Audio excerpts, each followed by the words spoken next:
For a bit of context, I need to explain how transportation works in the area where I live. So where I live, public transportation is absolute dog shit. There's only one not very reliable public bus that takes you in and out of the residential area. It's a long way walking too, so the people in this area came up with a cab sort of system. You pay by the seat, so one of the cabs fits up to 4 people. A little under a year ago, they decided to identify these cabs with a sticker and a number that states that the car is part of the cab line. The drivers are also required to have an ID that has the cab line info. Now, on to the story. A couple of times, men have tried to offer me a ride. I try my best to ignore them, but sometimes it can be a little bit scary.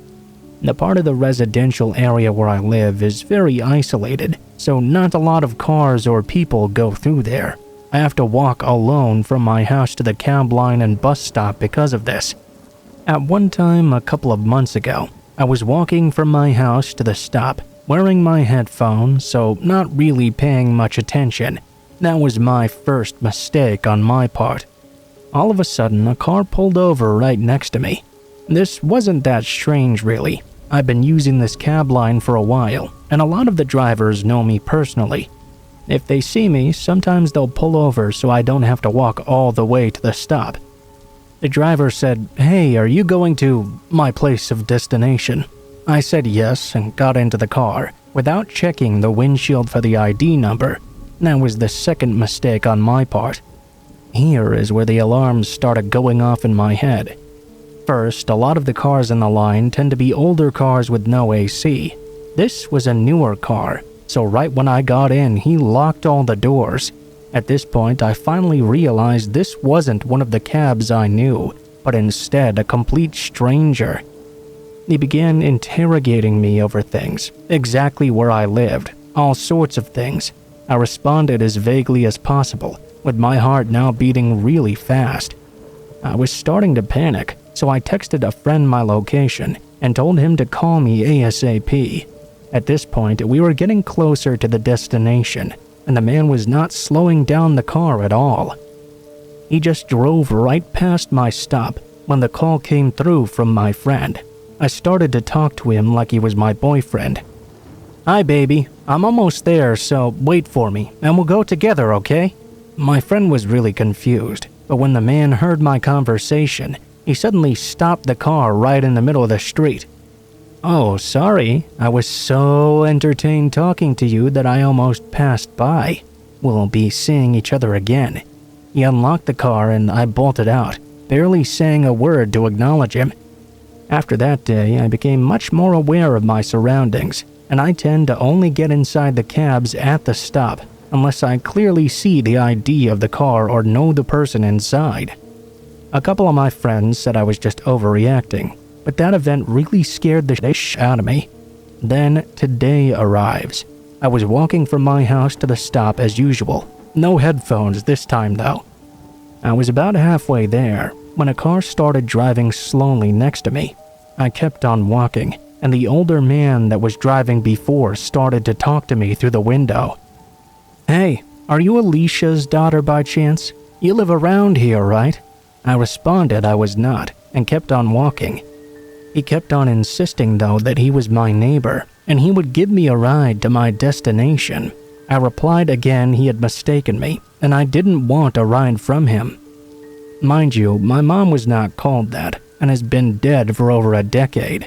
My grandma, that sometimes people confused as my mom, was not called that either. I began walking faster as he followed me, approaching the stop where there were more people. At this point, the man became extremely angry and started to yell at me in front of everyone. He screamed that this was the last time he would be so nice about this to me. Then he sped up and left. Finally, I got to the stop to get inside a cab, and they took me to my destination. When I got to work, I told my boss what happened. She said, "Thank God you kept on walking, you would have been kidnapped." And yeah, that was my morning today. I really need to get myself a car in case that guy comes back around.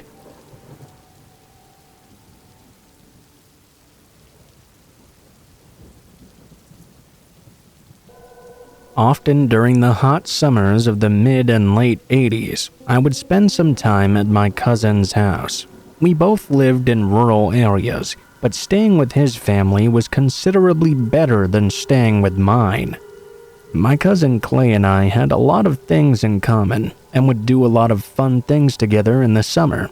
We would watch scary movies on VHS, play one-on-one baseball, and go out hiking in the woods. My aunt even had a really old typewriter, and the two of us would crowd around it and write really bad, scary stories together.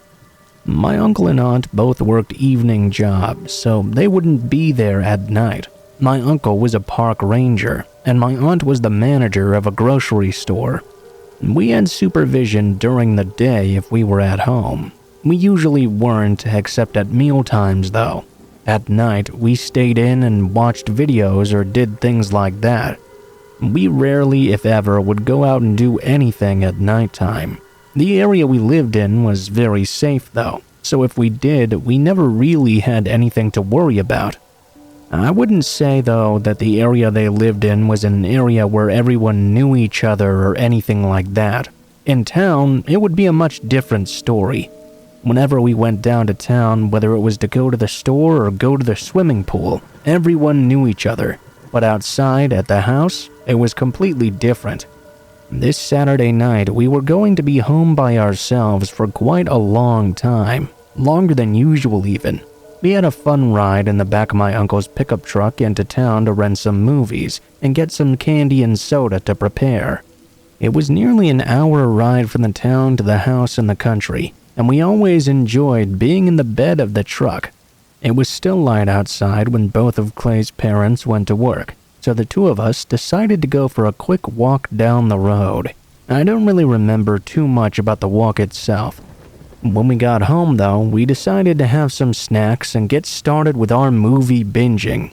Being summer, it was still light outside for quite a while. We were sitting in the living room together watching a movie when we both noticed something. A truck seemed to be coming down the road. It stopped and turned into our driveway. Clay didn't recognize this truck at all, and it didn't pull all the way up to the house either. He got up and let me know he was going to go outside and see who this was. Clay walked out the front door and onto the porch. As soon as he opened the door though, I watched the truck shoot off in reverse and begin pulling out of the driveway. It pulled back and shot down the road, heading the same direction it had come from. Clay went back inside, and we both decided it was simply someone using the driveway to turn around. We kept watching the movie and didn't pay much more mind to that incident. The night went on and the sun eventually went down. Clay and I kept watching movies, and since we were relatively young, we were getting really scared from watching them. Of course, boys our age would never admit to such a thing though. A bit later, we both began to hear some noises outside. We also saw some light shining in through the front windows of the house. We got up together and went to look outside, looking out the window. It was dark enough outside that we could notice the light shining right into the house, but we couldn't make out what the vehicle was. We did notice it seemed to have stopped in the exact place the truck from earlier had. We began talking to each other about whether or not it might be the same person. We expected the truck to pull out and turn around, much like the one from earlier did, but that didn't happen right away. In fact, nothing seemed to happen. The truck remained in place, with the light shining in through the windows. Clay was about to go out on the porch to see what was going on, but for some reason I felt the need to stop him. Something was making me feel really uneasy about all of this. I didn't know what was going on exactly, but something felt wrong to me. This was an area where people never locked their doors, whether it was during the day or even while they were sleeping, so he didn't seem to think anything was wrong. The very fact that truck was just sitting there though was really bugging me. I knew something was wrong. I went over to the door and locked it. He asked me what I thought was going on. I didn't know, and I told him that truthfully. I just got the feeling something was off here. We stood there for a while looking out the windows, wondering what was going to happen. Since Clay's parents were both gone, there weren't any vehicles in the driveway. It was obvious to anyone outside, though, that someone was in the home because of the lights inside. Still, the vehicle didn't do anything. It just continued to idle there.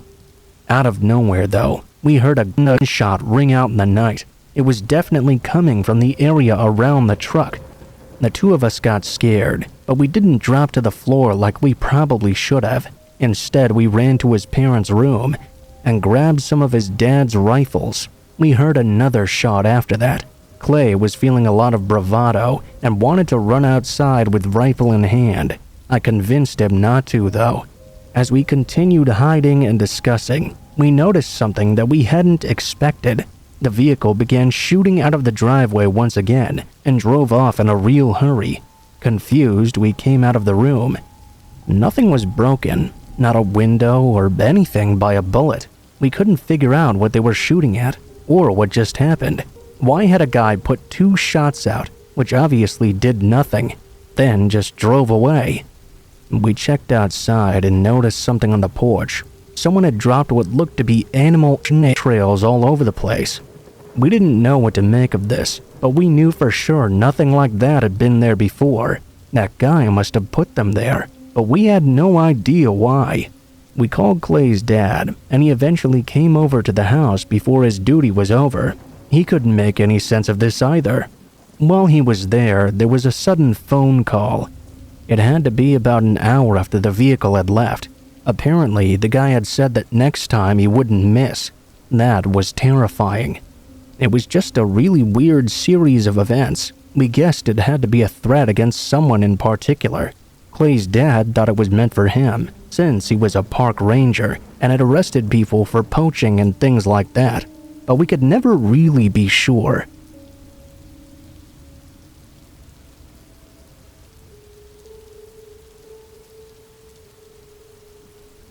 During the big economics boom in Japan, there were many theme and amusement parks that opened up. Unfortunately, the fierce competition between them and the following economic recession caused many of them to close back down. Very few opened up again, and those that didn't remain open for very long. I suppose that was unfortunate for business and the theme park industry, but it's left some really interesting abandoned places in Japan. I mean, exploring an old empty house is one thing, but exploring an entire park when you're the only people there is something on a whole different level. Most major parks, despite what many might think, have been demolished by the time I went exploring, so most of the ones I had been to were smaller venues that no one might have heard of before.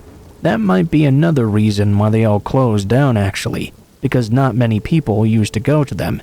There's definitely a pretty high creep factor in being in those places, and I have to admit, the places can play tricks on your mind that you wouldn't believe. You always constantly feel like you're being watched, always thinking you might see something that isn't really there. And that's what the worst part is. If you really do see something, how can you really be sure it actually happened? That was the huge appeal of going to these places, though. You get to freak yourself out pretty badly, while remaining mostly safe. I've had my fair share of freakouts just like that. Those are all different stories, though. This happened at the 3rd abandoned theme park I decided to go and explore. It was a pretty old one. Honestly, I couldn't understand why it hadn't been torn down. I was taking a risk with the time I spent looking for it, honestly. I thought surely it must have been gone before I'd actually found it. At the entrance, I noticed something weird though. There was a board that had nails in it, with the point of the nail sticking upward. It was like the owners of the park wanted a cheap way to keep people out or something. It was easily detectable and I stepped right over it. As I kept on walking though, I tripped on what I later noticed was a tripwire and fell right on my face. I had to admit, that was pretty clever. The park itself didn't disappoint. I know it had some rides, but not a whole ton of them. There were tons of booths that had once probably sold food, merchandise, and had games to play. Everything was run down, rusted, crusty, overgrown, and wonderfully spooky. It didn't take long for the creep factor to really set in, and that feeling of being watched came over me pretty quickly. In fact, I began to get pretty paranoid. That was perfectly normal though. As I continued walking though, I was sure I'd just seen someone out of the corner of my eye hiding behind something. I turned swiftly to look and see if anyone was there, but when I didn't see anything at all. I didn't really give it too much thought. That's normally how these sorts of situations go. I was really enjoying the ambiance as I was walking around. Since I had seen someone nearby this merry-go-round type thing, I decided to go over and check it out. This thing was really run down. The riding animals were all decayed and filthy looking. I also noticed something really unusual though. A couple of them had barbed wire wrapped around them. It was pretty obvious if you looked closely, so no one would be stupid enough to actually get on the ride and hurt themselves. It just seemed really weird though that anyone would wrap them up like that. As I continued around, I noticed a lot of weird things like this. Barbed wire here and there, a place where there were more tripwires set up. This time I was ready for it and didn't trip. All this did make me start to wonder though. Had someone been here before? Why were there all these booby traps around? There was one roller coaster in the park that wasn't really that big. There was still a train on the tracks, and it was trapped too. It was more subtle razor wire wrapped on the drop-down harness. It was odd, and I couldn't quite figure it out. I thought I heard some footsteps quickly running behind me. When I turned around, I could have sworn I saw someone dash behind one of the booths. I felt my anxiety go up when I saw that, wondering if that really was my imagination just getting the better of me. I cautiously approached the area I thought I saw the person run behind. I was really nervous. I was expecting someone to pop up and attack me. As I walked around the back though, I couldn't see anyone there. I was getting really nervous. I wanted to be freaked out, but when the freaking out actually happens, it can feel a little weird. In the moment, you wonder what's going on. Then, I noticed something else. There was a cigarette on the ground, and it appeared to still be smoking a little. My heart jumped in my chest when I saw that, because that indicated I truly was not alone here. Then I heard a noise. It was a human scream, but not like a pained scream. It was something else altogether. The kind of scream you would make if you wanted to attack rather than being attacked. I turned toward the sound and saw another person. They were crouched behind the train of the roller coaster. He was standing right where I had been standing before. It kind of made me wonder if he had been there the entire time. He didn't attempt to run away or anything. He just crouched down behind the train so only his eyes were above and looking at me. The look he was giving me was not something I really wanted to see. It was quite scary. It was a look that told me I was not welcome here. I heard a noise off to the side of me. When I looked over, I saw another person. They were both male and both very young. They were both shirtless, with tattoos covering their torsos, and were wearing cargo shorts. What got me the most was the look in their eyes. I decided I had to leave. I was scared, though, that even if I moved, they might come after me. All they were doing, though, was looking at me, and my eyes met theirs each time. I had a feeling these were not the only two people here.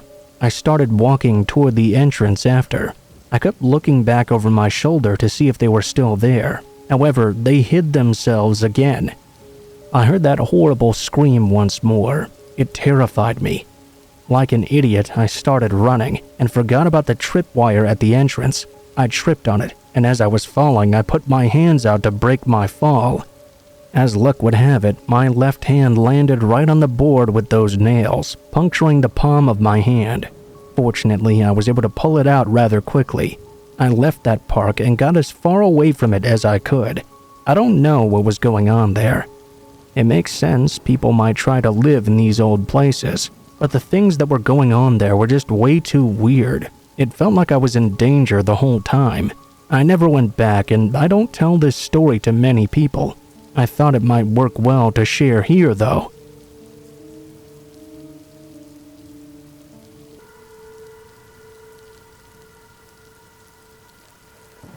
I was one of those teenagers that hated just about everything that came from being a teenager. I hated living at home with my parents. I hated having to go to school. I hated trying to live under anyone's rules. When I was 16, I didn't exactly drop out of high school. However, I did just quit going altogether. It wasn't interesting to me anymore. When my parents got contacted about it, they told me I had to go to school. We got into a huge fight, and they told me that if I didn't go to school, then I couldn't live there anymore.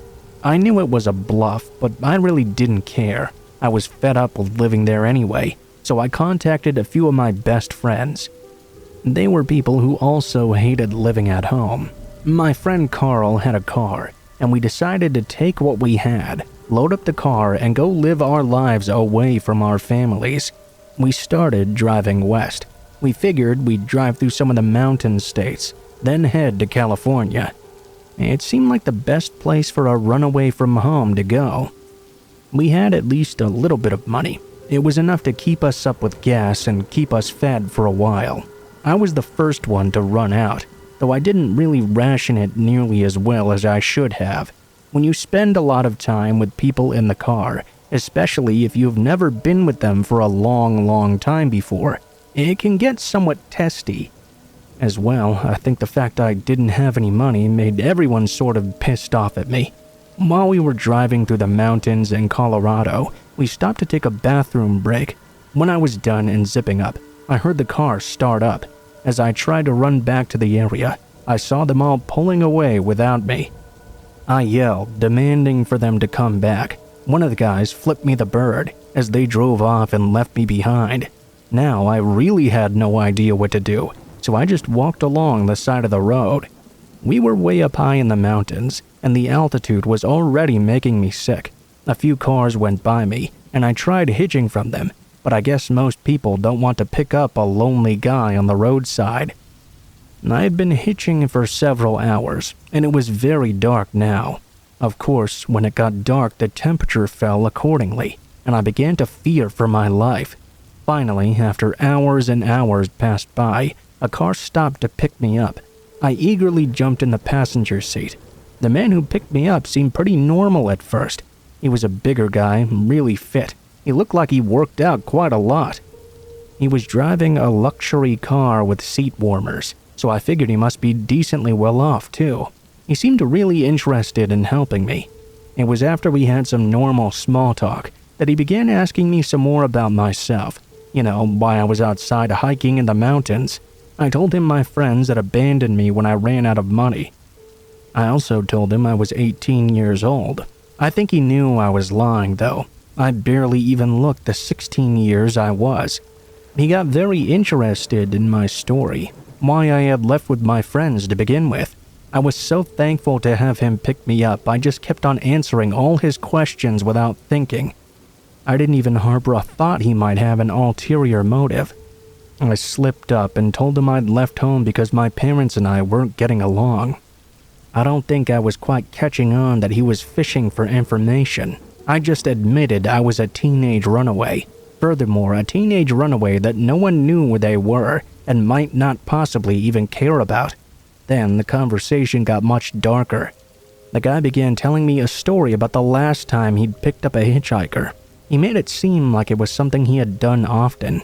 Told me it was another underage kid, making me realize he knew I was lying. I asked him what happened to the kid, and his response scared the crap out of me. Well, only I'll ever know. I tried to keep my fear hidden. I had so recently been grateful I'd been given a ride, but now I was terrified. I was trying to steer the talk back to this other hitchhiker, but he kept fishing around for more information about my home life. I was convinced I was going to end up a story this guy would tell another hitchhiker one day. I tried not to make it seem like I was afraid of him in any way. I asked him if we could stop at a rest area or something, because I badly had to go to the bathroom. He was unwilling to stop, so I began making my legs jump up a bit and pretended I needed to say. He told me we'd stop at a gas station in about 15 minutes. When he brought the car to a stop, I told him I'd be back soon and ran out into the store. I immediately let the cashier know what was going on. I pointed to the car out by the pump The man saw me talking to the clerk, and at that point he immediately pulled away and took off down the road at blazing speeds. That in my mind just confirmed what I already believed. I was done with my adventure now. I asked the clerk if I could use the phone, and I called my parents who were worried about me. They wired me the money to get home. Turns out I was actually the lucky one. My friends, when they were out of money, held up a gas station and got in much more trouble than I did. Funny how that works out in the end.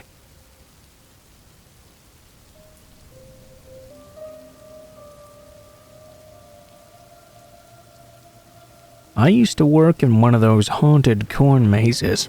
Well, technically I didn't work in one of them. The people who worked in the corn mazes were the people dressed up as monsters and ghosts. I was just the ticket taker. In addition to taking the tickets, I was also the person who cleaned up after the maze was closed down. We stayed open until midnight, so by the time we got all the people out of the maze and cleaned up after them and closed up shop, it was usually around 1 a.m. in the morning. On this particular night the story took place. It was a night just before Halloween. We were very busy because of this. The other ticket taker had also called in sick, making me the only person who was there to do the job. I can't say I was too happy about that exactly. Although the time did go by really quickly. I barely had a chance to breathe. Before I knew it, the day was over though. The people and all the actors had cleared out. I waved to all my colleagues as they went home, and before I knew it, the once completely packed area was now empty, all except for me walking over to the maze. I realized the actors hadn't really cleaned up the maze at all. I noticed there were several food wrappers on the ground. I didn't want to leave the work for the next day, so I grabbed up a broom and one of those standing dustpans and went to clean up a bit. I have to admit to feeling a bit of a buzz as I walked through the maze. Although I had been in it by myself before, this was the first time I had done it in the middle of the night. It was eerily quiet, save for the sounds of bugs and stuff. I had a map of the maze with me, so I wouldn't get lost. I had to use the flashlight on my cell phone in order to be able to see at all. I'm not sure how long I'd been in the maze before I began to feel like I was being watched. Blap, it was a haunted corn maze. I was able to brush it off because being scared was exactly how I was supposed to feel in this scenario. The feeling didn't really go away though.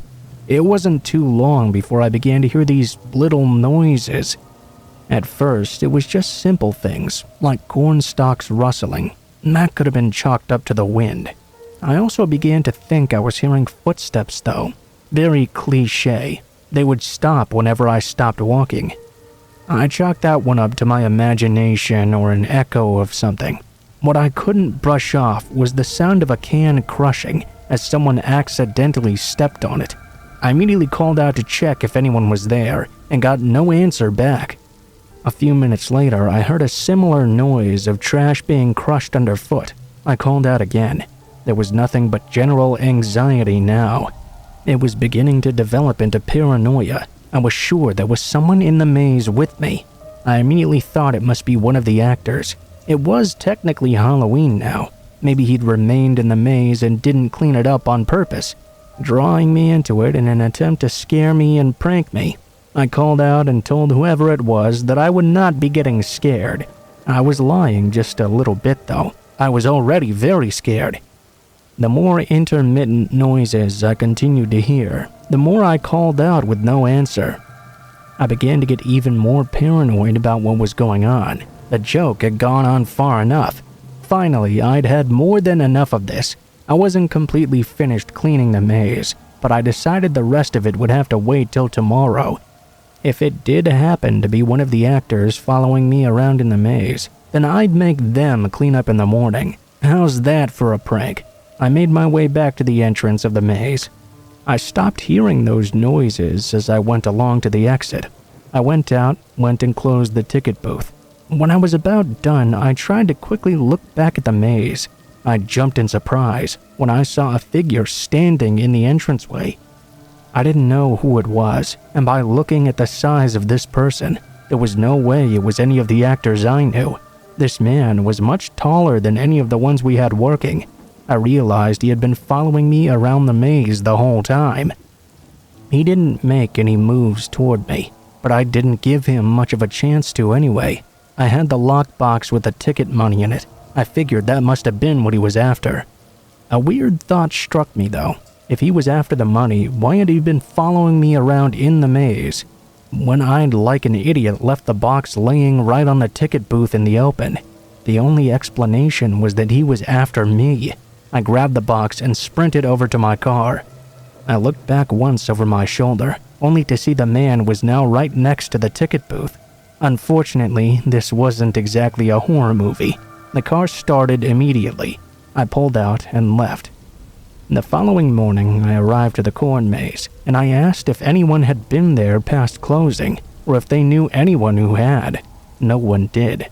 The man who was following me around that corn maze was clearly not supposed to be there.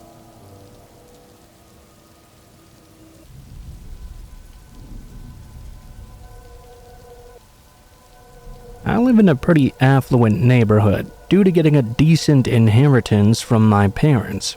I got their house and some money, which would have been more than enough for me to live on for quite a while. Even though I didn't make a lot of money working as an adjunct professor at a nearby community college, I really enjoyed the work. Because of this, even though I technically didn't need to work right now, I still continued to do so. I mention this because I was a bit out of place in this neighborhood. I was unmarried and I didn't have any kids either.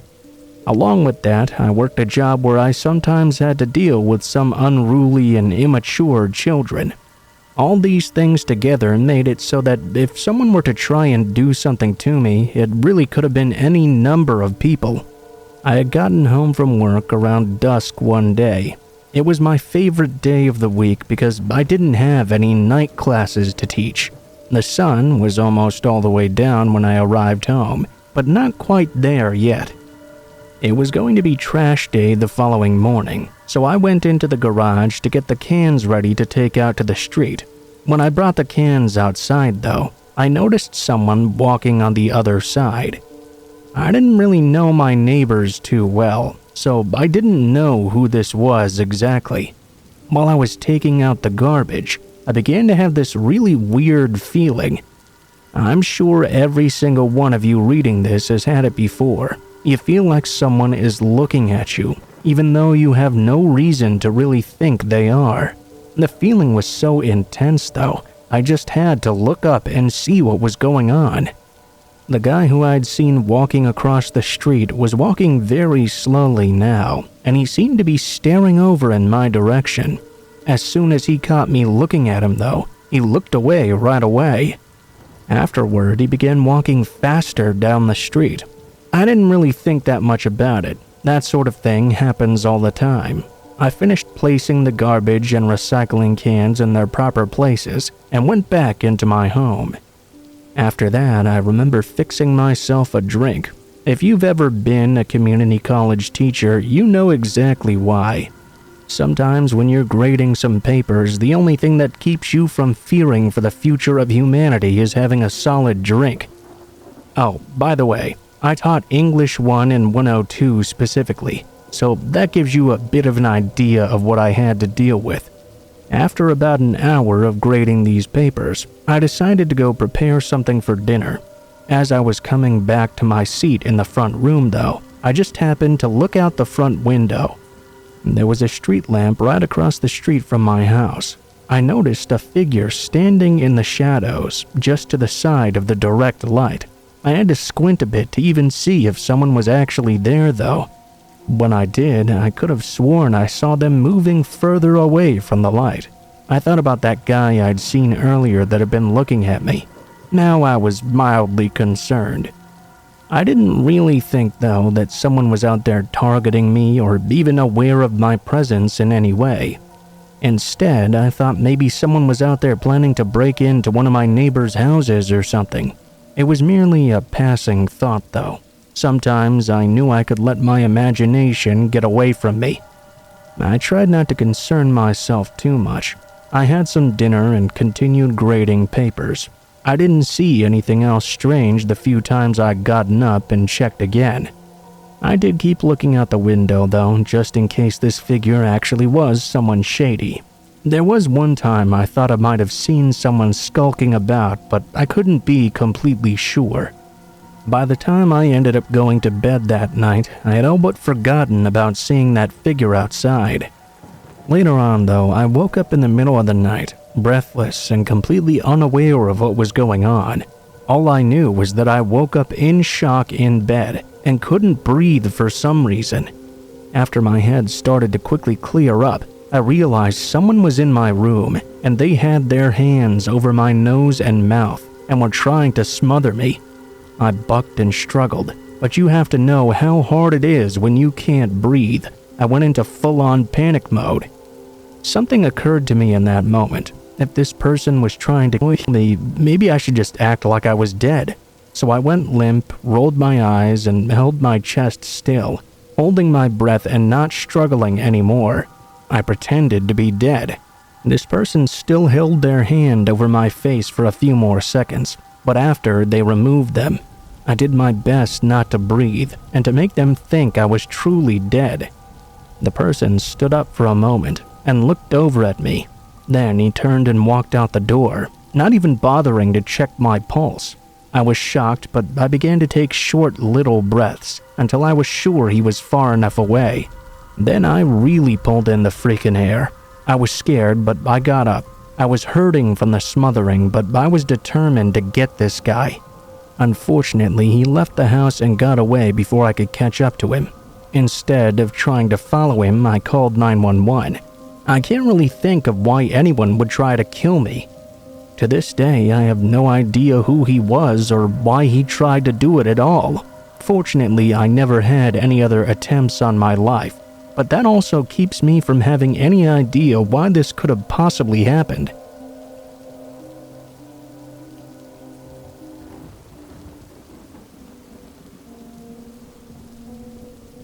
Back when I was in college down in Florida, I used to work a part-time job at this pretty upscale motel. The motel had this really nice pool, and this one time, after a series of pretty gnarly rainstorms, I was tasked with cleaning it up. It was really nothing out of the ordinary. We actually had a specialist that came in when the pool was that bad, but my manager said the guy was up to his eyeballs on other jobs and wouldn't be able to come down for a few days at least. Since this was really costing us guests, he told me that if I got it done myself, he'd let me go early and still pay me the full day's wage. Absolutely a no-brainer, so I accepted right away. About a half hour into the job or so, this absolutely perfect 10 out of 10 knockout of a girl around my age came out to the pool in her bikini and asked how long it would be until the pool was fully swimmable. I shrugged and told her I didn't really know. It was taking a long time as it was, and I'd only scooped a quarter of the debris out of it. Then, to my luck though, she seemed content to just chill by the pool in one of those sun loungers until I finished everything up. I got where she was coming from. It was really hot outside. After a while, she started making a little small talk with me. After about a half hour of back and forth, I'd managed to pretty much clear the entire shallow end of all the plant trash. She asked if she could dip her legs into the shallows. I thought, sure, why not? As she did so, though, I noticed a bunch of small, dark things swimming out of one of the filters towards her legs. Apparently, she hadn't seen them because she was too busy turned towards me. I just straight up screamed, "Get your legs out of the pool!" She looked at me like I was crazy, as I just okayed her putting them down. When she looked down, though, she let out this ear-splitting scream, then basically sprinted back to her room in tears. If you've never seen Florida water bugs, now is the time to Google them. More specifically, Google just how big they can get. Somehow, I'd never seen these evil-looking things until right then. And man, they're a sight not likely to be forgotten anytime soon. Worst thing is, they actually do bite people too. which is exactly how they got their nickname of toe biters. They're not exactly dangerous in the sense that they're poisonous or anything, but they're just about the last thing you want to see while you're swimming, and you definitely don't want to get that many bites on you either. I'm not great with bugs, so I got the hell out of there and told my boss that as much as I appreciated the offer of the day off, I would not be carrying on with cleaning the pool that day. His response was literally, come on, they won't kill you if they bite you. I straight up told him I'd rather he fire me than make me clean all that up with those terrifying things swimming and flying around. Thankfully, he relented and told me to close the pool off by putting some chairs around it like a little fort, until the real pool guy could come out and completely drain and filter the thing. Apparently, they're pretty easy to kill just by using vinegar or something, but the pool guy still uses protective gloves and stuff, because get this, water bugs can even fake being dead, then pop back up alive and bite you after tricking you into thinking you're safe. That's just pure nightmare fuel to me. Florida was fun, and I'm glad I got to experience living there while I was in college, but I sure don't miss all the tropical wildlife down there. And seriously, if I never have to look at another giant water bug for the rest of my freaking life, it will be way too soon.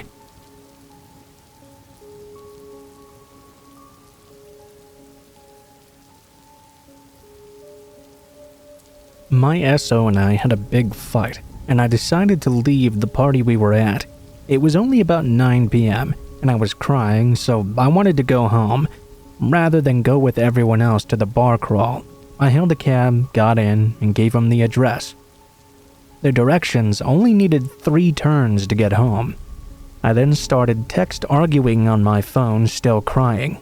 I was too engrossed in the argument, though, and realized too late that he had taken a left 2 streets earlier than he was supposed to. My phone was kind of messed up, so even though it said it still had battery, it just suddenly went black and wouldn't turn on anymore. I looked up and noticed we were not on the right track. Hey, wait, where are we? At that point, the guy started speeding like crazy, going towards the highway. I started screaming, but he was not even reacting to me. Before he turned onto the highway, he had to slow down by a light though. I frantically tried to open my door to bail, only to realize it was child locked. He ended up going 90 miles per hour down a 2-lane road, then turning into a dark alley behind a small empty office building. He reached back and grabbed me and tried to pull me towards him. This part is a little bit blurry. I remember frantically twisting my body, so much so that he lost his grip and my head was by the passenger side window. I knocked open the door with my head and tumbled out into the gravel and glass. I got up and started running. Only problem was, I was in the middle of nowhere. There were no street lights, no cars to flag down for help. I made a swift judgment call and ran towards the office building. I found a hiding place inside, and I could hear him walking around and yelling. Hey, I'm sorry, I won't try anything. Just come back to the car and I'll drive you home for real, free of charge. There's nothing out here, I promise. You'll be out here all night, just get back in the car. He went back to his car and slowly drove around in a circle, clearly searching for me.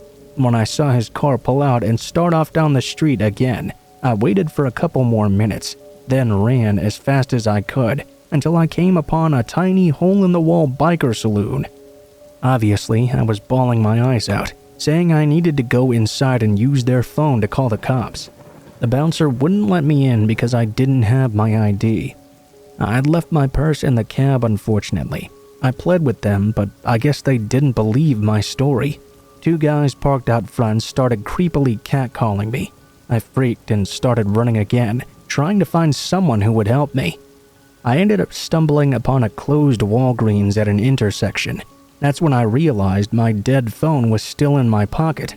I tried to turn it back on, and after multiple tries, it finally worked. I called 911 and gave them my location. They said they were on the way, and then the phone went black and dead once again. I waited for about 45 minutes, but no one arrived.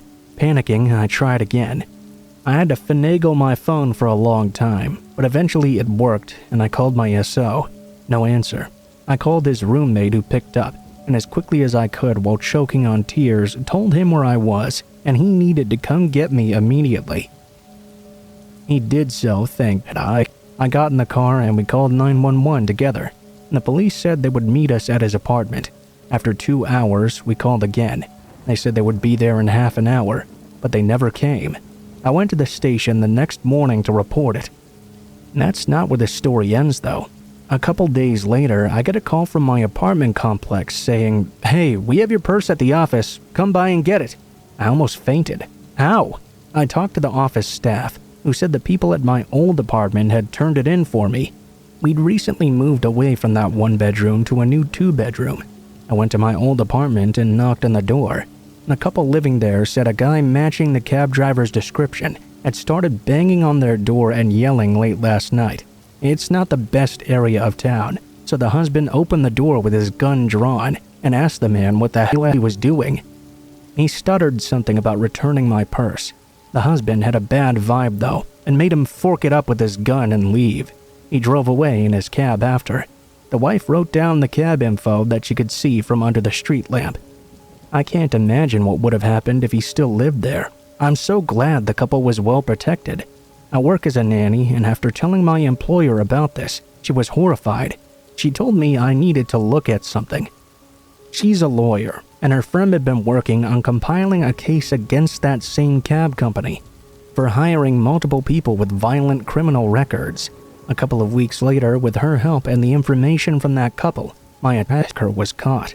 To this day, there's so many what-ifs that terrify me. What if I didn't get away? What if he had just turned around and come back down the street? What if I'd actually changed the address on my license when I properly should have? I'm very thankful everything lined up for me to get away.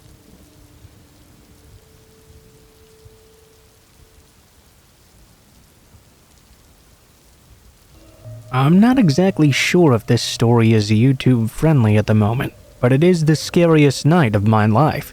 I kid you not, this story is 100% true. I know it sounds like a horror movie, but this very well could have been something that actually was in a scary movie. Only, it could happen to anyone.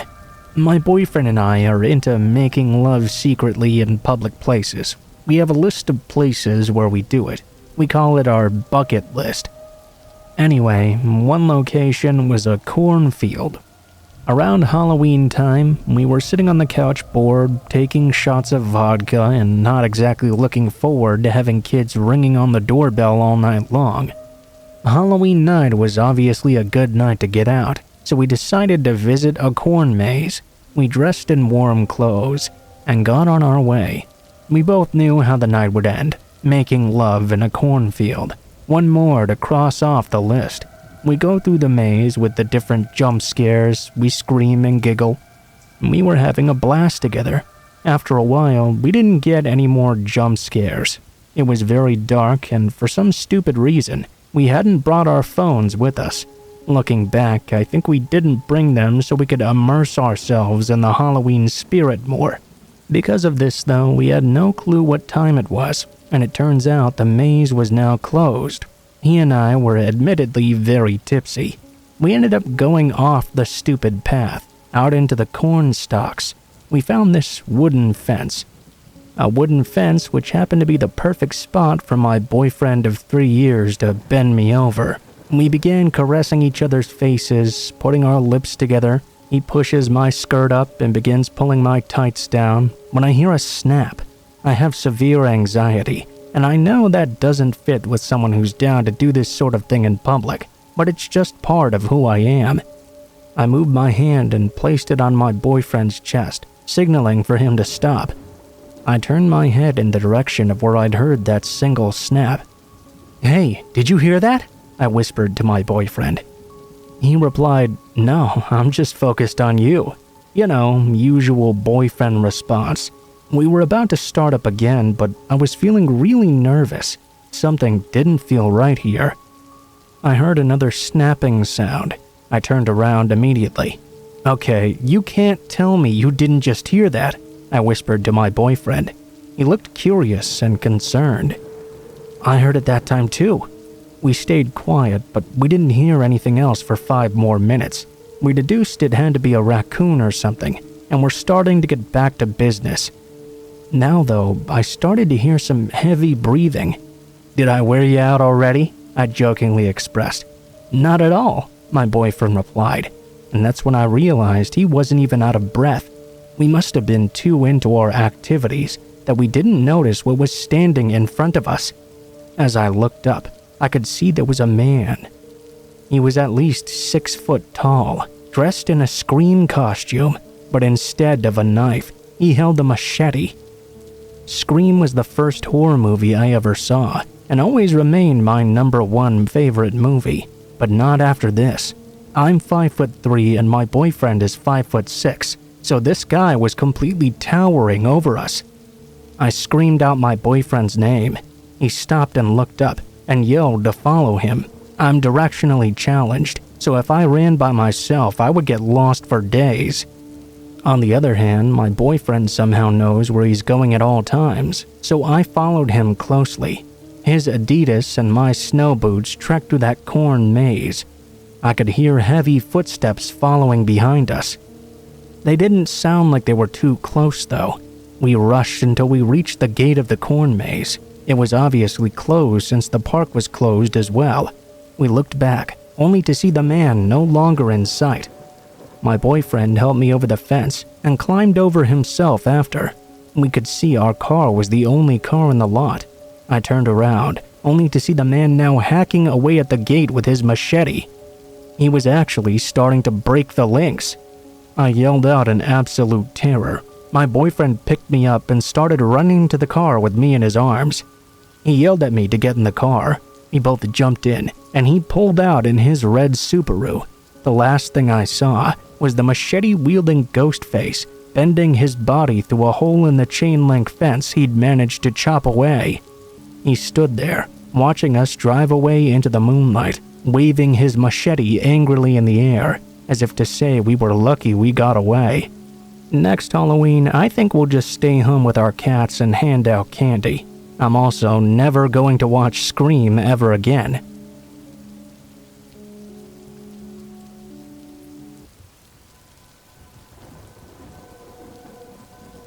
My grandmother had a lot of kids, and I was the son of her oldest daughter. She actually had a couple of sons who were only a few years older than I was. Even though we lived in a different state, whenever we visited the grandparents, it was more like I had my brothers with me, rather than them being my uncles.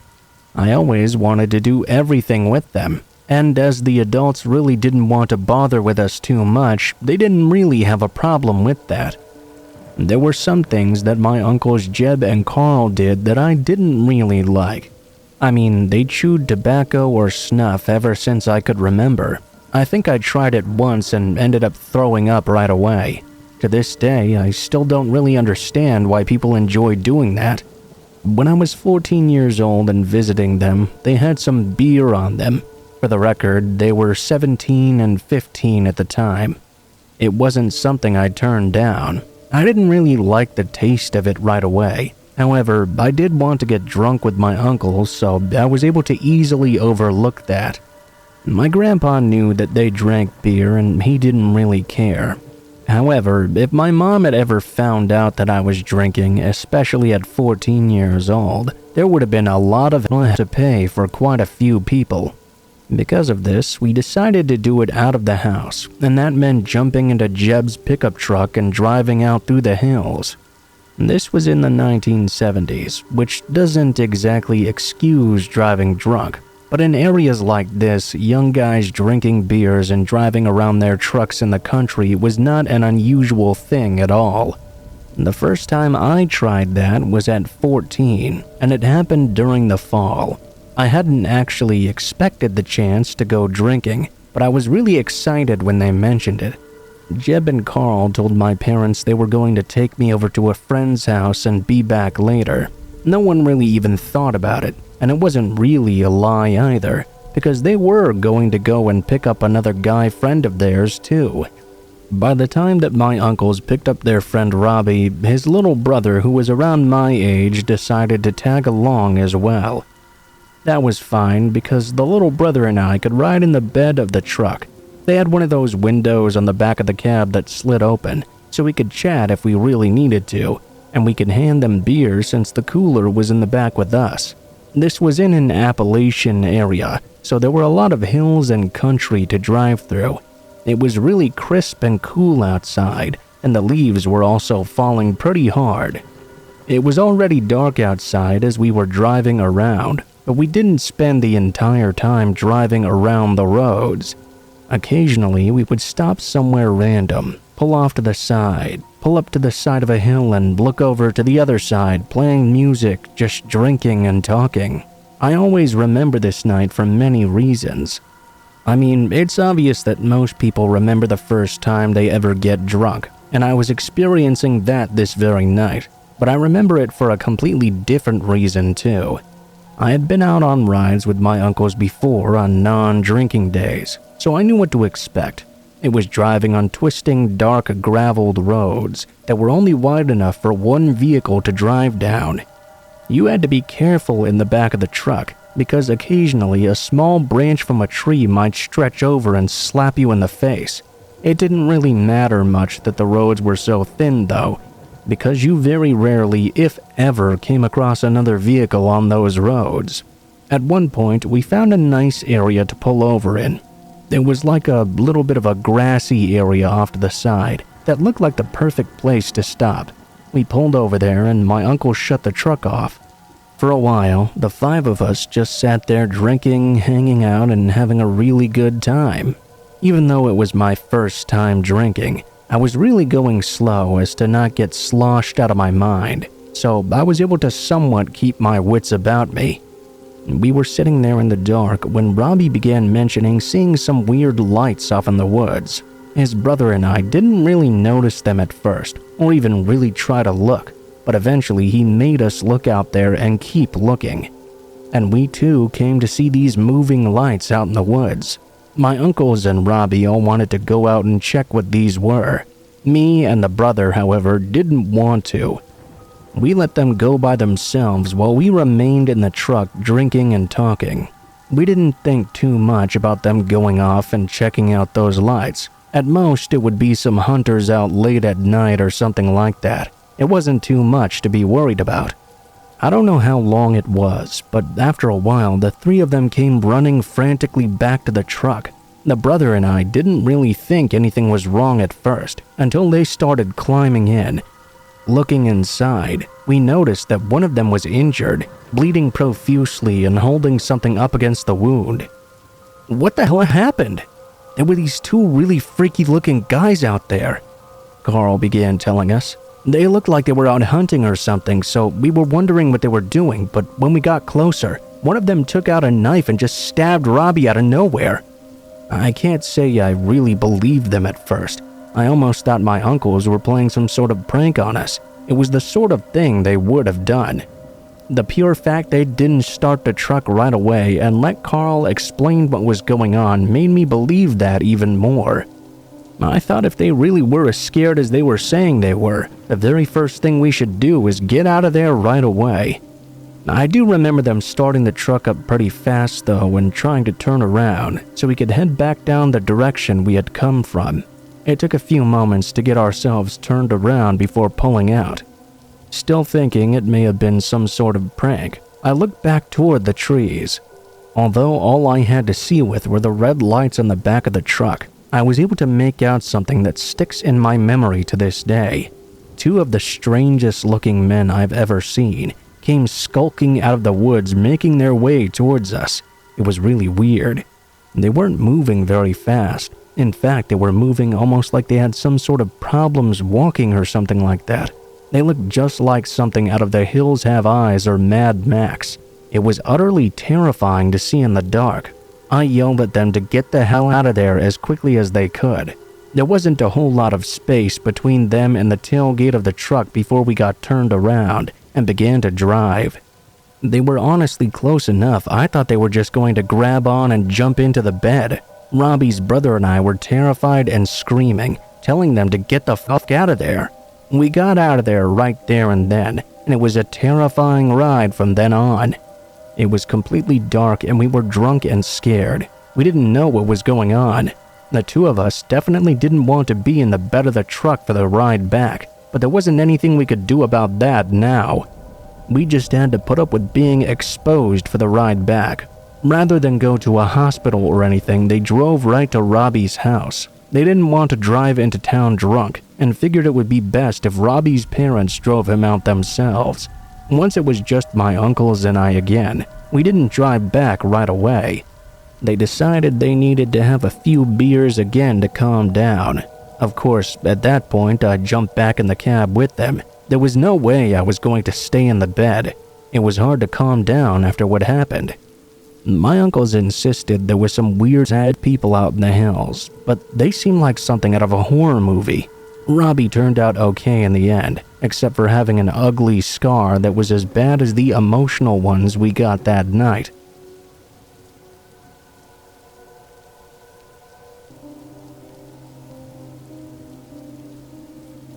When I was about 14 years old, my parents began letting me stay home by myself.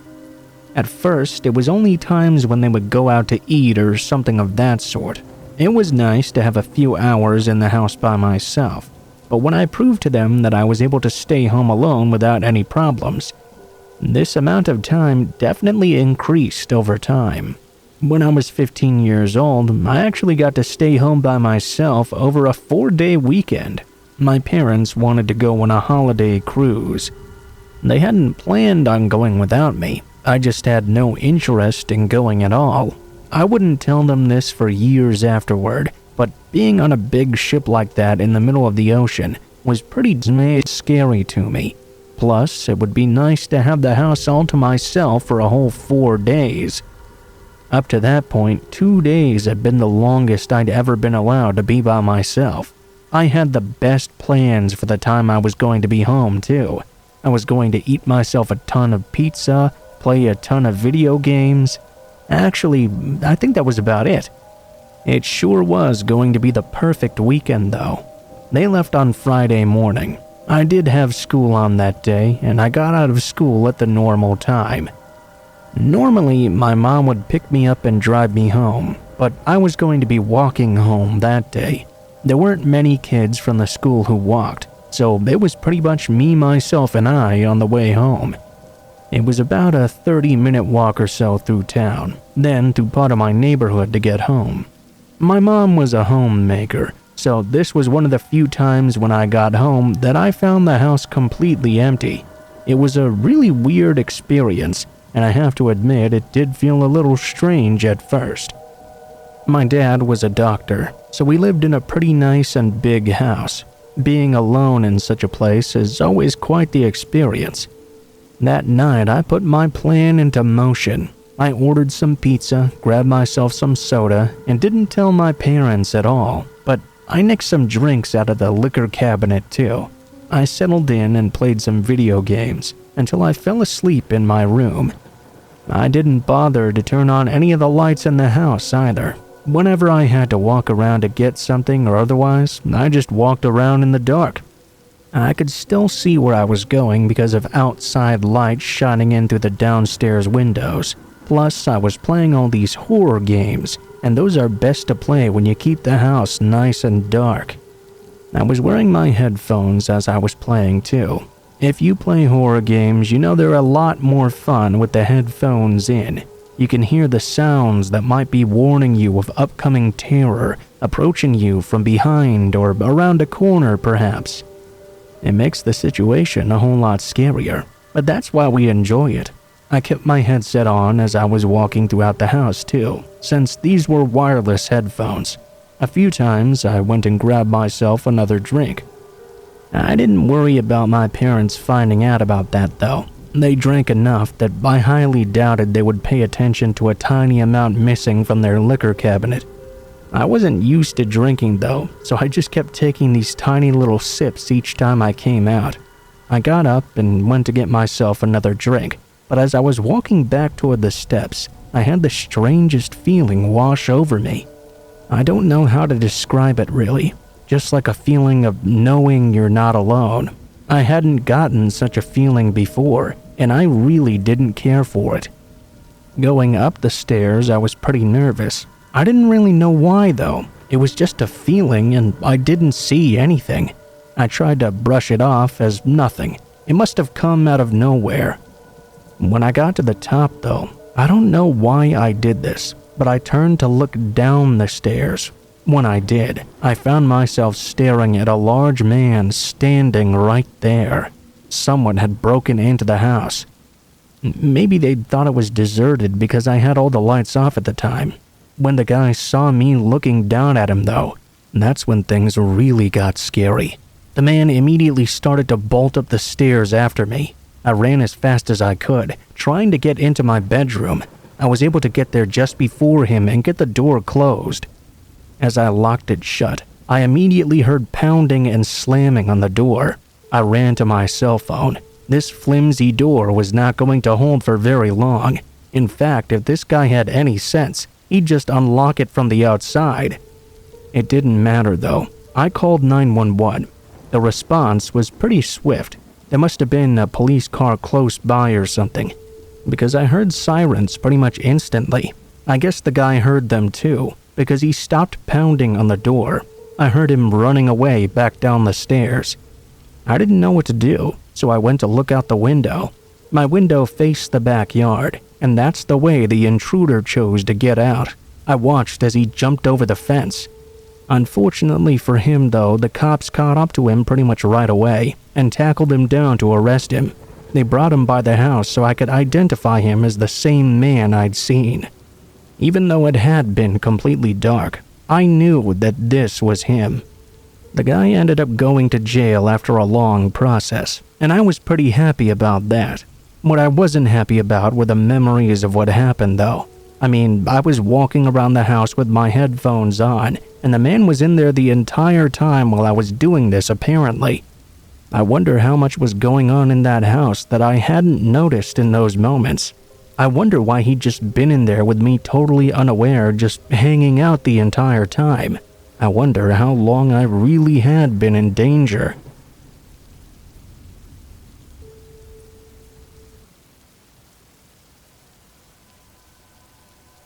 I first got on the internet in the late 1990s. I was pretty naive at the time, as I assume many of us were. I was so overwhelmed by the amount of people I met and the supposed friends that I made. I was 16 years old, and I was really at odds with my parents at the time. And that was when I began talking to a girl who lived in California, though we never had any sort of romantic talking. We became what I believed were really good friends.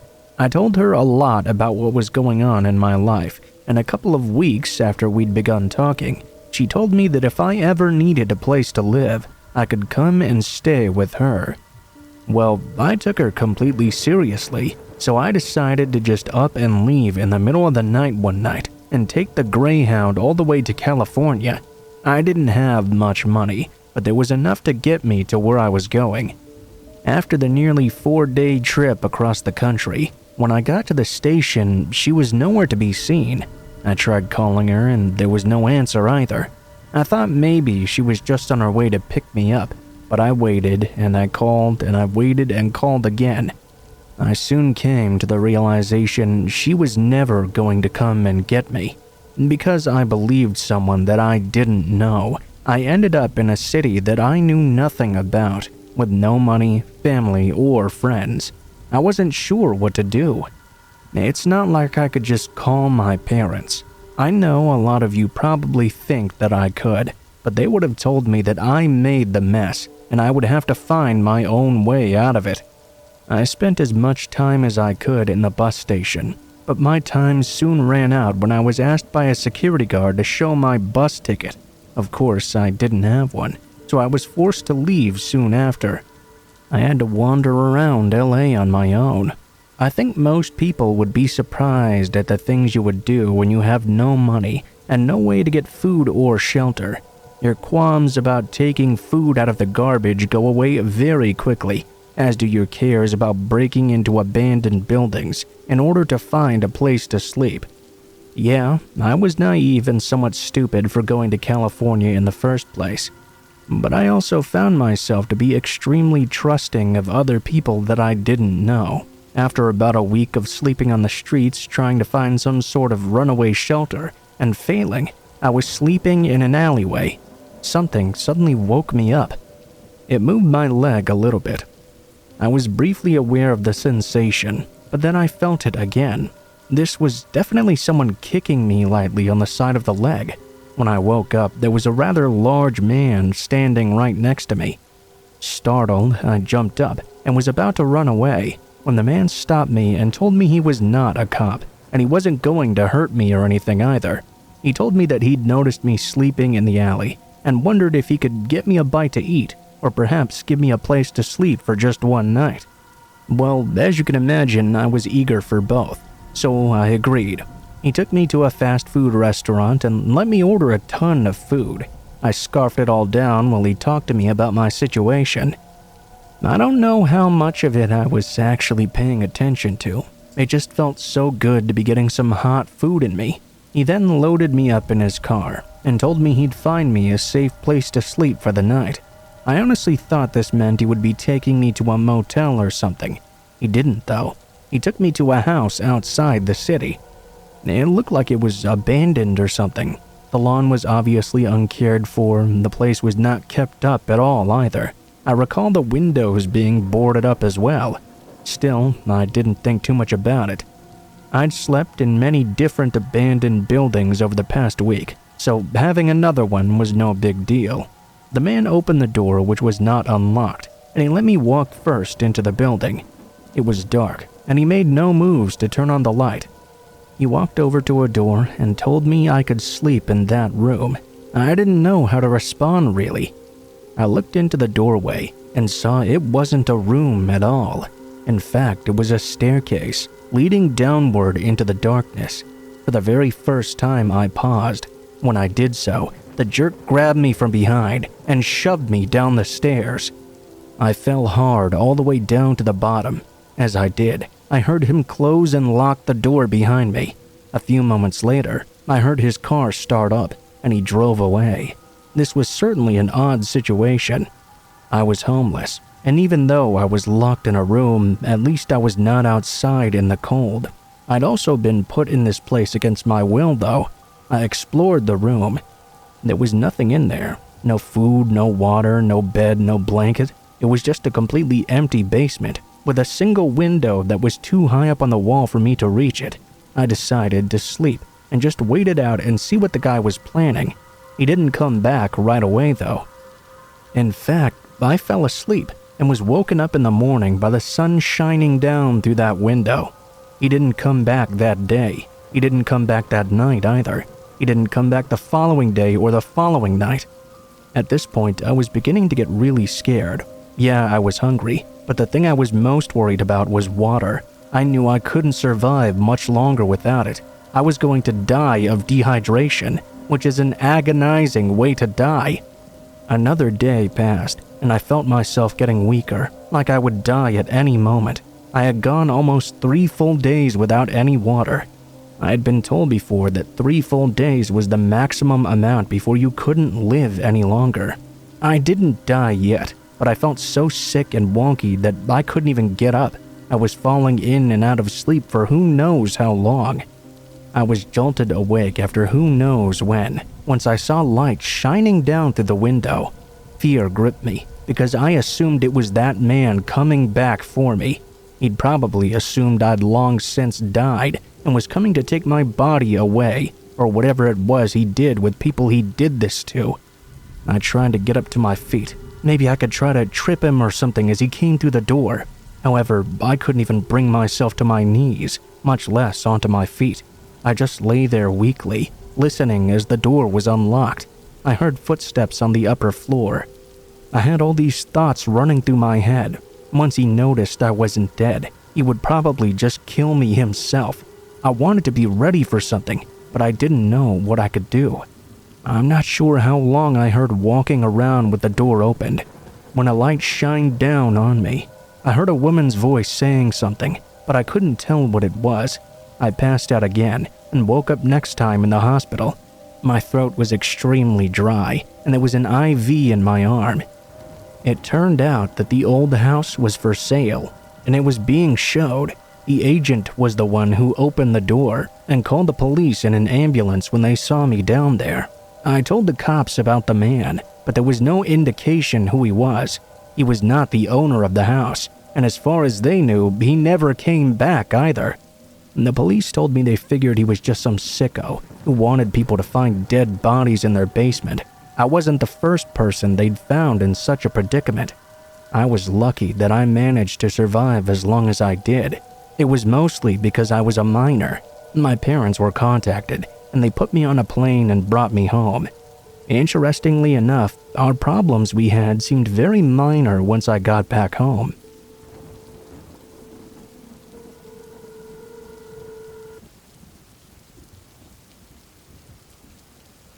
My neighborhood had one of those corn mazes every fall. Honestly, I don't quite understand them myself. It was supposed to be a Halloween attraction, but I couldn't really ever figure out what they had to do with Halloween. It's not like it was a haunted corn maze or something. I've seen those before, but this one was not like that.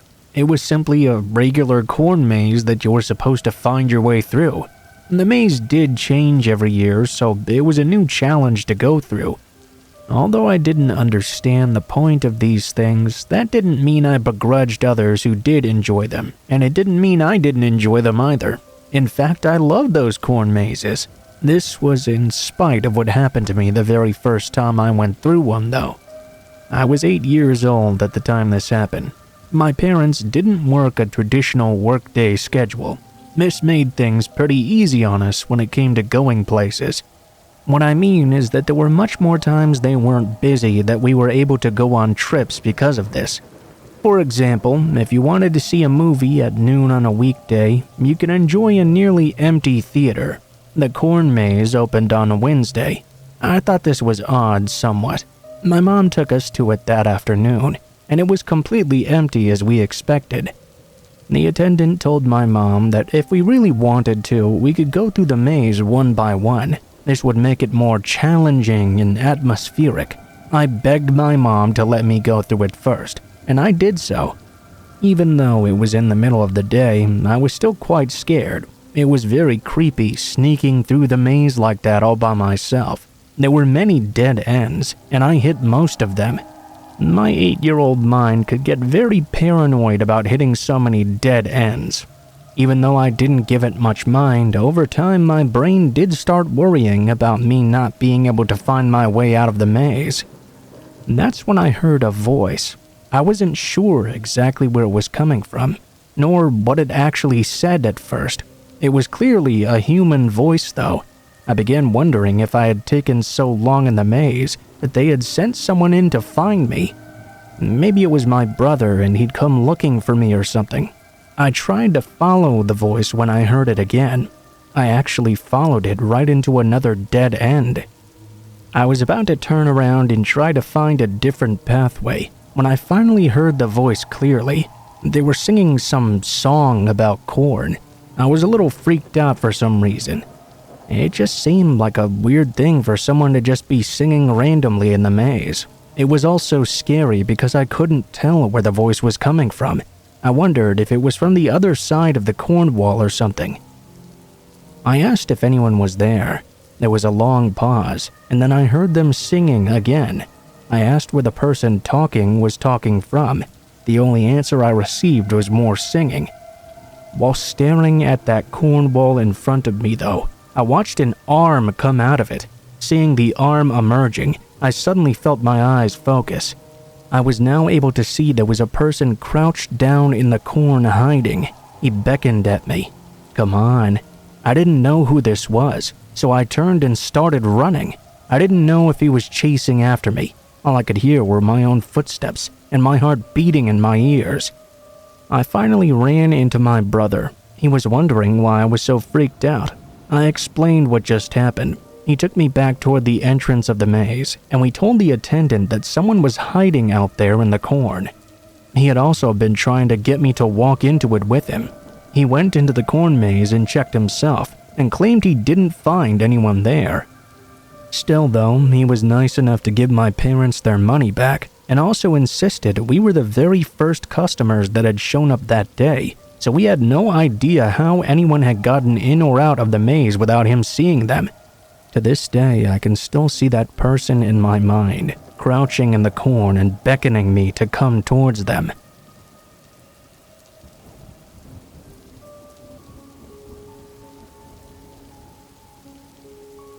Back when I was still getting some money together for college, one of the 2 jobs I worked was a housekeeping job for a certain motel chain.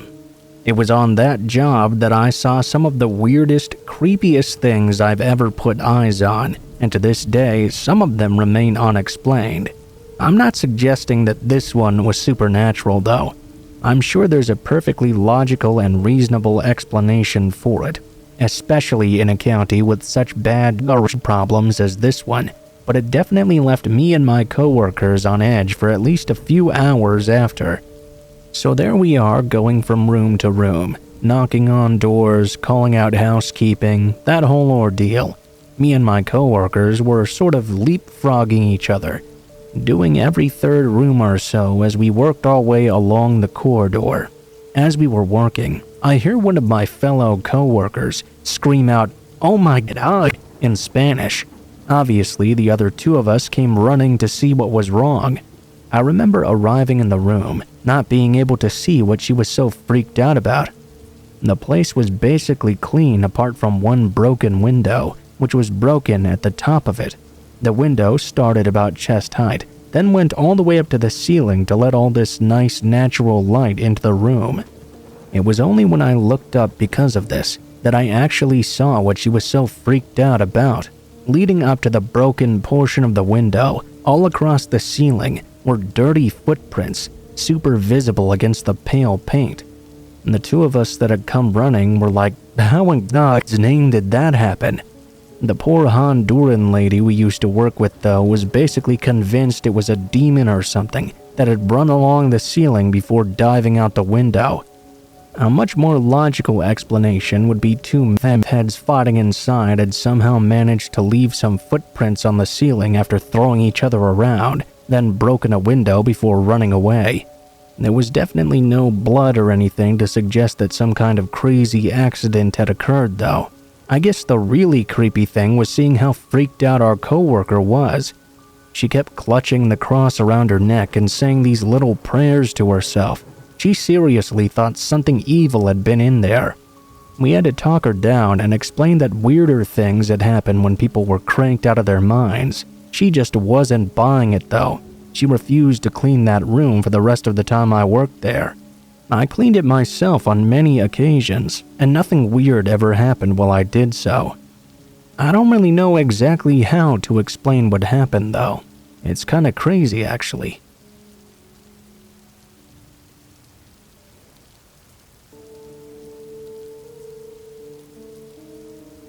This happened a couple of years ago, back when I was a dancer at a gentleman's club in Virginia. It was the most upscale place in the city, but it still more or less catered to the regular clientele. There was a man named George who used to come in and see me a couple of times every week. He would buy dances and VIP rooms and would always tip very well, while saying things like, "I can't believe you don't have a boyfriend," and "When are you gonna let me take you out to dinner?" The thing is, I did have a boyfriend. However, like my real name, my personal life is not anyone's business. Strip clubs are a fantasy environment. If these men knew I had a boyfriend and a life outside of dancing, they wouldn't be willing to pay nearly as much money as they did. One night I was getting dressed to leave, and I was excited to get home, as my boyfriend had just come back from a tour he was on. He's in a band, and he was waiting at home for me. The club closed at 2 a.m., so I usually walked out the door and to my car around 2:30 or so. Usually we have a bouncer that walks us out, but since it was a slow night, we only had one bouncer, who was still on the clock. He was off doing something else. I was in a real hurry to get home, so I just ran to my car all alone. As soon as I started up my car and turned out of the parking lot though, another car turned its lights on and pulled out right behind me. I didn't think too much of it at first and continued on my way home until I realized that every turn I made, that car followed exactly. They even followed me onto the highway and onto the same exit my boyfriend and I lived on. We lived on the outskirts of the city in a heavily wooded area where houses are pretty far and few between. So as soon as that car took the same exit down the gravel road that led to the area my house is in, I called my boyfriend. Now, my boyfriend was a really big guy and had a bad temper too. As soon as I pulled into our driveway with the other cars still behind me, he ran out from behind his tour van with a baseball bat in tow and two of our dogs following close behind. He told me to stay in my car while he tried to see who was following me. Of course, we found out it was George. My boyfriend managed to hit the hood of his car with the bat before George could reverse back down the gravel road and disappear. I was scared, of course, because now he knew where I lived, but my boyfriend assured me there was going to be nothing to worry about anymore. I had a feeling he would adequately deter George from ever coming back. I mean, I guess a huge tattooed guy with a baseball bat and two big dogs was a pretty good deterrent in itself. I told my managers at work about the incident the next day, and they banned George from the club. A couple of months later, he tried to come in anyway, but the bouncer stopped him. His only explanation was that he thought I didn't have a boyfriend.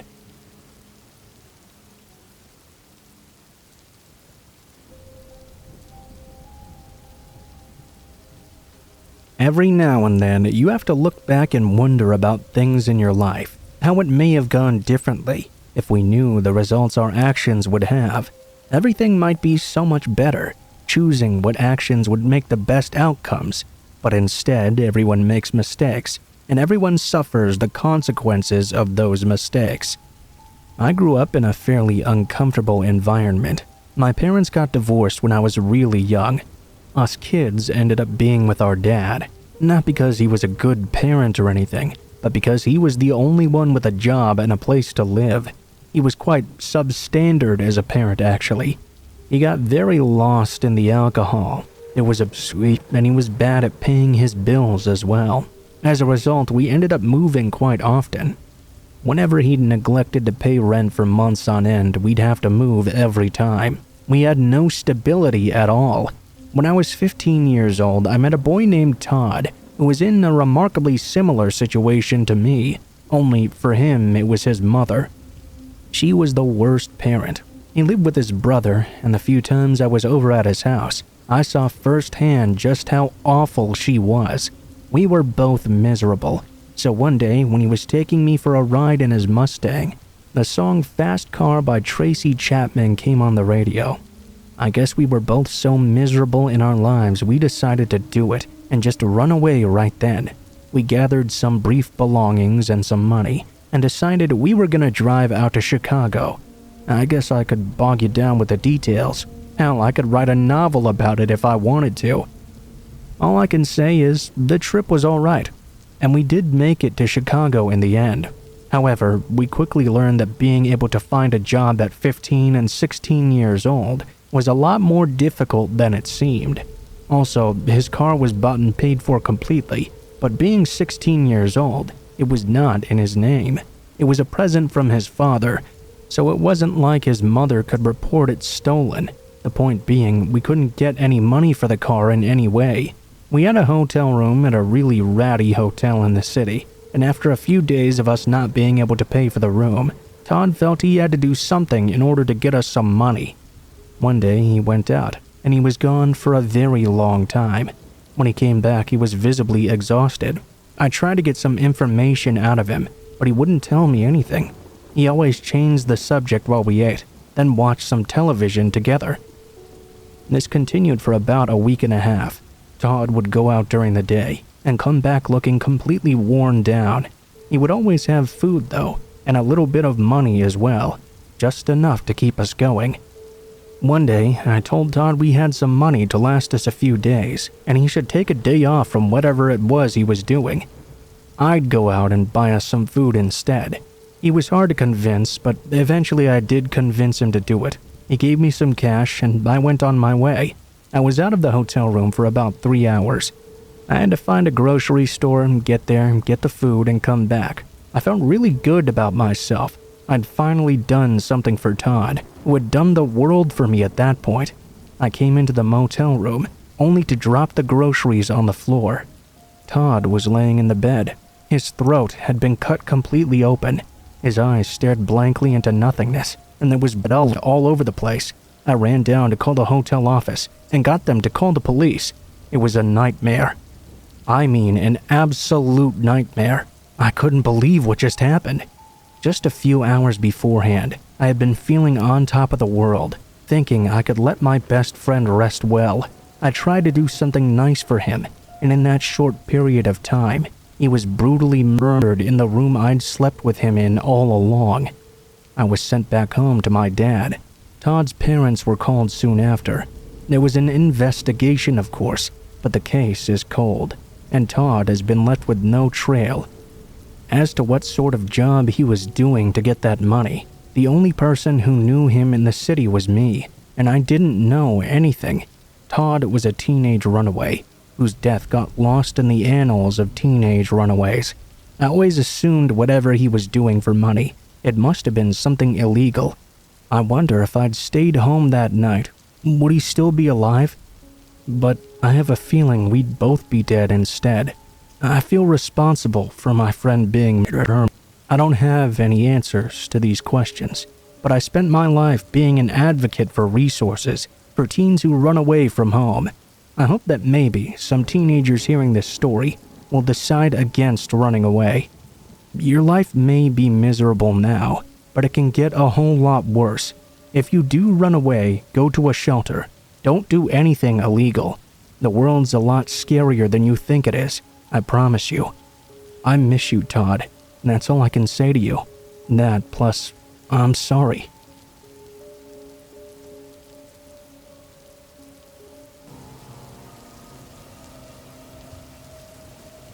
I used to work for a small trucking company that would deliver frozen product to stores across several states.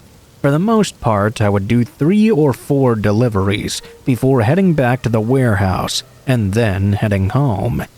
Every once in a while, though, we would have a long delivery round where we would end up too far to head back that same day.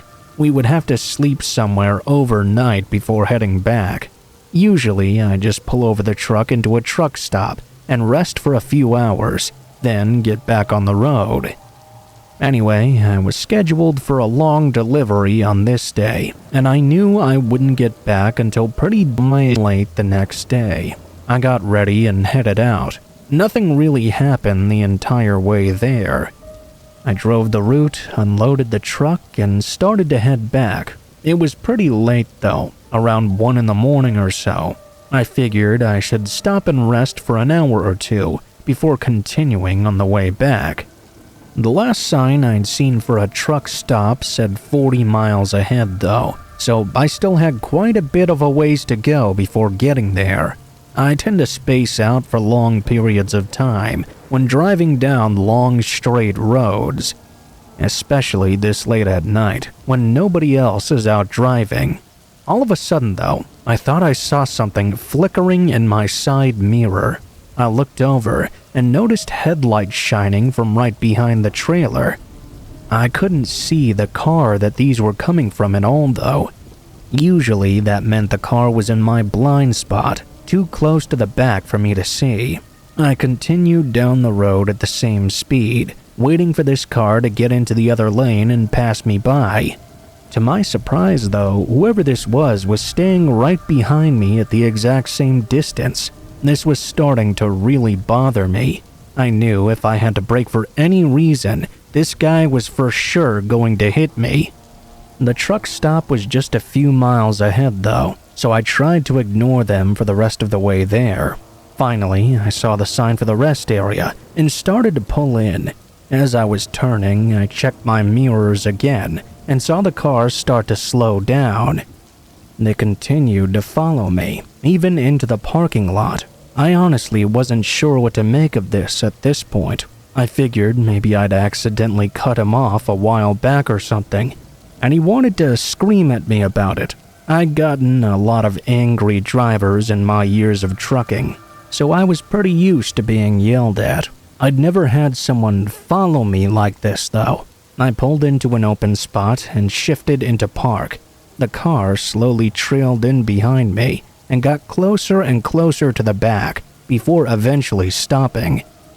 Once again, they had parked too close for me to actually see them in the mirrors. At this point, I was getting a bit weirded out. I got out and started walking around to the back to question them. Almost as soon as I slammed my driver door shut, though, they slammed it in reverse and drove away in such a rush that I couldn't even see their license plate. I could tell that whoever was driving was an older man, though.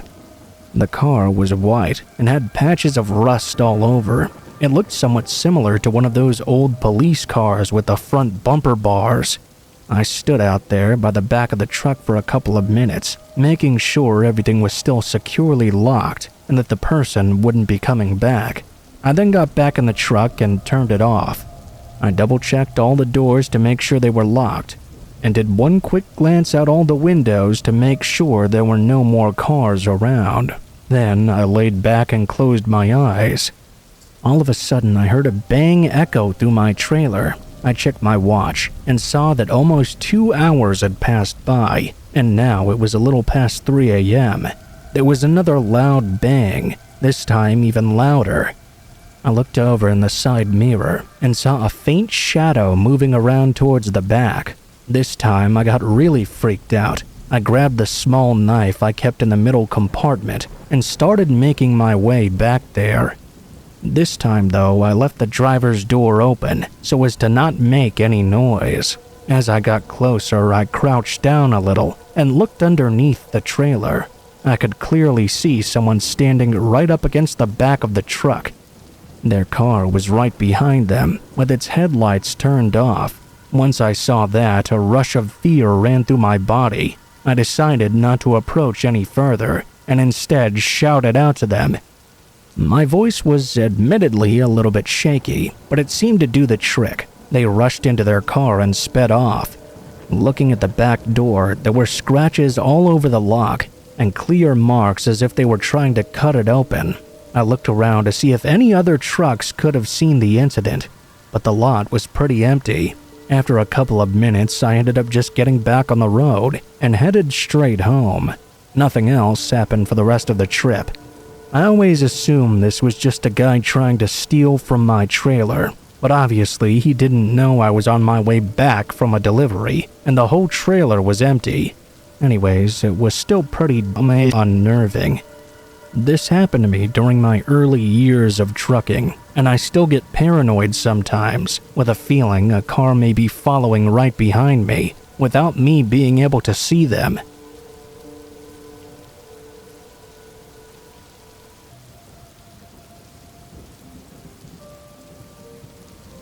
Last year, 3 friends and I went motorbiking along the mountain paths of Yuta Takayama. We took a break in the rest area. It looked kind of cool actually, like an old cabin. It was pretty great because there was no one else around really. One of my friends, let's call him A, was laying down and stretching out on the bench. Another friend, who we'll call B, was taking in the scenery. It was extremely beautiful in this area. I guess we had stayed there relaxing for about 30 minutes or so, when black clouds began to gather overhead. It looked as if a downpour was on the cards. I quickly headed toward the sheltered area by the bench that A was lying down at. He was fast asleep, so I shook him awake. He wouldn't wake up though. He was out like a light.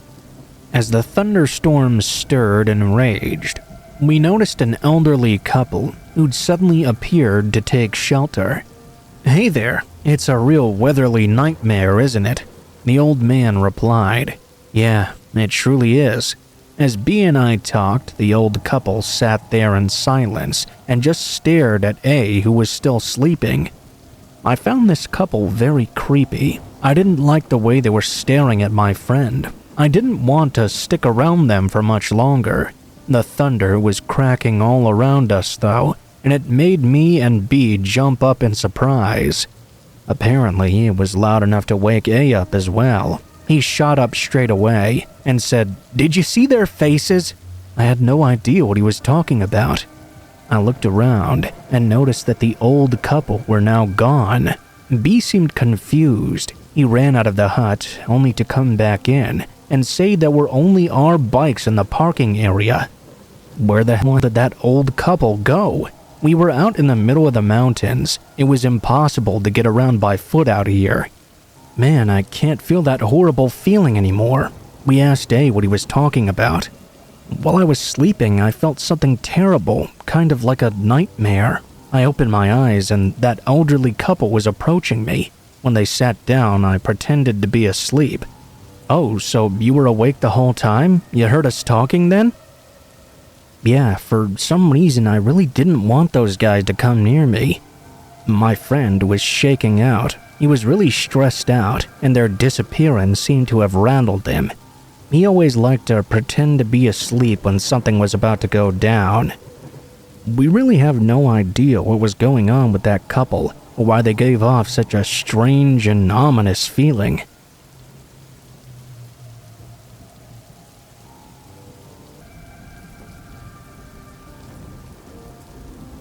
"4 years ago, I rented an Airbnb to stay in for the holidays. I was seeing my family for the week of Christmas, so I got a place that was just a few miles away.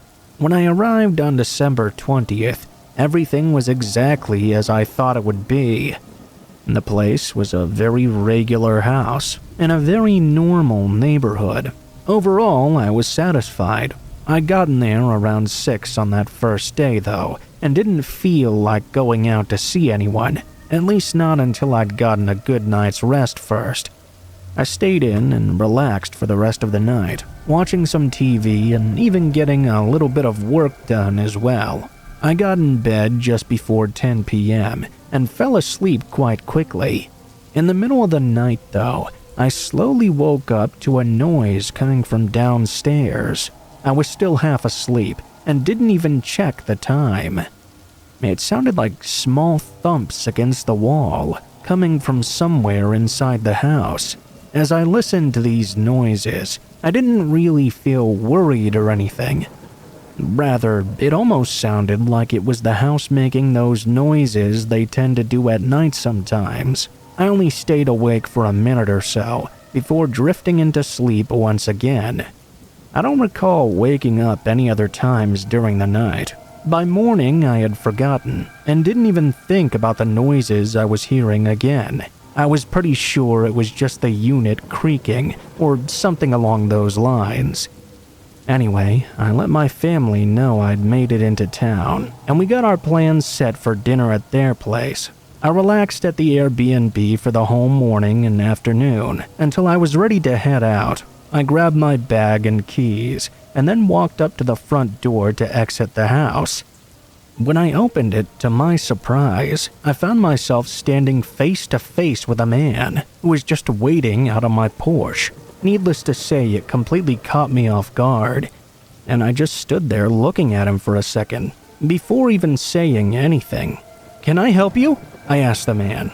He didn't knock or ring the doorbell or anything, which made me start wondering, how long could he have just been standing there for, and why was he here to begin with? The man did not respond to my question, though. Instead, he nodded and walked away. I watched him go down to the sidewalk and just continue walking down the street until he was out of sight. I couldn't see any situation where this wouldn't be strange and creepy. Why was he at the Airbnb, and for how long had he just been waiting there outside without attempting to make contact? I made sure the place was locked up tight, then drove to my parents' house for dinner with the family. I brought up the situation as an interesting story, and everyone else seemed to think it was just as creepy as I did. Dinner was quite nice, and we had plenty of other great conversations, catching up on life and everything. That whole night, though, I couldn't stop thinking about that strange man, and if the things I'd left at the Airbnb were going to be stolen or something by the time I got back. I ended up leaving the dinner get-together at around 9, and getting back to the Airbnb about 15 minutes later. I parked in the driveway and walked up to the front door, looking around for any obvious signs of someone having been there while I was gone. I didn't see anything out of place. I unlocked the door and stepped in. I walked down to the end of the hallway and into the kitchen, dropping my keys and the bag on the counter. Then there was a sudden thump, just the same as the ones I'd heard the previous night. Now that I was downstairs, it was far louder and clearly coming from one side of the house. I slowly stepped into the room near where the sound was coming from, but then the thump came again, from a door right next to me. I jumped back, getting a surge of adrenaline. After staring at the door for a few seconds, I could hear the faint sounds of heavy breathing coming from the other side. I grabbed my keys and ran for my car. I still didn't know exactly what was going on here, but I was not going to stick around to find out all on my own. I called 911 and waited for them to arrive. When they did, I watched them go in and search for a few minutes. Then they came out and told me something horrifying. The door this person was behind was the garage door, which showed signs of distress from the person likely trying to break the lock and get inside. Unbeknownst to me, there was a side door connected to the garage that led outside, which had been left unlocked by whoever had stayed there before me. I didn't ever plan to use the garage, so I'd never bothered to check it. Whether the man I'd seen on the porch was the same person that was in the garage is unknown, but just knowing I was asleep while someone was right below me trying to break into the house is terrifying. What were they trying to achieve after breaking in? We have no way of knowing. Obviously, after that though, I went and stayed at a hotel for the rest of the week instead. I still find myself thinking about that situation, even 4 years later.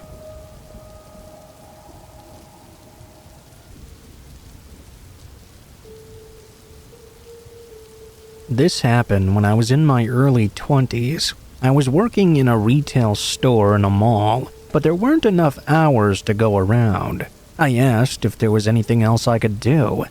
My boss told me the location of another mall that needed more people, so I could go there on my weekends. I needed to take the bus route that was a bit longer, but I didn't have to make any transfers at least. I got up early and caught the earliest one I could. The bus ride was fairly normal. I got to see parts of my city that I hadn't seen before. I did notice the bus eventually went through a more dingy neighborhood.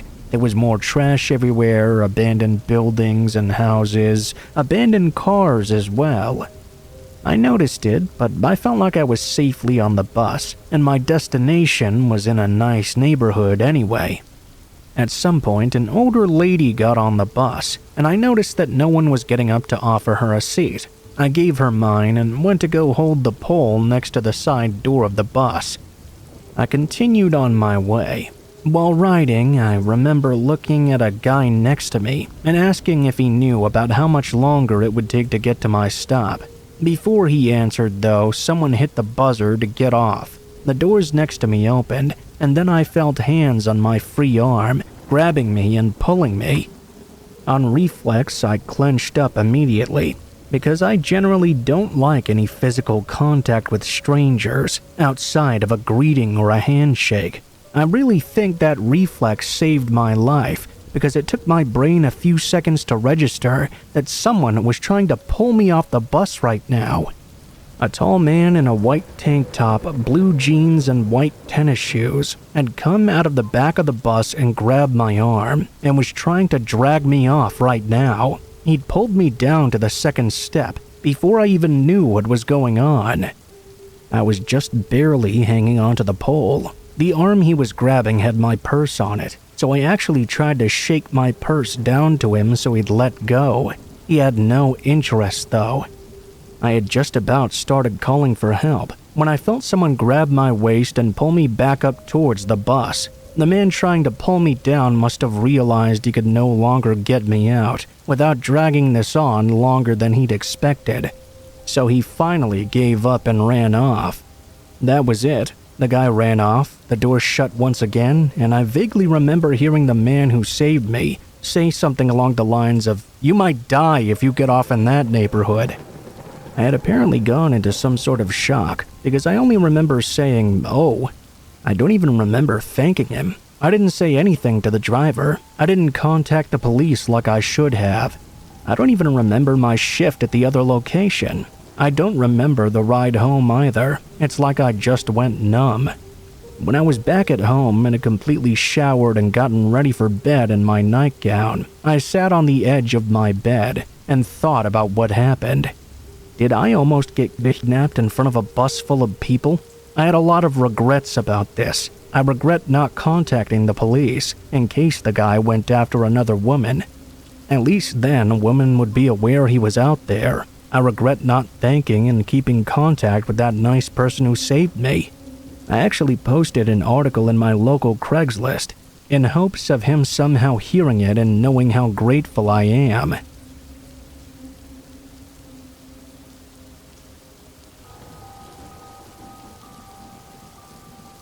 My sister and I went to a Jack in the Box during the summer of 2016. We grabbed our stuff and sat at the table closest to the window. Honestly, I really hated being alone in that place. It didn't make me feel that much better being with my sister either. Something about that area was just weird. I suddenly remembered that I should buy my mom some food to bring back home to her as well. I got up to the counter and ordered her some food, then rejoined my sister. As I came back though, I noticed my sister now looked quite frightened and weirded out. She said that this weird-looking homeless guy kept on staring at her. We both turned around in our booth and tried to eat our food, ignoring this weird guy. What happened next completely terrified me though. All of a sudden, another guy began running out of the store with this little girl. I thought she must have still been in school. She looked like she was 5 or 6 years old. Maybe they were running out like that because it was early in the morning and they were late for school or something. We were eating there pretty early. I was terribly wrong though. It took me a moment to remember that day was actually a school holiday. No one would be running to get to school. Plus, the look on their faces looked like they were both quite creeped out. I could feel knots in my stomach suddenly. My sister grabbed me by the arm and practically dragged me out of there. I tugged my arm away, quite confused and surprised. I asked her what was wrong. She kept staring behind me back into the restaurant. Well, if that father and daughter were running away, they had to be running away from something. We need to leave too. I turned around to look back, only to see that coming out of the doors of the Jack in the Box was that same homeless man. He was looking at my sister still and had what looked to be a knife in his hand. He was smiling, revealing a lot of missing teeth. He began stumbling towards us, slowly but surely moving. We ran away from him. All the while, we could hear him calling her name, my sister's name, perfectly. Neither of us, to this day, have any idea how that man even knew it. It really makes me wonder how long that man must have been watching my sister. After that, we never went back to that Jack in the Box ever again. If you ever go out like that, even when you're with somebody, always be aware of your surroundings, because there's no telling what might happen around you at any moment. What that man could have done had we not noticed him in time could have been quite a lot worse.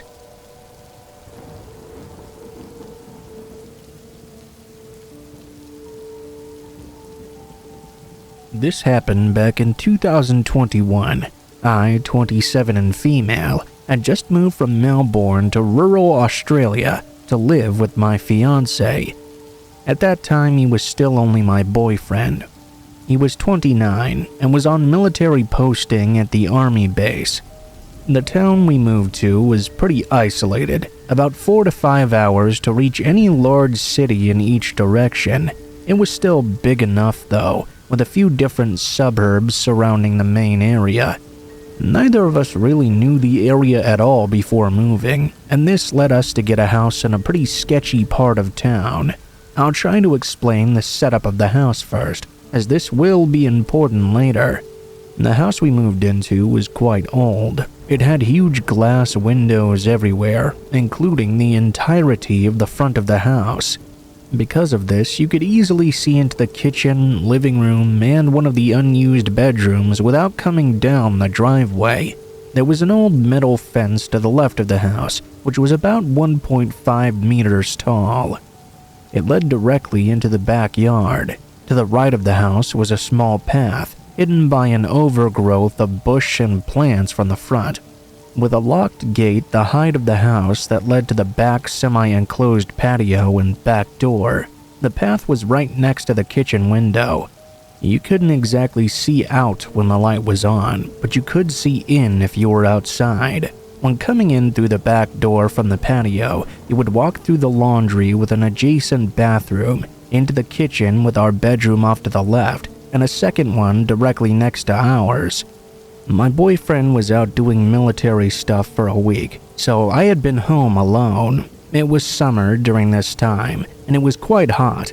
The house had terrible AC, so I had been sleeping with the windows open, and even left the back door wide open on accident when falling asleep a few times. I've always felt safe in Australia, and have lived mostly alone ever since I was 18. I didn't really have an issue with it.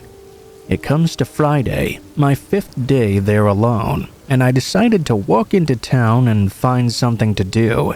The walk took about an hour each way, and when I finally got home, I was looking forward to doing nothing besides getting out of this heat. I spent most of the afternoon in the living room, playing PlayStation and watching TV. I had heard a few weird noises though, down the side of the house on the path next to the kitchen, leading to the patio. The guy who lived next to us had a workshop of some kind though, so I assumed it must have just been him tinkering around. I'm one of those people who lay in bed before they're ready to go to sleep. As I laid there, around 10 p.m. or so, I was doing my nightly scroll of Reddit. This really saved my ass, as I read a story that prompted me to get up out of bed and go close and lock the back door, which I'd almost forgotten to do. The back door had a normal lock, then a reinforced deadlock with a key screwed into the wall. 45 minutes or so later, still hearing the neighbor tinkering around occasionally, I decided I was ready to actually go to bed. I go and start turning off all the lights, including the back patio light and kitchen light. I lay down in bed and am finishing up my mindless scrolling when I hear the noises again. This time though, it was much louder. Still, it could just be that the guy was working in his workshop even harder, or maybe some kind of animal rustling things around. I was about to put down my phone and write it off, when suddenly, I heard a loud bang at my back door. I instantly felt like everything was going in slow motion. I just knew someone was kicking the back door in. I thought to myself, this cannot be happening. Then came another bang, and another. It was all so loud, and it felt like the house itself was shaking. I could hear multiple points of glass shattering, and the banging continuing. This went on for what felt like an eternity, but was only a few minutes. In my panic, after the second or third bang, thinking I could scare them off by pretending a man was here, I yelled out in the deepest voice I could, then slammed my bedroom door closed. Obviously, that didn't really work. I locked it and called 000, then pushed my bed up against the door. The banging was still going on, even as I called the police. Just as suddenly as it had started, it stopped. There was nowhere else to hide, so I was crouched down in the corner of the room near my bed. While on the phone with police, I could hear someone starting to kick in the bedroom door as well.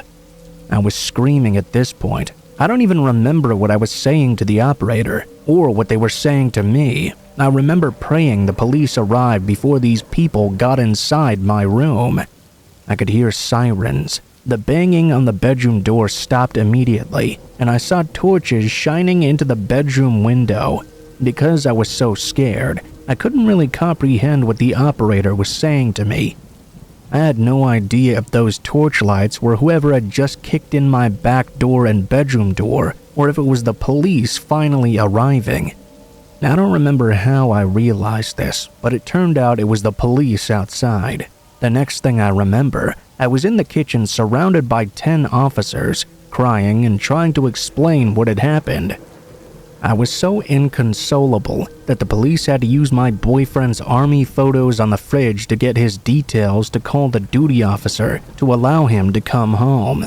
Once I calmed down a bit and my boyfriend got back, I saw the back gate to the patio was completely broken.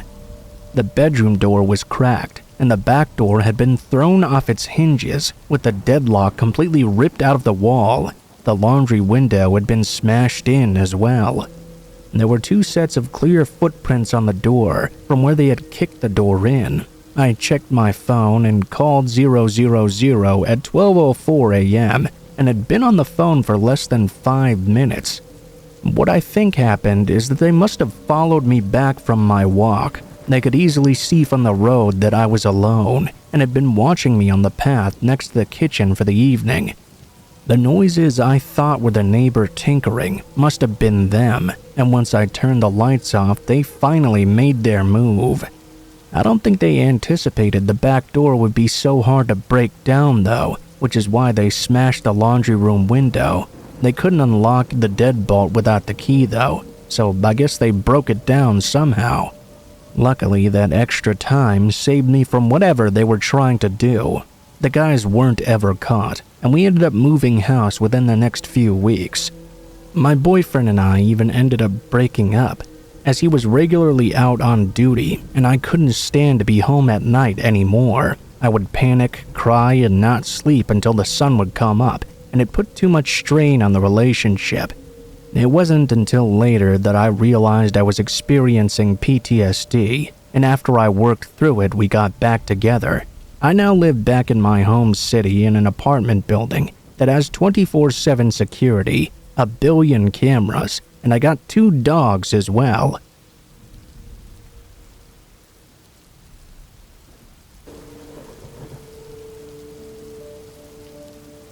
I'm 22 now, but this happened when I was 16.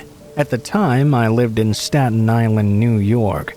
For a little background, I'm a woman, and at the time I was 120 pounds soaking wet, with a height of 5'6". I thought I was invincible. I never imagined anything like this would have ever happened to me. It was March 17th of 2013, around 10:30 p.m. or so. I was leaving my boyfriend's house. He'd walked me to the local bus stop as he always did. We joked and laughed while we waited for my bus to show up. It was kind of late. There weren't many cars on the street. I happened to notice a black SUV parked right across the road. I didn't think too much of it at the moment. My bus eventually did show up, and I said goodbye to my boyfriend. I boarded and took a seat next to the bus driver. The bus was completely empty. The driver turned to me once we hit the first red light, and then he asked, "What are you doing out this late?" It was random and a bit creepy. "Oh, I was just hanging out with my boyfriend." We made small talk, and my initial apprehension was put at ease. The driver then told me it wasn't exactly safe to be out and about at this hour, and that I should be more careful. I nodded, but as I said before, I was an arrogant 16-year-old who thought she was invincible. As my stop approached, I looked down at my phone. It read 11:30 p.m. My battery was down to 5%. Wow, that's not great, I thought to myself. I exited the bus and said goodbye to the driver. He told me to stay safe, and I gave him another nod as the door folded back shut. For some reason, I just stood there and watched the bus make its way down the street until its taillights were well out of sight. As I stood there at the empty bus stop, a sensation of what I can only describe as impending doom washed over me. I made my way to the bench to sit down. The bus I needed to go to that dropped me off near my house was scheduled to arrive at 11:40, only 10 minutes left. As I sat there staring off into space, thinking about some things I had to do when I got home, a black SUV pulled right up to the bus stop. The uneasy feeling I had earlier intensified, but I did my best to play it cool. The man rolled down his window and called out to me, "Hey, excuse me, do you know what time the bus is supposed to be here?" He appeared to be a mix between Hispanic and Asian and had a medium build. At this point in time, I did not make the connection that this may be the same vehicle I saw just before I boarded the first bus. I figured he was probably waiting for somebody, so I replied that it would not be long. He then asked me how long I'd been waiting. It was then that I started to get a little bit freaked out. This guy was really giving me the creeps. I considered if I might just be overreacting. Perhaps he was just trying to pass the time. Still, I kept my guard up. I answered that I hadn't been there waiting long. He proceeded to try and make more small talk.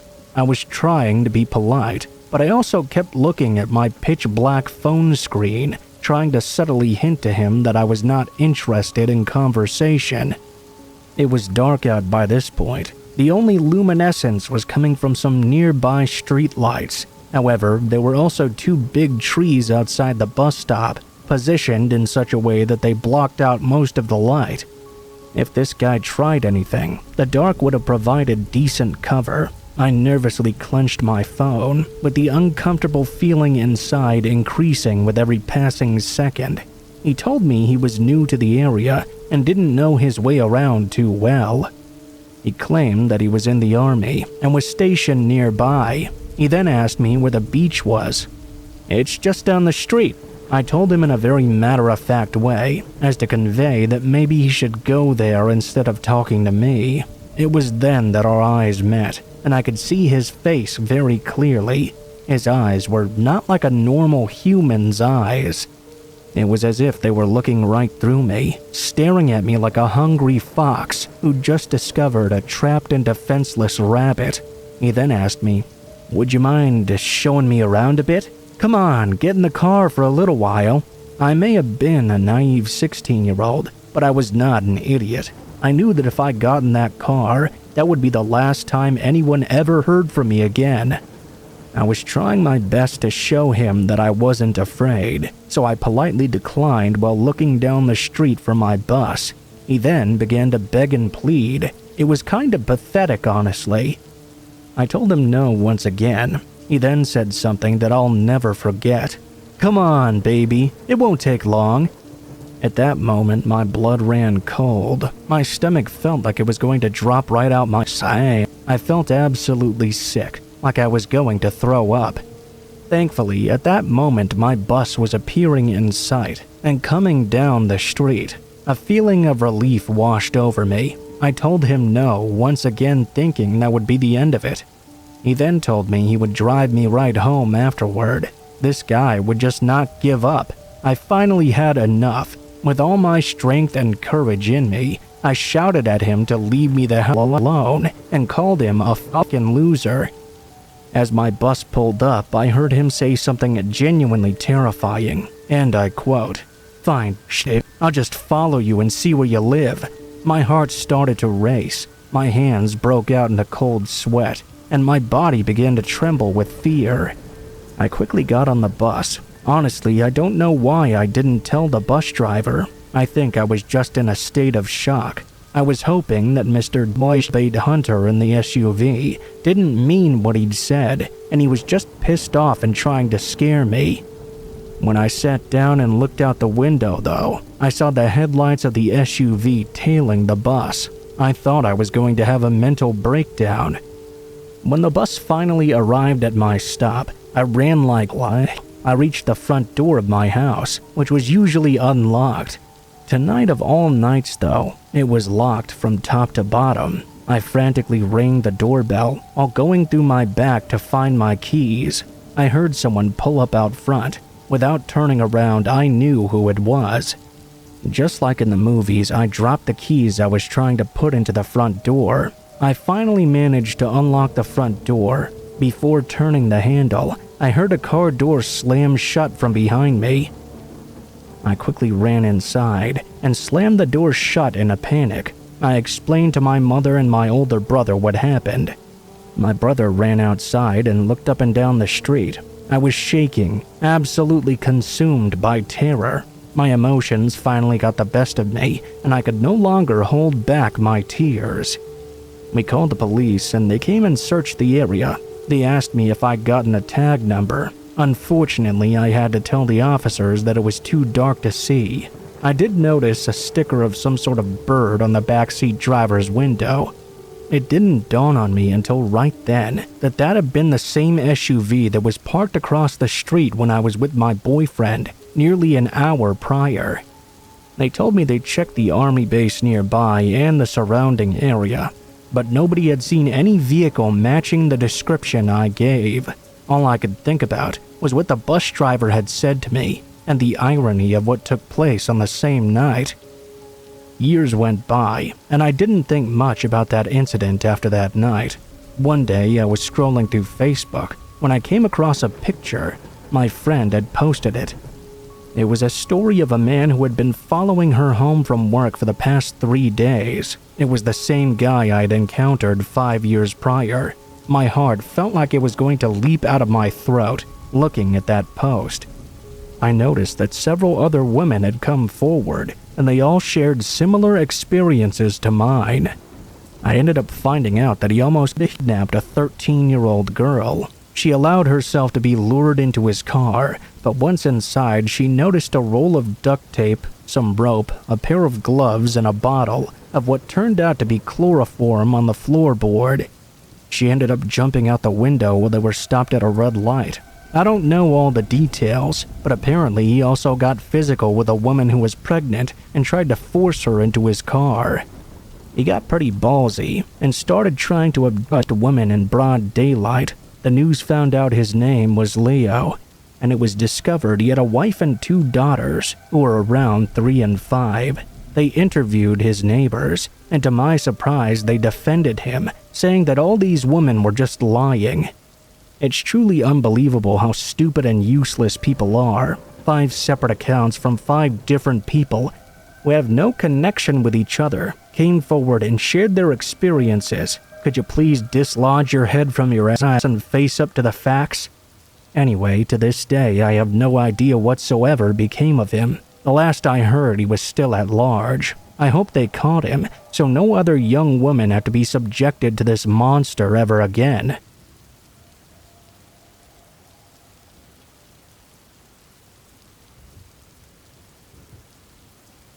I was about 15 minutes from finishing the night shift at work when there was a massive crash in one of the windows in the office. I got up to go check it out, only to see that someone had thrown quite a sizable rock through one of the windows on the front of the building. This was especially weird because I was working in the industrial district at 11:30 at night with none of the other businesses opened. I went back to my desk and put a quick call through to security to let them know what happened. At that point, I decided it would be best to head home. As I was leaving the building, I was freaking myself out about it more and more. I ended up running to my car and getting in and taking off as fast as I could. I was almost home, and I'd started to calm down a bit when I realized I did not unlock my car when I got in. It had been unlocked the whole time. I did a quick check with my hand in the back seat, but there was nothing there. Fast forward 30 minutes. I called a friend of mine who said he was out drinking at a bar nearby. I decided I was going to go join him. I jumped on my bicycle and started riding over. I was riding along the road on my bike. It was quite a nice night, and I was in no big rush. I was just enjoying the moonlight when I began to hear someone riding right behind me. I straightened up and stuck to one side of the road. This guy passed me by really slowly, and when he was right beside me, he shot me a big smile that I can only describe as purely insane. I kind of flinched, and I was taken aback. I realized he was riding on my mom's bike. Needless to say, I turned around and went home. When I got there, sure enough, her bike was missing, and one of my car doors was open. This person must have somehow been hiding behind me the entire drive home.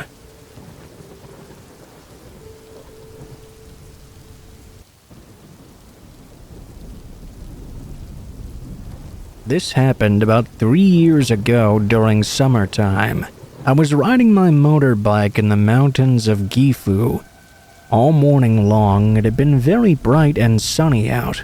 Then suddenly, the pitter-patter of rain started up out of nowhere. I came across a rest stop area and pulled in to take a short break. In the service area, there was a toilet and some shops in a building with a wooden roof. There was also a table and a little bench in what looked to be a little hut. As I was using the toilet, the rain really began to pour down, and thunder started to echo through the mountains. The rain didn't seem as if it would stop anytime soon, so I thought I'd better change into my emergency raincoat. I took off my backpack and headed towards the sheltered hut. While I was getting my raincoat out of my backpack, I put my other things down on the table. I casually glanced up, only to see an elderly couple sat right opposite to me on the bench. They hadn't been there just a second ago. When did they show up? I didn't really care about that too much, though. I was more worried about when this thunderstorm was going to stop already. I stared at the sky for 2 to 3 minutes, trying to figure out what this crazy weather was going to do next.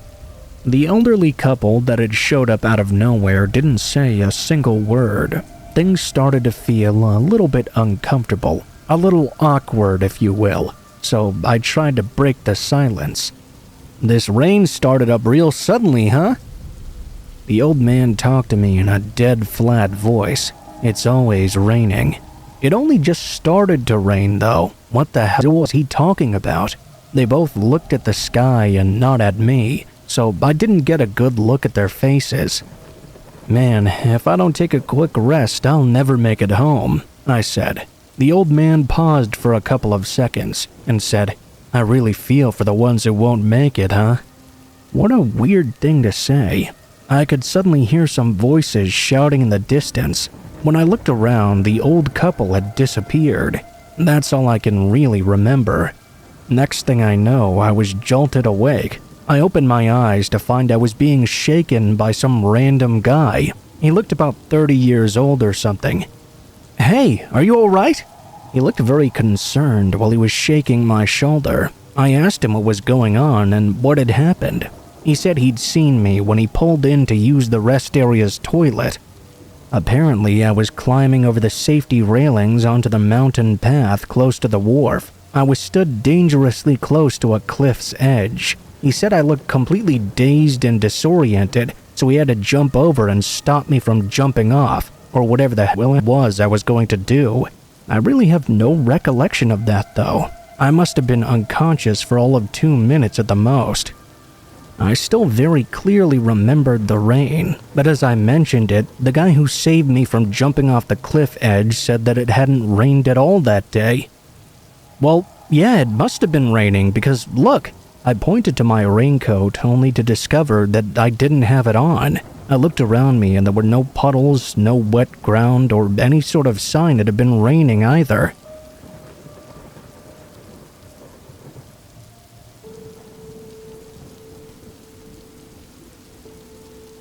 The summer I turned 27, my boyfriend of 3 years invited me to stay over at his parents' place for a week. They were heading off on some month-long vacation around Europe, so they asked him to watch their house while they were going to be gone. A big reason was they needed someone to take care of Buster, their 7-year-old beagle. Instead of staying there all alone, my boyfriend asked me to come keep him company. It was super fun having all that privacy, and it was kind of emotional too, seeing how things might play out if we stayed together and achieved our career goals. It was also summer, and with both of us being teachers, neither of us had any real commitments or anything like that. While Jay's parents were in Europe, we had our own little staycation right there in that house. I arrived on Friday evening and stayed all the way until late Thursday night, only occasionally heading home to grab a change of clothes or something out of my fridge. That Thursday, we stayed in bed until late in the morning, then headed out to get brunch at our favorite spot. I ordered my usual and he ordered his. It was a nice little brunch date like that always put me in a great mood.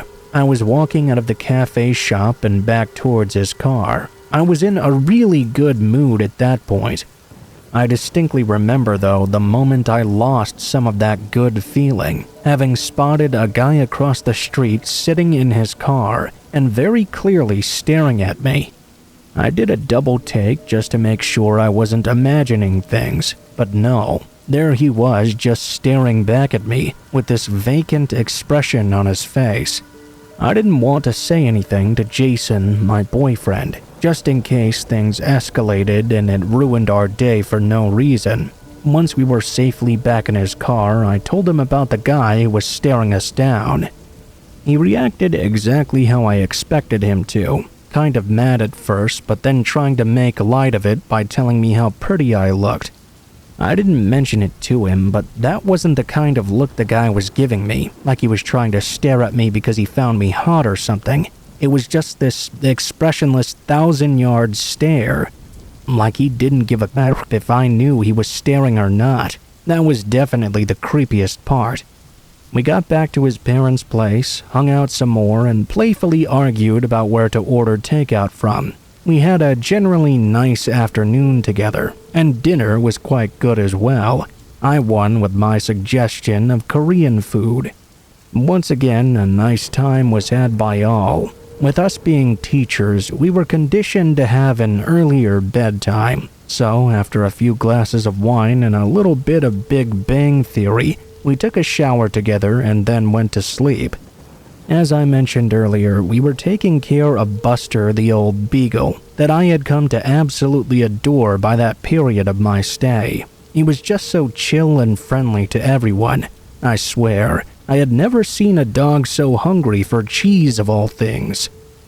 Buster had apparently gotten pretty smart in his older years too. Whenever he needed the bathroom, he'd just walk up to the back patio doors of the house, sit his butt down, and just stare at you and whine if you didn't immediately get up to let him out into the yard. It was cute and very polite of him. I remember that night waking up and needing to pee really bad. When I was in the bathroom, though, I could hear Buster whining. There was no scratching, but he was still whining at the door. After I finished with my business, I figured I'd go let Buster out to have his. Right as I got to the top of the stairs, though, I saw him right there in his doggy bed, not by the door. He was still whining all the same. He was also not lying down in his bed like he'd usually be doing. Instead, he was sat bolt upright. There was only a little bit of light going downstairs from the hallway I was in, but I could see him looking up at me, just like he'd do if he needed to go to the bathroom. I walked downstairs to him and said, "What's up, buddy?"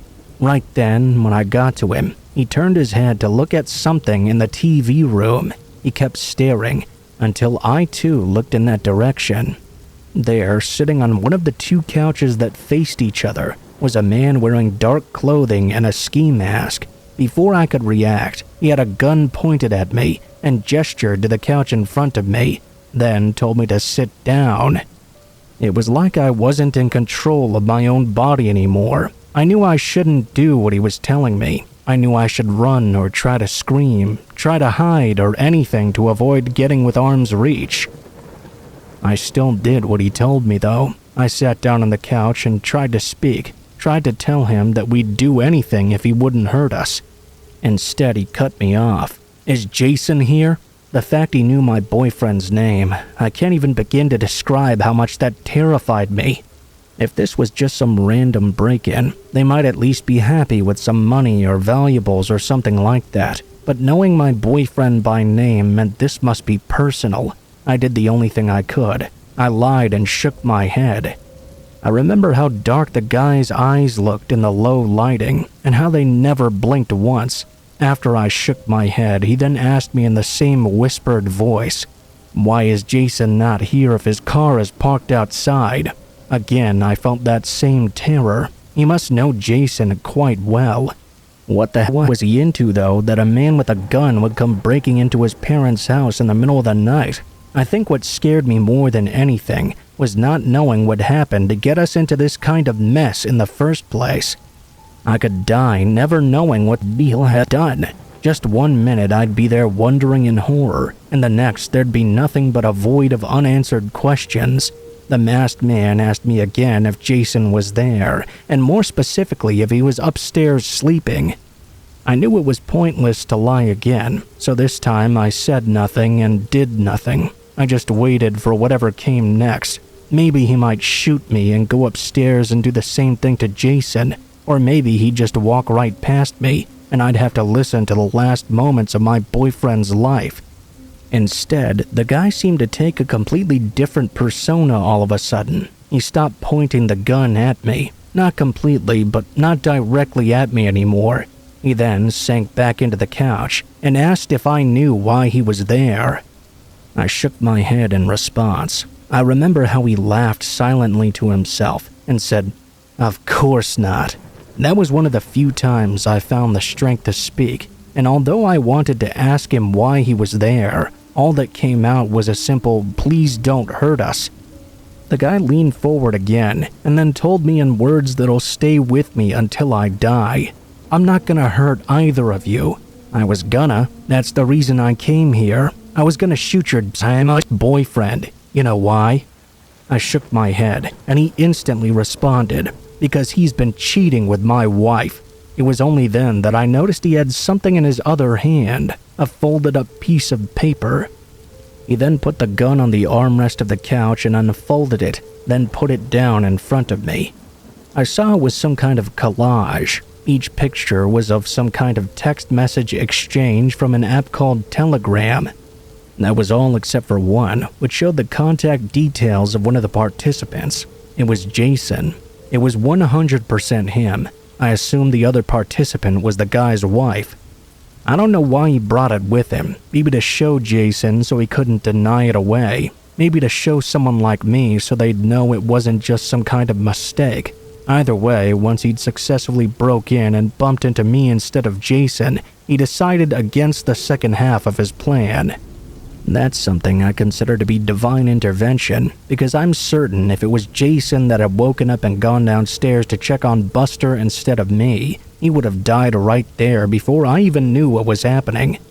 Because it was me, though, someone the intruder saw as an innocent party, it gave him second thoughts. He got up to leave. I was filled with a wave of relief so strong I could have burst into tears. "So, I guess you're gonna call the cops now, right?" I shook my head for what seemed like the 20th time in minutes. "Nah, now you're gonna do it, and I'm dumb as fuck for doing this in the first place." I felt a few last pangs of anxiety as he walked towards the patio doors, which were ever so slightly ajar. He must have somehow gotten in without waking us up that way. Now that I think about it, though, maybe he did wake me up, and that's when I realized I needed to pee. I guess that's neither here nor there, though. The last thing I said before he walked out was a really shaky thank you. I realize now that I was thanking him for 3 reasons. Firstly, it wasn't a thank you, so much as trying to confirm he wasn't about to change his mind and kill both of us. Second, it was a thank you for not hurting us. But thirdly, it was actually me thanking him for telling me what Jason was doing. At the time, I felt very protective of Jay, and was glad he wasn't hurt. I know that somewhere in there, though, he had planted a bizarre seed of gratitude in my head. After I thanked him, he stopped, looked back, and said he should be thanking me right now. I feel a kind of crazy guilt typing this out, but my first instinct was to call the cops. There was no guarantee he wasn't going to change his mind and come back. I don't know if he'd been drinking or was crazy or anything else that might cause him to do something he'd regret. That's when I stumbled back upstairs on trembling legs, grabbed my phone and called 911. Jason woke up in the process. It took a few minutes of describing what happened to the operator before I was able to ask Jason about the events. The moment I did, I knew it was all true. I'd spent 3 years with him learning all his little quirks and tells. I could read his facial expressions like a book. What Jason's face said to me after I asked was, "How do you know about this?" He tried to tell me he didn't know what I was talking about. The guy was obviously mental ill with some sort of delusions or something, and the cops better get there quick. I even remember him calling me baby over and over. All that I felt in that moment was that I stopped loving him. It was a sick joke. I think it was the way he used that threat to our lives as a perfect excuse to try and not talk about Melanie. How he'd been playing his hide the salami with her for the past effing who knows how long. He kept on saying stuff like the only thing that matters right now is we're safe and everything can wait. I don't know if I had ever felt that kind of anger before. And when the cops finally arrived to take statements from each of us, I had to struggle to keep myself together. It might sound kind of weird, but I don't really blame the guy for being as angry as he was. If my ex-boyfriend had kept his junk in his pants, there would have been no reason for anyone to plan any messed up revenge killings. Sure, the guy should have gone about it in a responsible way, but we don't live in a perfect world where everyone else does everything they're supposed to, and none of the stuff they're not. If they did, I might not have this terrible memory now.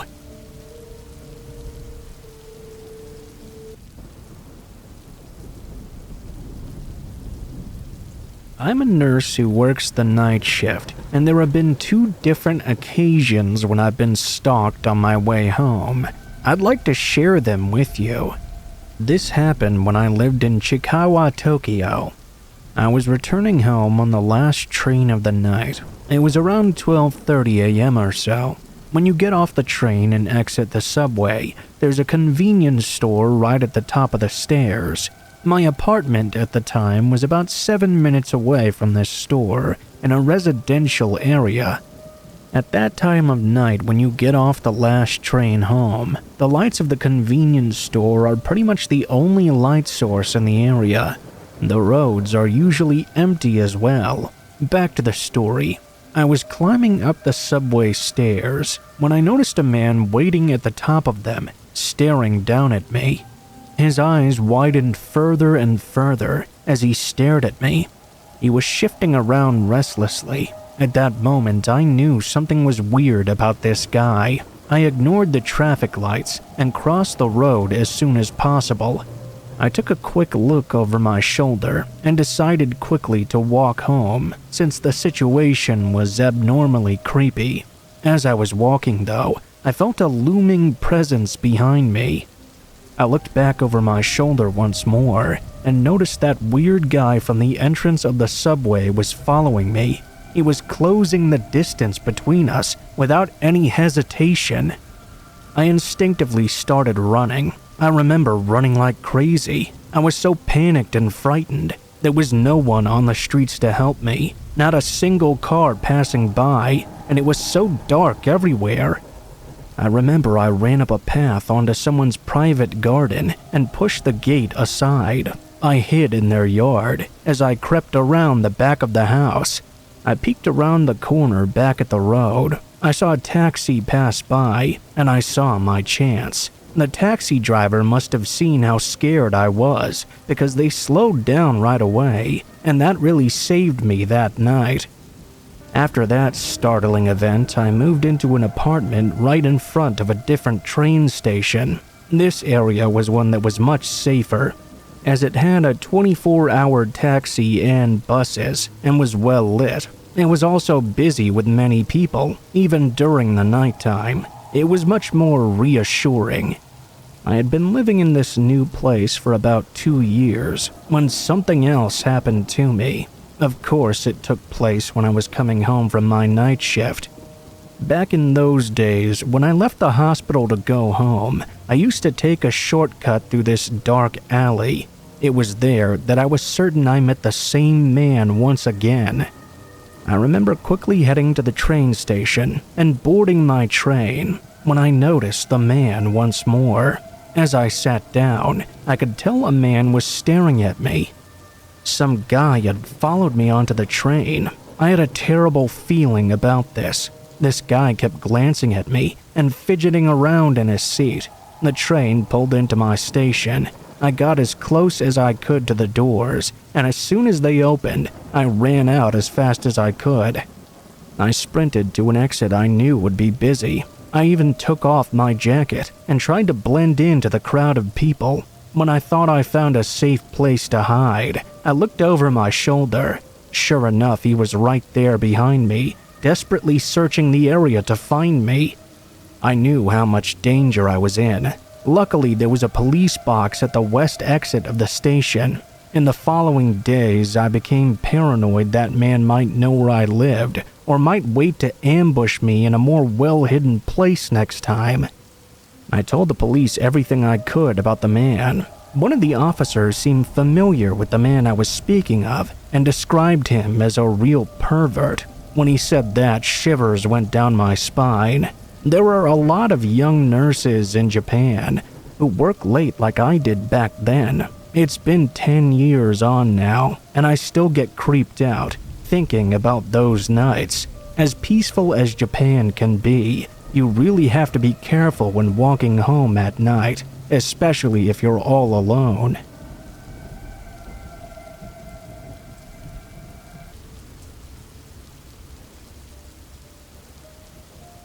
I remember it was about 9 p.m. and the kids' parents would be getting home in about an hour. I had put the kids to bed and I was downstairs watching TV by myself. Every so often though, the TV would flicker with static. To be honest, it was kind of starting to scare me. It wasn't until the point when I looked up from the TV and out of the nearby window when I lost it. There wasn't actually anything outside, but it seemed as if in the reflection, I could see what looked to be a tall man standing not too far away from me, behind the couch. Needless to say, there was not actually anything there. When I snapped my head to look at the spot where it had been standing in the reflection, I didn't find anything. I grabbed all my stuff and wanted to get out of that house then and there. Instead, I ran upstairs and actually sat down quietly where the kids were sleeping until the parents arrived back home. I particularly remember when the parents arrived and I had started to leave. I was pulling out of their driveway in my old Ford when I looked up into the kids' bedroom window. I saw the same reflection I'd seen earlier, looking back down at me with a hand raised as if waving goodbye. After that incident, I never babysat anyone ever again.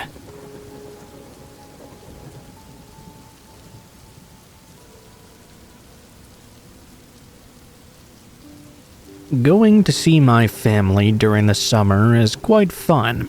Traveling 3 days by car, after getting there, we would have about 3 good weeks ahead of us to spend in Nebraska. I myself am from Pennsylvania. I was really excited when my aunt asked us to stay with her. I mean, she was a pretty good aunt. We were already 4 days into the vacation, and I wanted to stay up late one night. I opened up my laptop and decided to Skype my friend Brody. We talked for about 2 hours, until my aunt's dog suddenly started barking upstairs. I'm ashamed to admit I grabbed the dog and told him to shut up. Brody and I continued our conversation, but the dog would not stop barking. This time, I chalked it up to probably being my sister, who had just come in through the door. I felt a bit relieved that she was here now, but she went right to bed. It was now about 2:45 in the morning. Brody and I had already finished our conversation. As I lay there trying to get some sleep myself, the dog began barking once more. At this point, I was getting quite annoyed. I wanted to go to sleep and I was exhausted. Right as I was about to get angry though, I heard a tapping on the window behind me. I was in the living room, and there was this glass window, a large one that made up a majority of the wall. I was already a bit creeped out thanks to the dogs barking, not to mention I was not that familiar with my aunt's place. When I heard this tapping, I was expecting the worst. It was common for drunks to wander around this area.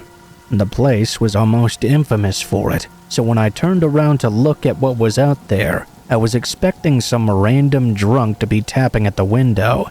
Yeah, my aunt lived a little too close to the bar for sure. Sure enough, as I turned around, I could see at the window there was a bald man staring in at me. I jumped out of my skin when I saw him. He looked sweaty and dirty. He was swaying about back and forth. He indeed looked to be very drunk. He then tapped again, even though I was already looking at him. He began speaking to me, muffled by the glass. "Hey there, don't be rude to your dog. I heard everything you said to that poor thing. Just because it's barking doesn't mean it's your worst nightmare. That would be me." He then started this freakish laugh, as if he thought that was the funniest thing in the world.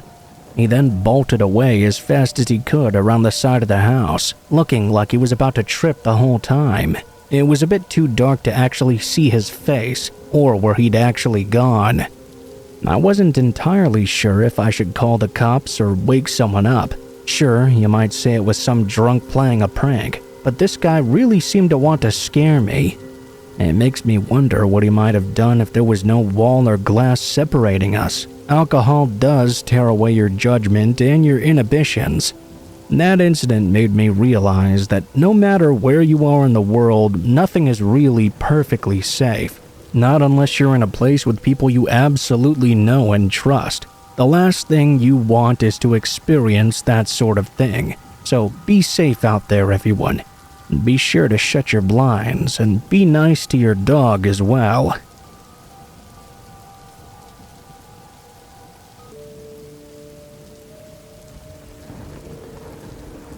After my parents got divorced, I really disliked being with my dad. My mom and dad still lived in the same neighborhood, although not really close together. I spent most of my time with my mom, although I did have a room at both of their houses. My dad had gotten really depressed after the divorce. He spent a lot of the time that I was with him drinking and not really paying much attention to me. I only spent the occasional weekend over at his place, and only when he really insisted on it. Since I was spending Christmas with my mom, he insisted I spend the weekend before Christmas over at his place. My parents arranged all of that. I was around 10 years old at the time. I think that's important to know if you're to understand some of the decisions I make in this story. It was a pretty lousy day ever since I walked home from school to my dad's place. It had been snowing pretty heavily all day long, so walking to the house caused my feet to get pretty soaked because of the snow. Once I arrived at my dad's place, he had already begun drinking, so the night was not going so great. The only thing I did like was the fact it was snowing outside. I sat at the window drinking hot chocolate and watching the snow fall. My dad drank so much that he eventually fell asleep in his easy chair. It wasn't unusual, but it made the night as bad as any other.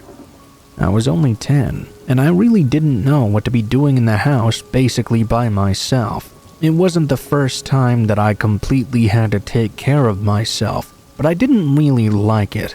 It seemed like I was wasting my time and my night being here at this house.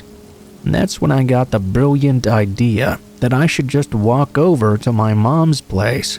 I had made the walk before. It was a bit long and I wasn't supposed to be out so late at night. Maybe my mom might be asleep or out of the house at the moment, but I could not stand spending any more time here with my passed out father. I bundled up as best as I could with what I had on hand, and then I set out into the snow. It had been really snowing hard, and it had been building up on the ground this whole time. That made it a much harder walk out there than it had been walking home from school, but I was determined to make it back to my mom's house. I was moving really slowly through the snow. As I walked by each streetlight, I saw just how hard and heavy it was really falling. A few times I felt I should turn back around and go back to my dad's house, but I figured it would be fine when I eventually made it home. I had gotten maybe about halfway when something happened. A door opened suddenly and an older man came out onto his porch. He started talking to me, asking me if I wanted to come into his house and get warm. He said it was way too cold and wet out there, and that if I came into his house, he could call my father for me to come and pick me up. I waved him off, telling him I was fine. I was just trying to get home, and I could make it there all on my own. And that was when he started offering me things like hot chocolate and fudge if I came into the house. He was making me feel uneasy. I was not supposed to talk to adults I didn't know. I wished I could have walked faster, but I would have had to walk in the street for that, and I wasn't allowed to do that either. I wanted to get away from this man. As I tried to go on, I kept note of him from the corner of my eye. The man began coming down his front walk quickly, coming right for me. I didn't think much about it, but I got scared out of my wits when he suddenly grabbed me by the arm. He started trying to pull me toward the front walk, and I knew he was trying to get me into his home. I was terrified, and I struggled my best to get away from him. I began screaming out and yelling at him to let me go, but the guy was dragging me, and he was a lot bigger than me. He was winning easily. There was no doubt he was going to get me inside his house. I got extremely lucky, however, as a snowplow just happened to be coming down the street at the same time. It caught the attention of the man dragging me. I was able to use the icy slickness of the sidewalk to knock him off balance and throw him onto his back. I then jumped over the snowbank separating the sidewalk from the road and in front of that snowplow. The man who grabbed me got up and started running back towards the house. The snowplow stopped, and a big man got out of the cab.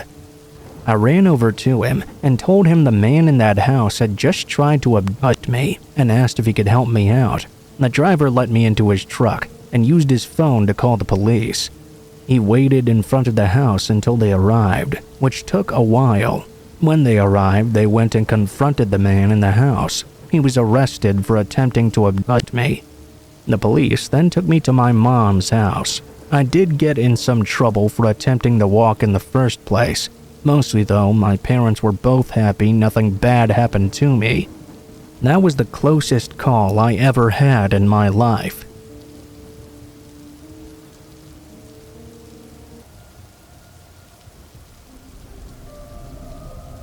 I had to do a long drive across the US to get back home after visiting a friend of mine. I was 19, so naturally I was convinced I was invincible. I'm a woman and had pulled into a mountain town. It was about 11 p.m. or so, and I was super tired. Although I was only 3 hours away from home now, I knew it wouldn't be safe to continue driving. For reference, I'm 5'2", and I had plenty of cash on me at the time. I booked myself in for the night at the motel. It was really quiet, with only 2 vehicles in the parking area, one of them being a large white van. I know how that sounds, but I didn't really think anything of it. I mean, maybe it was the clerk's van, and he needed it for transporting things or something. The clerk was a man, and I immediately got a sketchy vibe from him. He seemed to have bent on trying to creep me out for some reason. His idea of making conversation was to immediately say, "A young girl like you ought to be careful. You know, these trees have witnessed many things around here. Pretty young things like you disappear all the time." I know that sounds like a horror movie, but believe me, that's what I felt like in the moment. I think he was prompted to say this because he asked where I was headed, and I was deliberately vague with him, just saying I was going somewhere important, but I needed to rest before I continued. The clerk kept pushing. "Well, are you traveling alone?" I said, "Yeah, it's just me." He then gave me this ominous warning. He was tall and skinny and had ginger hair and really dark brown eyes. He reeked of cigarette smoke. In fact, the whole check-in area stank of it. He told me he would be at the desk if I needed any help. I was too tired to dwell on things any further. I went to my room and made sure my door was locked up and the windows were all covered. The room didn't smell too bad, and nothing seemed that weird. That is, until I realized that none of the lights inside were working. I used my phone as a flashlight and went to the bed. There were cigarette butts all over it, and the pillows were also wrecked. I could see stab marks in them, and they looked filthy, just full of grime, as if they hadn't been washed in ages. I realized there were also cigarette butts inside the pillows where the stab holes were. I felt incredibly uneasy, but I told myself not to be ridiculous. I mean, that sort of thing happens at motels all the time, right? I couldn't ignore that uneasy feeling developing in my stomach, though. I pulled the covers back, and at least the sheets were clean. I decided to sleep without anything over me. I lay there for about half an hour, but no matter how tired I was, I could not doze off. I was creeped out by every single noise from outside. I kept telling myself to chill out. It's just an unfamiliar environment, but I could leave right after a few hours of rest. Daylight would be here before I knew it anyway. I must have eventually dozed off at some point, but not for very long. I awoke with a start, my heart hammering in my chest. The door was being knocked on. I grabbed my phone to check the time and saw it was 1:15 a.m. I had not been sleeping for very long. Obviously, I felt uneasy. I mean, who the hell would be knocking on my door at this time? There were no people around, and I had the curtains drawn so I couldn't see outside. I was scared to look, yet I knew I had to. I got up very cautiously and gripped my phone, ready to use it as a weapon if need be. I moved the curtain aside, and I could see the outline of a tall man. I realized it was the clerk. Confused and still feeling on edge, I opened the door slightly. I was still shielding myself so he couldn't burst in. His face was blank, and he just stared at me. "Hello?" I looked down at his hand and realized he was holding a cup. It was one of those takeout coffee cups you get in cafes. It had a lid on it, and I couldn't tell what was inside. He held it out to me and said he knew I was tired from my trip. He thought he'd get me some caffeine to help me wake up. I was confused. I didn't answer due to my confusion. He gestured toward me again, and I finally just said, "What?" He looked at me and explained he got me coffee because I was so tired from my long drive, and he wanted to help me out. My uneasiness spiked to new levels. I felt a sense of dread creep over me. I told him that was nice of him and all, but I would be fine after a good night's rest. Thank you anyways. I went to shut the door, but he wedged his foot inside and insisted I take this drink from him. I'm not stupid. I don't care if it sounds paranoid. I know better than to accept a drink from a stranger, especially this guy, in these circumstances. Instead of insisting on declining, though, I decided it would be best to accept it and not drink it. I took it from him, afraid he would grab my arm or something. Luckily for me, he didn't. He smiled a sinister smile at me and told me to take it easy before he walked away. As he did, I quickly shut the door and locked it behind him. I stood at the curtain, staring outside. I saw him go over to the white van in the parking lot and jump in the passenger side. I took the lid off the coffee, and only then did I realize it was not very hot at all. I wondered how long it had been sitting for.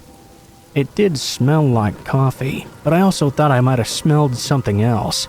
I knew better than to risk taking a sip of it. I wasn't sure what to do. I was afraid to leave in case he ambushed me or followed me to my car. It wasn't that far away, but they could still come after me in his van if I drove out, or run at me in the lot. What if he had other people waiting and watching me? What if he came back later? Surely he knew I'd locked the door, so even if he did judge me, he wouldn't be able to do anything. I mean, he could. Maybe he had a master key to all the rooms or something. Or he could smash the window and jump in. So many scenarios and questions were running through my head. And I was way too frightened to go to sleep. I felt like I was in a horror game. This was my safe room. I knew I had to get out of here and fast. By the grace of God, the bathroom windows were quite big. The motel rooms were on the ground floor, so I had an idea. I left the coffee on the floor of the main room and went into the bathroom. I'd looked in there before sleeping, but I hadn't paid close attention to the windows. I reckoned I could just about squeeze out of them. It was above the bathtub and not very high up. I knew I had to try. It would take me out behind the building. I opened it as wide as I could and hoisted myself upward. I managed to get out thanks to being short and thin. I landed hands and face first, but it didn't matter. At least I was out of the motel room undetected. I had my phone in my jeans pocket, so it was safe as well. Thankfully, it didn't get smashed or anything. I crouched down and crept slowly to the edge of the building. I could see into the parking lot. I knew the clerk still had to be in the van, but of course it was way too dark to really see anything. It was then that I thought about how he'd gotten into the passenger side, meaning someone else was behind the wheel. Had they been there when I arrived? Was this all a pre-planned thing?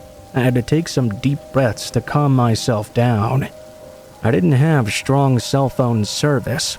I could have tried calling the cops, but the signal was just so weak up in these mountains. It was even worse where I stood at the back of the motel area. I was scared the light from the phone would attract unwanted eyes to find me. I hid away behind the motel for a long time. I was too afraid to move. I knew I had to time this perfectly or something disastrous could occur. I had to abide my time. It was really bitterly cold outside, and I was shivering, but I had to stand there and wait. I stood for a long time. I don't know how long, until I heard a noise. I carefully peeked around the side of the building, where I saw the white van's thin doors open. The clerk got out with another man, who looked similar to him. They disappeared out of sight. I darted out of sight too, petrified. I felt incredibly vulnerable, and my heart was racing. I could hear movement, but I wasn't sure what they were doing. I heard footsteps approaching. Then I heard the clerk talking to the man. "I'll knock." I then heard knocking on the motel door. I knew it had to be mine. I could barely breathe. I was so scared. Another voice then talked to him. I think it worked. This voice was higher than the clerk's, with an eerie calmness to it, as if they were talking about the weather. I knew in that moment the coffee had something in it. I heard the jingling of keys as someone fiddled with them. A sinking feeling came over me. I was right to think it was possible the clerk had some sort of master key that would open the door despite it being locked. If they went in and didn't see me there, would they check the bathroom? I hadn't shut the window behind me. It was still wide open, so they'd find me. I knew I had to act now and fast. I couldn't mess this up, or I was done for. They were clearly planning something very sinister. I heard the footsteps enter the motel room. I darted out, refusing to look back. I couldn't hear anything around me except my own heartbeat. I jumped into my car and sped out of the parking lot without daring to look behind me at any point. I was trembling, but I couldn't stop. I knew I had to drive no matter what. I didn't stop driving until I got home. When I finally arrived, I just sat in the living room. I was shaking until 5 a.m. My parents were still asleep. When they woke up, I told them everything that happened, and they called the police. I didn't sleep until like 11 that day, and I had to wake up at 1 p.m. The police took me seriously. They went to the motel that I described, but they didn't find any evidence of wrongdoing. The van was there, but there was nothing inside of it. The clerk was there, but he was apparently alone. There was no sign of another man, and the coffee was long gone. Apparently, my motel room only had a single sheet and nothing else inside. I begged the police to do something, because this guy clearly had a plan set up for me, but they told me there was nothing else they could do. It's been a few years since all this happened, and it put me off from motels for life. I don't like driving super long distances anymore either. I'd much rather stick to getting on a plane to take me wherever I need to go. I feel like the stars aligned for me in that night. In some ways, I'm lucky I'm short, even though I've always longed to be taller. I'm not sure a taller person would have fit through that window. I ignored my instincts a little, but at least I knew something was up, and I was on edge enough to be aware.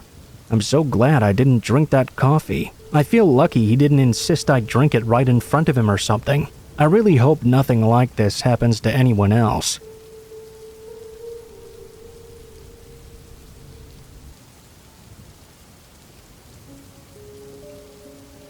I worked at a women's clothing mail-order catalog call center.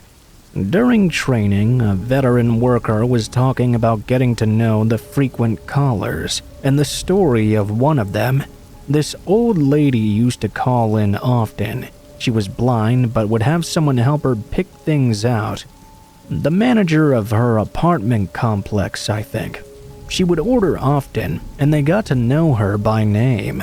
Eventually, she stopped calling in, so they contacted the number they had for her, which was the apartment manager's number. The old lady was perfectly fine, but she had moved to a new building. Even though she was blind, she was very meticulous with her cleaning. She cleaned everything often. The manager had come in to do some maintenance for the first time in many months, and noticed that in every room of her apartment, just above her head level, there were thick webs and nests of black widow spiders, hundreds of them. Can you imagine an oblivious old lady walking around blind in a house she thinks she's made spotless, but there's a soul-freezing nightmare swarming all over the ceiling? Needless to say, they had to get her out of there before she ended up getting bit by one of them or something. Thankfully, the old lady is still all right to this day.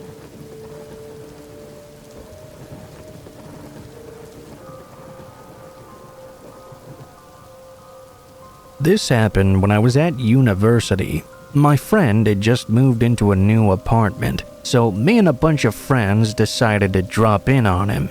His place wasn't new, but it wasn't exactly old either. It was the very definition of pretty decent. His apartment was 3 stories high. There was a narrow staircase leading to the entrance, and a little path leading to the room on the ground floor.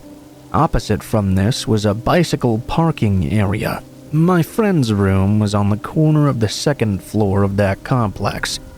On that day, I remember there being a lot of rain. We went to the local supermarket to get some beers and some snacks. We were heading back to his room to surprise him when we went into his apartment. I put my bag down, followed by my umbrella, when suddenly one of my friends shouted, "What's the matter with you?" I jumped out of my skin practically. We all looked at my friend who'd suddenly shouted, then followed his eye line. He was looking over the stairs towards the bicycle parking area. There was a woman stood beneath a flickering light in the corridor.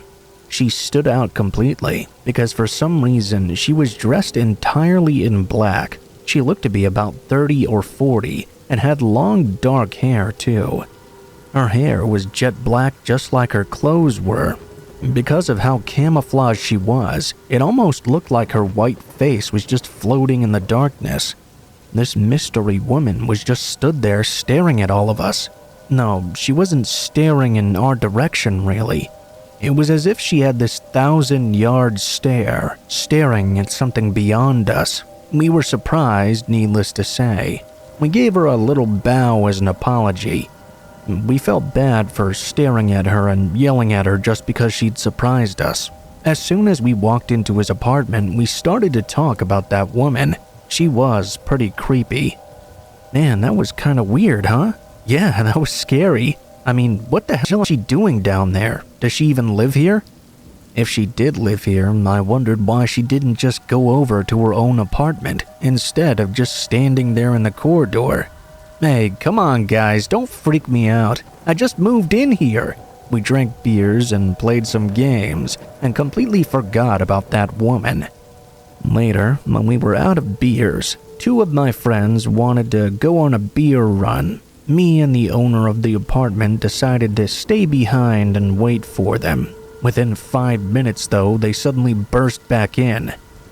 Hey, guys, why don't we all go? That woman is still standing there staring at your apartment. It's way too creepy to go alone. My friend who just moved in was too freaked out to go, though, and since the rest of us were pretty buzzed, we went to go get the drinks together. We joked that it was kind of like a dare or something.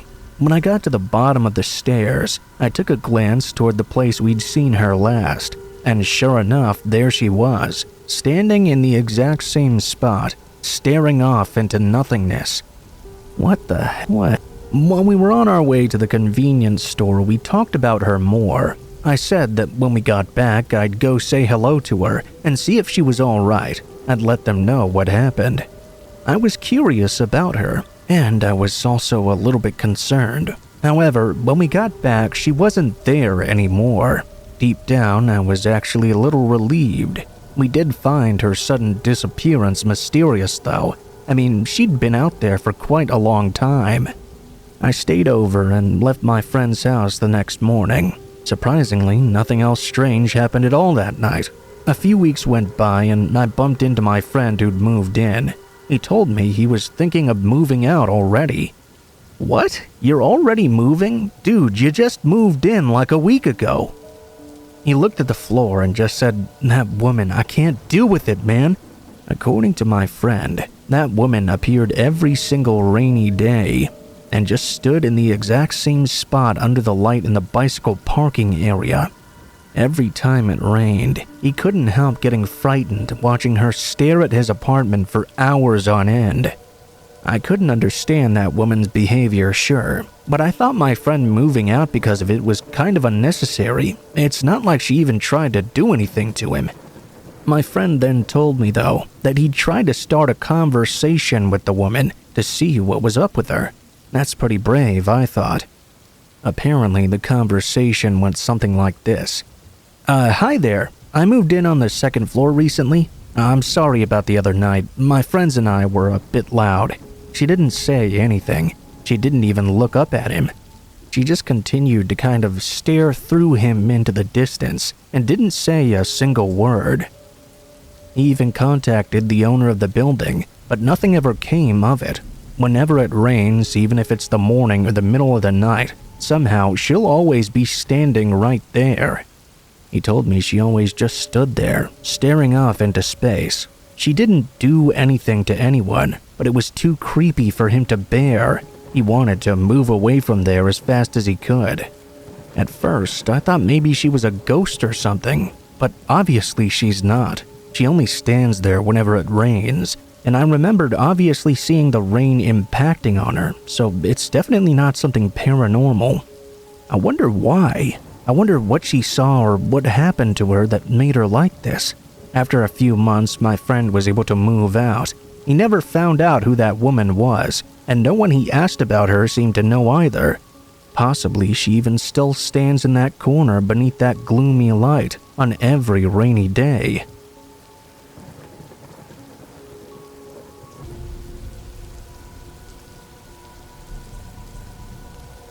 I had just moved into my own place not long after graduating from high school. I went to study in the technical school outside of my hometown. It was the first time I had ever lived by myself, and it was there that something very creepy happened to me. My mom helped me pick the apartment. She wanted to make sure it was a safe place to live. I'm the sort of girl who's lived a very sheltered life, and my mom is a warrior type. This place is so close to the school, everyone will be able to save you, and you'll be in the public view, she said. Sometimes, however, protection can be very annoying. I had my own anxieties about moving in, but overall I was excited by the freedom of having my own place. Several days later, my TV arrived. The one I'd ordered was not a very big one. It took just one person to deliver it. The delivery man brought it to my room. As I looked at it, I thought to myself, what am I supposed to do with this? Looking back on it, it was pretty embarrassing that I didn't know how to wire or set up a TV myself. I still don't really. There are many things I didn't have the opportunity to learn. The delivery man looked at me for a moment and asked politely, "Do you need some help with this?" I was so grateful I invited him in. He seemed like an expert. The TV was set up and installed in no time at all. At that point, I blurted out, "Wow, that's amazing. Thank you so much." I was really grateful for his help. The next day, the doorbell rang. I wasn't expecting anyone, so I went over to the peephole to have a look and see who it could be. Needless to say, I was very surprised to see the guy who had installed the TV was there yet again. What is this guy doing here? I wondered. Panic began to stir up inside of me. I thought I'd just ignore it and pretend to be out. From that point onward, though, he began to show up and ring my doorbell every day. I was getting really frightened now. He was showing up every single day. It was horrible. Sometimes he wouldn't even ring the doorbell, but I still checked and saw he was there. I didn't say a word. I just kept on ignoring him. I mean, what else could I really do? This guy was really creepy and would not go away. I was here all by myself, though. I was just praying that one of these times he wouldn't get impatient and start kicking the door down. One day, after a while of silence, I was wondering if he had gone away already. I crept over to the peephole to check. "Ah, there you are. Can you open the door now?" he said, with a big smirk on his face. After that, I went to one of my college friends' apartments as often as I could. I was pretty sure I was inconveniencing my friend. They kept asking me what was wrong, but I didn't really want to talk about it. I just dodged the question. All of this was due to my meek personality. I wanted to go back to my place, but I also wanted to take my friend with me, just in case. I didn't know how I would react if I went back and that guy was there waiting. When I finally explained what was going on, they told me I was just overreacting. My friend told me that my reaction to him and letting him in to set up my TV might have led him on. Maybe he interpreted my gratitude as affection. I thought that a man like that should know not to bother a young woman living alone, though.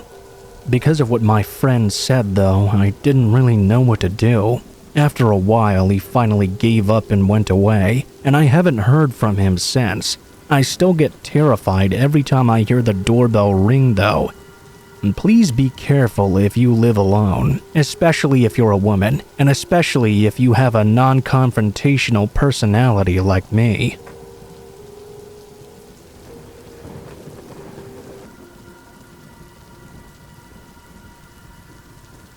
There used to be an abandoned rubber factory on the edge of my town.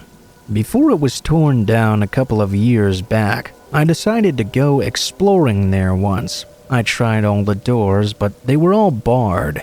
I did, however, find a crack in a concrete wall around the back that was just big enough for me to slip through and get inside.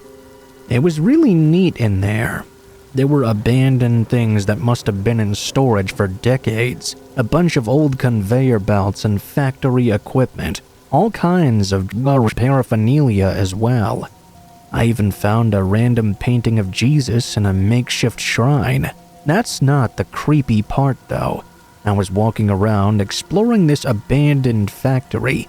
It was about 8 p.m. or so, just after it got completely dark. I looked around for an hour or so, and aside from all that old shit, there was really nothing out of the ordinary.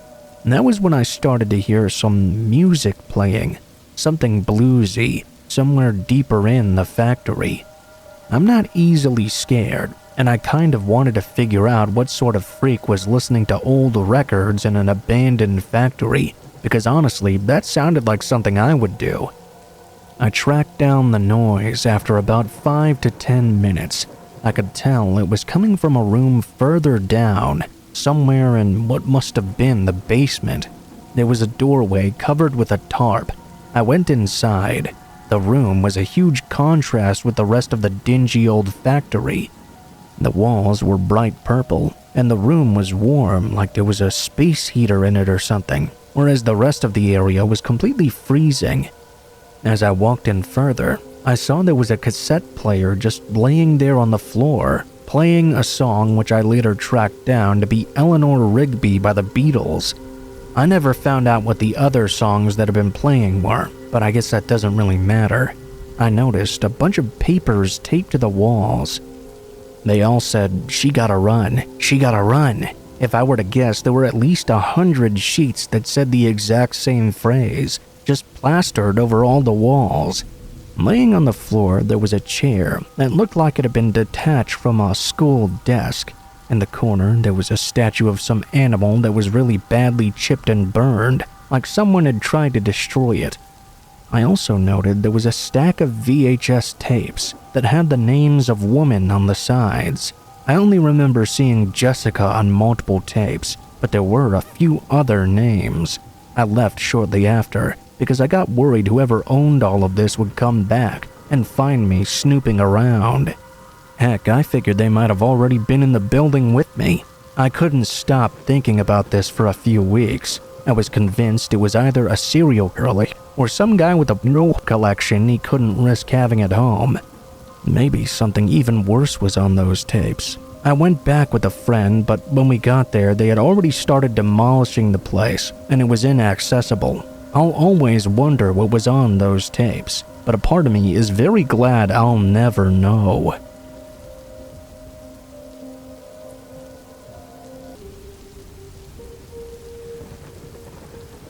I think my love for collecting cards stems back from my early childhood, when my dad and I used to open packs together. I remember specifically going around and grabbing Pokemon cards and Beanie Babies when I was a kid. Usually, if I did good on a test or got a good report card, I could get a pack of cards or something that my dad and I would look at together. Now fast forward about 20 years. I still collect the cards and enjoy opening them with my friends and family. I learned pretty early on in collecting that I couldn't keep everything, so I sold off most of my collection and only really keep items of value that I have the space for or that have some sentimental value to me. The pandemic surge really made me wish I held on to some of those items longer though. Anyway, I don't really collect anything specifically, just items that catch my eye, ranging from horror cards like Jaws and Fright Flicks to Pokemon and Yu-Gi-Oh! Even some occasional football or basketball cards as well. For years, I belonged to forums, which then morphed into Facebook and Reddit pages. On these sites, you meet tons of people who like to share their collections, trade, and even sell cards to each other. I made a few acquaintances and even a couple of friends over the years through these different forms of media, but one experience I had always sticks out more than the others. That was the time I met Roger. Roger was someone I met online who also had an interest in error cards. You know, something is off-center or perhaps misprinted during the manufacturing process. We talked casually for what I would guesstimate was 6 to 8 months, until he sent me a message about a card convention. The message stuck out to me because I remember him saying, "Hey, I saw this collectible card convention and card show that wasn't far from where you are. Are you considering going maybe?" I remember my immediate response was, "How do you know that show is close to me?" I don't discuss my city or state online. I don't remember the exact response he gave, but I think he said something along the lines that he'd picked it up from my socials and some of the pictures I'd posted. Either way, I said, "Yeah, I was planning on going to the convention to look around, maybe even thin out my collection a little." He mentioned that he was also attending, and that we should meet up IRL and get a drink or coffee or take a tour of the convention together. I agreed and figured there wouldn't really be any harm in meeting someone I'd chatted with pretty regularly, especially in a public setting like a convention. The day came and I was waiting to meet up with Roger. I got a tap on the shoulder and turned around. Can I help you?" "Hey, it's me, Roger." I responded pretty quickly. "Oh, sorry, I didn't recognize you. You look so different than you do on all your socials." "Oh yeah, I took all those pictures a long time ago." I remember trying to steer the conversation. Well, it's good to finally meet you. I was thinking to myself, though, this is a completely different person to the images on the social media pages. They looked nothing alike, not even remotely close. Before I could even process anything else, though, Roger said, "I want to introduce you to my friend Todd." I stuck out my hand, but this Todd guy completely ignored it and didn't say anything to me. Don't worry, he's just shy. He'll warm up eventually. I was already regretting my decision to meet up with someone I didn't really know that well. I said we should go in and take a look around. Everyone agreed and we all headed in. In all honesty, it was an amazing show. There were so many cool collectibles and cards. I didn't end up getting anything for myself that day though. Like I said, at the time I was trying to thin out my collection, rather than increase its size. As we approached different areas and booths, I became more comfortable being around Todd and Roger. Todd was quite rude though, and Roger just seemed to go along with everything he said. I ended up getting very quiet eventually, and even though I had seen a lot of cool things with them, I was trying to plan my escape from these people. Roger had to run to the bathroom eventually, and I was left alone with Todd. Well, I think I'm gonna head out when Roger gets back. I have some stuff to take care of when I get home. For the very first time that day, Todd turned and looked at me. He spoke in a very firm voice. "No, you're not. We made this trip all the way here, and you're gonna make it worthwhile for us." I asked him what he meant, but just as he was about to respond, Roger came back and interrupted. "Alright guys, what's up next?" I said I had to head home because I had a lot of stuff to do with my family. Roger's smile immediately turned to a frown. "Well, if you want to be rude and take off, that's your choice." I ignored it and got up. I walked off as fast as I could. At that point, the first thing I was thinking was that I was going to block Roger on any app we had together. I got home and told my wife what happened. She seemed disinterested and said something like, "I told you everyone online is creepy." I tried to put the events from that day out of my head, but I was still feeling a bit uneasy and anxious. I decided to go to bed early around 8:30 or so. I was woken up to a loud bang at 1 a.m. I couldn't tell what it was, but it sounded like a table or chair had been tipped over. I told my wife to go back to sleep, and I would go check out what it was. I looked around the house and couldn't really find anything out of place. I went down to the basement though, and what I saw still gives me a sinking feeling in the pit of my stomach whenever I think about it. I saw Todd from earlier, grabbing storage totes and carrying them up my storm doors. If you don't know what those are, they're like the Wizard of Oz basement doors that lead to your backyard directly from your basement. I screamed. "What the hell is going on here?" Todd dropped the totes and flew up the stairs. I tried to follow, but by the time I got up, he had run past the fence that had been open and jumped into a black van. It then sped off. I think it took a good 10 to 15 minutes for everything to sink in and for my adrenaline to lower. I went inside and told my wife, and we called the police immediately. I told them everything about Roger and Todd, from my conversations over several months with Roger, all the way up to meeting them that day. The police said they most likely gained information on some items in my collection and scheduled the meetup to try and tell me and find out where those items were located. It made sense, honestly. I don't have any other idea how Roger would have found out where I lived.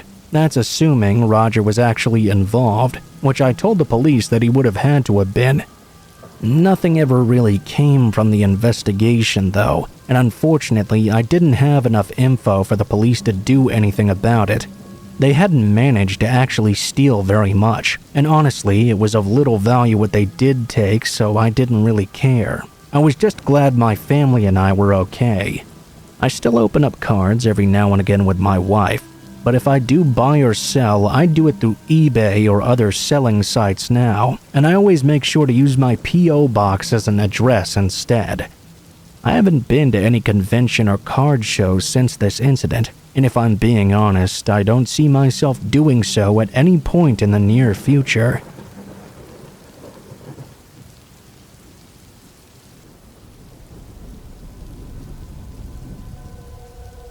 This happened about 20 years ago when I was in high school. Our family had just moved into a brand new building. Every day was full of excitement in our new place. We used to live in a very small apartment, but our new one was very spacious. It was absolutely amazing to me. The new place was on the ground floor, and it even came with a garden as well. I just loved it. Opposite our garden was another big apartment. We could look outside and see people coming and going up and down the corridors to their homes. After a few weeks, though, my mother idly remarked, "Oh, the underwear I hung out to dry in the garden is gone. Do we have an underwear thief or something?" Because we live on the ground floor and the wall is quite big, I thought there was no way someone could have jumped over it and into our garden. It was way too high. Maybe they used a stick or a long pole with a hook or something to steal it off the line. I just know I didn't really want to think about it too much. One day, when I went out into the garden though, I could see a man on the 3rd or 4th floor in the building opposite to us. He was stood completely still, just blankly staring over at me. He looked to be in his 20s. He was wearing a sweatshirt, a tracksuit, and was very casual looking. He began walking down the corridor towards the stairs. He was going very slowly and kept eerily staring at me the whole time he was going. I was freaked out by his dead stare. A chill went up my spine, and eventually I couldn't bear to be in his sights anymore. I went back into my house and hid in my bedroom. Something about his staring felt so perverse. After this incident, we stopped drying our laundry in the garden. Sometime later, though, I noticed something. Something had been dropped in our garden. I took a bit of a closer look, and I noticed it was a set of tweezers. They weren't the everyday kind, though. They looked like they were the ones from a hospital or something. Kind of like forceps. You know, the kind they use in operations. They had grips on their handles, and they were really long. Of course, they didn't belong to anyone in my family. No one knew who they belonged to, or where they'd come from. At this point, we'd noticed 3 weird things happening. The underwire going missing, the stranger staring at me, and now this big pair of tweezer-like things. It felt like someone was spying on our family, but for what purpose? Several days after I found the tweezers, the doorbell rang. My mother went to answer. I was at school at the time. A man was stood at the front door. My mother asked him what he wanted, and he replied in a kind of shy demeanor. "I dropped my tweezers in your garden a few days ago, and I wanted to go get them." Any way you think about it, unless he threw them in, there's no way he could have just dropped them. Knowing this, my mother asked him how he had dropped them in our garden. He made up some excuse like, "I live in the apartment over there. I was jumping up and down and they kind of fell out of my pocket into your yard." When I heard about this exchange later, I got real goosebumps. He jumped and they magically fell 10 meters across the way into our yard. All of his behavior was just completely odd. Jumping up and down in the corridor of an apartment block for no reason was weird anyway. Walking around with a huge pair of forceps was weird. Waiting a few days and coming back to get them from our garden, that was just scary. I got frightened.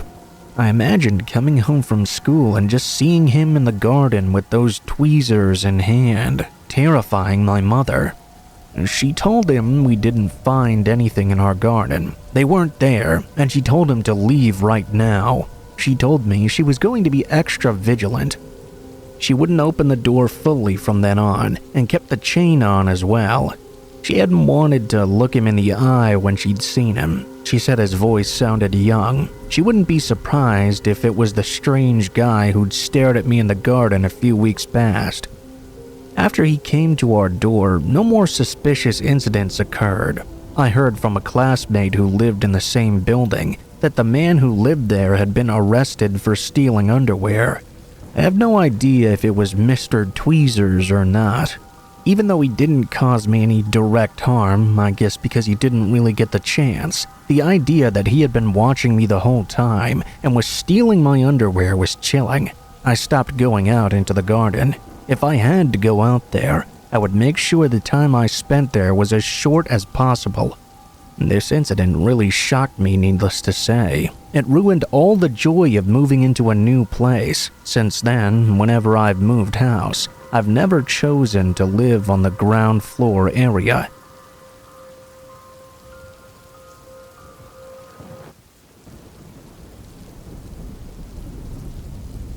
I had a really scary experience a couple of years ago. Now, during this time, I was back at my parents' house for the summer after my freshman year of college. I have a best friend named Jake, and he lived about 2 blocks away. We would walk to each other's houses all the time. We played video games together and had played on the same basketball team in high school even. One night that summer, I was at home and in my bedroom. I had recently gotten back from my part-time summer job that I had.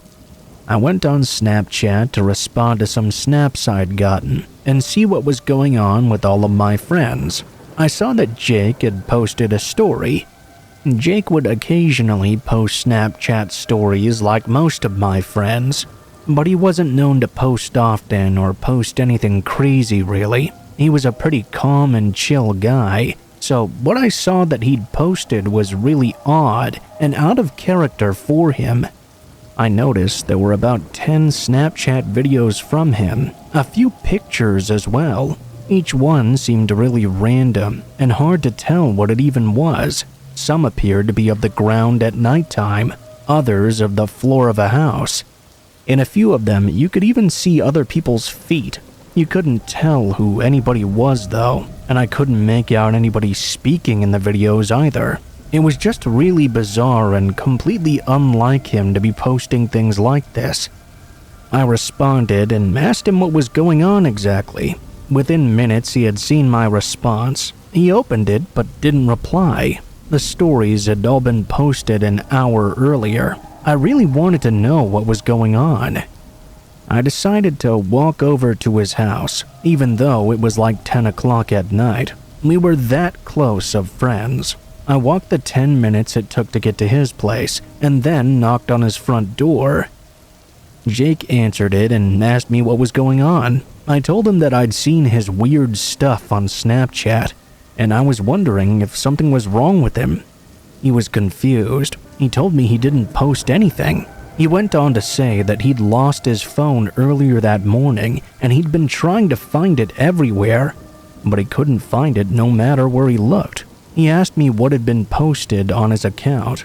I went inside and we both went over the stuff that had been posted. I showed it to him. He realized that somebody must have found his phone and taken it. They were now posting to his Snapchat. Based on the videos and pictures themselves, there was really not much to go on.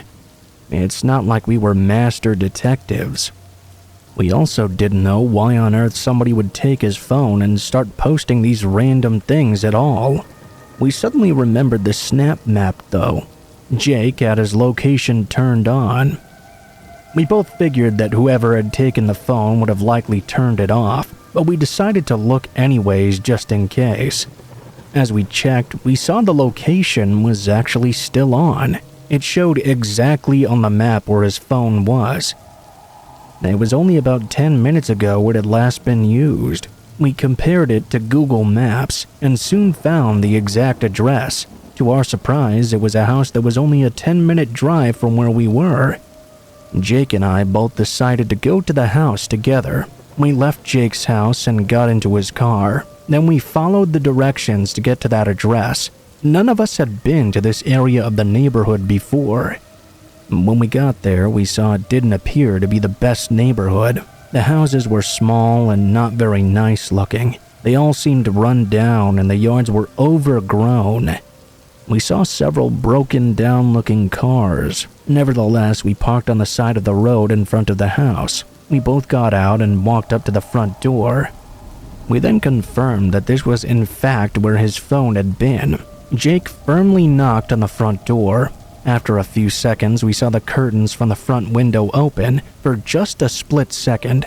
We looked over to see somebody ducking back and shutting the curtains quickly. They clearly did not want to be seen. Jake then shouted from the other side of the door. He said he'd lost his phone earlier in the day, and the location was showing it had to be here. He said the only thing he wanted was his phone back, and they could just throw it out the door to him and we would leave. We got nothing in response. About a minute later, though, we heard a noise coming from behind the house. Somebody was back there and outside now. This was a really bad idea, but we decided to go around back and confront them. We left the front step and walked around the side of the home. We hadn't even made it around to the backyard yet when Jake spoke again. He basically said the same thing that he had said before. All he wanted was his phone returned to him. He was mad that somebody had stolen it, so I guess I can't really blame him. All of a sudden, though, we heard some yelling and the sound of people running. There were men's voices, and they were telling us to get the fuck out of there. I saw for a brief second at least 3 men running full speed at us. Jake and I took off. The guys were a ways back, but approaching quickly. We ran into the front yard and then into the street. The guys were going so fast behind us that we wouldn't be able to make it to Jake's car and get inside on time.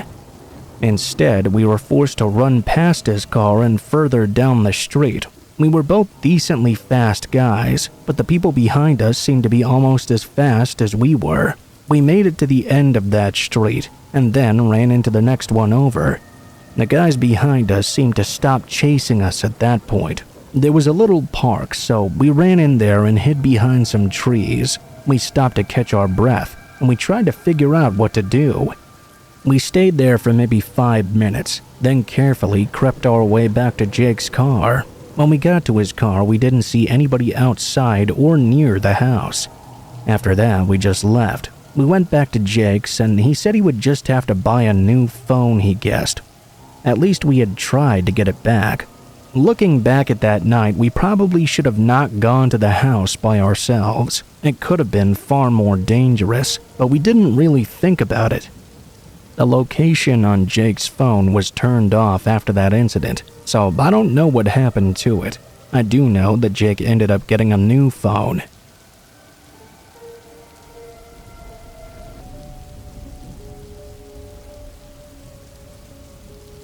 Several decades ago, my grandfather used to have this crazy neighbor who lived on a ridge overlooking his home in central Missouri. The guy was an insane conspiracy nut who didn't allow electronics of any kind on his property and refused to recognize the local police department's authority over him. People in the neighborhood called him Tanner. I guess you could label him as what's now called a sovereign citizen. The guy had a various arsenal of weapons, killed animals for meat, brewed his own booze, and grew his own vegetables. My grandpa lost track of how many times the police drove past his house to climb the ridge and confront that man. There was once even a standoff that lasted most of the day, where the guy refused to leave his house until cops had to pull his front door off with a chain tied to a truck. He would spend brief periods of time in jail for disorderly conduct, hunting on other people's private property, and resisting arrest. He would always return home eventually, though, and the cops warned my grandfather's family that the guy was not to be approached for any reason, and if there was ever a problem, to just call them instead. They reported that Tanner set traps in his own property and had shackles and chains in his back room. My grandfather has only one distinct memory of him. One winter, he was smoking on his back porch when the crack of a rifle being fired way too close made him jump in surprise. A short-tailed hawk fell out of the sky, bouncing off the porch railing right next to him, and landed on his lawn. My grandfather looked up in shock as the hawk thrashed on the ground. From the ridgeline up above, he heard a man yell, "Don't touch that one, he's mine." My grandfather shouted back at Tanner that he would call the cops if he came down onto his property. He then went back inside and locked the door. Where the real story starts, though, is in the spring sometime in the early 80s. A rust-colored panel van broke down on my grandfather's street, and the driver pulled off to the side. He parked right on the dirt paths that led up to Tanner's place, probably not even realizing it was supposed to be a driveway. A few hours later, there was a pounding on my grandfather's door. He found 3 very large men there, asking if he was the one who broke into their van and stole all their stuff. My grandfather, not without good reason, pointed them up the hill towards Tanner's place, and the 3 made their way up the dirt path. From here, I'm going to speak about what the police eventually reported to my grandfather. The 3 men kicked in Tanner's door when they arrived. The first one through the door stepped into a bear trap that was laid out on the floor in the dark hallway. Then Tanner, who had apparently been waiting for them outside in the bushes, hit the other 2 with bear mace and forced them down the hall into his back room, where he attempted to subdue them and chain them to the wall. They escaped nearly blind, and one of them stumbled into what the police described as a barbed wire net that Tanner had set up near his back door. From down the ridge, my grandfather sat by his shed and waited to hear the commotion, but when he started hearing screams and gunshots, he called the police. When the police arrived, they found the front door wide open and several small traps set throughout the house, including an axe that was made to swing down from the ceiling. One of the men was found shackled in the back room with a knife shoved through his hand. The man in the net had been shot 4 times and was let to bleed out. Tanner was nowhere to be found. When my grandfather asked what happened to the 3rd man, the police reported there were only 2 found in the house. Both men survived and were taken to the hospital, but afterwards they were arrested for outstanding warrants. The police didn't specify, but they implied that they had been smuggling drugs or stolen goods in that van, and that's what Tanner had stolen from them. Tanner himself was never seen after that, though my grandfather did hear a report on the radio a few years later of a man matching his description that had been found dead in a ditch in Kentucky after being tortured. I always considered that one of the craziest home invasion stories I've ever heard. To this day, my family still jokes around about the missing bear trap man. Shortly after that happened to my grandfather, he moved across state to a different home. He did return once to his old house just for a look, and he could have sworn he noticed somebody looking down at him from the hill above, but maybe that was just a remnant of the past.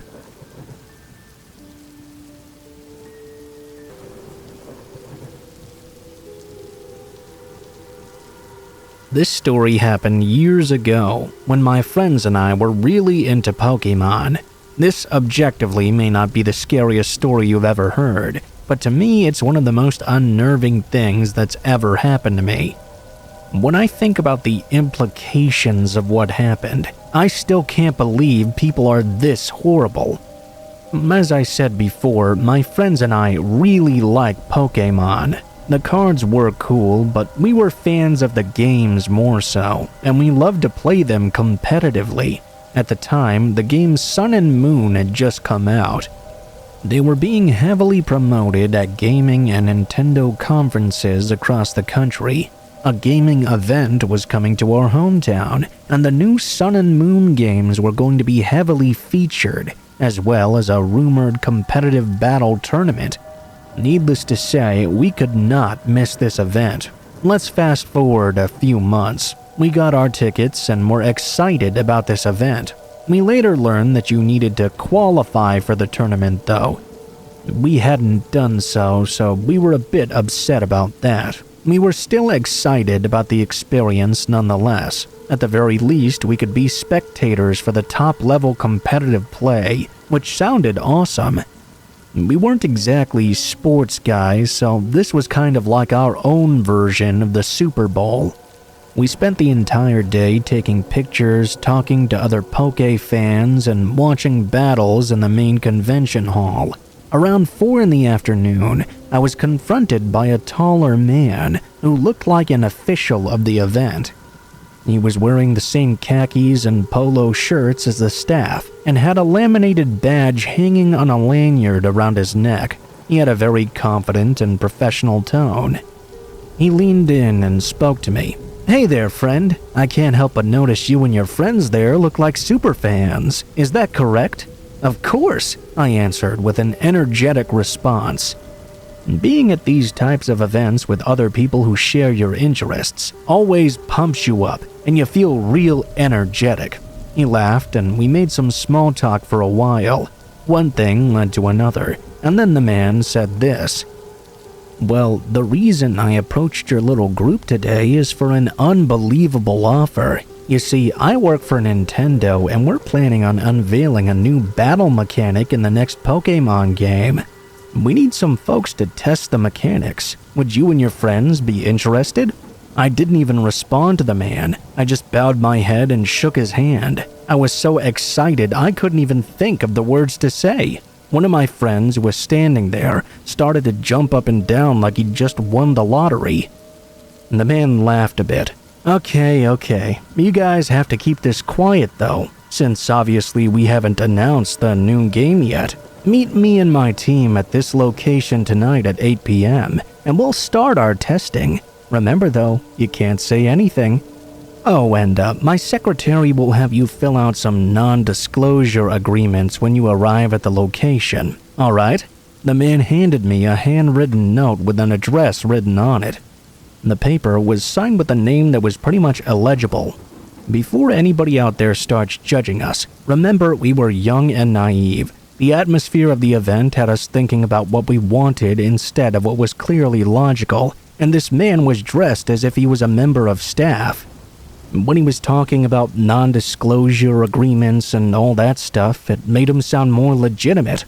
I was about to realize just how stupid and idiotic me and my friends truly were, though. We stayed at the event for a few more hours, then made our way to the address the man had given us. We pulled into this lot right next to a big abandoned-looking building. There was an old furniture store sign above the door of the building, which told us the building used to be some sort of furniture warehouse that was clearly not in business anymore. We lingered in the car for a minute or so. The situation was clearly kind of weird. We justified the weirdness by convincing ourselves they must need a secure location to test sensitive material. The guy gave us no reason not to trust him, other than the fact he didn't give us a name or a business card, but we wouldn't think about that little variable until later. There were about 6 cars in the parking lot, so we figured that someone must definitely be inside. It didn't take a lot of convincing ourselves that this was a legit opportunity, and we would really regret it if we passed it up. Against all our better judgment, we got out of the car and slowly made our way to the door. It was locked, so we knocked rather hard, but there was no answer. We looked through the glass on the door. It looked like a dark and abandoned warehouse. One of our friends suggested we should just leave, but everyone else pretty much ignored him. We all wanted this to really be real. While we were standing out front trying to figure out what to do, we heard a grinding sound. We looked at the side of the building, only to see an overhead door opening, the type meant for trailers to unload. A very skinny and frail-looking woman came out and told us to come on over so we could get started. We all felt a little bit of hesitation towards this woman. Her appearance looked nothing like someone who would be in a professional setting. Her hair was greasy, her clothes were messed up, they even seemed to be tattered and covered in holes. Most notably, though, she was swaying back and forth as she was trying to summon us. I just happened to look through the window on the door one last time before we started walking over, and I saw 2 people crouched next to the overhead door. I hadn't seen them when we'd originally looked into the window, but after the door was open, the streetlight was shining in, and it was clear to see at that point. I didn't say anything. I just suddenly alerted my friends that we needed to leave. One of my friends said to the woman that we'd forgotten something in the car and we'd be back in just one moment. We all started to move back toward the parking lot. The woman tried to say something, but it was completely incoherent. When we were just about to get in the car, we heard multiple footsteps behind us. As we entered the vehicle, we saw 2 people with the woman. All 3 of them were directly coming towards our car. We started it up and peeled out of there. We drove for hours. Thankfully, it didn't seem like they followed us, but we weren't exactly sure. That's why we drove nearly all night, just in case they did so. We did call the police and report this entire event, but the warehouse was completely empty by the time they arrived. At that point, they couldn't really do anything, since these people didn't physically harm us, I guess. I have no idea what these people wanted from us. It used to keep me up at night thinking about it. Be careful meeting people out there, and don't be afraid to ask serious questions, because sometimes things really can be too good to be true.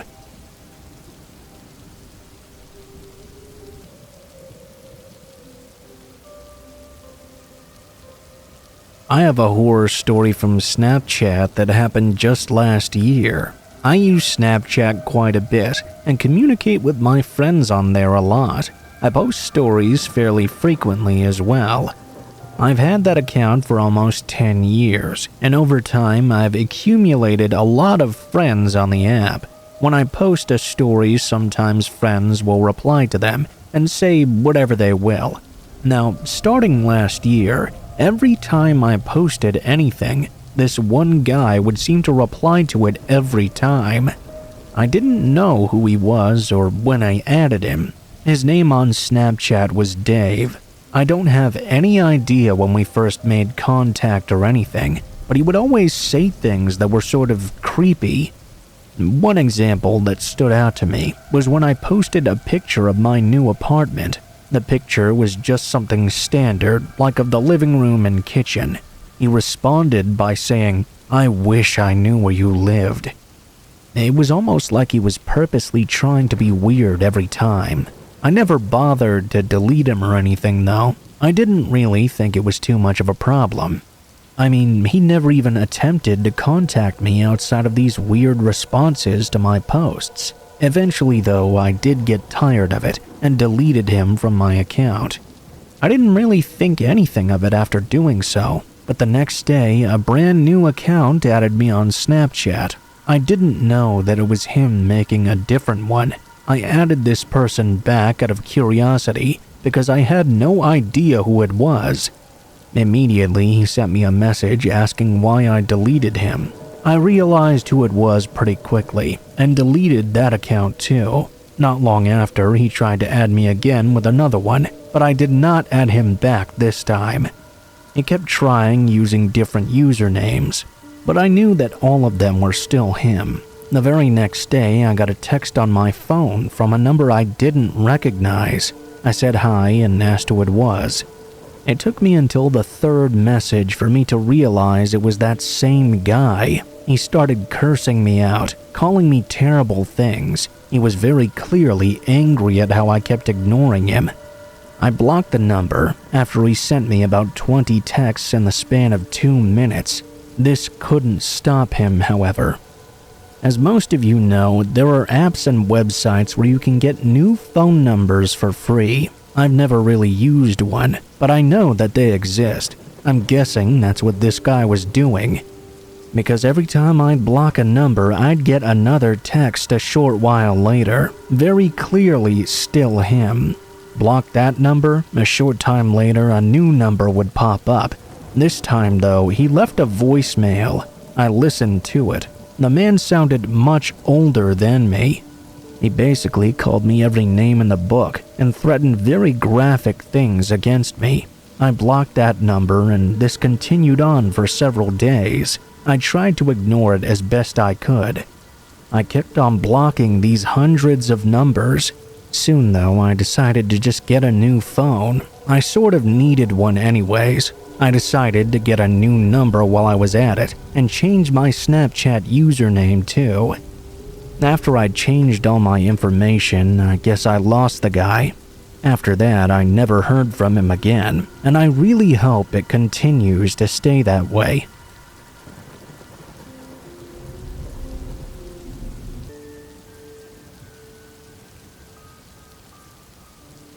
Today, I was enjoying the nice weather at my local park. They have 2 pretty small loops, one a little more covered by trees, and one that circles around a small pond. When I got there, only a few other people were there. So I had my AirPods in one ear and was enjoying my music, singing to the open air. As I got closer to people, I would take my singing down to a lower volume, slightly louder than a whisper, to try and be considerate. While it is a public park, it's not much good to be a nuisance with other people there. People were smiling at me as I passed by, and everyone seemed to be in a really good mood. Well, I decided to go on the slightly more wooded and secluded path for my last lap before I headed home. There was an older man who passed by with his dog. We passed by each other no problem when I started to hear this weird, almost chirping sound. We were outside, so I assumed it was bugs at first, but it started getting louder and louder and less bug sounding. I briefly looked over my shoulder and realized it was an alarm or something getting closer to me. Another guy was walking behind me. He went to pass by me, and I noticed he had some weird plastic-looking rope in his hand, the kind they use around packages sometimes. It was the middle of the day, and we were in a pretty public space where I didn't feel too unsafe. I was just a little bit confused. That is, until this man, as he was passing me by, looked me dead in the eye and whispered in my ear, "If that other guy wasn't here, I would have strangled you." Not really processing what he said in the moment, I got out a confused, "Really?" Dead serious, he said yes, and twisted the rope around in his hand. He continued walking, and I got a deep chill down my spine as the reality of what he just said sunk in. I texted my partner, and he immediately called me and stayed on the phone with me until I got home. I truly believe I would have been in danger if no one else was around.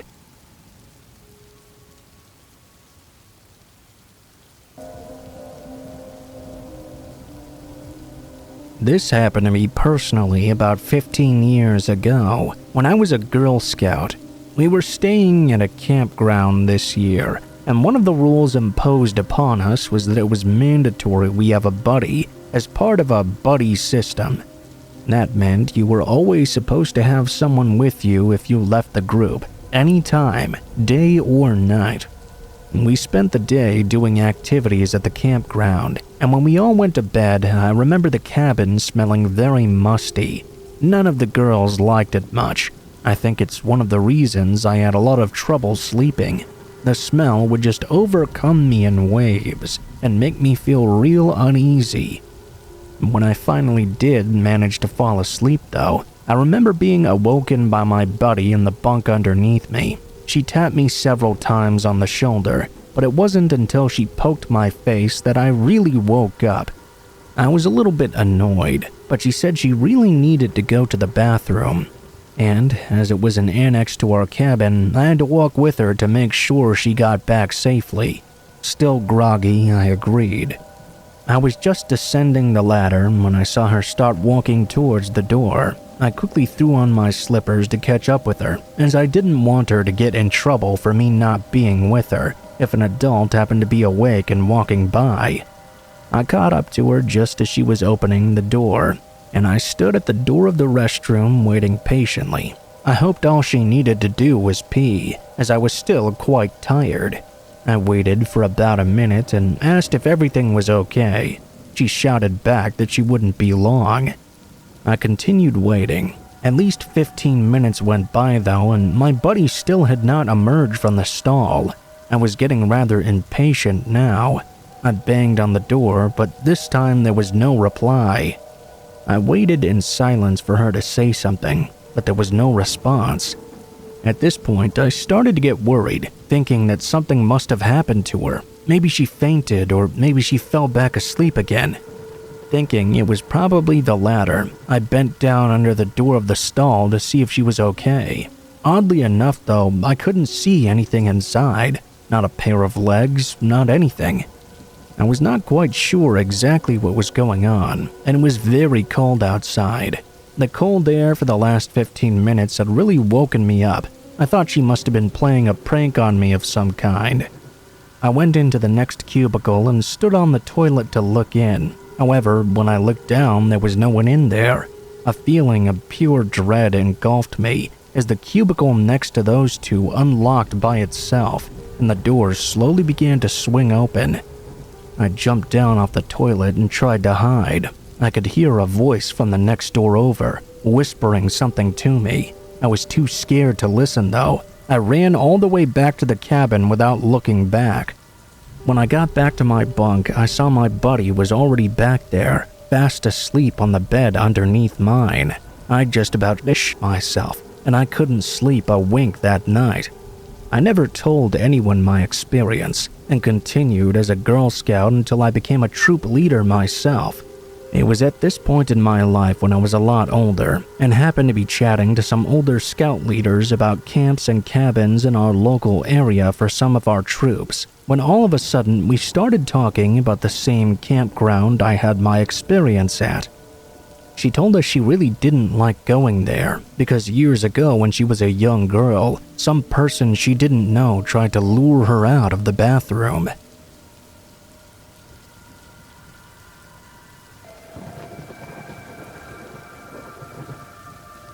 I use Snapchat a lot to talk to friends. I never thought I would have a scary experience on it. There have been times people have added me and I didn't really know who they were, but nothing strange ever happened because of that. Usually it was either just a bot or somebody I'd never heard from. Well, one day I got added on Snapchat by somebody I didn't know yet again. The name was very generic sounding. I believe it was John Johnson or something like that with no space between the first and last name. Seemed pretty fake to me. Immediately this person sent me a picture. I opened it and the very first thing I saw was a close-up picture of a guy wearing a really creepy looking mask. The mask fully covered his face and was almost the same tone as his skin color. It was smiling so you could see all the teeth. The eyes also appeared to be all white. It was very weird to see. I figured it was some kind of joke. I did not send a picture back, but responded by asking who this was. He sent another picture of basically the same thing. I was creeped out by it and did not respond again. Instead, I just blocked his account. I didn't even know who he was, but I really didn't appreciate him sending me creepy pictures like that. After that, I was not added by any other accounts for the rest of the night. I also didn't get any more strange messages either. The story does not end there though. I work an office job that's about 15 minutes away from where I live, and right by the city. I'm there in the office every weekday. One day after work, I was leaving. I park in a parking garage that's attached to the building. I was up on the 3rd level. By now, there were quite a few cars still around, but it wasn't as packed as when I'd got there. I got inside my car when something caught my eye.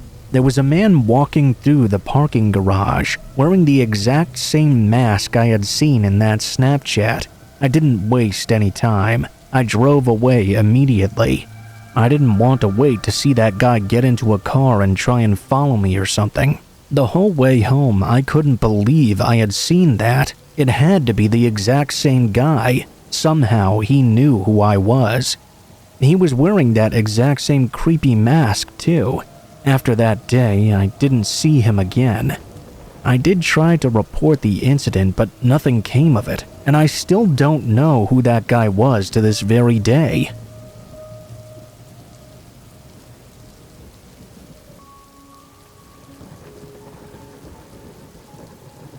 I remember it was a Friday. I woke up early in the morning to get up for work. I dragged myself out of bed and into the kitchen to make my coffee. I took very light steps into my daughter's bedroom and gave her a kiss on the head, trying not to wake her up. I then tiptoed back to the kitchen and grabbed my coffee. "Good morning," I heard my daughter call out from behind me. I turned around and replied, "Good morning, sunshine." I told her to go grab her stuff and get ready for school. She walked back to her room and I heard silence for a while. I walked in and saw her asleep in her bed. I woke her up and tried to keep her awake. I asked her why she was so tired. Her reply was the most bone-chilling thing I'd ever heard. Let me remind you that she was only 8 years old. "Well, there's this really scary guy who visits me at night." That was already weird enough. So I asked her to elaborate further. "You mean in your dreams?" She told me, "No, Daddy, when I'm awake he comes out and tells me scary stories. They really keep me up." She started trying to look around me, like she was trying to look into her closet or something. I got up to go check out the closet, and of course there was nothing there but clothes. I made sure to tell her that if this person ever came back again to let me know. "But Dad, I shouldn't have told you at all. He said if I told anyone he'd hurt me." I replied, "No one will hurt you as long as I'm here, okay?" After that, I took her to school. I went to work, and at work, my boss and I were having a conversation. I ended up telling him about the closet creature. He laughed and told me it was just her imagination probably. His kids had had their own phase about this sort of thing. I laughed too, but honestly, I was a bit weirded out about it. After work, I picked up my daughter, and we went home. I made us some dinner and asked her with curiosity to draw this thing in her closet. She did so. It only had a little bit of hair, a white face, and a pointy nose that was black around his eyes and would appear to be blood on his clothes or something. Even as a grown man, this scared me a bit. What the hell was happening to make my daughter dream about such disturbing things? I tried not to show how unsettled I was, though. I wanted to know for sure if this was actually a dream, or if she was seeing something in real life that was making her think about this. That night, I peeked into her room every 30 minutes or so. It must have been 1 in the morning, and I was still up. I had work the next day, but I couldn't go to bed without knowing, because either way, my daughter had a problem, and I needed to help her with it. To do that, though, I needed to know what was happening in the first place. I waited until she went to bed and peeked into her room every 30 minutes like I said, to see what was going on. She was pretty quiet. She lay on her bed and most of the time was perfectly asleep. After 30 minutes passed by, I walked into her room again. I peeked around the corner. She was laying in her bed asleep. Before I went back to waiting for a little while longer though, I looked up to the window next to her bed and I couldn't breathe. Similar to her drawing, but of course a bit different, there was what appeared to be a man in a clown getup tapping at her window. It looked like he was mouthing something to her, something like, "Hey, wake up!" At this point, I was outraged. I wasn't even thinking really. I ran over to the window. The clown saw me before I actually reached him and took off running. I realized I should have gone out the front door and snuck up on this freak, but it was already too late. "Daddy, what's happening?" My daughter was awake now and very confused. I told her to stay put as I jumped out her window. Outside, I saw the guy running down the road as fast as he could. He was really taking off. Immediately, I called the police and filed a report. I wasn't going to be able to catch up with him with that much of a head start. It's been several weeks now, but they never found anyone matching the description. It scares the hell out of me knowing this freak is still out there, and he knows where we live as well. Later that night, or should I say that morning, I sat my daughter down and gave it to her straight. I drilled into her head that she's not supposed to talk to strangers, to anyone she doesn't know, and to keep her window shut and locked no matter what.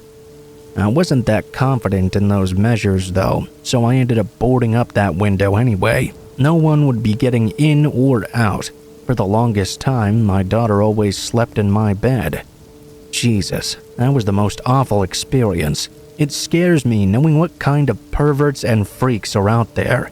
I try not to think about what could have happened had he ever gotten inside.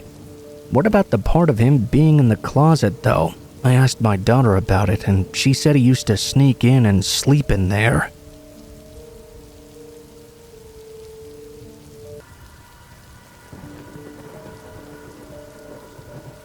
This incident happened in a flat when I was 6 or 7 years old. I remember this very clearly still to this day, and it makes my spine shiver thinking about it. I had the largest bedroom in the flat. My mom had decorated the walls with pink and lavender paint and cute little metallic swirls. I had bunk beds, glittery curtains in my windows, charms and glittery things hanging from the ceiling. Any girl like me's dream. I remember getting into bed that night, and everything seemed normal at first. My room usually wasn't too dark because the moonlight shining through my window through my glittery curtains. I was trying to sleep for what seemed like a while when, I don't know why, but I started to look around my room, particularly in the alcove area in the dark corner. I couldn't focus my eyes properly for a minute, but when I did, I noticed a head of one of those plastic lady things you do makeup on. Her hair really stood out in the moonlight against the dark, creepy corner. I remember going to lay back down in my bed when suddenly I had the urge to look back up. As I did, I was paralyzed with fear. At first, I thought I might be imagining it because I had been staring at that plastic lady head, but I swear I could see a dark woman's outline standing right next to it. It was like a dark gray-black mist, but in the shape of a woman. I slowly looked at it with massive bulging eyes, scanning over it. I saw she had no feet. There was nothing there. No shadow, no feet, nothing. It was like she was levitating 10 inches off the ground, and it seemed she was moving slowly towards me. I was absolutely terrified. I'll always remember this because of how cripplingly scary it was, and how I couldn't bring myself to move at all. All I could do was try my best to duck myself tighter under the quilt wrapped around me.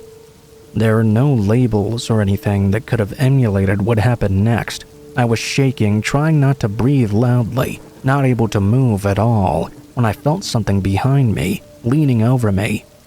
I closed my eyes, when all of a sudden I felt a tickle on the back of my neck. You know, the feeling you get when someone unexpectedly puts their cold fingers on your skin.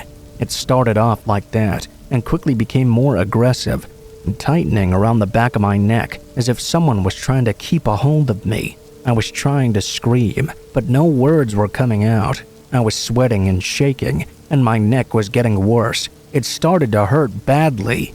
I tried to scream over and over, but all that would come out were these little squeaks. It was like I was gasping for air. I remember the moment when it was like everything snapped, and I was finally able to scream for my mother and move around.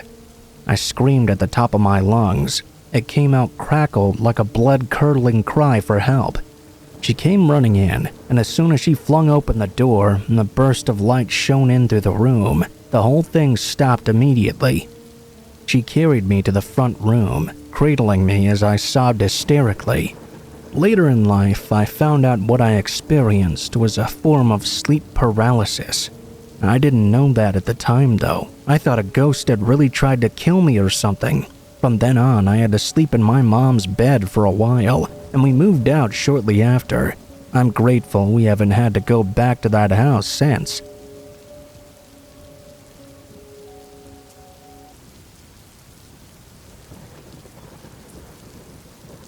First, let me explain as to why I was traveling alone in this story. One of my best friends, Kayla, and I worked seasonally at a hiking lodge for the summer. We're both girls in our early 20s. She lives and goes to school in New Brunswick, and I live and work as a chef in Toronto. We decided this year, since I'd bought a car, instead of flying back home, we would do an epic Canadian coast-to-coast road trip. Everything was going wonderfully. So wonderfully, in fact, that we ended up staying a bit longer in a few unexpected places and had to cut our East Coast portion of the trip short. Now, my friend Kayla started her schooling on November 1st. I dropped her off at home in New Brunswick on Halloween and stayed the night at her place, planning to head back to Toronto the next day. After a few glasses of Chardonnay and some laughs, I decided I could not come this close to the East Coast and not see the Cabot Trail in Nova Scotia. Knowing I still had a week more of vacation before my winter contract, I hastily booked a hostel for the next day. November 1st at the Acolyte Hostel on Cabot Trail. When I booked, only one option came up. I assumed because I had waited until the last minute to book a private dorm with a queen-size bed. This option was for $35 though. I thought to myself, what a bargain. I booked immediately. I left Kayla's house at 7 a.m., knowing it was going to be a long drive to my destination. The Cabot Trail was roughly 150 kilometers long. So I thought to be safe, I'd plug the hostel's address into my Google Maps and head straight there to get my bearings. I would arrive at the hostel at roughly noon. Knowing it was too early to check in, I figured I'd consult with the front desk when I arrived, figure out the nearby hiking trails, and bring my bags in at least. I was about to arrive at my hostel, at least according to Google Maps. All around me, though, was nothing but farmland. Google instructed me that my destination was on my left, but I saw nothing at all. About 50 yards up the road, I saw a wire bar bent to look like the letter A, spray-painted bright red. I was staying at the Acolyte Hostel, so I guess that must be the place. I followed the dirt road, and it led me as to what I can only describe as a dilapidated barn. There was no signage at all. There were 2 cars parked out front, so I parked alongside and got out of my car to try and figure out where I was. Once I got out, a smallish man in his mid-40s with dark hair and very intense eyes popped out of the barn right away and asked me if I was staying with them tonight. I said yes, and he asked why I'd booked so last minute. I explained my situation to him, and seemingly satisfied with my answer, he insisted on taking me on the grand tour of the barn. The first thing I noticed was that the entirety of the barn had been dug out around its foundation, about 5 feet deep or so. He led me across some particle board that was laid down as a sort of ramp leading inside. The second thing I noticed about this property was that there were no windows at all. This was clearly a barn meant for livestock. The gentleman leading me on this tour was named Kevin. He proceeded to tell me his grand plans for this space. It all seemed really far-fetched. All I could see was an old barn with particle boards separating most of the rooms. He led me up some skeleton stairs made of plywood and random 2x4s to the cabin loft where I would be sleeping that night, along with his family, the mother of his 5-year-old son, his son, and Kevin's own mother, who insisted I call her Mom as well. The upstairs was certainly an open concept. A frail curtain was all that separated the beds. To the side was a large open area in the middle. I asked if I was his only occupant that night, and he said yes. I had a feeling he didn't often get many stayers. I told him I was interested in the hikes in the area and wanted to go to them before it got dark. He gave me a very detailed instruction of his favorite trails and how to get to them. Off I went. I figured the place was certainly not ideal. I wish the website would have let me know it was still being built. But hey, I booked it last minute and beggars can't really be choosers. Plus, the man was very friendly and helpful with hiking advice. I hiked the area until it started getting dark. I didn't pack enough food for the day, but I figured I'd be heading into town for dinner anyway. The nearest town was clearly a booming tourist destination during the summer, but now in the off-season it was basically a ghost town. It was such a ghost town, even the liquor store was closed for the off-season. Finally, I found a dark and dingy empty bar to eat dinner. It was, to phrase it lightly, disappointing. I had this super romantic image in my head of me sitting there on the harbor front, sipping on bubbly, slurping back some ocean-fresh oysters. That was not what I got, needless to say. Being exhausted, I figured I should just head back up to the hostel and read my book. I got back around 8 p.m. I could smell the family that lived there was in the midst of cooking dinner. A boy ran down the wood steps to greet me. He yelled, as little boys always do, "My name's JP. What's yours?" "Nice to meet you, JP. My name is Alex." He asked me if I wanted to come play. I said definitely, just let me put my bags down in my room first. He followed me through the translucent curtains to my room. Instead of getting settled in, I headed straight out to the main area. I started throwing a foam ball around with JP. His mother, father, and grandmother all just sat down to eat, staring at us right in front of them without saying anything. At some point, the mother and father started what seemed like a random argument, which turned into them full-blown screaming at each other. Completely weirded out, I told JP I needed to go to my room and call my mom, as she was surely wondering where I was. Of course, the boy didn't understand proper boundaries yet, and followed me through my curtains. He sat on my bed as well. I tried taking his attention away from his family's fierce fighting, so I started asking him where he went to school, what his favorite color was. His mother started calling for him. He didn't answer, and instead chose to sit on my lap and hug me. Not wanting to cause any problems, I yelled to the mother that he was in my room. She ran in and snatched him, then yelled to the father, "I know what you're like when you get this angry. I'm taking JP, so don't follow us." I heard her book it down the stairs, and him running after her. I heard a car start up in the lot, and not just drive away, but peel out of the driveway. I heard the man cursing, the door slamming, and the sound of the excavator I had seen outside earlier that day coming on. I guess he wanted to do some handiwork to let off some steam. Now I was just left upstairs. I walked out of my not-so-private curtain room with my bag and said, "Listen, you guys have been great hosts and all, but I think I should really get going." The grandma started grabbing my arm and telling me to stay. I was about ready to tell her to screw off and just leave, until I realized she still had the knife in her hand from cooking dinner. I went along with what she was saying while she rubbed my arm with one hand and flailed the knife around with the other. I inched closer and closer downstairs and toward the door. She kept rubbing my arm and shoulders with her free hand, telling me to stay and that her grandson was real special. Before I'd even booked the night's stay, he'd had a premonition that I would be staying with them. As soon as I got out the door, I ran towards my car and started the engine. I backed up to get out of there. Kevin, with his excavator, had blocked the path out with a 5-foot ditch. He got out and said he was sorry and told me I had to stay. He'd make it up to me. The grandma came out with a knife still in her hand, saying it was all Kevin's fault I was leaving. They started to really bicker. I yelled that if they didn't let me leave right now, I was calling the police. They got super defensive, like I was the one being unreasonable.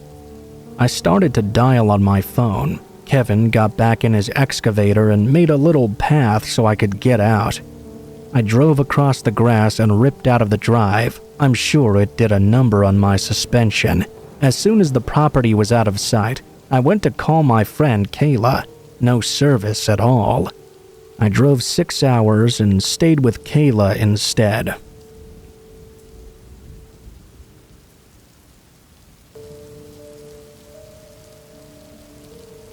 At the time this happened, I was 14, and weirdly enough, I was going to the circus that was in town. If I remember correctly, the place was called the Clown's Nest or something. It had quite a weird name, I know, but I was going and I was pretty excited. I bought my ticket and some popcorn and went in and took a seat. The backstage door opened slightly, and inside I could see what looked like a man in his early 40s with green dyed hair. I sat back and relaxed, waiting for the show to start. There were 3 other clowns, 2 men and a woman. The woman was real skinny, and one of the men was really tall and muscular. The second guy and third clown was the one I had seen backstage just a few moments ago. He had green hair and red lipstick with white makeup, but had black eyes which must have been contact lenses. The clowns ran around throwing flowers to the audience down below. A man with black spandex covering his body ran and climbed a pole and jumped on a trampoline doing some tricks. I noticed that the older man clown was staring at one particular area in the audience. The show went on for a while longer when I heard a raspy voice to my left. A few minutes ago, a man and his daughter had sat down right next to me, and recently that man had gotten up to go to the bathroom, or go to the concession stand, I guess. I'm not sure which. I decided to listen in since something weird was going on here just from the vibe I was getting. The voice asked this little girl, "Hey kiddo, you want to go backstage?" The whole situation sounded freaky. When I heard this though, I turned to my left immediately. There was that clown very creepily standing next to the girl. Better yet, the girl actually said yes. The clown then said this to her, "I shit you not. No worries, you get some special perks cause I'm your dad's friend." They stood up and started to walk off. Being both weirded out and very worried, I decided to follow behind them. I couldn't help but think this guy must be a freak. Before they actually made it backstage, I couldn't bear this any longer. I ran over and grabbed the girl's hand. They both looked surprised and stared over at me. I told her I'd buy her and her dad some popcorn if she came back to her seat quietly, and I'd give her some candy as well. She said okay, while the clown made a very angry face and stomped away. I don't really know what he had been planning, but I couldn't help but feel furious at this guy anyway. Like I had promised, I took the girl back to her seat, bought her and her dad popcorn, and gave her some candy I had. I explained to her dad what happened, and he thanked me. We actually ended up walking home together. As we talked, he wanted to thank me once more for what I did, and said he'd be sure not to leave his daughter alone again like that. They both walked inside their house, and I began my own walk home. It turned out my place was only a couple of blocks down anyway. I couldn't help but notice, though, that behind me was a man in a hood that had been following us for quite a while. I didn't want to be a jerk and immediately assumed the guy was a creeper, but after making so many turns and following us for so long, he was still following me. As I continued walking, when I finally turned onto my own sidewalk, I turned around abruptly and asked the man if I could help him with something. I then heard that same raspy voice from before. No, I was just looking around.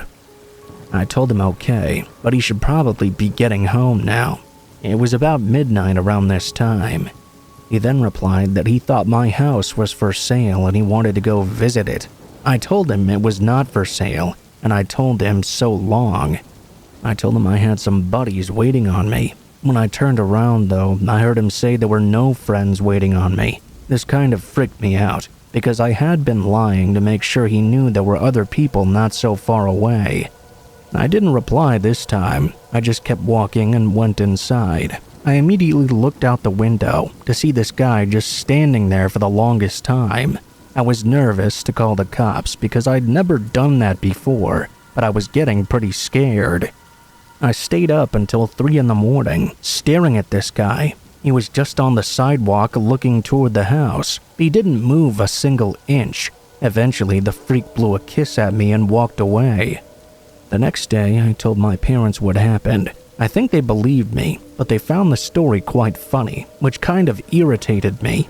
To this day, I don't trust any clowns. If I had a moral to the story, it'd be to always look after your kids. It only takes a few seconds for a strange old man to take them, and you never know who that old man could be.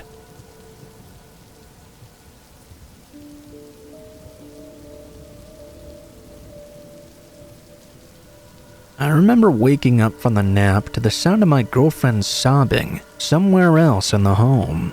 I got up to see what was wrong and determined the sound must be coming from downstairs. I followed the sound down the spiral staircase all the way to the finished basement. The sound was definitely coming from the little half bathroom at the bottom of the stairs that we rarely ever used. The door was also closed, which it never was. I couldn't see any light coming from underneath, but the sound was very loud. It was obviously coming from the bottom of these stairs. It was about this time I started to fully wake up, and suddenly I remembered my girlfriend had already left for the grocery store when I'd started my nap. I could see her parking spot from one of the windows, and her car was not there. Obviously, she wasn't home. I called out her name, and the sobbing instantly stopped. I couldn't hear anything further. When I finally got the courage to go down those steps and open the door, the bathroom was completely empty. I never found out who the sobber was, but it was definitely a creepy experience.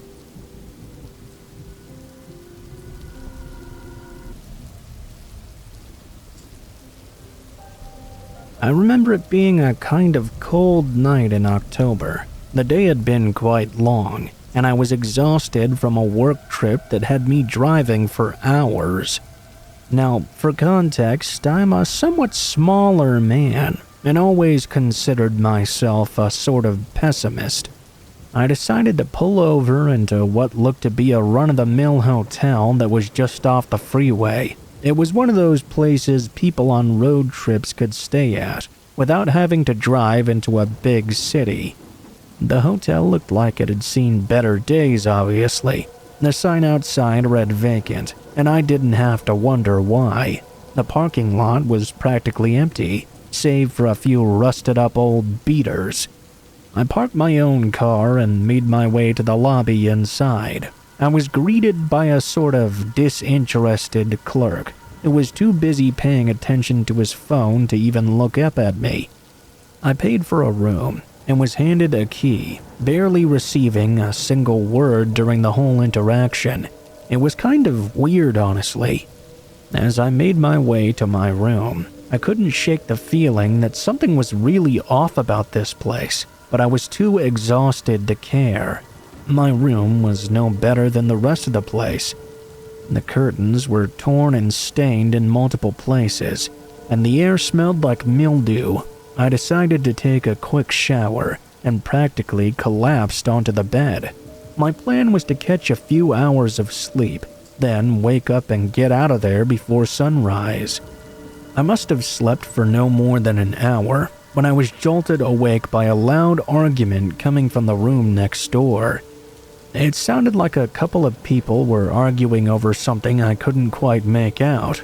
I got out of bed and pressed my ear against the really thin wall that separated our two rooms. I could make it out sort of muffled like, "Where's the money, Dirk?" There was a very gruff voice demanding this. I remember specifically someone saying back, "I swear, Joey, I'll get it to you by tomorrow." The other guy, who I'm guessing was probably that Dirk person, sounded incredibly scared. It was kind of surreal, honestly. I could hear moment by moment the conversation escalating, and it became quite clear to me that someone was going to get hurt here. I knew I had to do something, but fear pretty much had me frozen there. I contemplated calling the police, but I didn't have any concrete information to really provide them. Not to get political either, but I also know that police can just make situations worse. Just as I was considering my options, the argument appeared to turn violent. I heard a loud crash echoing through the walls, followed by what I could only assume were blows being landed. Again, the walls were almost paper thin. I could hear everything.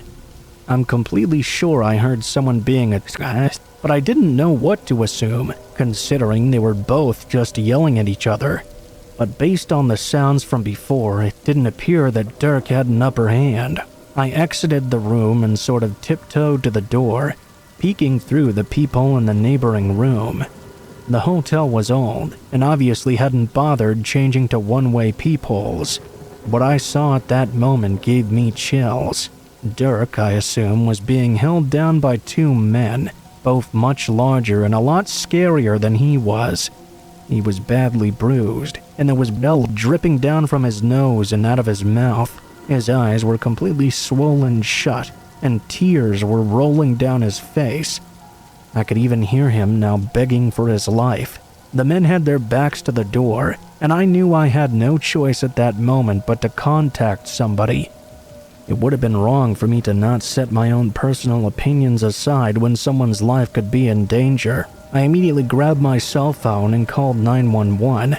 I whispered to the dispatcher about the situation and explained my location as best I could.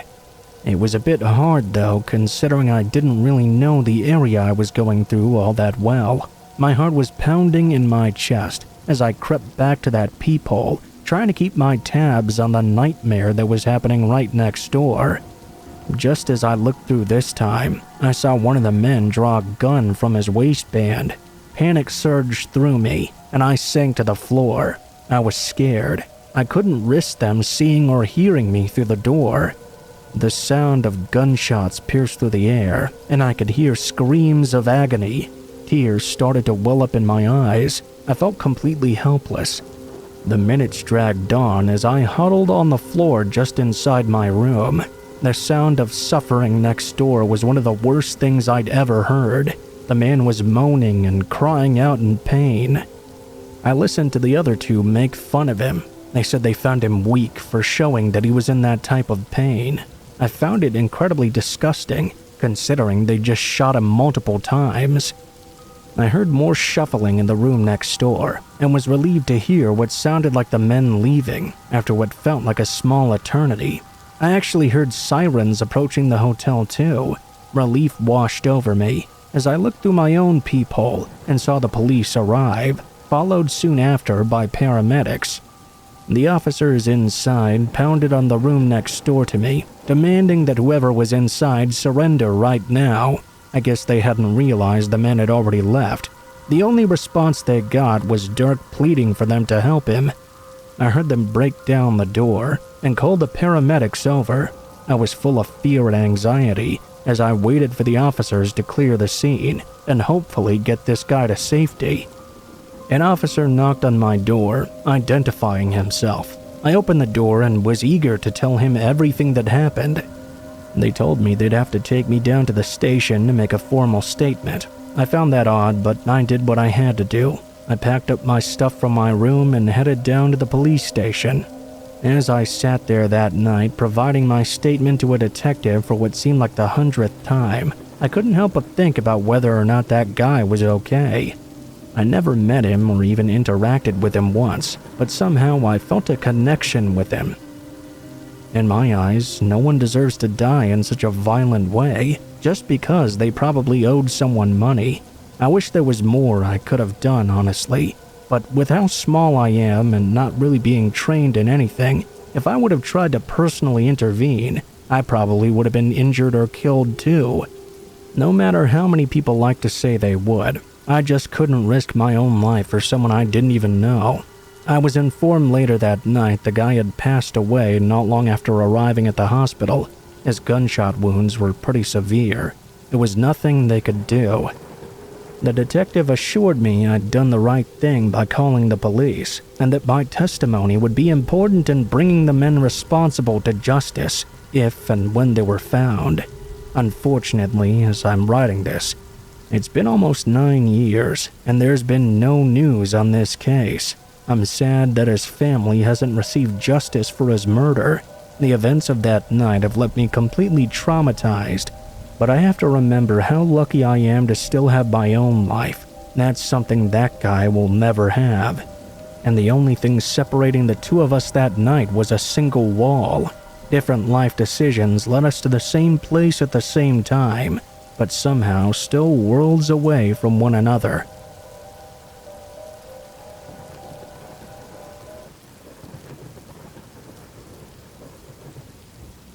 This happened about a year ago when I was delivering for DoorDash. I delivered for them quite a bit, and I live near a big city, so there are lots of restaurants nearby.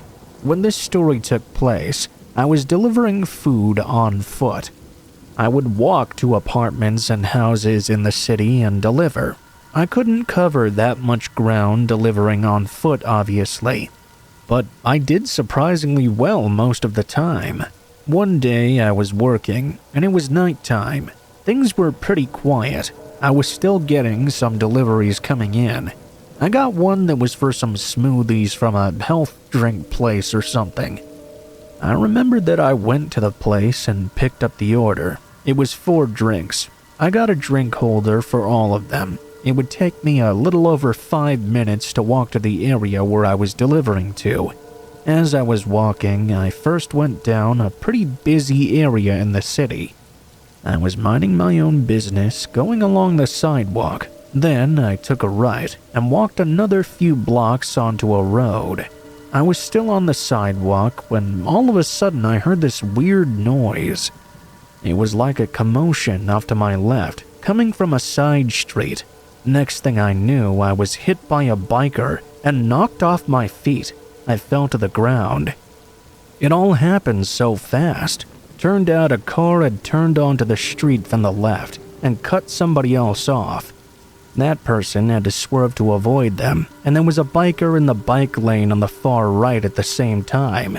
That biker had to swerve to avoid the other car and bumped up the curb onto the sidewalk, right into me. Everybody was okay in the end, thankfully, but I dropped all the drinks and they'd spilled all over the ground. After staying at the scene for a couple of minutes until things were sorted out, I walked back to the smoothie place and told them what happened. They said they would remake all the drinks, but unfortunately that would set me back quite a bit. It ended up taking 20 minutes longer than it should have. When the drinks were done, I made my way back to the address. I made the delivery and explained what happened. Apparently the person didn't believe me though, because when I arrived there was an incredibly angry man. He instantly started screaming at me for being so late. I told him I'd literally gotten wiped out by a biker in an accident and had to go back to get more smoothies. He insisted that it was all lies and I was just lazy. I just left after that. He was still yelling at me as I walked away down the street. I didn't want to stay and get into a shouting match with a guy I knew nothing about. It wasn't worth my time. I'd made the delivery and now I could move on. I decided to take one more to not end on such a sour note, then call it a night. After I left the guy's apartment building and got back out onto the sidewalk though, he followed me out. He'd stopped yelling at me from down the street, but I do remember hearing that door open and footsteps behind me. He was a ways back, but I looked over my shoulder. I saw him angrily walking in my direction. I tried to ignore him and kept going. I picked up the last delivery for a McDonald's order, which thankfully was not that far away. The longer I walked though, the more surprised I became when I noticed that this furious guy was still following right behind me. Even after I'd picked up the order for McDonald's, he was still out there waiting for me. The man never went inside. He simply waited on the street outside looking at me. When I left, I started walking to the delivery area, and he was following behind me still. Eventually, I ended up on a sidewalk in a kind of busy area a couple of minutes later. I decided to directly confront him. This was really uncalled for. I stopped and turned around. When I did, the guy turned and walked inside a building. It appeared to be some convenience store of some sort. Clearly, he was just going in there to make it look like he wasn't following me. Since he'd given me the opportunity, though, I hurriedly started walking to the address of my delivery. I didn't hear the man again after, so I thought maybe he had given up by now. When I got to the address, it was another apartment building. I double-checked and checked around me and didn't see the guy anywhere. I completed the delivery and started walking back home. It had certainly been a crazy night, but I was glad I could just go home now. From there, it was about a 15-minute walk back to my apartment building. For the first 5 minutes or so, everything was fine. But then I began to hear footsteps behind me again. I looked back and saw the same guy was following me once more. I was completely shocked to see this. I didn't know where he had gone or how he had caught up to me again. Either way, he was back and walking about 100 feet behind me. I kept going toward my apartment, looking over my shoulder every so often. He stayed the same distance back the entire time, neither gaining nor losing on me. Eventually, I got to my building. I rushed inside and up to my place. When I got inside, I looked out to check what was going on. The man was trying to enter the building. He walked away when he couldn't and left. I still can't believe he followed me for so long.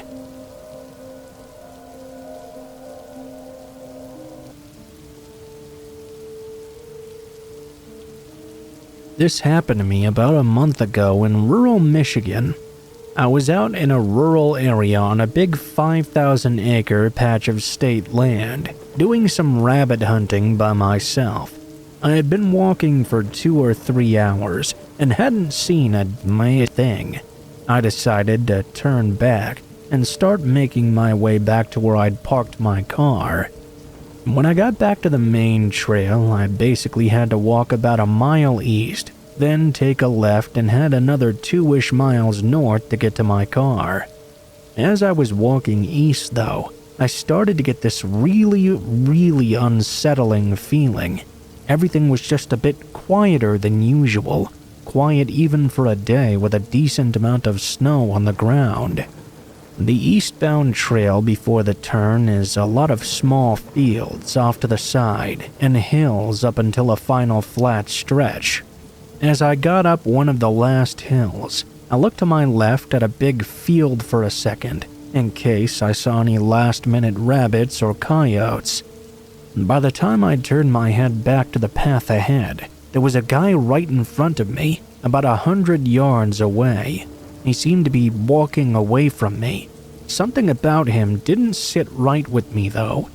For one, he'd appeared out of nowhere. He also had no hiking, hunting, or camping gear, just a long-sleeve shirt and some dirty jeans with this big beanie hat on. He was walking really strangely, not really picking his feet up, just sort of dragging them along and kicking up snow, kind of like how a kid would if he was bored, but this was a grown-ass man. On top of all of this was later in the day at almost sundown. There were no other cars in the area I'd parked when I got there, which was the only reasonable way onto this trail. There was no way this guy had driven there suddenly to take a quick hike right behind me. I kept walking a little slower, and all of a sudden the guy just stopped in place. He turned his head halfway, and I could tell he was looking at me. All of a sudden he snapped his head back and just bolted off running. This startled the shit out of me, and I stopped walking. Now I knew there was something seriously wrong with this guy. I stopped and swapped the birdshot in my shotgun to a few buckshot shells I always carried in my backpack just in case. I kept walking forward cautiously, and once I got to the turn in the trail, I looked down at the trail and the guy was nowhere to be seen. The final stretch was about 2 miles, and it was completely flat. There was no way he could have made it all the way down the trail by the time I got there, even if he was Usain Bolt. I could see the footprints of heavy boots in the snow. It was a nice trail, but the sides were covered with thick brush and deep forest. I knew this guy was hiding somewhere off to the side in the brush somewhere. That had to be the longest, most unsettling walk in my entire life. I tried to stay with his boot trail in the snow to try and get an idea of where he was, but it was lost in old prints from whatever group had hunted the trail earlier that morning. I racked a shell in the shotgun as loud as I could, in hopes he'd hear it and be deterred, but that didn't really comfort me much. When I was walking near extra heavy thickets, I could have sworn I'd heard something inside them. Even once I got back to my car, I was still in the middle of nowhere surrounded by more forest. I kept the gun loaded with me as I got inside, so I didn't have to unload it at my trunk and be exposed before I got in the vehicle and locked it. Something just felt very wrong with that guy, and I'm never going hunting in that area alone ever again.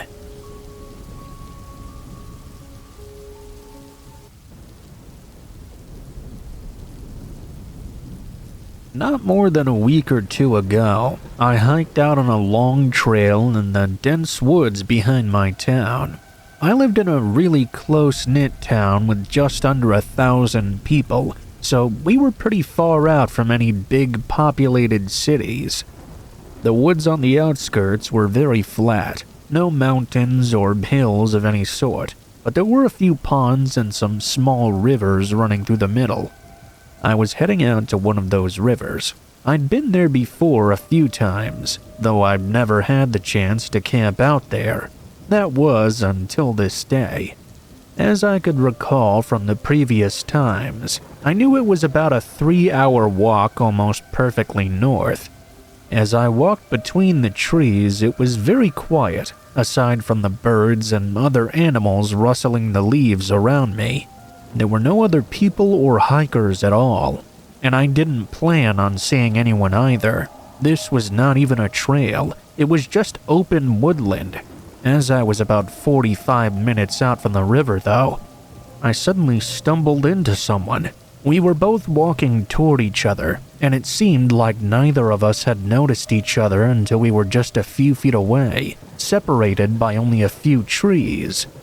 I know I must have had a confused and almost nervous look. I found it really unusual to run into someone off-trail in the middle of the woods like this. The man had just about the same look. I was about to break the silence and offer a hello, but after a second his face shifted into a nervous smile, and he turned to walk off to the side. I followed his lead and kept walking past, but I looked back once I got a bit further away. I saw the man was no longer walking, but was running away now, not making a single sound. When running into each other, it gave me a somewhat unsettling feeling, but seeing him run off like that only made it even stranger. It was like the man did not want to be seen there. Whatever the case, I decided to mind my own business and continued making my way to the river.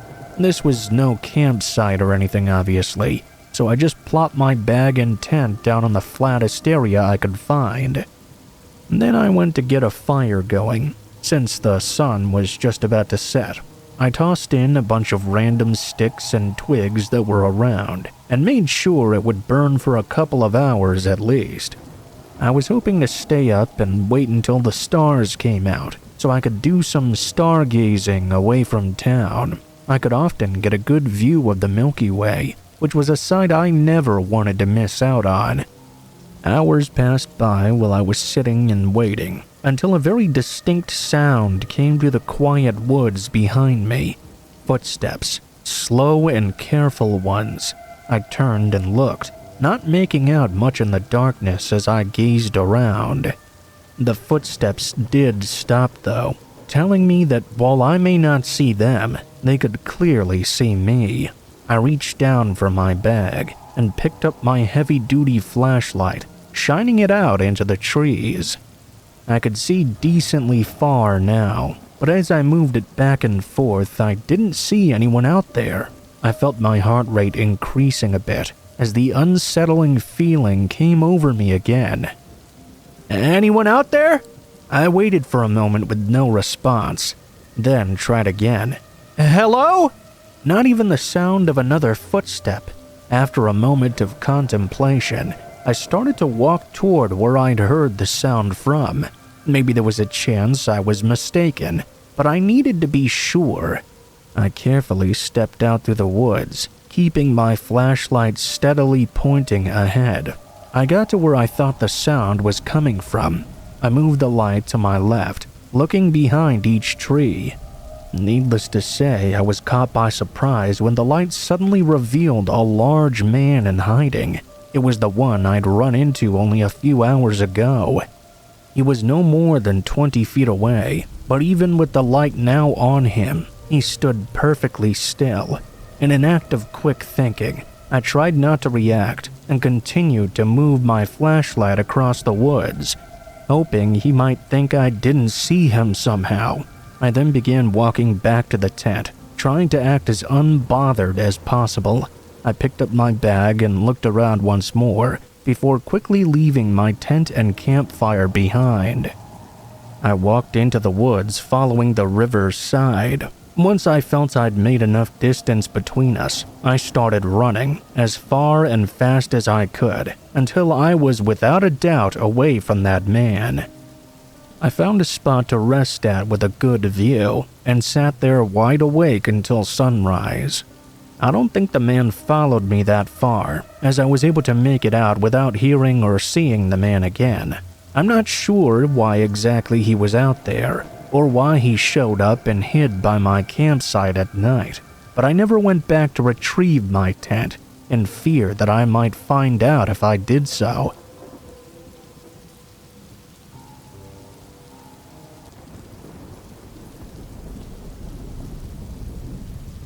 A few years ago, when I was 13 years old, I attended a summer camp that I loved very much. I would go there every summer to make new friends, and see old ones too. But after my last experience at summer camp, I would never be going again. It was a Tuesday, I believe, and we had just gotten done eating our lunch. After lunch, the group had a choice of either going swimming or fishing. The camp did have a small lake where you could go fishing, and I myself had never tried it. I figured I might as well give it a shot. It was just me and a few other kids. As the instructor was teaching us how to put the hook on the line, I saw a man emerge from the tree line on the other side of the lake. I thought nothing of it and continued to focus on trying to get a good catch. I thought I caught the man's eyes looking in my direction though, and eventually I looked up at him. He was indeed just staring right at me.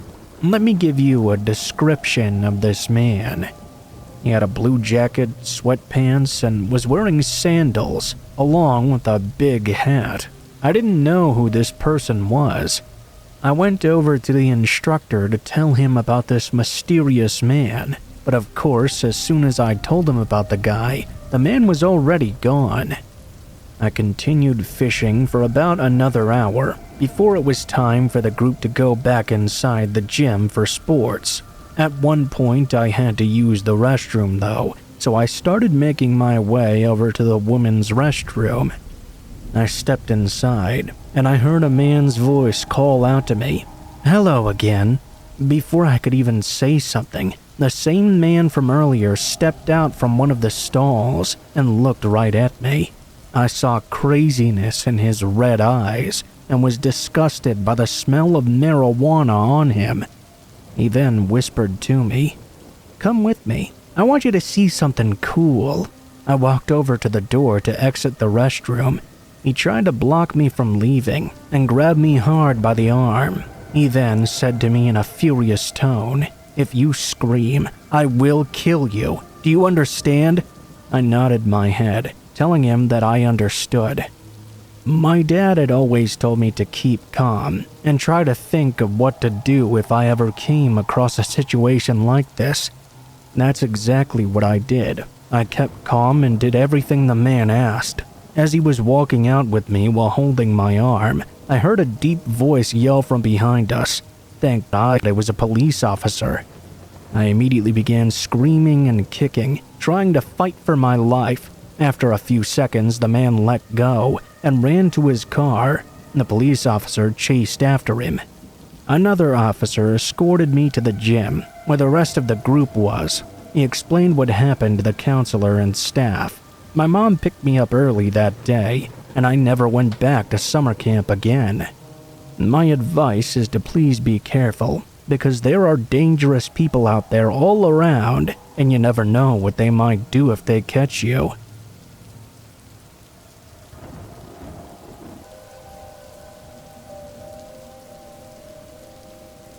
So, just to give you a picture, I'm not a small woman at all. I'm over 6 feet tall, and I weigh about 200 pounds. That, paired with the fact that a lot of that weight is in fact muscle, doesn't make me the most obvious target. Even though that's what I've always told myself, it didn't make it true though. I guess in the eyes of an evil man, a woman is a woman all the same. I was in the wrong place at the wrong time, and I had something he wanted. I think we all know what I'm talking about without me having to say it. I usually work from home, but every so often I have to take a refresher course with my company so they can make sure I still know what I'm doing and track my progress. Honestly, I think it's a little bit unnecessary for someone who's been doing the job for 10 years like I have. But I understand it's part of making sure the company runs smoothly. If I have to sacrifice a single weekend every 6 months or so, I don't think I can really complain too much. They always set me up in a relatively nice hotel and gave me all these vouchers for food too, so it wasn't really too bad. Only this time, when I got the email about having to take the course, I wasn't too pleased to find out I'd have to drive into the city during a big storm. Of course, it was a 3-hour drive, and the drive sucked enough already. It had to be done all the same. I took my time getting to my hotel. It may have taken me double the time to get there. I drove way slower than I probably needed to as well, but I wanted to arrive in one piece. I was happy when I finally pulled up to my destination. I was completely exhausted. The rain was coming down like crazy. Honestly, it almost felt like it was following me. I was actually pretty upset when I got outside of the car and found myself standing in front of a gross and sleazy motel. There were some seedy characters standing out front, and there was not one single bit of me that wanted to spend the night there. Seeing as it was already 10 p.m. though, and I didn't have the means to stay anywhere else, I didn't really have much of a choice. I walked into the small room that would usually be called a lobby, but calling this a lobby would be an insult to lobbies everywhere. It was just a room with a guy sitting in a recliner with a laptop and a TV tray. I told him I was checking in and gave him my name. He asked if I was traveling alone, and I instinctually said yes, my first mistake. He asked for payment, and I quickly explained to him that my company was paying for it. I noticed a brief moment where he looked a little bit confused, but he wiped that look off his face within seconds and apologized. He said he'd forgotten and typed something into the computer, then told me I was good to go. I was given the key to my room and a small paper map to show how to get there. I opened the door to my room and was immediately met with this stench of cigarettes. My mom smoked when I was a kid, so the smell didn't bring back any happy memories, I'll just say. I closed and locked the door behind me. Everything in me was telling me to just turn around, get back in my car, and go home. But I like my job, and I didn't want to risk losing it. I inspected the gross comforter and ended up taking it off the bed altogether. I sat down on the sheets and decided to call my boss and ask why they put me in such a disgusting place. I knew it was late, but she and I had become pretty good friends at this point, which made me feel like calling at that hour was not completely unprofessional. The phone rang over and over, but she never answered. I left her a message and hung up the phone. I sat there in silence for a while. I didn't want to lay down in that bed or even take my shoes off. I was pretty sure I'd even noticed a blood stain on the pillowcase. I knew there was a 99% chance that if I looked to see if there were any bed bugs, I'd probably find them. After around 30 minutes of contemplating what I should do, I decided to sleep in my car instead. That would probably be better than spending any more time in that disgusting room. I grabbed my bag and exited the room as quietly as possible. I was grossed out beyond belief, but I still wanted to be courteous to the people in the rooms around me and not wake them up when I closed the door behind me. As I got outside, I was relieved to see the shady men that were standing a few doors down when I'd pulled up were no longer there. I know you shouldn't judge a book by its cover, but being cautious is not exactly a crime either. I loaded my bag into my car and hopped in the back seat to try and get some sleep before the refresher course the next day. I don't know how long I was asleep before I was woken up by the sound of men talking not too far from where I was. I peeked out from behind the driver's seat to notice the man who'd checked me in earlier standing outside the room I'd abandoned not long before. He was talking to the two shady men I'd seen when I'd pulled up earlier. I watched and was horrified as he pulled out a key and began unlocking the door to my room. I could have tried to make excuses for what they were doing, but in that moment my heart was going so fast, it was obvious. They turned the knob slowly and crept in without turning the light on. I realized the second they figured out I wasn't in there, my car would be the first place they'd look. I'd be in some real danger then. I tried my hardest to be as quiet as possible as I climbed back into the front seat of my car. I turned the key in the ignition and heard shouting. I saw the lights going on in the room, and the 3 men came running out, shouting something at me in a language I didn't understand. In that moment, the car refused to start. It was completely dead. I tried it over and over, but nothing was happening. A man approached my window and told me to get out. I obviously was not planning on doing that. I took out my phone and dialed 911. Thankfully, the operator answered soon. I frantically told her what was going on, and she told me the earliest an officer could get to me was about 20 minutes. Apparently, service was delayed because of the storm. She told me she'd stay on the line with me, and I appreciated her for doing that. I just want to say that when I look back on the situation, I honestly believe she's the reason I made it through this whole ordeal alive, and I'm not more traumatized than I already was. These men were relentless. They tried everything to get access to the car. They tried breaking the windows and even got a crowbar to try and pry the door open. After 10 minutes of failing to get into the vehicle, one of the men got frustrated and jumped on the hood and started smashing the windshield with his foot. I guess in that moment my fight or flight kicked in, and my reaction was not flight. The operator reassured me I could do whatever I needed to do since my life was in immediate danger. I even remember her telling me I might have to kill these men. In that moment, I was fully prepared to end a life. I opened the door and stepped out. I don't think they had been expecting that. They leapt at me immediately. Thankfully, all 3 of these men were weighing about 100 pounds soaking wet. They were incredibly skinny. I like to assume they had the mentality that because they were men, they could just overpower me easily. But they were dead wrong. The first man who rushed at me, I easily threw him off balance and slammed his head against the ground. It did enough damage to ensure that he wouldn't be getting up anytime soon. The second guy tried to tackle me to the ground, but he was so skinny that he couldn't move me. I grabbed him by the hair and pulled him off me best I could. His other friend had a knife. I felt it make a shallow cut into my back. The pain wasn't too bad, but the shock of it made me let go of the man I'd previously gotten a hold of. Before I knew it, I was on the ground being kicked. I was trying to protect my head, mostly out of instinct. At that moment, from my periphery, I saw the red and blue flashing lights in the distance. A feeling of relief washed over me, even as I was being beaten. I reached out my arm and grabbed one of the men by the ankle. I pulled on his leg as hard as I could, and he fell to the ground. The other man ran when he saw the police. Out of pure adrenaline and anger, I got up and started pounding the head of this now defenseless man over and over.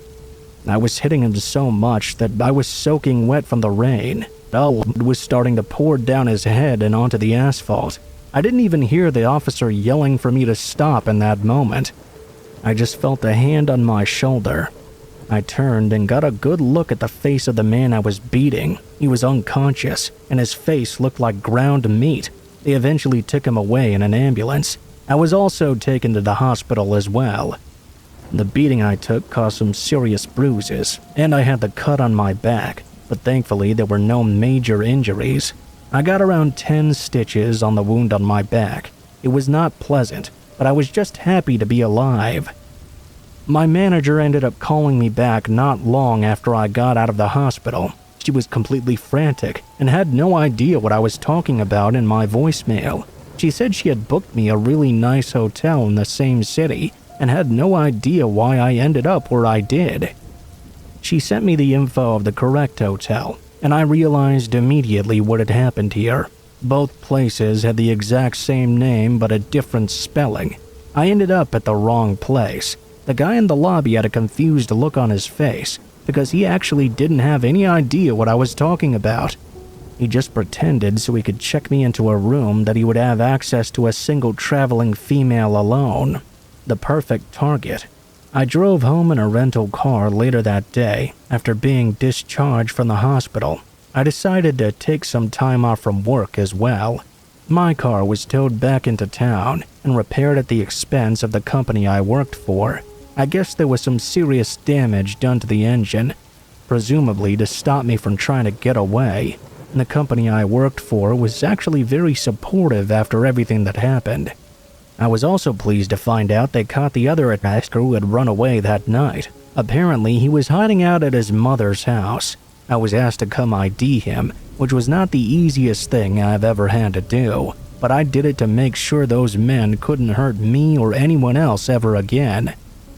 I guess it wasn't the first time something similar had happened in that motel, only they could never really prove it before my incident. Most of these guys were just some strung-out drug addicts, hence why they were so small. The trial had to be delayed due to the lockdowns, but they were all charged with attempted kidnapping and aggravated assault. They're actually awaiting trial in jail. I'm hoping for justice, and for all three of those men to spend a good amount of time behind bars. I know I'm just one of the lucky ones. I don't know what I would have done or what would have happened if I was a smaller woman, or if no one had come to help me. Would I even be here today? Would I even be able to tell this story? I don't know, but I am, and I'm grateful that I survived.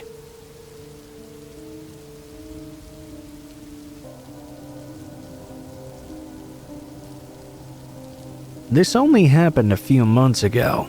I recently moved into a very small one-story house that was close by to my place of work. I used to have to drive almost an hour every day, so this move was really nice. The only thing wrong was that I'd never really been anywhere in the area outside of where I worked. So it was really like moving to a completely different place where I didn't know anything. Anyway, this night I got off at 6 o'clock and drove straight home. I had to work again the next day, so I wasn't planning on doing too much. Probably just chill and eat for a bit, then climb into bed. I pulled into my garage and went inside, warming up some leftover pizza in the oven. While I was heating it up though, there was a ringing at my doorbell. It actually made me jump in surprise. I hadn't even heard the doorbell before. No one had come to visit me. I had no idea who would be here this time either. I walked down to the front door and saw a woman outside. She looked to be maybe 50 years old, with long gray hair. I opened the door. "Hi, how can I help you?"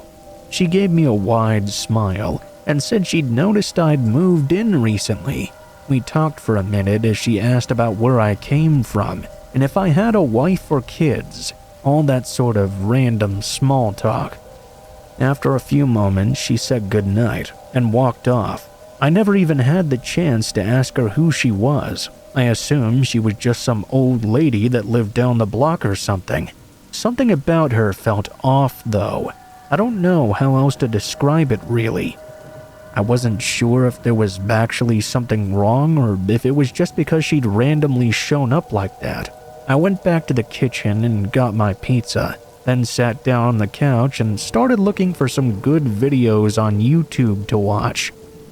I picked some random commentary video to run as background noise while I ate and sort of relaxed. 10 minutes passed by when I noticed a strange noise coming from outside. I paused the TV and listened in closer. I realized it was an idling car engine, but it was particularly loud. I got up and looked out the front window. There was a car I'd never seen before, parked in front of my house. It was clearly running, but all the lights were off. I looked down both sides of the road, seeing the whole street was empty, with tons of other places to park, yet they had chosen right in front of my home. I watched the car for a couple of minutes, but with no further changes, I went back to the couch. A whole half hour went by with the car's engine still being audible right outside my front door. Just as suddenly as it had arrived, it shut off. I paused the TV again and listened in, not hearing anything else. After a minute of silence, I got up and walked over to the window. I looked out and saw the car exactly how it was before, except obviously it wasn't running anymore. Nobody else was outside. It was just this one car. I shut the blinds to make sure nobody was watching me. For some reason, I was getting a really bad feeling. I went back to the couch and started to clean up. I heard a quiet thump sounding from the other side of my home. I was already feeling a little on edge. I walked over to the hallway and looked down toward the kitchen. For a split second, I swore I saw the shadow of someone walking away from the back door, as if they'd just noticed me and were trying to hide quickly and quietly. I ran around the house and looked out the front. When I looked out the window, I saw a man jumping into the parked car. It drove away immediately. The first thing I did was go to the back door and open it, trying to figure out why he was out there. It only took me a few seconds to notice that the handle on the outside was really loose, like they'd been trying to take it off. Even just by pulling the flimsy handle just a bit to the side, I could see the inner workings of the lock in the door. He was about to unlock it. He was only moments away from getting inside my house. I can't say for certain if the old lady from before had anything to do with it. I know it sounds strange that she even would, but I thought about all the questions she had been asking me. I realized that they all had to do with whether anyone else lived in the home with me. Maybe she was getting information to know if I was a good target for whatever they had planned. It's been a few months since then, and I haven't seen her or the man around the neighborhood again.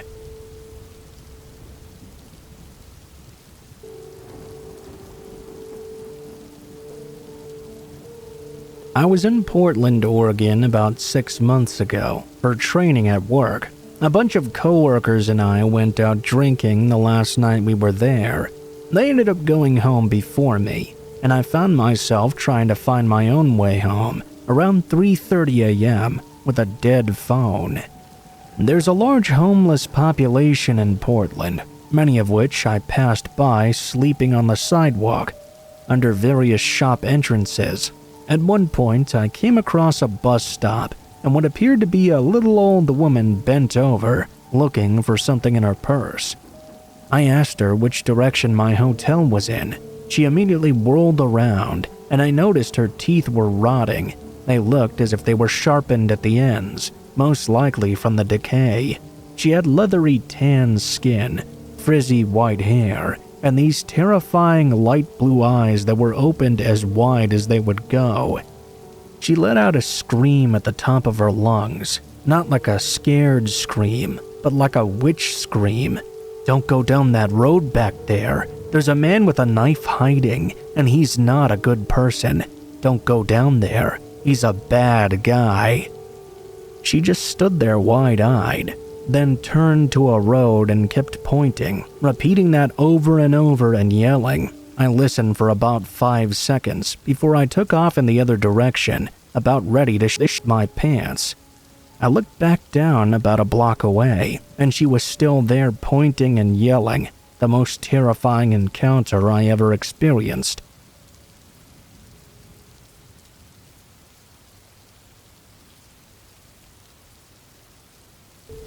I was selling some of my shoes on Craigslist a year ago, just to pocket some extra cash. I wanted to move out of my old apartment in a few months, and was hoping to get some money to pay for some movers. The shoes were nothing special, but I listed them for generous prices, hoping to get them bought up quickly. I guess Craigslist wasn't the ideal place for shoe sales though, because it took an entire week before I got a single offer. It was some guy whose email had the name John K in it. He offered just $5 less than my initial listing price. It seemed like an unnecessary adjustment to me, but I didn't want to keep waiting for more offers. I wrote him back saying I was okay with that, and we set up to meet the following day. It was to occur at 5 o'clock in the parking lot of a public gas station, right in the middle of town. The next day, I sent a text, and he confirmed he was on his way. I left as well, and got to the gas station right at 5 o'clock. They didn't seem to be there yet. but there was a lot of traffic on the road, so I figured maybe he was running a bit behind. I sat in my car patiently, and over the course of 30 minutes, the road cleared up. The sun started going down, and John finally pulled in. He drove a small sedan with none of the headlights working at all. It resembled something from a scrapyard more than a car you'd drive around. He parked right next to me and got out. He looked like he was in his 30s or so, and was a pretty large guy. He was wearing ripped-up clothes and had this long, unkempt hair. He didn't say much at all. I brought out the shoes and let him look at them. As he held them, he didn't say anything. He kept looking back at the gas station. I didn't know what he was looking at, but after he checked over his shoulder multiple times, I glanced over as well.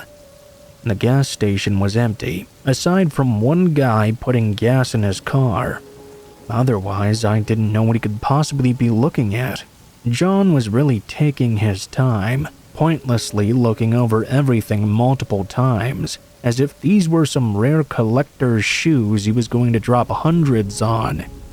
These were just some regular sneakers, nothing fancy or rare at all.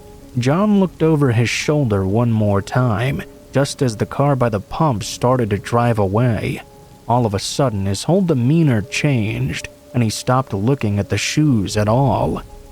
He stared me down. "What else do you have?" I looked at him confused. "Those are the only shoes I brought with me. I didn't know you were interested in others." His eyes went cold as he stepped past me and put his hand on my car door, trying to open it. Obviously, it was locked.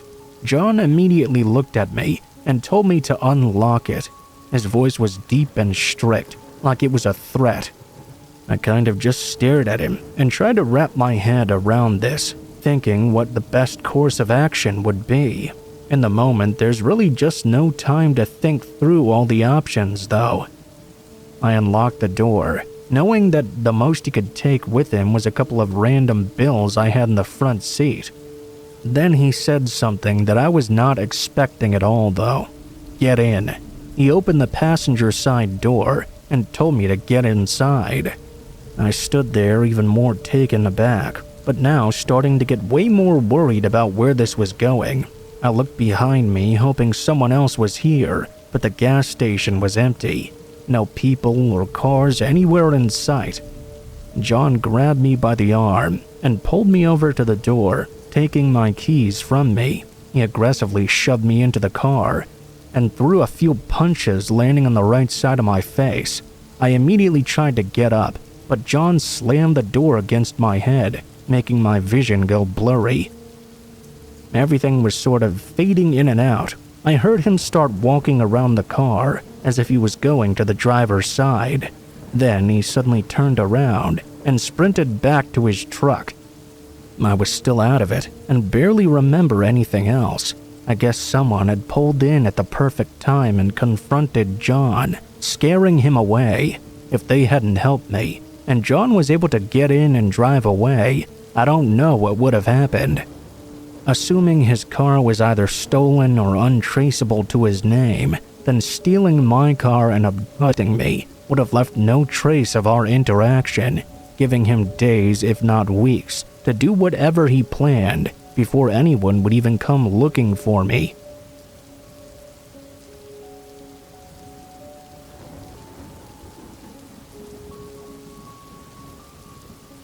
I remember I'd just gotten off a shift at the restaurant I used to serve at. I was having a drink at the bar and waiting to pick up some food to bring home. At that point, a random guy came up to me and started talking to me and hitting on me. I was not super interested and politely declined. I then proceeded to bike back to my apartment as usual. A couple of weeks later, I was at the same restaurant with some friends this time. That was when I saw the same guy. He told me that the first time he'd met me, he and his friend had followed me back home when I was biking.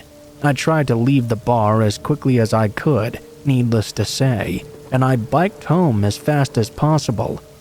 My coworker contacted me, saying that the man had left the bar right after I did and drove away in the same direction I headed. The next time I saw the coworker who'd messaged me, he said he was thankful to see me arrive at work alive and well. I'm glad I decided to take a different path after he sent me that message.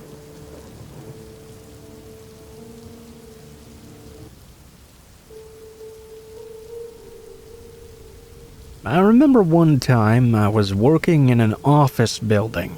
It was a pretty standard building with several floors, cubicles, and all that stuff. The building was supposed to be empty overnights as far as I knew. I was supposed to be the only one working on the first floor.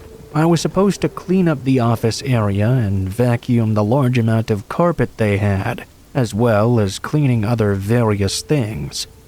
This story takes place probably my second week of working this job. To that point, it had been very easy. I was all by myself each night, and things were going pretty smoothly. Most nights, I got my work done with plenty of time to spare. One random night, though, it was around 2 a.m. I was changing one of the trash cans when out of nowhere, I heard the sound of glass shattering. I had no idea what was going on for a few seconds. It was just so sudden and unexpected that my brain was trying to make sense of it. Soon, though, I realized the obvious. Somebody must have just broken in. That's when I realized that I might be in danger. The glass breaking sound came from a ways away. There were a lot of cubicles and dividers and various obstacles in between us, so whoever had broken in was out of my sight currently. I wasn't sure what to do. I got on the ground and crawled to a cubicle. I went inside and was as quiet as I could be. I hid underneath a desk while trying to figure out what to do. I began to hear footsteps moving a ways away. They were obviously inside, though.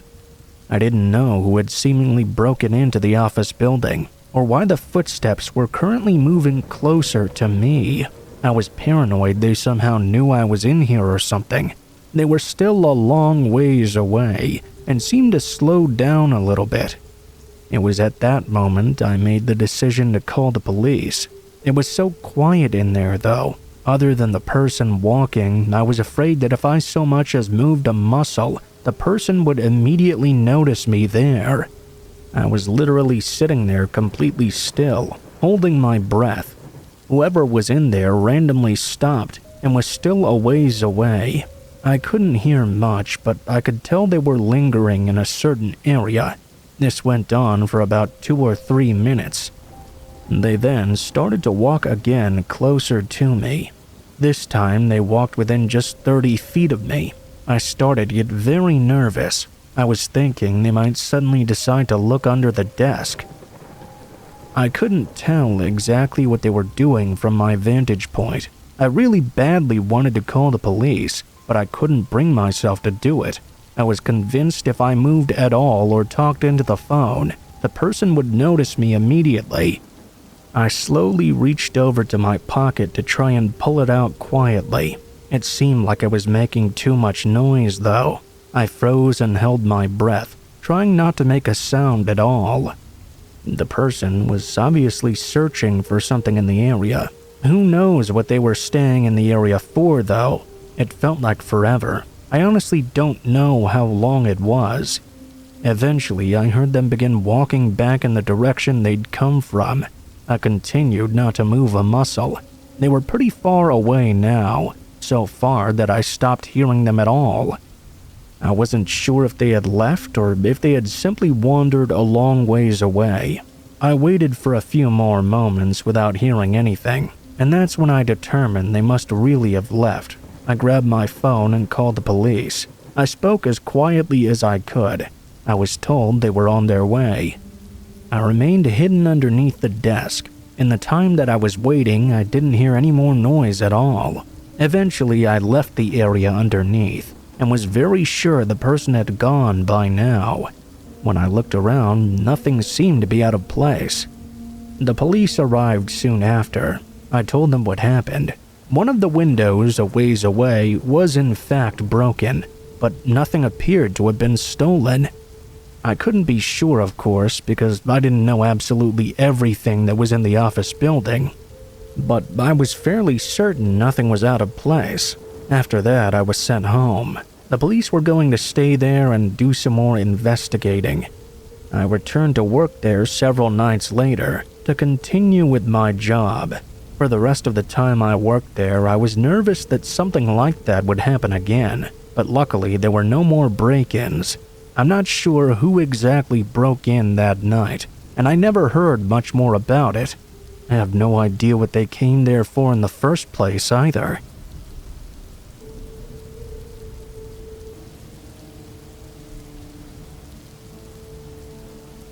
When I was in university, I moved into an apartment by myself. I needed my internet and TV hooked up.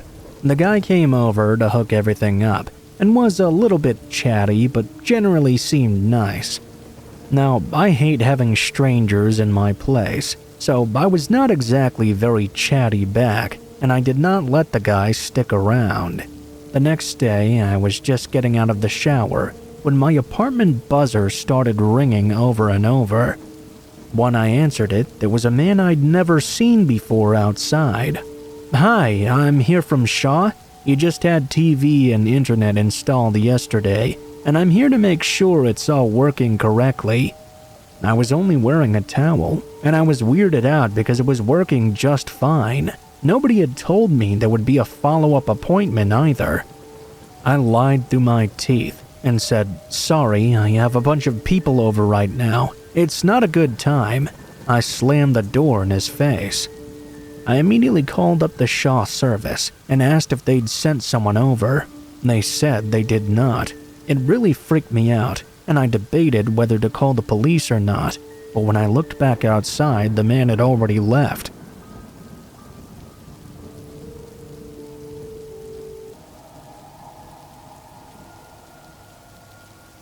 I had taken my RV out to a forest a couple miles from my house. I live in a rural area with a lot of surrounding forests, so camping is a pretty common thing around here.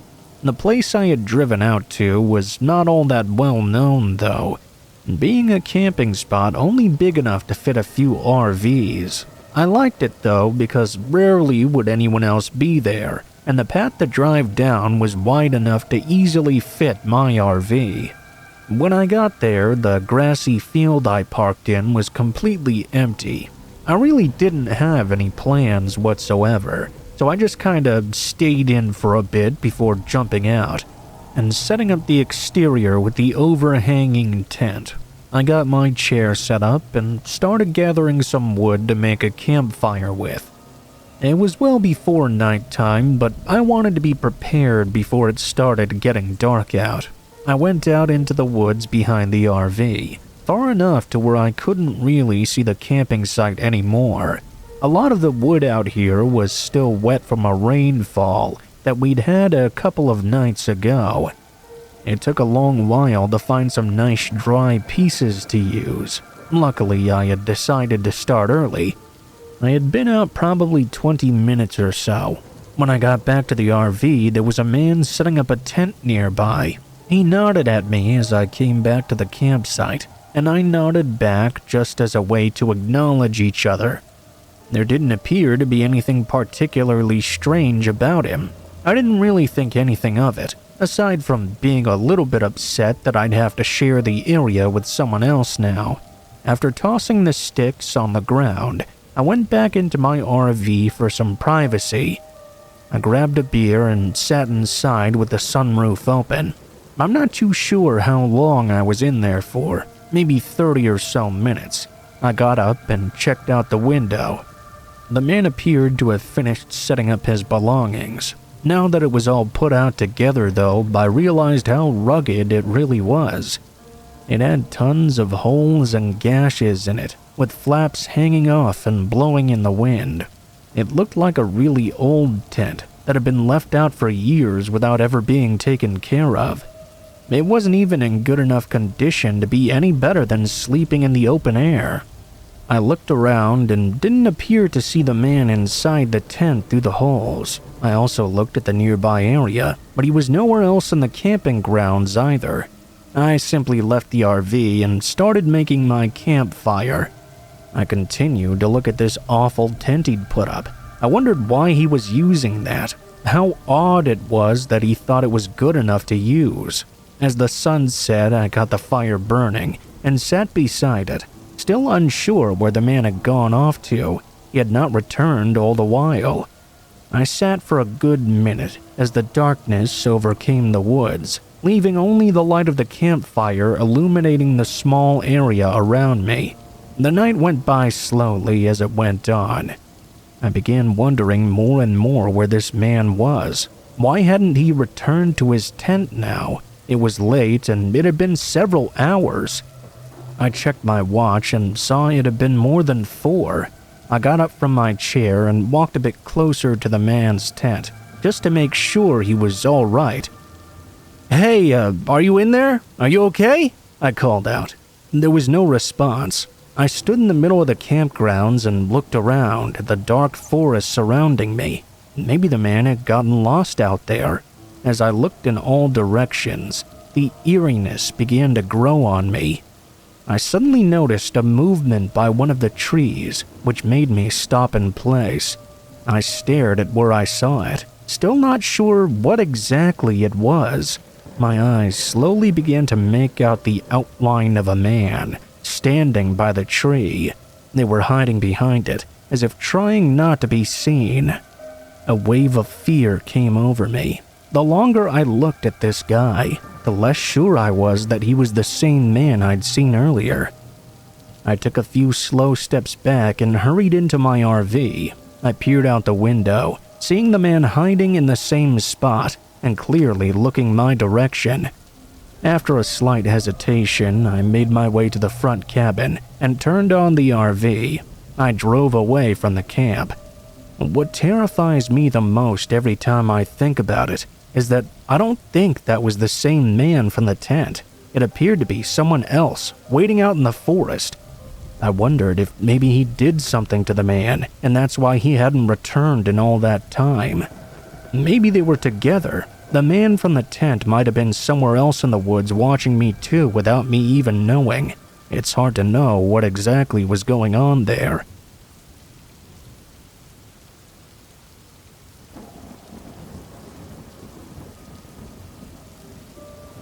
A few years ago, I was on a camping trip with the Scouts for a week. I've always been a camping/outdoors person. That's really the main reason why I joined the Scouts in the first place. We were going to a camp in North Carolina. We lived in Florida, so we would be taking a long bus trip there. We left on Friday and got there Saturday evening. Once we got there, our scoutmaster told us to unpack everything and get our tent set up as quickly as we could. We only had a good hour or so of daylight left anyway.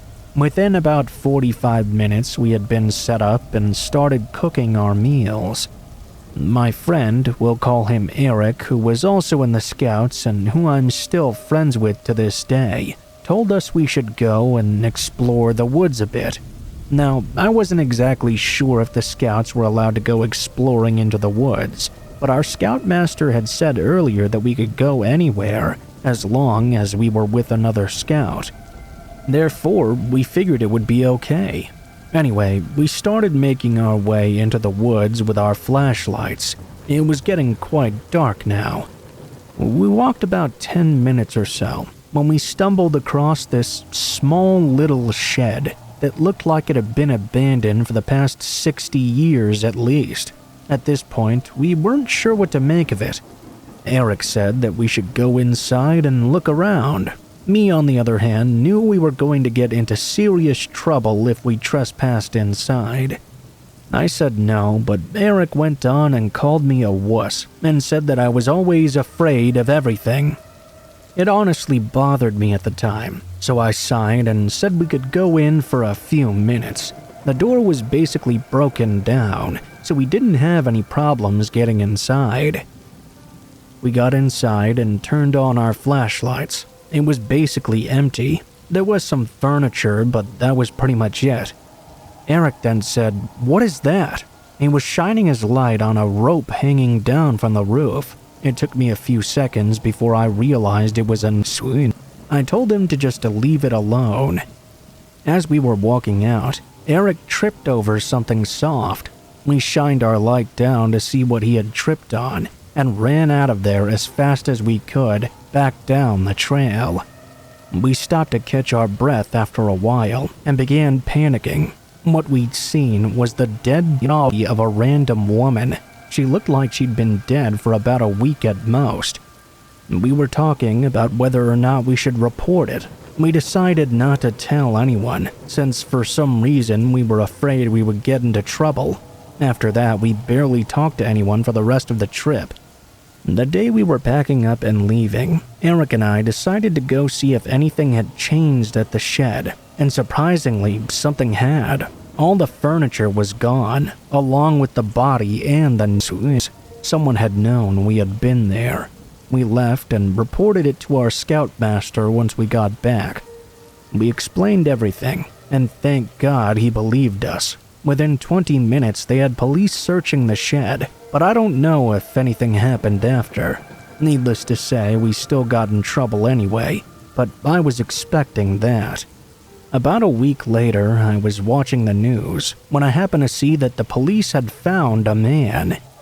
He had been hiding in the shed when we'd found it. He admitted that he had hung up and killed the woman inside, who turned out to be his girlfriend. He was put in jail for life without parole. But yeah, I don't think I'll be joining a scout trip for a long while yet.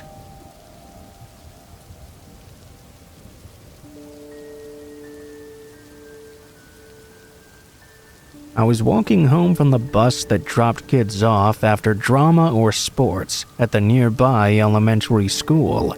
This was 7th grade. I remember I was listening to the live recording of Godzilla by Blue Oyster Cult on my MP3 player. My neighborhood was quiet, mostly filled with retired folk. Because of this, every house had a very large yard. I had walked that road home many times, and my house was even right in sight when this event occurred. A green Subaru Outback suddenly stopped right next to me. I almost didn't even notice until the door flew open and a slightly obese woman jumped out of the car. She immediately grabbed onto my arm and tried her best to yank me into the car with her. To her dismay, I was actually doing martial arts at the time, so I was able to wriggle free and land a kick right on her face. She stumbled back in surprise, and I bolted the opposite direction of my house. I didn't want her to know where I lived. No one was at my home either, and I knew that. I took my cell phone out, but it was one of those dingy track phones, and it was dead. I spent the next half hour or so ducking behind houses and making my way around the other side back to my house. I could see the car occasionally driving by slowly, clearly still looking for me all the while. I got back home safely, but needless to say, I can't really listen to that song anymore without it bringing back terrible memories.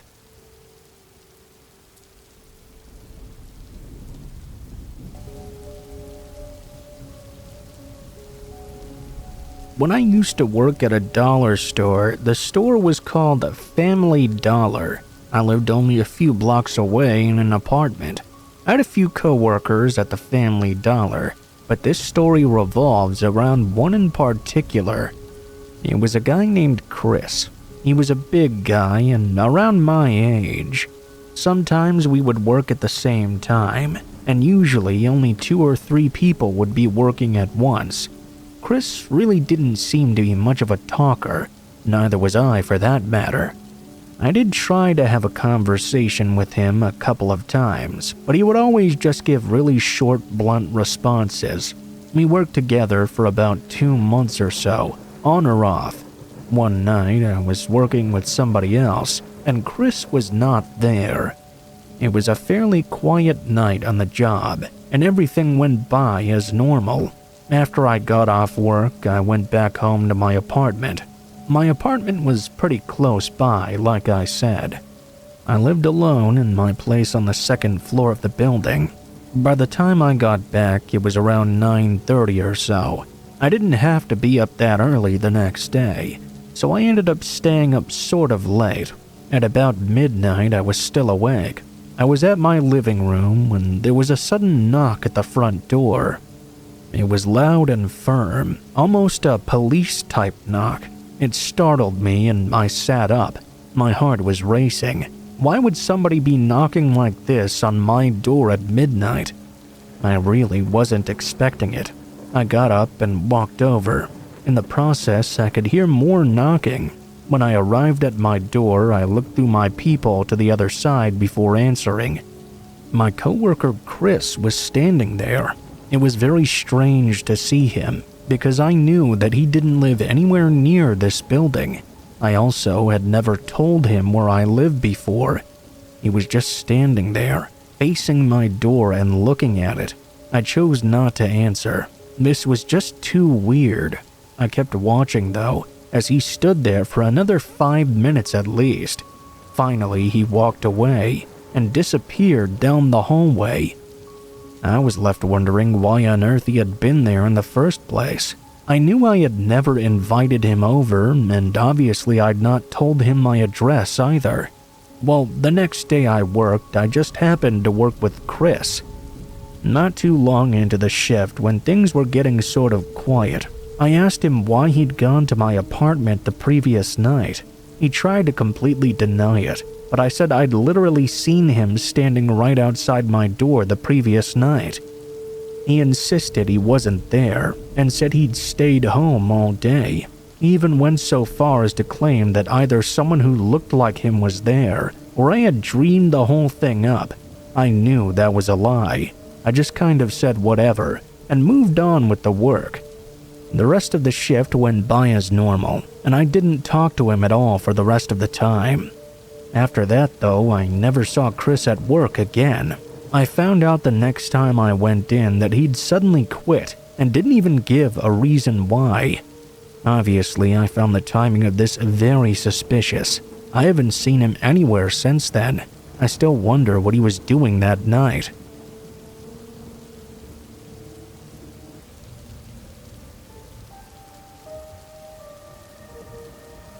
This happened when I was 15 years old. Every summer, my family and I would go up to New York to visit relatives. It was very fun overall, and my aunt and uncle would take me everywhere. Anyway, there would be some days I would sleep at my grandma's house, and there would be other days I would sleep at my aunt and uncle's house. This night, however, I was staying at my uncle's house, as my grandma was out of town for a few days.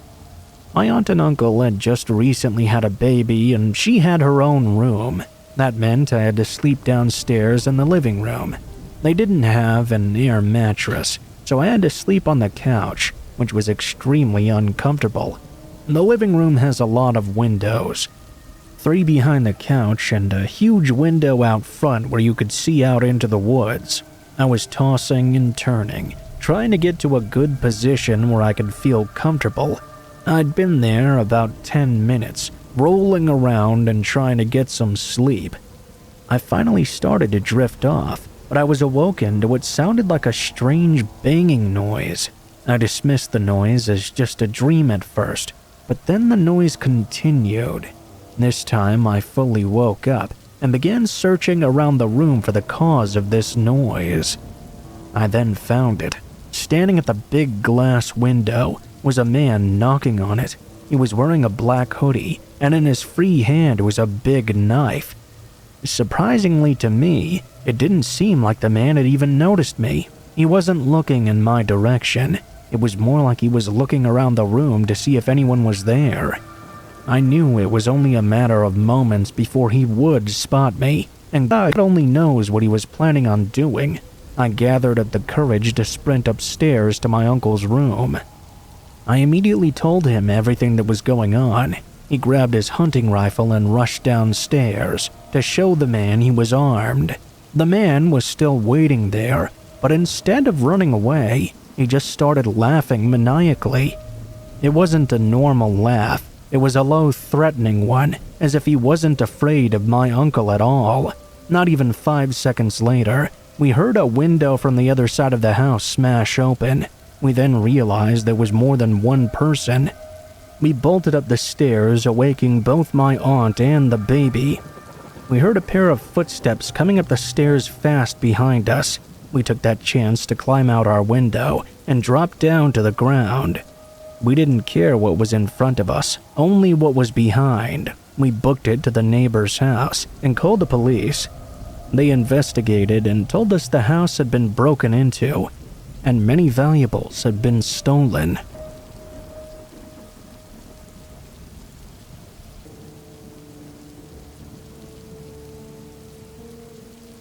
I remember when I was 5 years old, I was outside with my mother while she was gardening. Out of nowhere, a stranger pulled up and walked right up towards her. She was already suspicious of this man because we'd seen him driving up and down the street multiple times, looking over at us.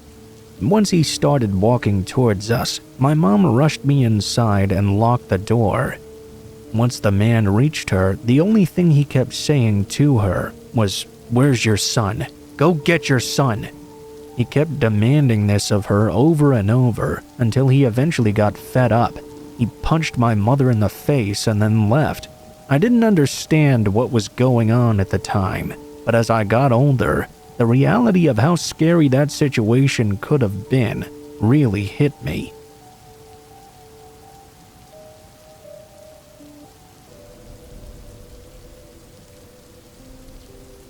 Last Thanksgiving, my boyfriend and I loaded our 2-month-old daughter into our car and drove from Miami to Naples to visit my family.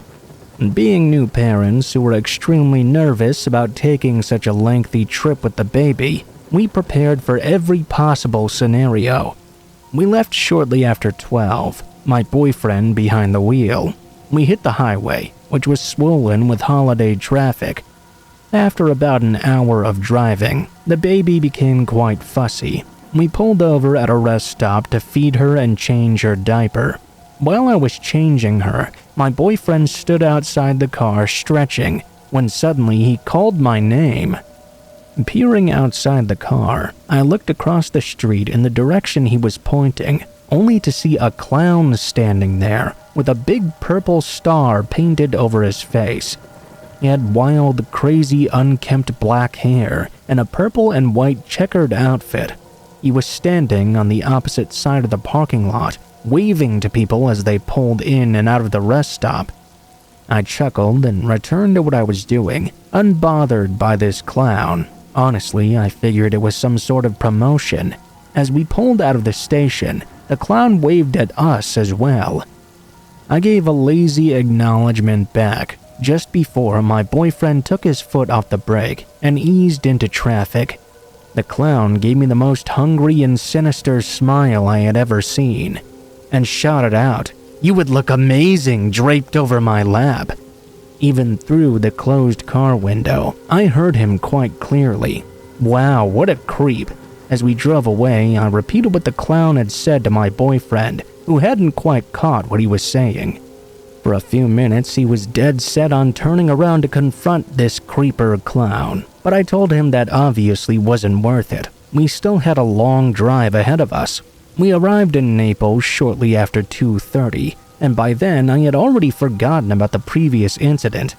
I didn't even bring it up to my parents. We had a great time at my parents' place and ended up leaving close to 11:30 at night, much later than we'd originally intended. My parents tried to convince us to stay, but while we had plenty of stuff for the baby with us, we hadn't packed any overnight things for ourselves. We decided to just commit to the drive back home. Besides, we figured that there would be a lot less traffic out now, and it would take a much shorter amount of time to get home. My boyfriend had been driving for about 45 minutes when he asked me if I wouldn't mind taking over. He was having a hard time keeping his eyes focused. I told him to pull over at the next rest area, and I would take the wheel. After a few minutes, we see a sign for a rest area up ahead, and pull into this one. Mind you, it was not the same rest stop as the one before. It had no bathrooms, vending machines, or anything. It was basically just a long parking lot with one row of parking spaces, which looped back onto the road. My boyfriend pulled the car into a spot nose first, so it was facing a long chain-link fence. In the area beyond it, there was just trees and what looked to be a big swamp. I couldn't see anything specific in the glow of the headlights. He put the car in park and left the engine running and the lights on as he climbed out of the driver's seat. The baby started to fuss as soon as the car stopped moving. I climbed out of the passenger seat and opened the back door to check on her. My boyfriend climbed into the spot I'd just vacated and immediately shut his eyes after I confirmed the baby was fine and would probably fall back asleep soon. I shut the back door and made my way over to the driver's seat. That's when I heard the sound of the chain-link fence in front of us rattling and something being dragged across the metal links, steadily drawing closer. I turned in the direction of this noise, and for a split second I only noticed the dark outline of a figure on the opposite side of the fence. They stepped into the light of our headlights, and I now saw. It was the exact same clown from the previous rest stop. Except this time, he had a large red stain splattered across his purple and white costume and was dragging a broken beer bottle across the fence. He pressed his face directly into the gaps in between and smiled at me. He cackled. "Hello again." He started making lewd gestures with his tongue. I was at a loss for words. It was so unbelievably surreal that I could only really stare at him in disbelief. In horror, not knowing whether I should be truly afraid or start laughing at the absurdity of this situation, my boyfriend sat up in the passenger seat and screamed to get going. The baby started crying out. The sound could be heard across the silent parking lot.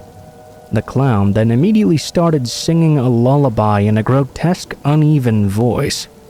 My parents had given us a set of fancy glasses for our dining room table. My boyfriend opened the door for a brief moment and launched one directly at the clown.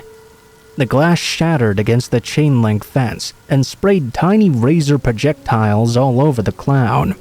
He hissed and immediately booked it to the end of the fence. Me and my boyfriend slammed our car doors shut to make sure they were closed and locked them fully. I threw the car into reverse and backed out of the spot. As we put the car back in drive, I could see the clown charging towards us from across the parking lot. My boyfriend yelled at me to run him over, but I swerved to avoid him and floored it out of the area and back onto the highway. For the next several minutes, my heart was racing, convinced that at any moment a speeding car would come up behind us and try to run us off the road or something. Fortunately, that never happened. We were so shaken and traumatized that all we could do for the rest of the way home was ask each other over and over again what the hell had just happened. We could only speculate as to what the guy was doing out there at 12 a.m., dressed like a clown in the middle of the Everglades.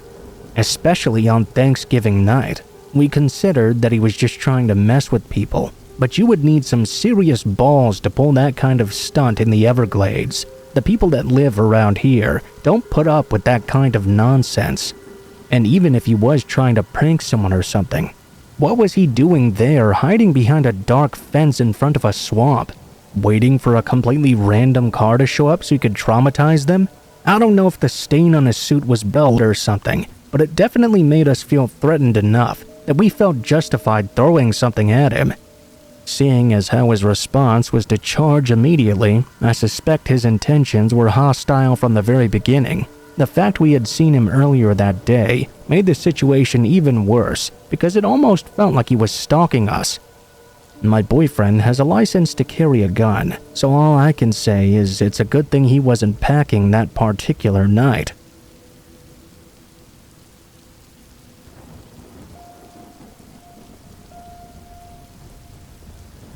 Everyone always tells me it's okay, that I'm being too dramatic, that they're not really bad people, they're just drunk. But parties with my family really ruined my childhood. My parents, especially my mother, really liked partying, seeing friends, getting drunk, and the whole package. Nothing special. Yeah, sure, everyone loves having a little fun sometimes, and I can fully understand that. Since I was little though, my mother always had a really close friend. He'd be around 55 now, I guess. He would always come home with his wife and they'd drink a whole lot. Sometimes he'd even do so much his wife would even be ashamed of him. He would get that bad. When all the family was wasted, my mom forced me to join in with them. We're having fun, come on, don't ruin the party. You're a pain in the ass, always complaining. What's the problem now? I was the one parenting all of them. I was protecting the dog because they would throw their empty bottles at her. They would pour beer in her bowl and make her drink it.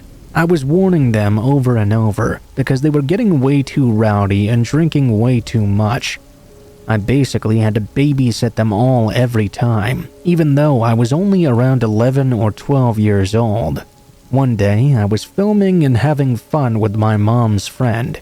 We were having a genuinely nice moment, to be honest. It was just me and him, and we were dancing. So far, there wasn't really anything weird in this situation. Then he stopped me though, and started to say things that scared me real bad. You know I could be your father, right? You're so young. Oh, do you remember when you were a child and you said I was your lover? You said you were in love with me. I didn't know what to say. I felt terribly uncomfortable. He grabbed my belt and whispered in my ear. Oh, you say nothing when I do that, huh? That's not good. Then he just kept on dancing like nothing happened. I did get a recording of this, but I deleted it. I felt too ashamed in that moment. I was feeling stressed, ashamed, bad, scared. I wasn't hiding it either. My mom's friend sent me a message right after this. Are you mad at me? I felt intimidated. No, don't worry. I was about ready to just go to sleep. I told everyone goodbye when that fucking friend grabbed my head and tried to kiss me on the lips.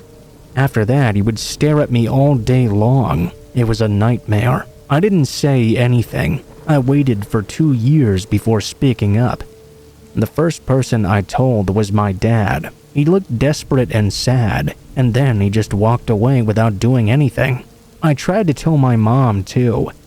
At first, I lied and said this had all happened to my best friend.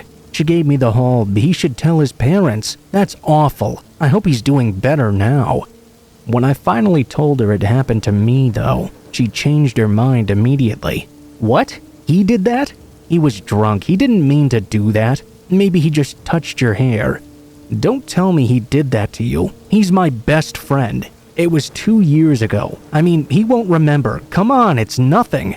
I cried. I just couldn't deal with this anymore. Every time I tried to tell anyone something, I would never be taken seriously. Especially by my family. That's why I stopped telling them altogether and started to avoid them ever since. Maybe they're right. I don't know. But that's not the only thing that's happened since then. I can't even sit next to them during a party. I can't even look at them, simply because I'm so scared. I was only a child back then.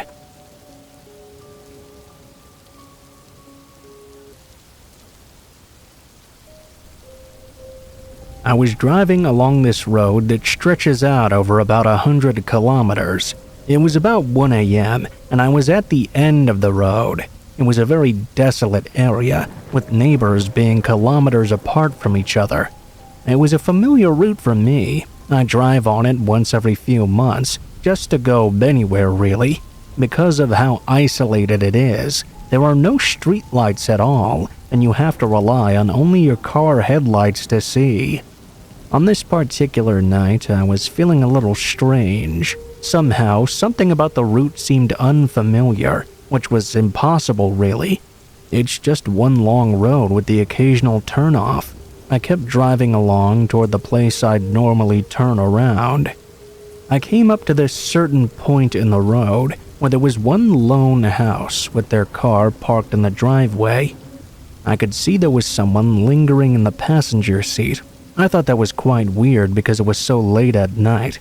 As I got closer to this house, they turned the car on and flashed their high beam lights at me.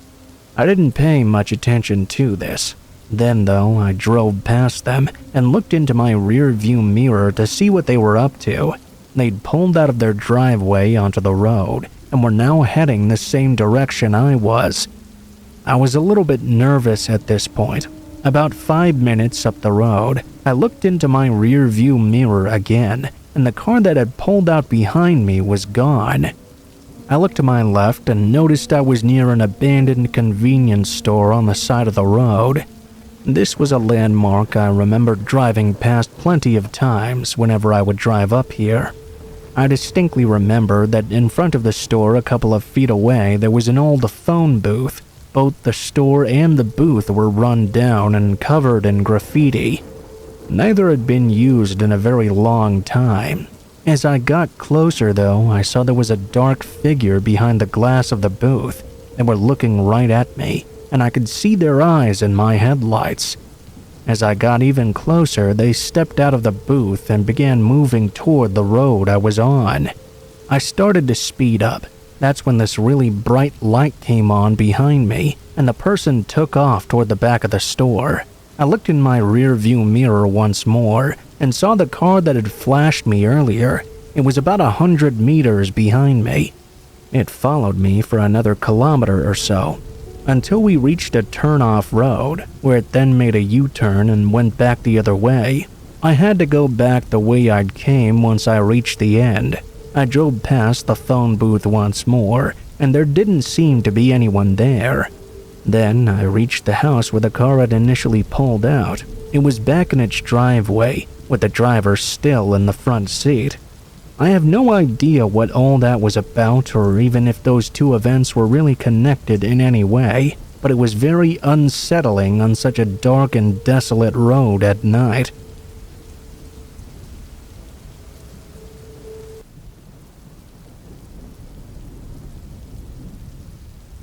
In 2006, I was a college student in ASU. I lived in an off-campus apartment on the ground floor. It was about a block off a major street here in Phoenix.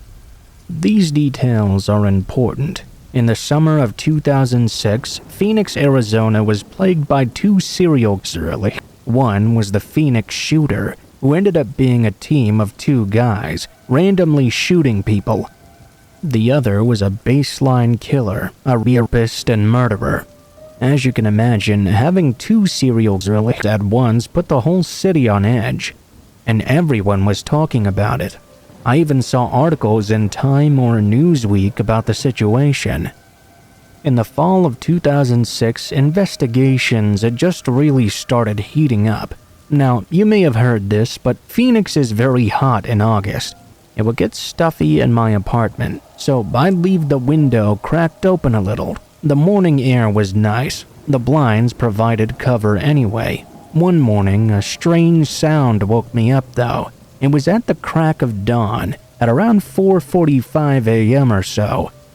The sun was just barely coming up.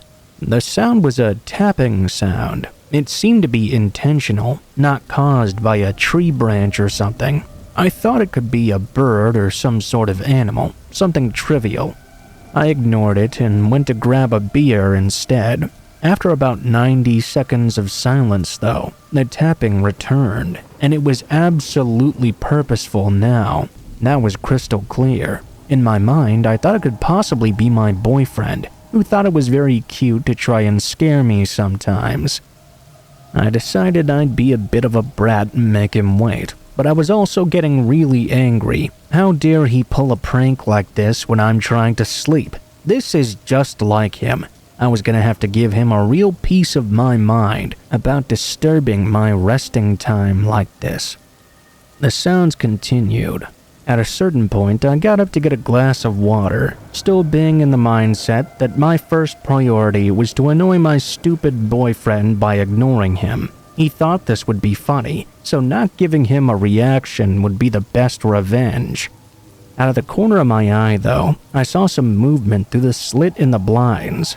I marched over and yanked the blinds open. I was having enough of this now. I could see now, though, it was definitely not my boyfriend. I was so surprised, I remember yelling out, "What the f***?" The guy seemed sort of taken aback by my anger, but only slightly. The man I saw outside will be in my brain forever, more specifically his eyes. The feeling they gave me was insanely creepy. Honestly, words can't do justice to how bizarre his eyes looked. They were so dilated they were almost like black orbs, with no whites in them at all. They were absolutely predatory. When I see pictures of Ted Bundy or Charles Manson, that's exactly what he looked like. Even if you saw a picture, it looks different than when you experience it in person. He was crouched down like an umpire or something. He had dark pants, a dark purple shirt, and a dark hat on. He had dark skin as well. I thought he might have been Hispanic, but I later found out he was a very light-skinned black guy. You'll know how I learned his name later. Anyway, after I yelled out the "what the fuck" at him, he whispered into me, "Can I talk to you for a moment?" If you want to know how insanely creepy it is to just hear that sentence, allow yourself to picture it right now. In the darkness, all alone with this guy outside your window, it sends chills down my spine when I think about how it sounded. His hands subtly moved towards his waist. I would later learn that he would blitz attack his victims, and he probably had a gun on him. Now, this was about a 3-second interaction at this point. For some reason, I thought about Ted Bundy and how he pretended to be crippled to target his victims. I thought about my mom telling me not to be nice to strangers and don't be afraid to be a shit. My thinking wasn't as calculated as all that, but it was more of the nano-processing of how I was dealing with the situation. When he whispered, I started yelling at him. "Well, no, get the fuck out of there, douchebag!" I smacked the window angrily. I guess the man decided not to try me any further. I laid back down and wondered what that had all been about. What if he needed help or something? But then why would he be tapping and whispering if he was in trouble? He was definitely a creep. I was too annoyed to get back to sleep. I told my roommate about this about an hour later, and she sort of jokingly asked if it could have been the baseline killer. When she said that, my heart sank. His face looked exactly like the police sketches that were on the billboards everywhere. The only problem was those billboards had him with dreads. The man at my window had no dreads at all. Apparently, he was some sort of disguise artist who'd wear wigs to avoid being caught. I called the Phoenix police, and the detective I talked to agreed it sounded like his MO. The suspect would say something to throw off his target, then he'd blitz attack them. The detective said that my angry response had probably made me seem like too much a hassle to actually attack, and so the man moved on. There was some slight problems with the fact I thought the man looked Hispanic when the detective said many witnesses had described him as black. I thought they might want to come out and try samples of surveillance video or something, but I didn't hear back from them for a while. My parents freaked out. They got me pepper spray. We tried to leave the apartment complex, and we learned another tenant had complained about the exact same thing. I never learned the full details, but apparently this idiot was going around the whole complex trying to find a new target.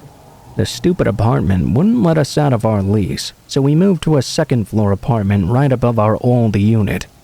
The neighbors who moved into our old one were obnoxious tweakers who would do meth and play pitbull on repeat for hours and have night fights at 11 a.m. on weekdays.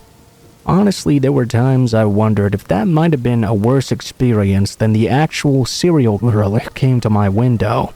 Perhaps that unit was cursed somehow or something. Anyway, on the 4th of September 2006, they finally arrested the guy. I think the detective hadn't called me back in all that while, because they were only days away from arresting him. When I saw his mugshot, I was sick, but I was also relieved. That was absolutely the guy from outside my window. He definitely looked like he could have been Hispanic. You can judge it for yourself if you Google his name. He's on death row in Arizona now. His wife tried to mount some campaigns to show how the police were framing him or something.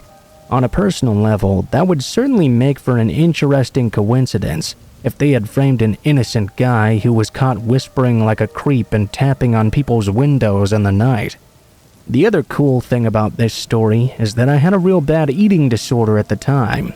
About 8 months after this happened, I got a solid recovery going. I never would have experienced how wonderful life could be if things hadn't changed that morning in 2006. I can't think of anything scarier than a serial killer tapping on your window. That actually happened to me. If something similar happens to you, try your best to scare them or act crazy. Don't be afraid to be downright rude to someone who's injecting themselves into your space. It could save your life if you make yourself look like more trouble than you're worth. Don't be afraid to throw your weight around and tell someone off.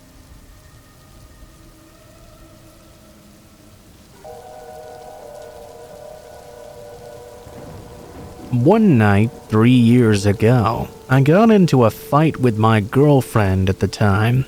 In a rage, I stormed out of her house, jumped in my truck, and just started driving around.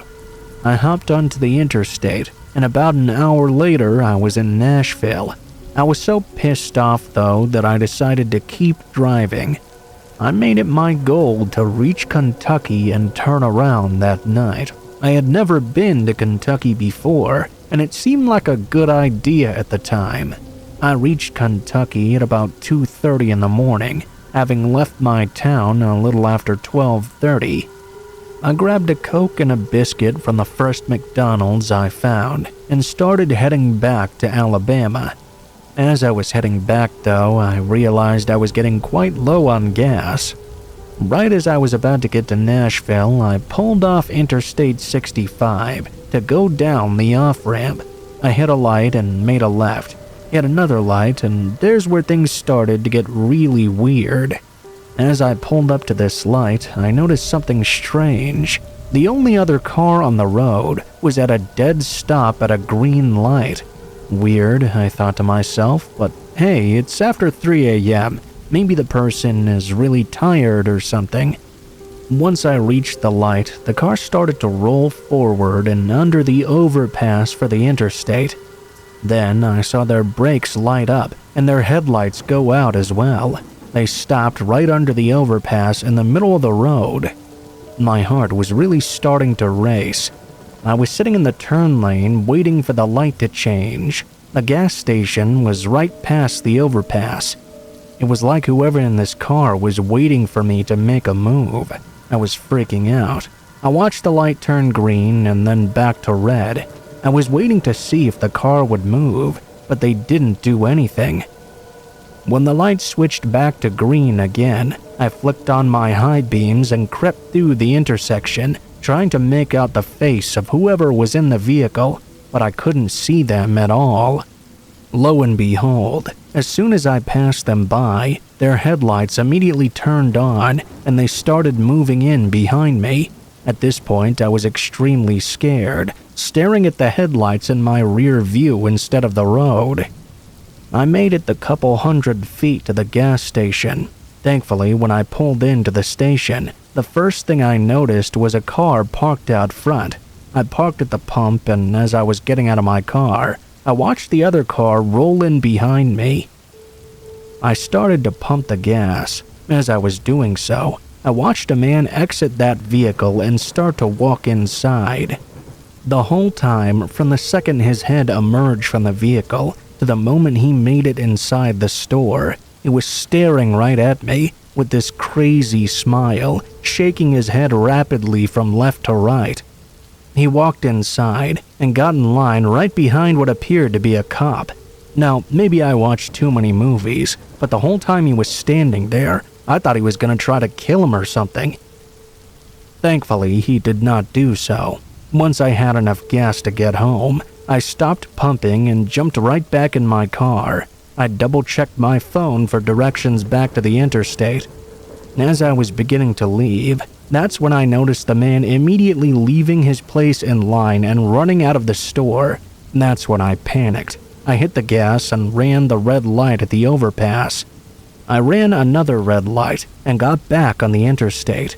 I then went about 85 to 90 miles per hour the whole way home, constantly checking my rear view mirror. It's still one of the creepiest things to ever happen to me. and it really reiterated to me what the detective told all incoming freshmen at college orientation. Nothing good happens after 2 a.m.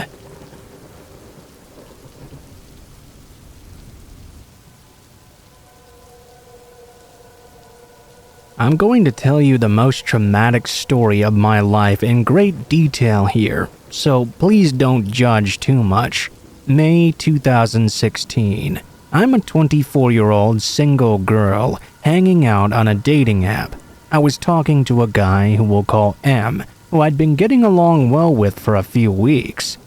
We ended up deciding to meet at a public park.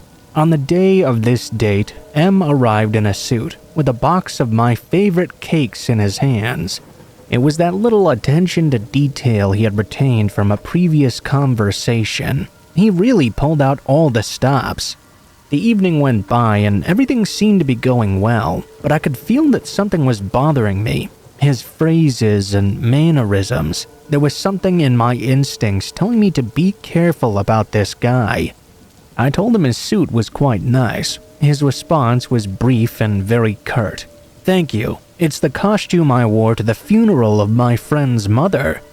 Okay, that's weird. But the bond we had created virtually told me to hang on a little longer. I wouldn't be stopped just because of something slightly weird. We decided to meet again. Not on Monday. I'm always busy. I can't tell you more at the moment, but decide a time and I'll come. I insisted, but he didn't want to tell me what was going on. We started to see each other regularly after, and the relationship took on a more serious tone. I'd sometimes try to find out more about his Monday unavailability, but he left it a complete mystery. Strangely enough, that gave him a little bit of charm. After we spent our first night together, though, I noticed that M started becoming quite strange. I woke up at night and I'd see him sitting on a table, staring at me in the darkness while smoking a cigarette, his eyes completely fixed on me without blinking. "Aren't you going to sleep?" "No, I'm an insomniac. Besides, you're so beautiful when you're sleeping. I can't look away." I spent 3 nights at his place, and it was the same scenario each time. One day, he handed me a book in which he had written down more than 400 questions about me. They were all numbered and tiered by importance as well. He said I had to answer them by writing in next to them. At one point, I noticed a small box at his house as well.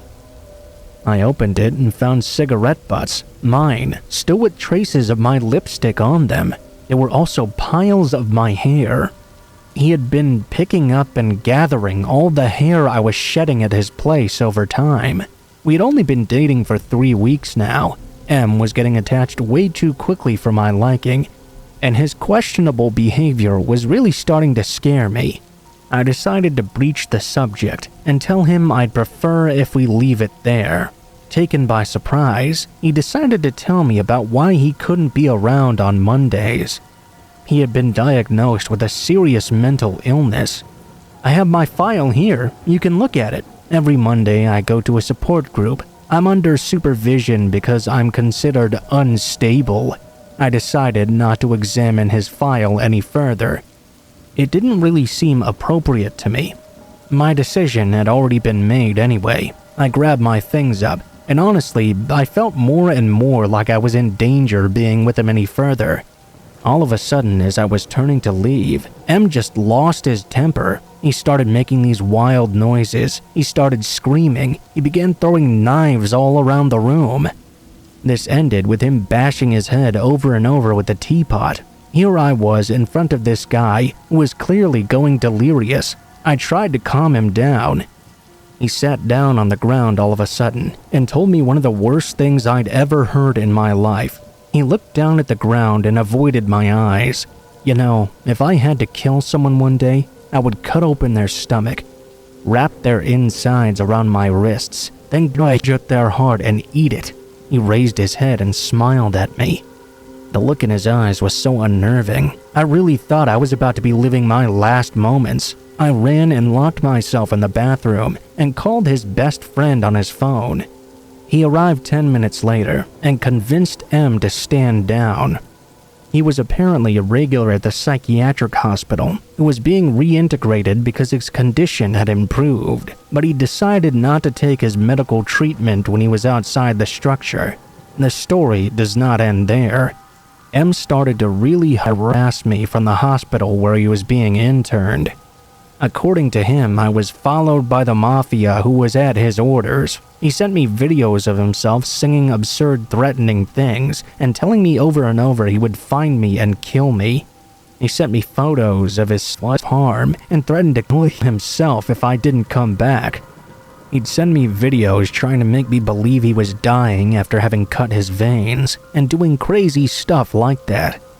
He ended up scaring the hell out of me by telling me that while he was out of the hospital, he had been following me and he'd found out where I lived. He was able to really put the fear in me by telling me about the very beautiful tree in my garden. There was a huge cherry tree at my house that was very notable. Soon after, his notebook was found. There was an incalculable amount of information about me. According to the words of his friend who contacted me later, I filed a complaint, and the policeman tried to put pressure on him. It didn't really work though. I changed my number and no longer contacted anyone close to him. For 5 years, I frequented the streets in my city with fear in my stomach of meeting him once again. I have stumbled into him twice, but I've always managed to hide before he noticed me. My father contacted his mother to find out more, and she admitted that she and her daughter had moved away because they were so scared of him. 3 years later, he sent me a super creepy email telling me he'd never forgotten the first day he saw me, and every night he slept with me. It was a nightmare. I regularly had nightmares about him, where he killed everyone in my family. I developed a habit of typing his first and last name into the Google search bar because I was convinced that one day he would do someone harm. 3 months ago, I did my search as usual when I came upon his obituary. I don't know the exact circumstances. Honestly, I felt a lot of pain for him and his family, because despite all that he'd done to me, I remembered that above all he was an ill person, and it was debatable how much control he had over his actions. I want to emphasize that you should be very careful about who you meet on dating apps. I can't say it enough. Always be on guard, because even if your virtual contact goes well, you never know how it could be when you get in person.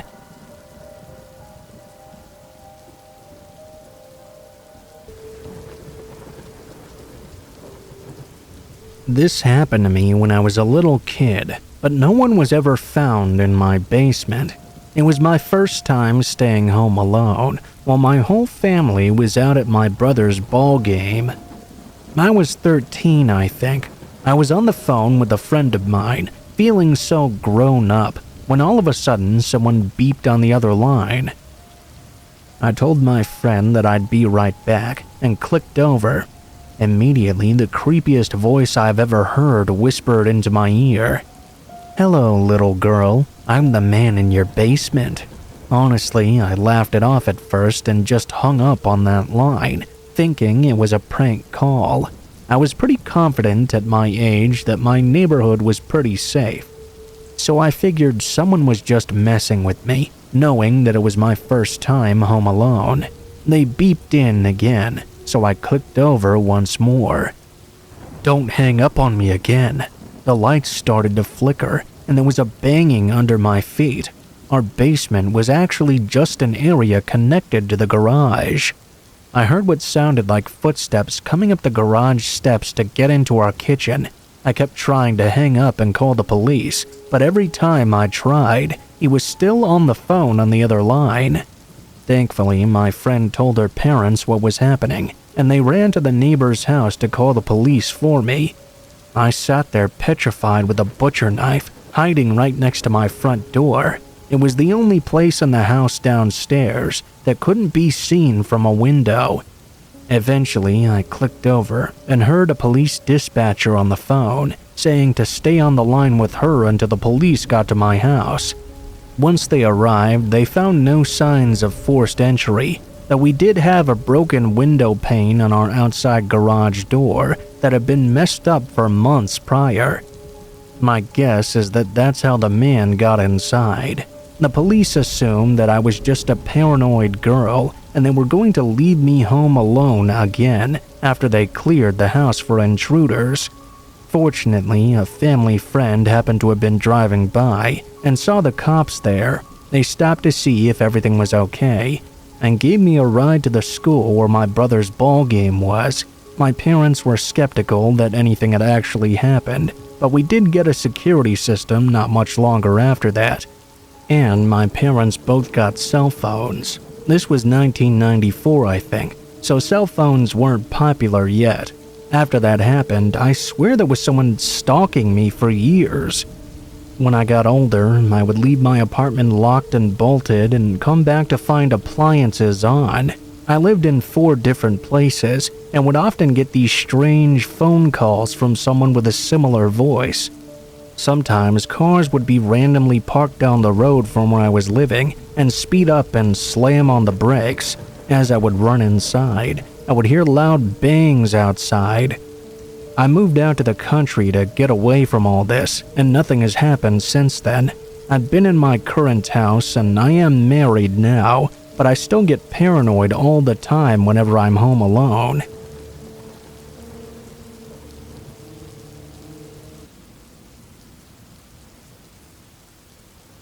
Halloween night on a boat doesn't seem like the best way to spend your night, but my boyfriend really wanted to go, and I'm terrible at saying no to him. We were supposed to be in costume, but I was already dreading the night enough without having to be in an uncomfortable and probably itchy outfit all night long. I was just going to make my boyfriend happy anyway.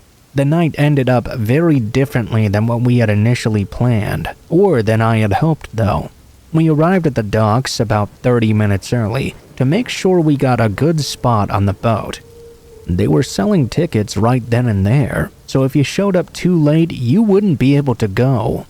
We got on board, and I saw it was already packed with people that were drunk and acting like idiots. I was not at all excited for the night to come. I've always been an introvert at heart, and my boyfriend at the time was extremely extroverted.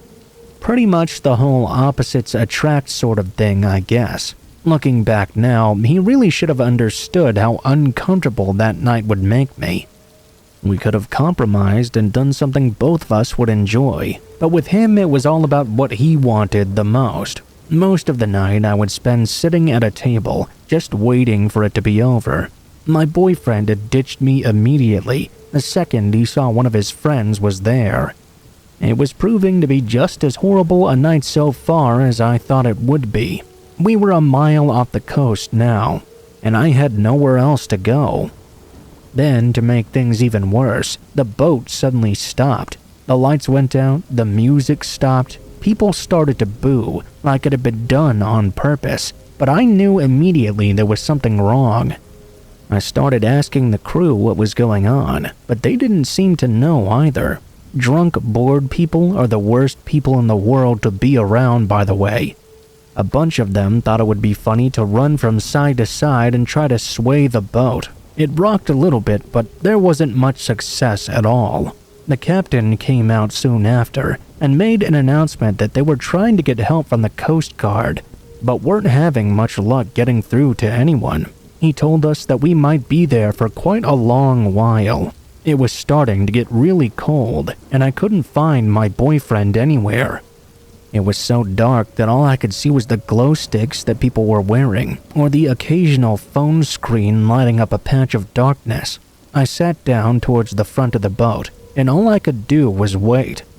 That's when a man sat down beside me and put his arm around me. With alcohol in his breath, he asked me why I was sitting there all alone. I shoved his arm off me and stood up to walk away. Apparently, he didn't like that one bit. He grabbed me by my wrist and pulled me back down so hard, I thought my tailbone must have broken when I hit the metal deck. He laughed and told me I'd be staying with him for the rest of the night. I was scared and confused, but I knew the night would be over soon enough. The fear I had almost made me not able to move, so I sat there with that man as he gripped my wrist tight. Finally, after a few moments, my boyfriend found me and asked me what I was doing with another guy. I tried telling him what just happened, but he refused to believe me. He actually thought I was cheating on him. Instead of trying to help me, he just walked away. I was immediately devastated. This only made the guy who was holding me think I was his to keep for good. He said that because I was single now, I was his. He even had the audacity to tell me that I'd be going home with him tonight too, just because he said so. I stood up again, trying to get away from this psychopath, but this time he jumped up and grabbed me by the waist. He whispered in my ear, "If you try to get away from me again, I'll make sure you never make it off this boat." My heart started to race. I knew this was a situation I wasn't meant to be in. There had to be a way to get away from this man. As we were walking through the crowds on the boat, I decided to make a run for it. I punched him in the gut and shoved him away from me. I ran through the sea of people in front of me, eyes wide so I didn't run into anything that would slow me down. Eventually, I found the women's restroom. I ran inside crying, and the other woman inside asked me what was wrong. I told her about the guy who had been following me. When to my surprise, the man burst through the doors looking for me. None of the women comforting me hesitated for even a moment to jump on top of him. They all tackled him to the ground. It was so dark that I couldn't really see what was happening, but judging by his groaning and screams of pain, it was obvious that whatever they were doing didn't feel so good. I listened and watched as much as I could. I could make out they were throwing punches and kicks at him, hitting him in the head over and over until he was unconscious. As they were dragging him out of the bathroom, the lights turned back on. Everyone turned to look. It must have been a real sight to see, since everyone was surprised when I saw him. He looked much worse than I'd thought he would. I could only see so much in the darkness, but when the lights came back on, it was easy to see the damage they had done. His face had become barely recognizable. His clothes were completely torn apart, almost ripped off his body. He was red from the beating. Obviously, he'd have some bad bruises the next morning. Meanwhile, the captain had gotten a hold of the Coast Guard and the police by using someone's cell phone. He made sure we arrived at the docks as fast as possible to get this guy some medical treatment. Obviously, he'd be needing it. The police were there to meet us when we arrived, and I, along with the woman who kicked the shit out of that guy, were questioned on what happened. Other people who witnessed him holding me down backed up my story. What really concerned me, though, was the fact that they had seen me struggling there with that guy, noticed it was a problem, and none of them did anything at all. The man was put in custody after leaving the hospital and was charged with harassment. They only received 90 days and a small fine of $400. They were also ordered to stay away from me and never contact me again. Of course, the man never admitted to what he did. He denied each and everything and said I'd made it all up to make him look bad. He even threatened to sue me for a while. There were enough witnesses, though, and everything that I'd said about what happened was proven to be true, that he eventually backed down in the end. I broke up with my boyfriend the night after that boat party, and I haven't spoken to him since, for obvious reasons. More than anything, though, I'm grateful for those women who saved me. They knew I was in trouble, and they didn't hesitate to help me at all. I'm actually still friends with most of them. Every Halloween we go out together, and we have each other's backs if any of us ever need it.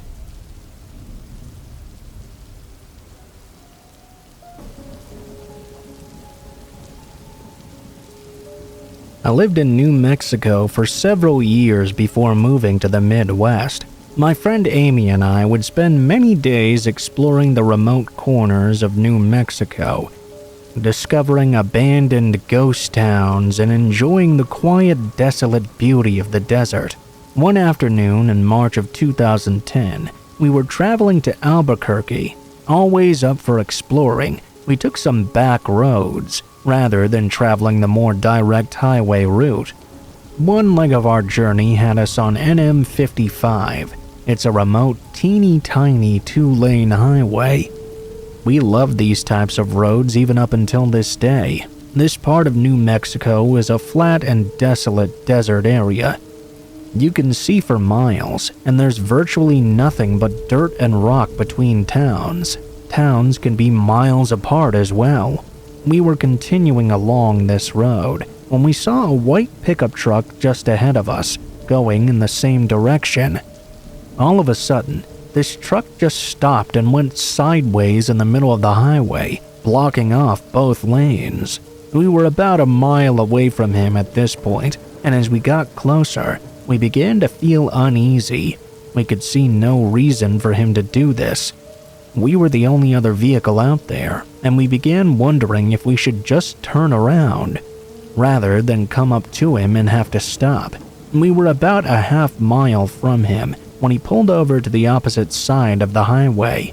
His truck was still pointed in the direction we were going, though. We tried to relax a little. Surely this guy was a rancher or something. Maybe he was checking something on his land.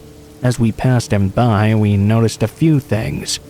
One, there was only one person in the truck, a middle-aged guy who never took his eyes off us. And two, he appeared to be talking into a walkie-talkie. A few seconds after we passed him by, he pulled back onto the highway and started following behind us. He never got too close, though. He would always get within a car lengths away, then drop back a little, then speed back up again, always maintaining one car length away. We were getting nervous. We realized how alone we really were. We had seen no other traffic on that road, and we hadn't told anyone about our great idea to take this detour. We checked our cell phones, and neither of us had a signal. Typical for remote New Mexico, but quite scary given our present situation. Amy was driving and speeding up, while I frantically checked the map, hoping to find a road that would have more traffic than this one. There was no other road. We had to travel down this one to get to the next town, which was Mountain Air. Turning around to go back the other way didn't seem like a good option either. After a few minutes, we saw another pickup truck coming towards us. This one was going very slowly, maybe 20 miles per hour if that. This truck was old and beat up, whereas the one behind us was new. Amy had us up to 75 miles per hour, which was not typical for us on these 55-mile highways. We blew past the old pickup. As we passed it by, we saw there was another middle-aged man inside, and he was also talking into a walkie-talkie. After the white pickup passed him, he pulled a U-turn and pulled in behind it.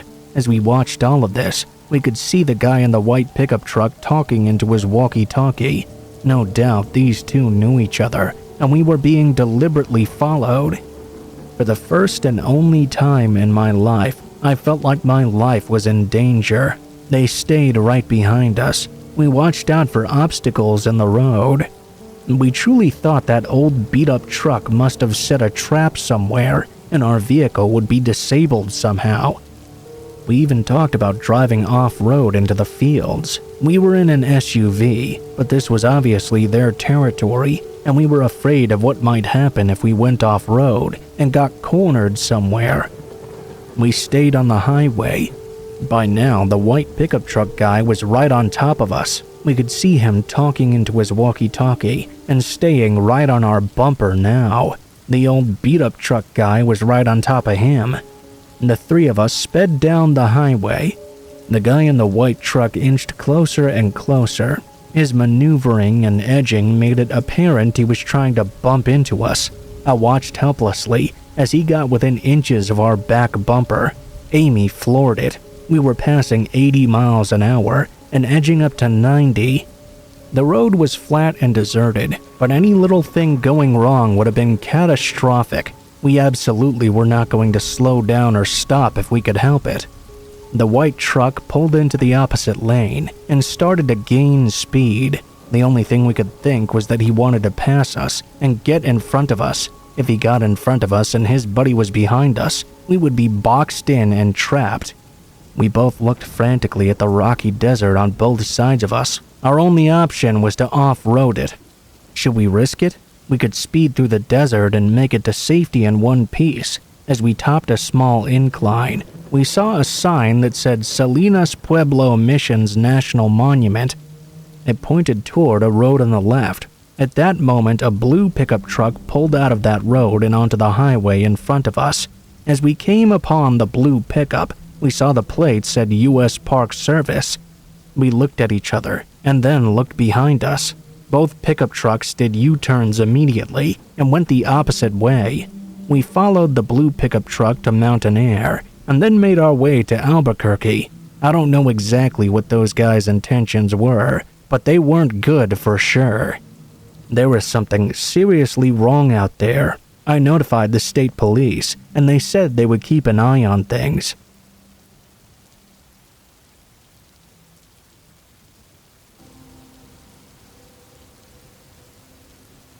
This is going to sound a little bit far-fetched, but I wouldn't be telling it if it wasn't true. It was by far the most terrifying night of my life, and I'll remember it forever.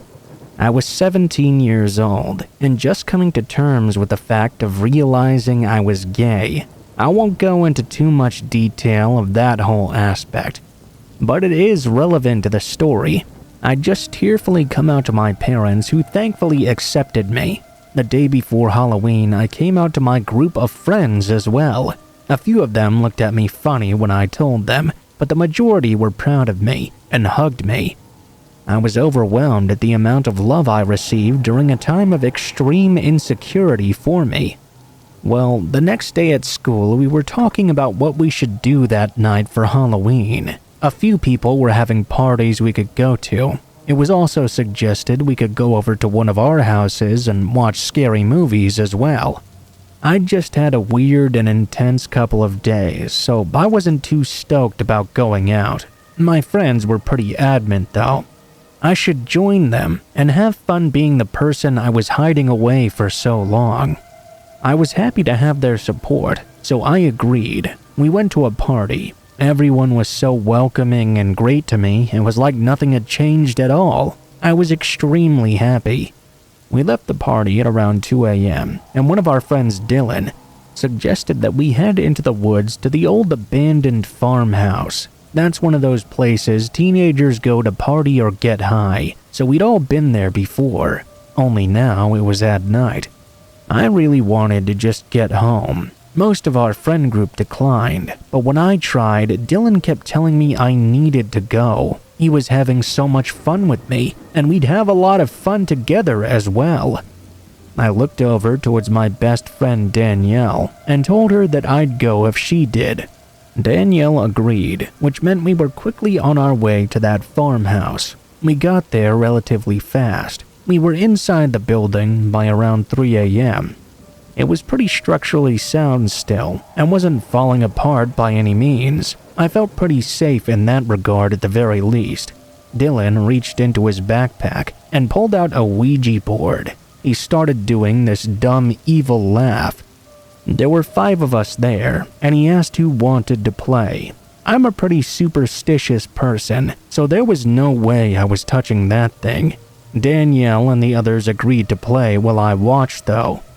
Dylan was asking some stupid questions like, will I get laid tonight? And when am I going to die? It was all really dumb, and you could tell he was moving the piece by himself to get the answer he really wanted. It was so blatant, it was like the answer he got to when will I die was a date 500 years in the future. He started bragging about how he was an eternal being or some stupid shit. I tapped Danielle on the shoulder and told her we should just leave. I was pretty surprised when she told me she didn't want to. She was actually having a lot of fun. I just kinda stood there for another hour, before the others finally wanted to leave as well. As we were walking out of the farmhouse though, Dylan stopped me as the rest of the group kept on walking. He told me he had left his backpack inside and asked if I could go get it for him. I didn't see why not, so I ran back in and grabbed the backpack. Just as I was heading back for the door, I watched as Dylan slammed it shut. I tried opening it back up, but something was obviously blocking it from opening. The rest of the house was boarded shut, and I was trapped with no way out. I tried my cell phone, but just as expected, it had no service. I started shouting for him to let me out, but he was just laughing and calling me slurs from the other side. He told me I didn't deserve to live, and he hoped I'd die in there. This was exactly what I'd been afraid of. This is why I'd kept it to myself for so long. It was the late 2000s, so being gay was more acceptable than in the past. But the people who hated us still really hated us. I started crying and screaming for help, but we were at least a half-mile into the woods, and there was no way anyone would hear me. I didn't know if Dylan was standing outside, but it didn't matter. I couldn't count on him to let me out, obviously. Around 20 minutes went by, and I heard a noise upstairs. It sounded like footsteps. I started to panic. I got this feeling like someone was watching me. It was almost completely dark in this house. I wasn't given a flashlight before coming inside, and my eyes hadn't adjusted to the darkness either, so I couldn't see anything. The footsteps got louder, and I huddled into the corner of the room and crouched down as much as possible, so maybe I wouldn't be seen. I listened as whoever this was made their way down the stairs and closer to me. I had my head shoved into my arms. No matter what, I told myself, I would not look up. I began to shake as the sound stopped right in front of me. I could hear the breathing of whoever it was standing over me. It's not nice to summon demons in someone's house. I wasn't expecting a voice, so when I heard it, I obviously instinctively looked up. It was an obviously homeless man in ratty clothes with matted hair. He smelled horrible. I almost screamed in surprise when I saw him. "I'm sorry, sir. My friends were doing that. It wasn't me. I'm really sorry." I looked up at him as I spoke. I didn't dare to stand up. I didn't want to get any closer to this man than I already was. "Why are you in my house then? Kids are always coming in here and I hate it. I don't come to your house and summon demons." He sounded relatively calm, but there was an anger in his voice I was picking up on, just slightly. I decided to reply to the man in honesty. "I would leave, but one of the guys I was with locked me in. I can't get out." That's when he smiled this creepy, almost toothless smile and whispered in my ear, "Well, you're not going home. You're mine now. I'll keep you as an offering for all the times people come and vandalize this place." My heart started to race. I got up and shoved my way past him, knocking the man to the floor. I ran up the stairs. I wanted to scream and cry. I could hear him barreling his way after me, screaming that I belonged to him now. I ran into one of the bedrooms and was grateful to see an open window. I thought I could escape from there. I looked down though and noticed the jump was way too far to the ground. As I looked back, I saw the man in the doorway. I had no other choice now. I jumped down and landed hard on my feet.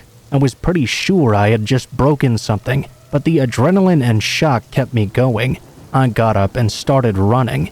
I wasn't going very fast, of course, but what mattered was that I was getting out of there.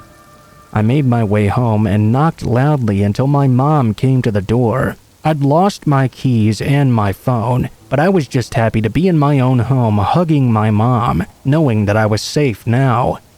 She asked me what was wrong and what happened to me. I was crying too much to say anything though. She told me to take a shower and calm down, then we could talk about what happened.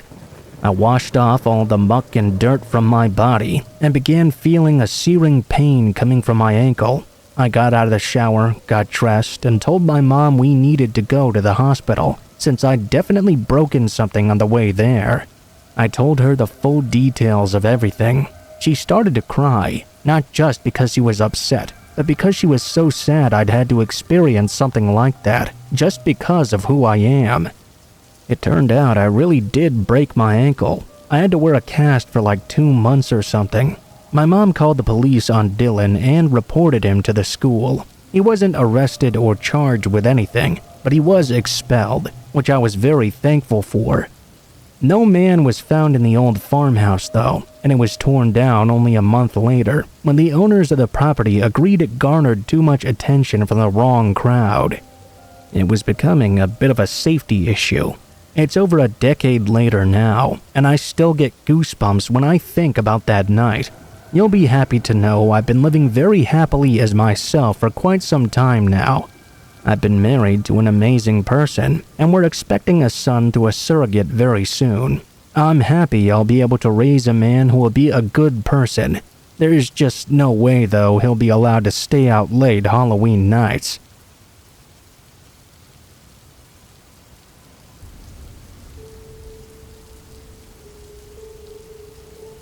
I'm a journalist, and I remember being told this story by a woman I interviewed for a true crime segment. When this woman was a young girl, say 8 years old or so, she started to come downstairs at night and tell her father there was a man in her closet.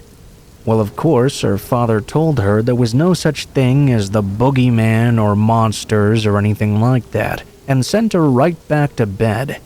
This began to happen more frequently on and off for several weeks, though, and finally he got frustrated. He walked her back to the room and said, "Look, I'll show you there's nothing in your closet."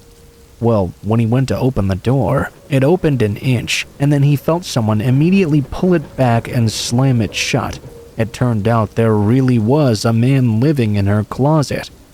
It was a pervert who would sneak into the house every night through the window and stare at the girl from the closet while she slept. The dad beat the hell out of him, and the pervert went to prison for many years.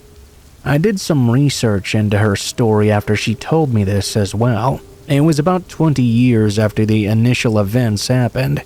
It turned out the man had just recently gotten out of jail, and no one knew his whereabouts.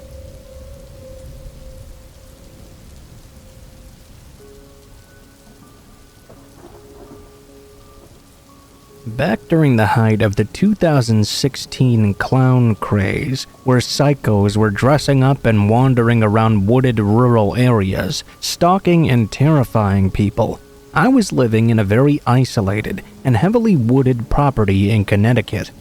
My driveway was so long that my house couldn't even be seen from the road. I'd never once had a problem with trespassers before, so my kids were free to play outside in our yard whenever they wished. One afternoon, I was inside the house on a conference call when my 8-year-old daughter suddenly ran inside. She stated that there was a clown in our driveway. For the first several seconds, I was very annoyed. I was convinced she was either playing a joke on me or just seeing things. I excused myself from the call for a moment and asked her what she was doing there. She simply replied, "It's pointing at us." Something in the way she said that made a chill run through my spine. I stood up and walked out the front door and onto my front steps. My daughter pointed, and as I followed her finger, I indeed did see a figure in a pink and blue striped outfit standing there by the tree line, waving and pointing towards my 2 other children, who were still close to the house, but calling over to the clown, asking what it wanted. I immediately called my kids back over to me and locked my front door with all of us inside. I told them all to stay put and grabbed my stun gun from its spot. I got into my car and called my husband. As I drove my car out of the garage and down the driveway, I told him what was going on.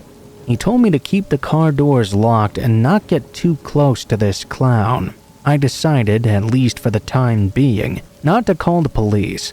It would take them more than half an hour to get there anyway, and by that time the clown would likely be long gone. I didn't want to just disappear into the house and wait for the chance this person would get bored either, though. I wanted to confront him and tell him to stay the hell away from my property and from my kids. The clown was no longer by the tree line as I left the garage. As I drove further down the driveway, I could see into the trees a short way away. He was jogging at a brisk pace. When he heard my car coming, he stopped and turned around. He looked back towards me. He wasn't wearing a mask, but his face was heavily made up, complete with a clown nose and everything.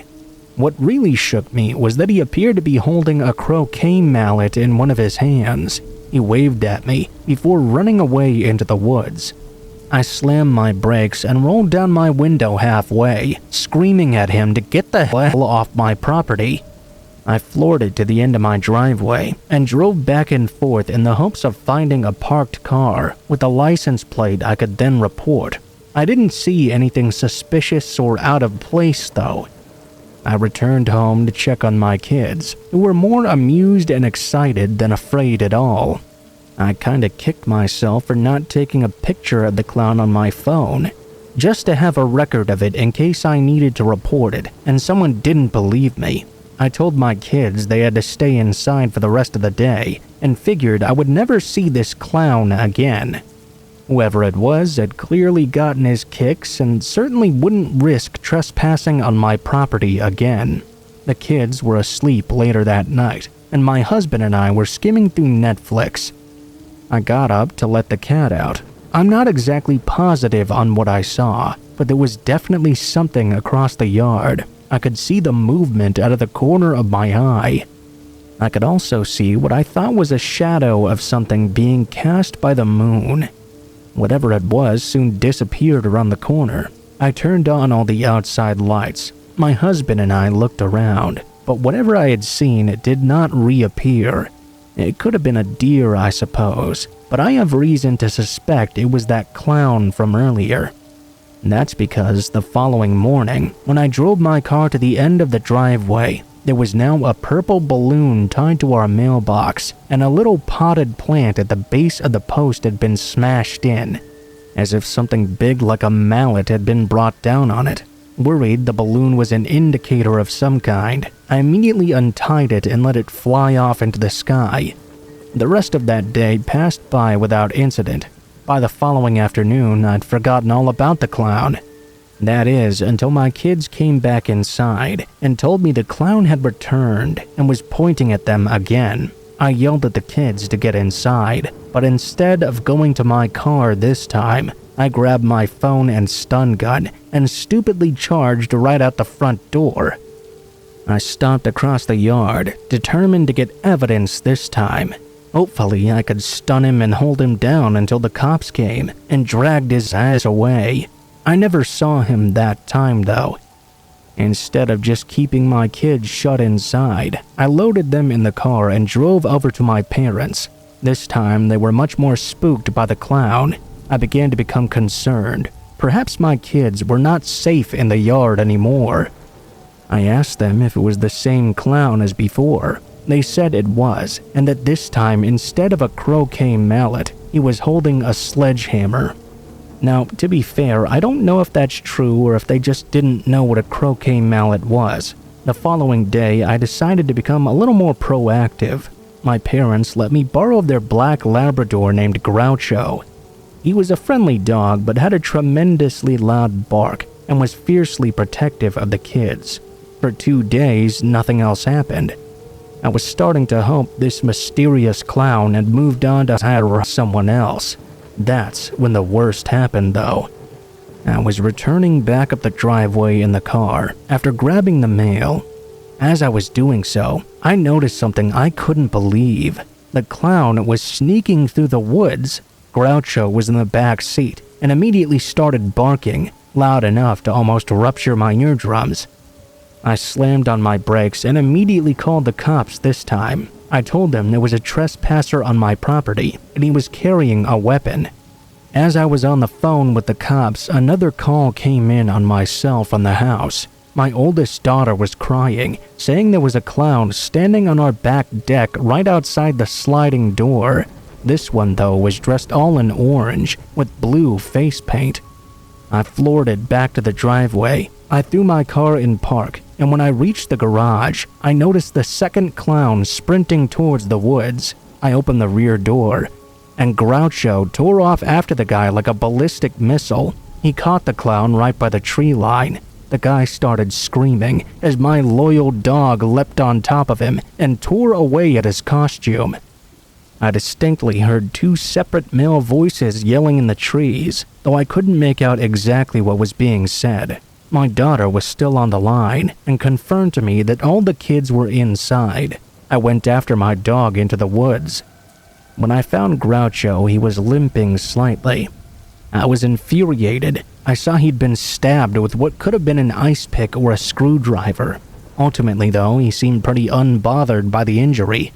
When the cops arrived, I gave them my statement. They searched the woods. About an hour later, I got a call saying that 2 men had been pulled over and arrested several miles away for reckless driving. One of them had severe dog bites on both legs. Groucho went to the vet and got bandaged up. Fortunately, he's been perfectly fine ever since. I've never heard any follow-ups pertaining to the arrest after, but the whole situation still amazes me. Getting to our house in the woods is not an easy 2-minute hike. These men would have had to walk a good 20 minutes through the thick forest in full clown makeup and costume just to get close enough to see our house in the first place. All for the sake of pranking and terrorizing my family, who was just minding their own business. Their motives are completely lost on me. The more research I did on this whole clown thing, the more I think it was some kind of test or initiation, and not just something bored people were doing to pass the time. They put real effort into stalking us, and ultimately were rewarded with a severe dog attack. I think they got pretty lucky, though. Fortunately, I've never seen another clown on my property since.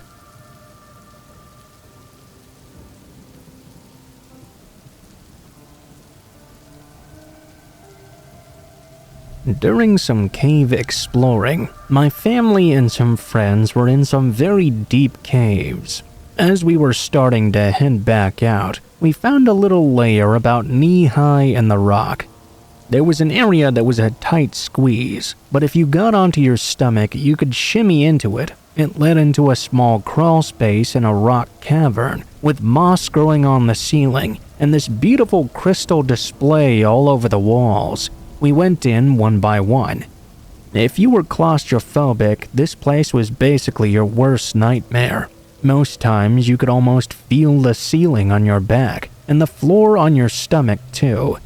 Everyone took a prayer as we went deeper in. It was so incredible. Like this small treasure tucked away within a wall of solid rock. I had made it as deep in as I could go before the path wore down to the left. It was covered with stalagmites and stalactites made of sediment. Everyone was having a grand time taking in these beautiful sights. That was until we started to feel trickles of water running down our backs. Turns out it had just started raining outside. With the way this crawl space dipped down before flattening out, the whole place would fill with rainwater pretty quickly. Unfortunately for us too, the only way back out was the way we'd come in the first place. The water started to trickle down before it soon turned into full-on streams. The little cavern began to fill up. Being the furthest away from the exit, all I could do was wait for everyone else to crawl flat on their stomach with the jagged crystals pointing down from the ceiling at their backs. I started to panic. Everyone else crawled out as fast as they could as the water began really streaming in. The flow of water was growing larger and larger. Everyone exited one at a time as fast as they could, but it was not fast enough for me. I could feel the water rising up to my chin level as I crawled behind my brother. Each inch I took forward felt so painfully slow. I could almost feel the walls compressing around me. The water was unrelenting, now splashing hard against me. My panicked squirms just barely managed to get me up and out of the water just as it was rising over my lips. Thankfully, everyone got out safely, but I'm not eager to try something like that ever again.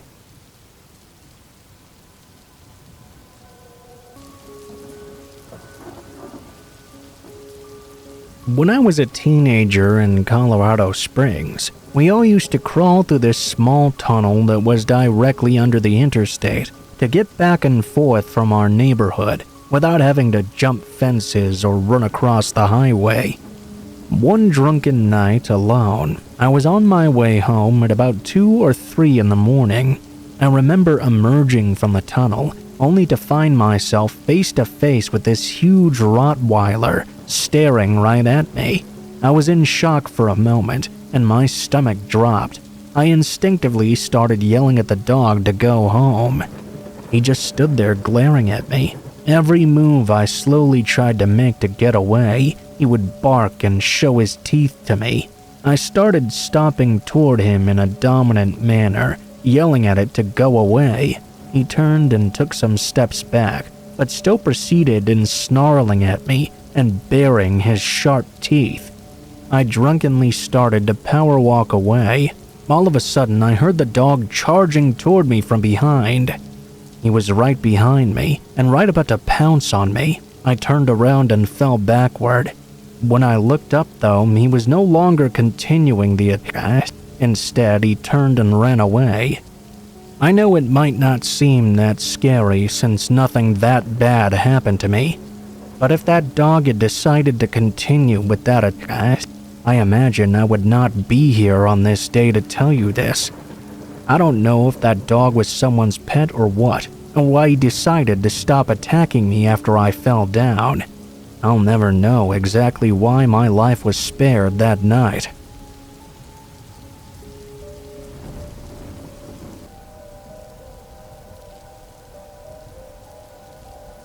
This story comes from Belgium and took place in 2020 during COVID confinements. I was 20 back then. At the time, because of the severity of the pandemic, the law stated you could only go out to practice sports or to work. I took up the habit of meeting with a friend named Sully to go out for runs and practice all kinds of sports in general. Both of us were quite fond of urban exploration and knew a spot in the outskirts of Brussels consisting of an old sports and wellness center.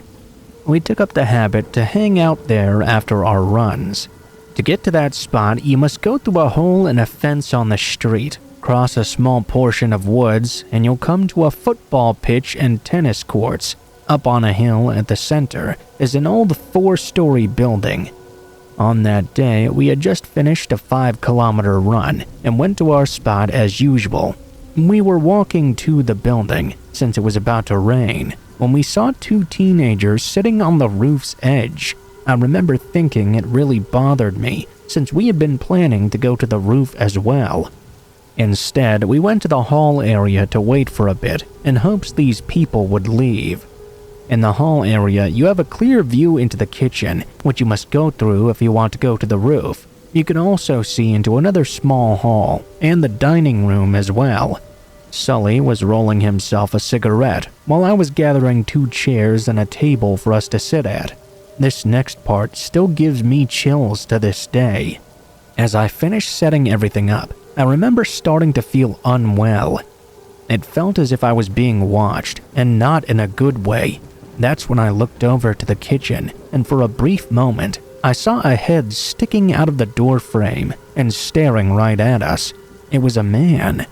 I couldn't say what age he was. He was all dirty.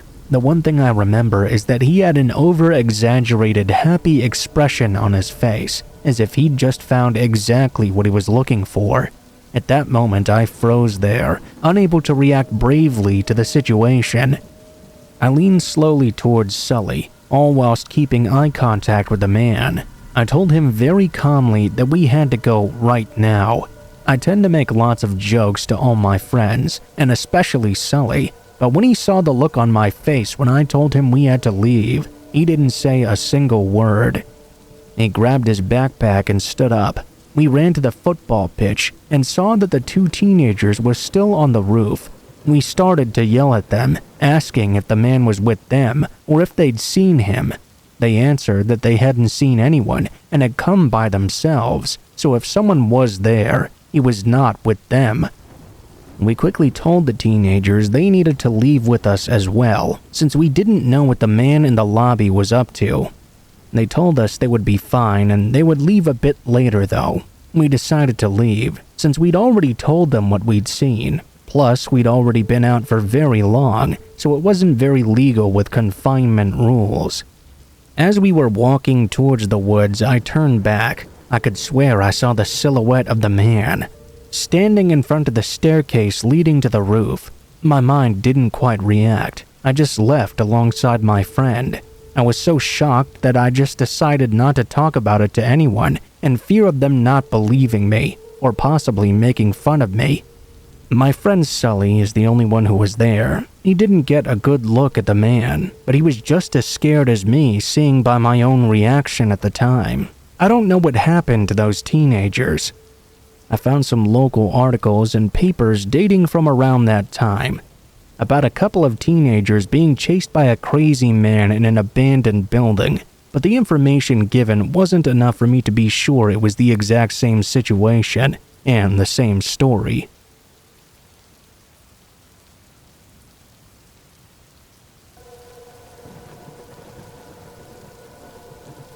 I was roughly 8 or 9 at the time of this incident. I remember the attachable LCD screen for the PS1 had just come out, which I guess would put this around 2001 or so. My mother, older brother, and I took a trip one afternoon to our local Toys R Us. My brother and I would typically skip the rest of the store and head straight for the video games section. I guess my mom thought the store was safe enough to leave us in that area while she looked around the other sections. This area was pretty well lit and had its own checkout counter and attendants as well. It would have been very stupid for a potential creeper to attempt to grab a kid under those circumstances. But you know, some of these sickos tend to premeditate all about this. My brother and I split up to check out the newest games, and after a few minutes, I noticed some random guy was talking to my brother, someone who was definitely not an employee. He was a tall Caucasian guy with a slim build, gray hair and a buzz cut, and seemed to be in his 40s or 50s. They talked for a minute, then the guy went about his business. I went up to my brother and asked him what this strange man had wanted. My brother was more quiet than usual. He simply stated that the man had offered to buy him anything he wanted from the store if he did the man a favor in return. When I asked what that was, my brother did not respond. I guess as a kid, I couldn't really fathom the man's true intentions. I honestly thought he was genuinely going to buy a gift and leave us alone forever. The only thing running through my head was to grab the most expensive game console I could and find the guy again. As you can imagine, I was very naive. My brother knew better, thankfully. He grabbed my arm and told me to forget about that devil's deal. He dragged me towards our car. A little while later, I looked at the adjacent street and spotted the man again. I pointed towards him and told my mom about what happened earlier. The man was just staring at us. He drove away in his Jeep, possibly still reeling from almost getting caught. Looking back, I'm glad the man didn't approach me instead. I'm not sure I would have been as smart and quick thinking as my brother was.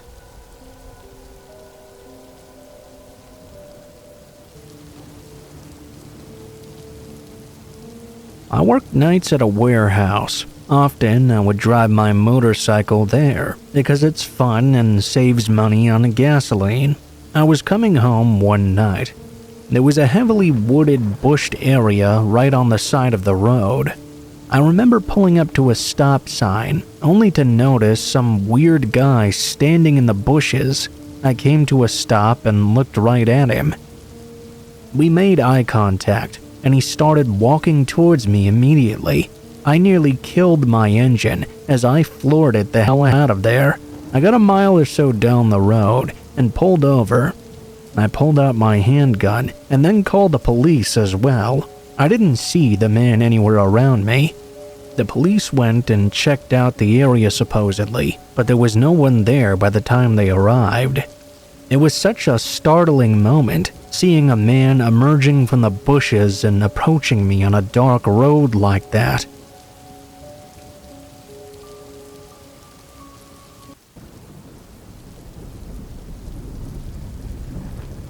Two years ago, I was working in a very small coffee stand, about 30 minutes outside of Seattle. I'd been working as a barista for 7 years by that point, and I had never been confronted with a situation that challenged my feeling of security while working alone. Unfortunately, that was all about to change. On Thursday, November 7th, I remember it was my birthday, and it was around 6:45 p.m. I was starting to close the stand like normal. It was very rare that I would ever have customers come through past 6:30, and because of this, I felt myself jump slightly when I looked up from the espresso machine I was cleaning to see a man standing behind the glass of the closed window. Adding to my alarm was the fact that this man had made no noise whatsoever and had not tried to grab my attention at all. Instead, he just stood there behind the window in complete silence, with his mouth awkwardly fixed into an unnatural-looking smile. At first, I wasn't even sure if he was a customer at all, considering the idea that he may have been a part of a large group of transients and homeless people who were known to reside in the area. They would occasionally come up to the stand and ask for some free coffee or water. For safety reasons, I would typically refrain from serving walk-up customers after dusk, but because I had made eye contact with him, the rules of good customer service required that I at least acknowledge the fact he was there. Reluctantly, I decided to serve him. He introduced himself as Ivan, and he looked to be around my age. He seemed reasonably well kept in the sense that his clothing and overall appearance looked clean. Despite an Eastern European accent, his English was also very good. His eyes, however, were utterly unnerving. Something about his gaze made my stomach feel uneasy. Immediately, my intuition was alarming me that something about this individual was very off. Every red flag was beginning to show in my mind, and I could not shake the deep and almost overwhelming sense of darkness I felt coming from this person. It was a strange feeling I couldn't ignore. I would soon find out exactly why I was feeling this way. After greeting him as politely as I could manage, despite my growing hesitations, I began to prepare my machine to make him a drink. However, he didn't seem to know what he wanted to order. I asked him twice what I could get started for him before I silently recognized the fact he was likely not here for the coffee. Eventually, he abandoned ordering altogether and instead directed our interaction towards some small talk.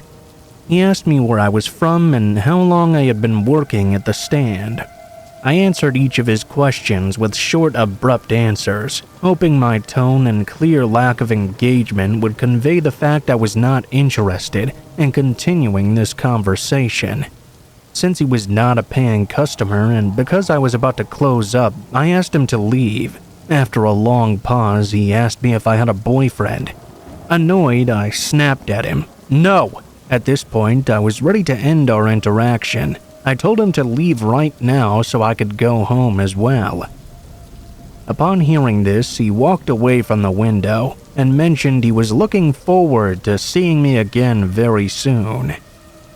After a minute or so, he passed out of sight, but the creepy aura lingering in my gut told me he was not somewhere far away. I just knew he had to be watching me from somewhere just beyond my line of vision. Cautiously, I closed up the stand, locked the doors and windows, and walked out to my car. I drove home. By the following day, I'd forgotten all about the encounter. I went to work as usual, and nothing really out of the ordinary happened. At 7 p.m., once again, I was just about to end my shift and close the stand. I was nearly finished when I caught a glimpse of something out of the corner of my eye. I turned my head toward the opposite side of the stand, and there, in full view of both me and the security cameras, stood the same guy from yesterday. He smiled at me with this predatory grin, waved, and then proceeded to pull open the closed window in front of him. Even though he was not presenting himself aggressively, there was something incredibly threatening about him choosing to do that. I cleared my throat and told him as firmly as possible that I was off the clock now and I would not be able to make anything for him. My machine had already been cleaned up and the register was closed out for the day. His smile widened. It's okay. I didn't come here for the coffee anyway. I came here for you. Upon hearing this, I noticed a shift in the energy building.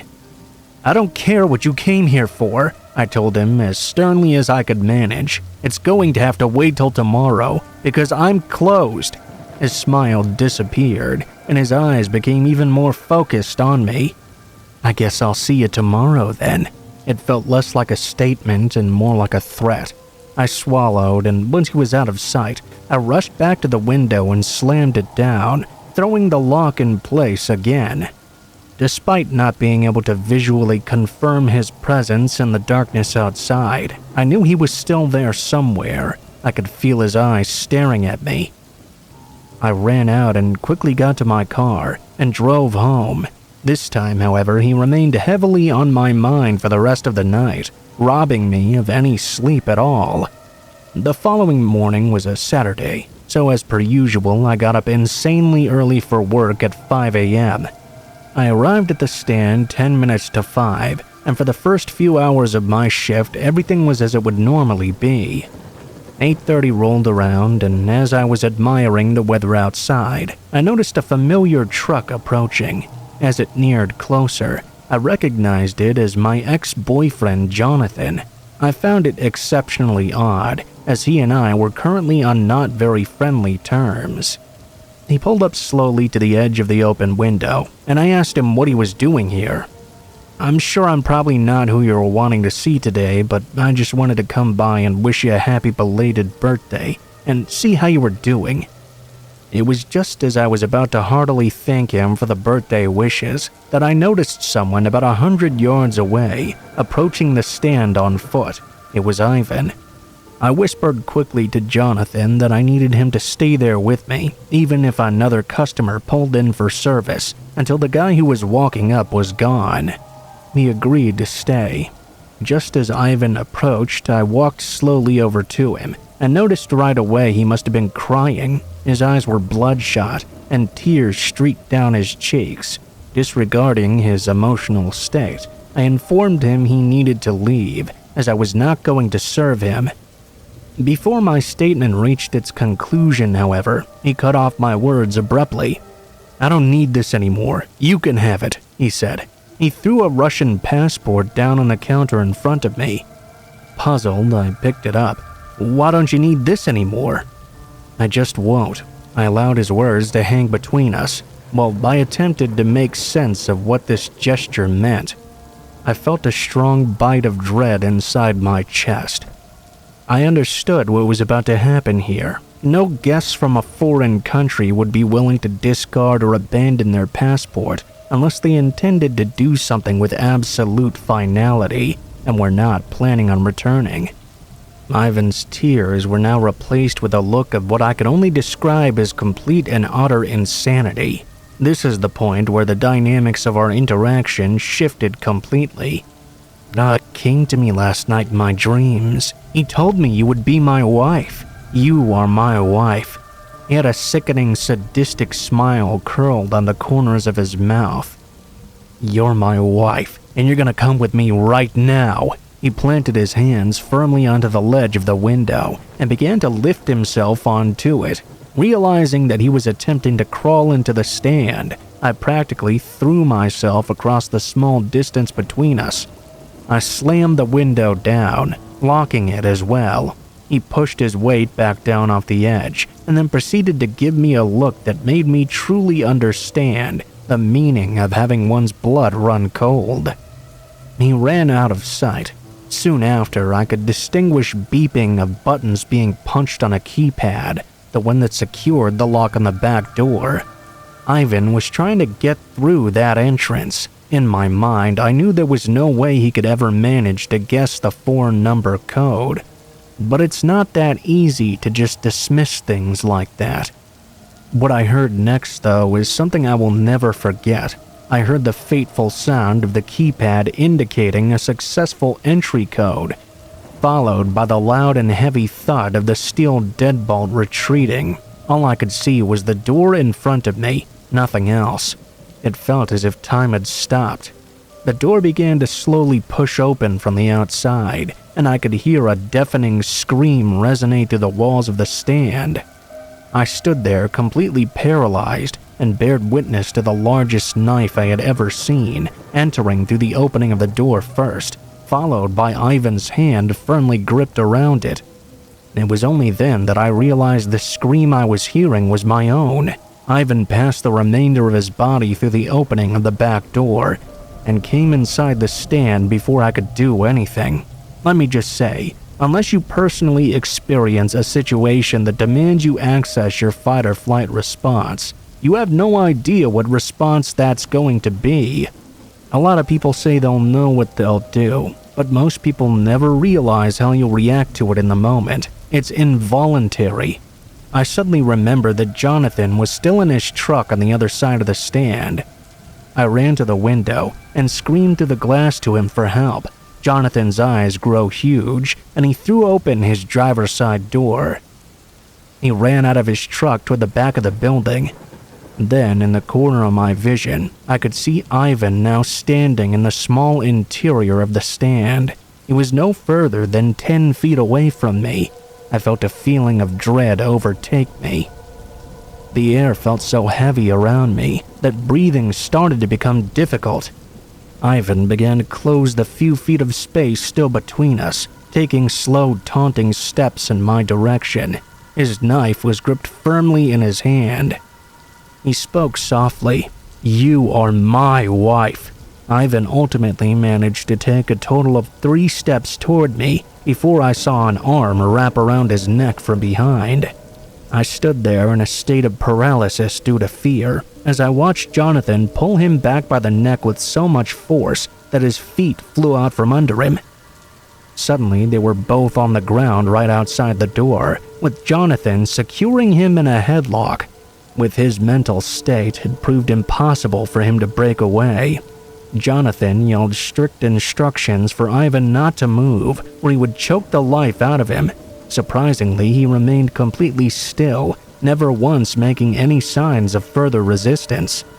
Jonathan kicked the knife away from his reach and told me to pick it up and secure it until the cops arrived. It felt like hours before they finally did.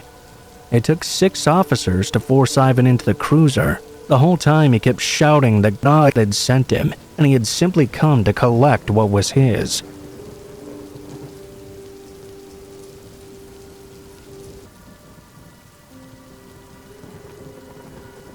I met my friend Nick in middle school. At the time, we weren't really friends, but I did get to know him a little bit. Frankly, he scared me. When I first met him, he was one of those kids who wore all black and gave himself piercings.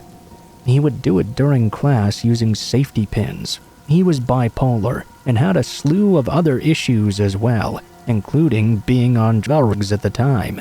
Fast forward a few years to high school, and I didn't really have any friends. I was kind of a loner. I have a fall birthday, so I was one of the first kids in my class to turn 16 and get my license and start driving myself to school.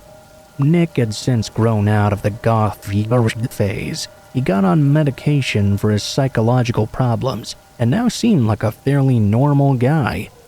One day he was talking to me and asked me if I could give him a ride home. I was all too happy to help, considering at the time I was pretty desperate for someone to hang out with. I ended up becoming very good friends with him, and another guy he hung out with as well. The 3 of us pretty much spent all of high school as a tight-knit group. Looking back, I think they kind of took advantage of me, as my family had more money than either of theirs. I was happy to share, though. I drove them to lunch and paid for it every time when they said they didn't have money. It would never be anything major, just a few bucks here and there. We did have some really good times too. They were pretty good guys for most of the time, but I do feel like that was at least part of the reason why they became my friends at all. Even if that was the case though, it was worth it for me because they were literally the only bright spot in my otherwise miserable high school experience. Nick could be an ass sometimes, especially if you spent more than a day or so with him at a time. I took a week-long beach trip with his family and ended up spending more time with his brother than him because he drove me absolutely insane. There was even a particular incident at a go-kart track where he was literally screaming at a 10-year-old kid and trying to pick a fight with the kid's father after the race. Why, you ask? All because he'd cut him off on the track. Then he got pissed at me for not backing him up when I was too busy trying to crawl into a corner and pretend like I didn't know him. It was all just so ridiculous. I was embarrassed. Actually, friend or not, I was hoping the guy would kick his ass because he deserved it. After high school, Nick stayed in our hometown and went to local community college. Me and the other guy went to State University, a few hours away. We actually were roommates. We would see Nick when we came home on the weekends. After that year, he joined us.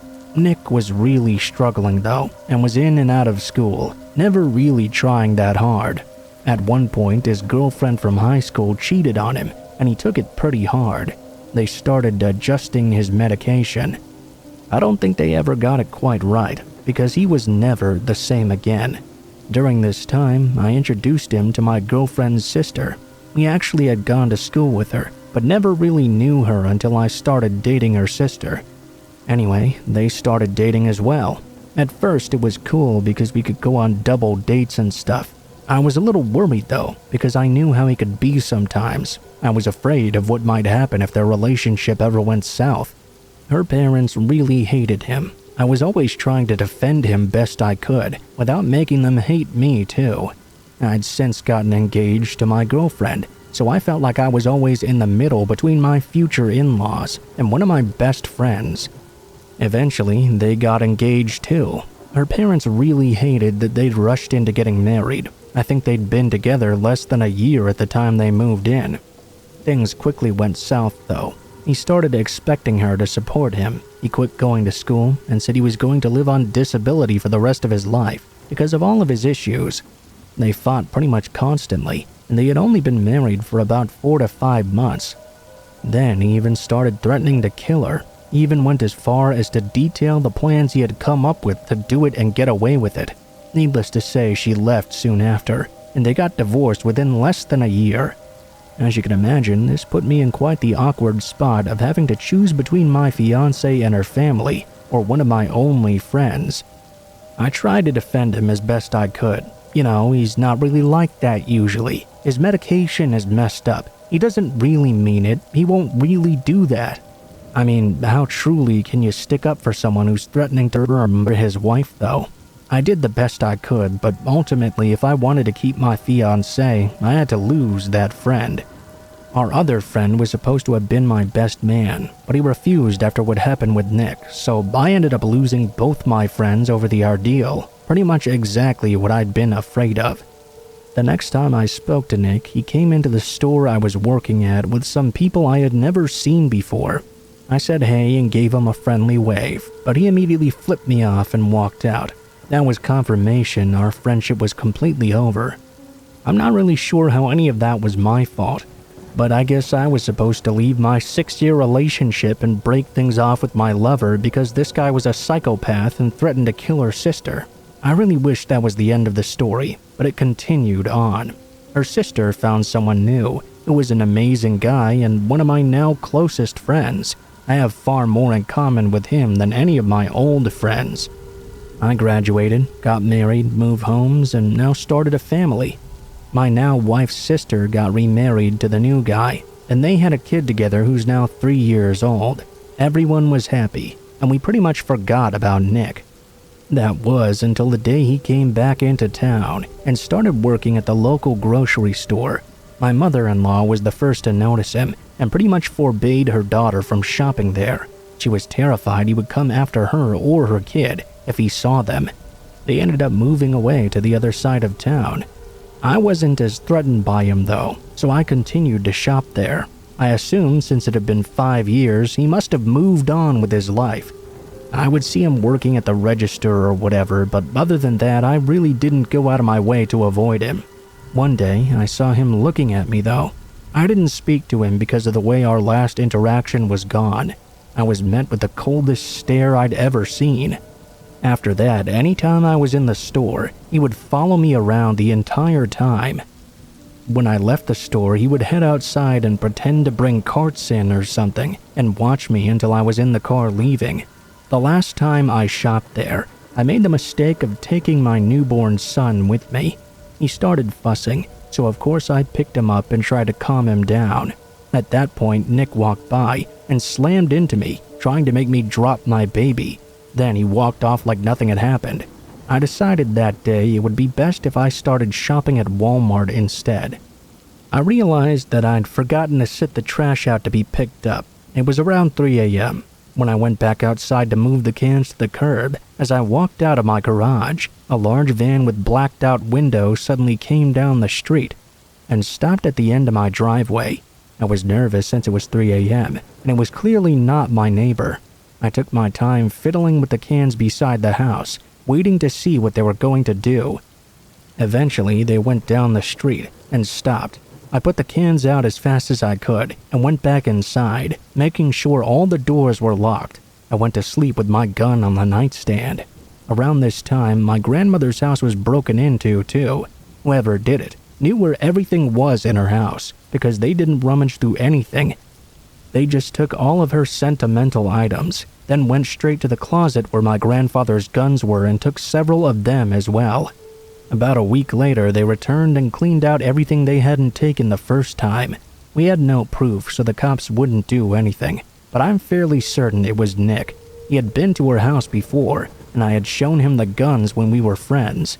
Since whoever it was broke in knowing exactly what they were looking for and exactly where to find it, that narrowed down the list of suspects.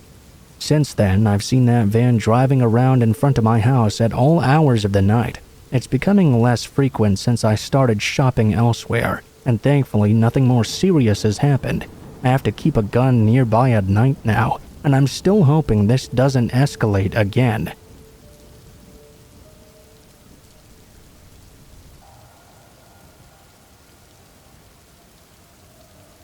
My husband and I left Target late one night. Since it was winter time in Chicago, my husband was fine with me getting in the car to warm up while he loaded the back with our random assortment of Target goods. The parking lot was relatively empty, except for the car parked directly in front of us. I looked over at the car out of curiosity and noticed a man sitting in the driver's seat. Not wanting to stare too much, I looked away. I got a sudden feeling of chills all over though, and I snapped back to look at him again. My husband finally slid into the car, and I told him, "Hey, this guy in front of us, do you see this?" He looks and goes pale and says, "What the hell?" He was not looking at us. He was not looking at anything. His eyes were so sunken in, they almost looked like black voids in the sockets. His mouth was agape, like he was sleeping, but it was just a black hole too. No teeth or tongue. This might be due to obscured vision since it was nighttime, but we were also underneath a light, so the man was fairly illuminated, at least from above. The creepiest part though was his skin. Think the cockroach alien from Men in Black when he's in that guy's body. Some places of this guy's face were hanging off, and others were stretched super tight. It almost looked like a thing wearing a human face. The guy wasn't moving at all. "Let's get the hell out of here," said my husband. Obviously, we pulled out of there as quick as we could and triple-checked the locks on our doors that night. We still get creeped out just remembering it. My husband doesn't believe in the paranormal or anything outlandish, but even he knows there was something weird going on with that guy. He almost didn't even look human. I really think there was something wrong with him.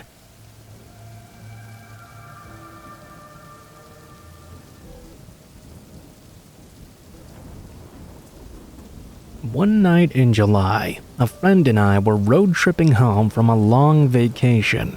We'd been on the road for hours on end and were growing very tired. We kept on pushing though, consuming supplements such as coffee and engaging in motivational conversation to pass the time. My friend's eyes were quickly sinking though. I saw signs in the distance for the next exit. We decided to veer off to an exit for Springfield, Ohio. Instantly, we began the search for a motel to rest at. Up ahead in the distance, we saw a sign for Night's Inn. If you've never been to a Night's Inn, it's a fairly cheap motel. Minimum breakfast, extremely shady rooms, and cheap prices for each night. But you really get what you pay for. My friend and I approached the front desk and requested a room. The owner seemed to hardly speak any English, but after dealing with a language barrier for about 10 minutes, everything seemed to be situated. We were set to stay in room 13. As we made our way to that room, we began to grow more and more tired. I slid the key into the door, and after a subtle click, the door unlocked. I pushed my way inside the room. As you might imagine, it was extremely underwhelming and had the faint smell of cigarettes and Cheetos. I kid you not. But hey, a room is a room, so after taking a shower, I climbed onto the twin-sized bed, and my friend did the same. Within 10 minutes or so, we'd both dozed off together. At 5 a.m. though, I was abruptly awoken by a heavy banging on the door. I glanced over to my friend, who shot up just as quickly as I did, trembling in fear. After about 3 minutes of being frozen there, I silently crawled over to my phone, avoiding the main window as to not be seen. I dialed 911 and explained the situation. They claimed they were sending an officer right away. The banging was still going on, so I screamed to the person outside, "What do you want?" Instantly, the banging stopped. I could hear muffled voices on the other side of the door. Then they began to fade away. At this point, it was around 5:30 a.m., still dark outside.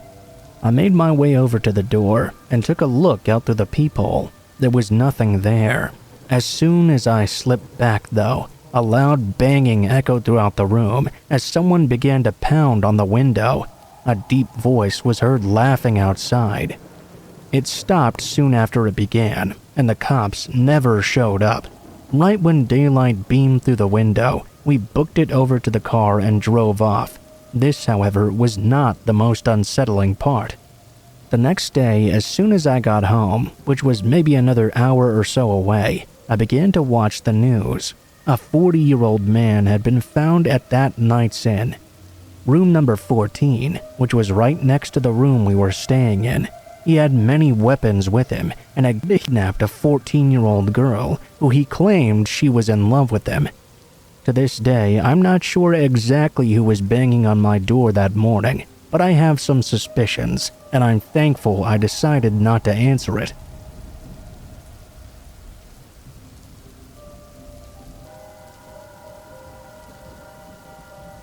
When this happened, I was about 12 or 13. I was staying the night at my friend Rose's house, and her mom left us to care for her little sister while she went out for a few hours. Being the good babysitters that we were, we decided to head over to a local park that had a playground just to hang out for a while and let her little sister play around. We had been there for about 30 minutes and were just hanging out pushing her little sis on the swings when two guys showed up out of nowhere. They sat down at a picnic table close to the playground. The first guy looked to be in his teens, probably around 5'10", short dark brown hair, brown eyes, and a medium build. The other guy, though, had to have been in his early 30s. He was very large, about 6'1" and 250 pounds.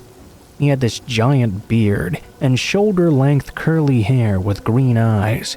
We noticed them when they sat down, but didn't really give them a second thought. Apart from their age and unusual physical appearance for this area, there was really nothing that stood out about them. That was until the older guy, whose name was apparently Chris, decided to start up a conversation with us.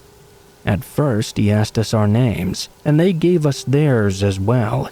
Then they asked what we were up to today, still being fairly polite. As a kid, I was raised to be very respectful of my elders, so I answered him, but kept my answer short. I continued to play with Rose and her sister, and he kept asking us questions. Where were we headed later? Did we want to hang out with him and his nephew instead, who was the younger guy apparently, a guy whose name I can't remember. All of this while getting closer and closer to us. We told them we were going home after Rose's sister was done playing, and that we weren't allowed to go anywhere else. He then offered some beer that he had with him and asked me if I smoked. I'd never drunk any alcohol up to that point, and I wasn't about to start that night. I declined his offer. He then started talking about how pretty I was and asked if I had a boyfriend. Without skipping a beat, he told me he'd recently gotten out of jail and was looking for a young girlfriend. I told him I didn't have one, but that I wasn't interested in having one like him either. During this whole interaction, he would occasionally address his attention to his nephew. From the interactions they were having, I quickly caught on they were in some sort of That's when I started to get a bit nervous. Even I knew you didn't mess with the people in the local I knew we had to be careful about what we said next. He was quiet after that, and I figured they were going to move on and bug someone else. I was wrong though. He asked me if I wanted to hang out with them again, instead telling us how much fun we would have and how they could buy us whatever we wanted. I told him again we couldn't do so, and we had to watch Rose's little sister. He went quiet again. I know we should have just picked up and left right then, but I had just started getting into my rebellious stage and thought we could handle these guys no problem. Surely they weren't really a threat. We weren't ready to go back to Rose's house just yet. He sat at another picnic table, thinking that if we ignored them they would get the hint and go away. Of course not though. Not 1 minute later, Chris and his nephew came and sat down right next to us. His nephew stayed at one end of our table. Chris came and sat right next to me. He started talking to me again about how pretty I was and how he could be my boyfriend. We should go hang out at his place or whatever. I wanted to go at this point. His nephew actually started looking kind of nervous. He started chatting with Rosa. I could tell though he realized just how young we really were and that his uncle was really about to cross the line. He told his uncle he thought they should go do something else because Rosa and I weren't allowed to do the stuff they wanted. Chris wasn't having any of that though. I don't remember what he said next. He was sitting next to me. The next thing I know though, he put his arms around my shoulders and pulled me into his side. I was completely caught off guard and didn't even know how to react. I'd never had an older guy that close to me, let alone touching me like that. I know I should have at least pushed him away or done something, but I froze. He kept saying again and again how he would be my boyfriend and take care of me from then on, asking me to go somewhere with him. I started slowly trying to get out from under his arm without trying to make a big deal out of it. At this moment, I was getting really scared. He was getting pushy, and I didn't want to piss him off, as it was just us in the park. I couldn't see or hear anyone else around. He then pulled me closer to him, and this time he kissed me. It wasn't just a quick little peck on the cheek either. It was a forceful, lingering kiss that completely threw me off. My mind started racing. I couldn't believe what just happened. Even Rose was sitting there with a complete look of shock on her face. I decided I'd had enough of this, and we had to get out of there. I pulled away one last time. It was now very obvious what he had on his mind. I told him it was getting late and we had to get home, as our mom was expecting us soon. He didn't seem very happy hearing that. I told him maybe after we could come back and hang out with him a bit more. It was obvious he didn't want to let me go, but we promised we would come back after. Finally, I guess he either believed me or decided to just let me go. I grabbed Rose's little sister to carry her home. I had turned around and was getting ready to tell Rosa we had to leave. Suddenly, he seemed to have changed his mind. He rushed over to me and grabbed me from behind. He pulled me into him kind of like a bear hug, with his whole body pressed up against mine. A flood of emotions ran through me at that moment. Fear, confusion, and still a bit of denial he would really do something to hurt me. I knew that was wrong either way. I needed to get the hell away from this guy. I was kind of in a state of shock, but I knew I had to keep my wits about me. I decided to play along and try to work out a way for him to let us leave without making him mad or think I was lying to him. I told him that if we weren't back on time, Rose's mom would come out looking for us personally. I promised him we would just drop her sister off and come back right away. He let me go, but he didn't seem convinced. I told him as convincingly as I could that we had to take the little sister home and told him to just wait there for us. He seemed to have bought it. We quickly started walking back to Rose's house while he and his nephew sat at the table. As I glanced back, I saw his nephew trying to get him to leave again. I thought, great, they're leaving now. There's no way they're going to see where we're going or follow us. Wrong. Just as I thought they were going to leave in the opposite direction, the guy decided to follow us. We had a bit of a head start, but he was a really big guy and was gaining on us quickly. We hurried as fast as we could. We didn't want him to see where she lived. Once we got to her street, we took off running. We finally got back to Rose's apartment and thought we were in the clear. I could hear Chris calling out my name outside, but I couldn't see him. We got inside as quickly and quietly as we could. Once inside, we went over to the window. I could still hear him calling out my name and getting really close as well. We decided to stay quiet and carefully watch from the window to see if they had seen where we'd gone. Luckily, they walked right past our apartment. We both breathed a huge sigh of relief, then started freaking out. Neither of us had ever experienced anything like that before. We were just glad it was over now. We were in the clear. Shortly after that, Rose's mom got home. Neither of us had any intentions of telling her what had happened that night, as Rose's mom was not exactly the nicest. We were sure we would get into a lot of trouble, even though we didn't really do anything wrong. We went back upstairs and were just chatting with Rose's mom and her younger brother. Then we heard a knock at the door. My heart stopped, as I swore I could hear Chris's voice on the other side. We went back into the kitchen, as Rose's mom went to answer the door. It was Chris and his nephew again. Somehow they must have seen us. They asked Rose's mom if we were there, but luckily we had been smart enough to give them fake names. And even then, Rose's mom was clearly having none of this. She told them to get the hell out of here and slammed the door in their face. Of course, she knew something was up and asked us if we knew them. We weren't about to admit that we did, though. We just told her we had no idea what was going on or who they were. I don't think she really bought it, but she left it at that.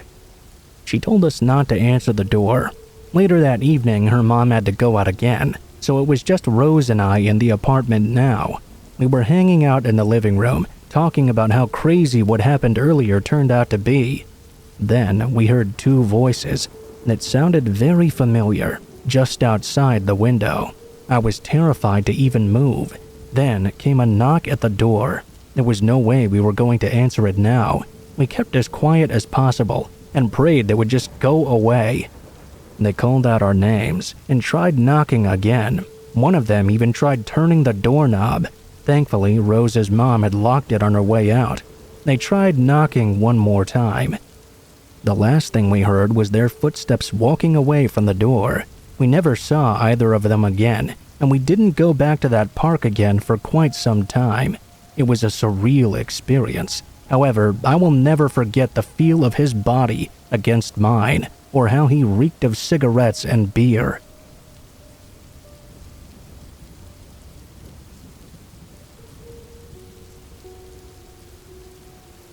About 2 years ago, me and a buddy decided to go on a drive.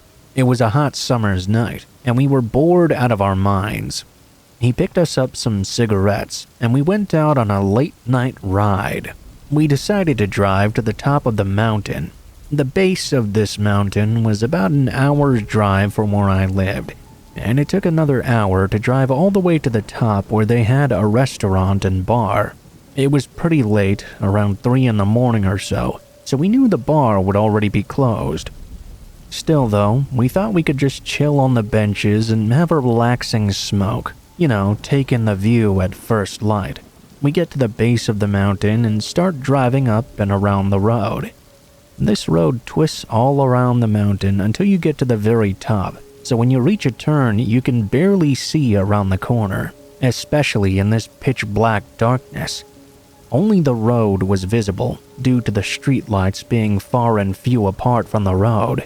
The edges of the mountainside were barely visible. We had been driving for about half an hour.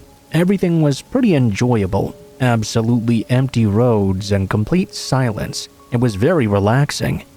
All of a sudden, though, as we turned around one of the bends, I got this very uneasy feeling. I saw something that was definitely out of place here. There appeared to be a person sitting on a boulder at the very edge of the road. My friend saw this as well and kept on driving. I guess he wanted to see what was going on though, because he turned the car around and started going back toward the person. It's pretty treacherous to reverse on that sort of road, so he turned completely around and headed back slowly. My friend didn't seem to be getting the same bad feelings as I was. He was in a completely normal mood, so I convinced myself I was simply acting weird. We parked the car opposite of this figure, engine still running. He rolled down the window and called out to them. Hi there. Are you okay?" I have to admit, I was still pretty scared. I didn't say anything. There was no response from the figure. They simply looked up in our direction. We could see it was a woman wearing some sort of dress. Her eyes were completely blank, and she had this strange smile on her face. I swear, we both felt so fearful in that moment we were completely paralyzed. We couldn't even yell or communicate, not a single word. It almost felt like we couldn't move. I don't know how my friend found the courage to press the gas and get the hell out of there. I do remember that when we got home though, we both had a very high fever, and we were both like that for a couple more days afterward.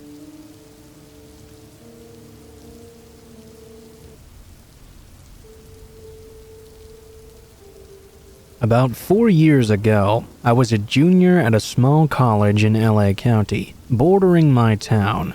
There was a large cavernous region known as Turnbull Canyon. It's the kind of place that has a healthy amount of creepy folklore surrounding it, with an area emphatically known as Hell Gates. Stories of occult activity, killings, abandoned mental institutions, and the like. The kind of dish you'd hear about any place old enough to have a reputation. In reality, most of these stories were spurred from a tragedy that occurred years prior. A woman's body had been found at the base of the canyon. From then on, the rest is history.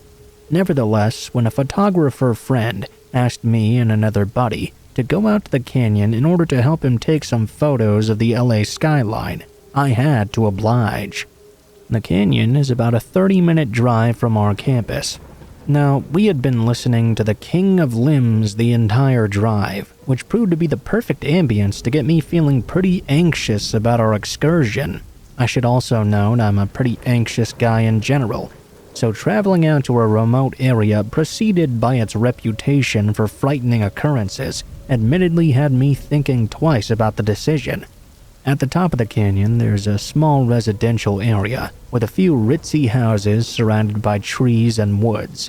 In order to venture into the canyon itself, though, you have to follow a main trail with several smaller arteries that split off in random directions.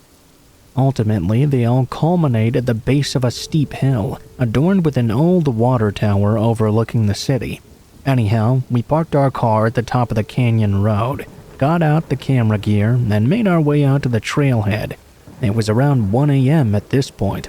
After watching the trail for about 5 minutes, Dave the photographer decided it was time to set up his first shot, while Jeff, our other friend, and I kept watching. Eventually, he got the shot he needed, and we continued walking for another 5 minutes or so.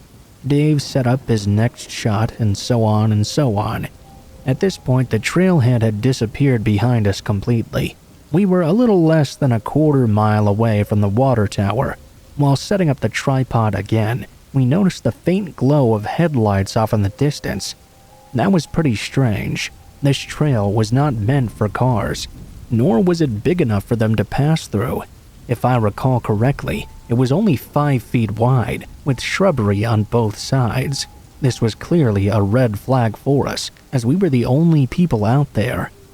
Immediately, we packed up our things and ducked off into the brush, waiting for the car to pass on. Eventually, an old pickup truck idled to a stop about 50 yards from where we were hiding. The truck itself was very old and rickety, sitting on a lifted chassis. the bed of which was missing entirely. Growing up in the country, I knew this was the type of truck typically owned by backwoods folk who lived out in the boonies and preferred to be left to their own devices. We watched in agonizing anticipation as the truck idled in place for several minutes before flooring it down one of the other trails. The roar of the engine echoed throughout the canyon. Clearly, we were spooked at this point, and the three of us speculated as to our next step.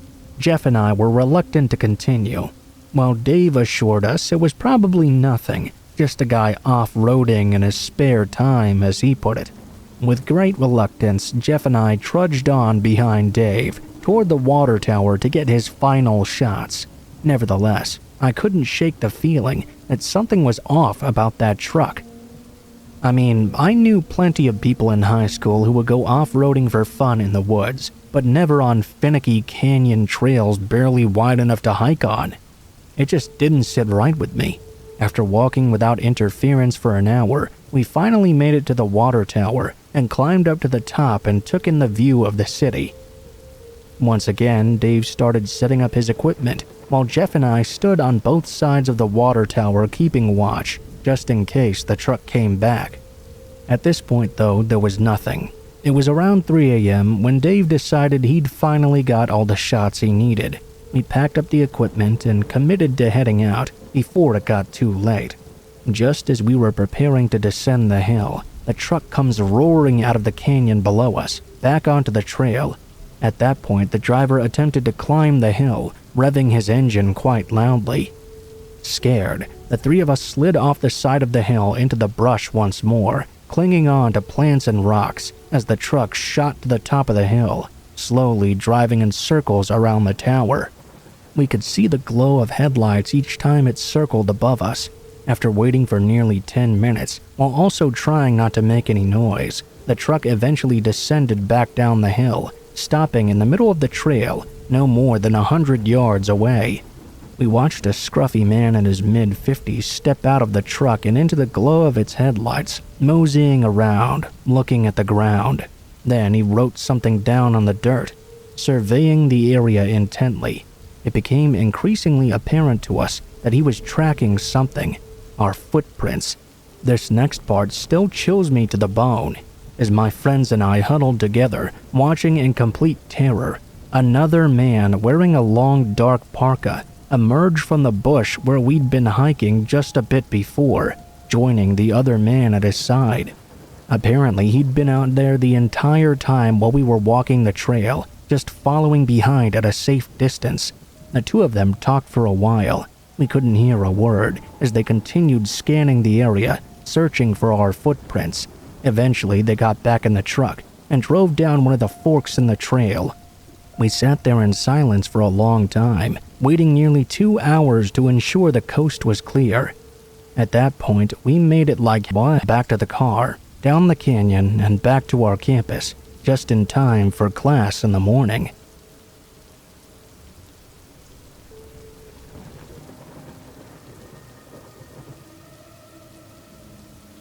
I watched security cameras for a transport company in Detroit. It was roughly 2 a.m., and I was there watching the cameras as usual. That was when I noticed a woman in a nightgown standing at the end of the driveway of the facility. The facility is fenced and gated, so I kept an eye on this suspicious figure. She just kinda stood there for 5 minutes though, not really moving at all, just kind of swaying back and forth.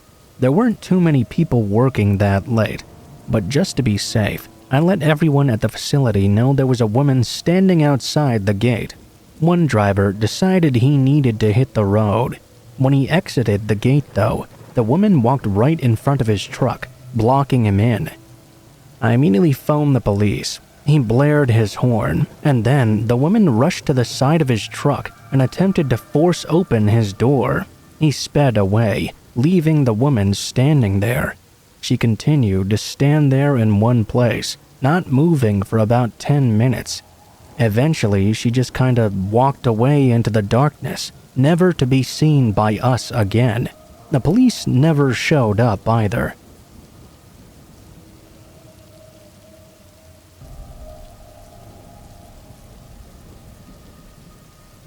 Now, I've been holding on to this story for 6 years or so, and I haven't really spoken about it to anyone.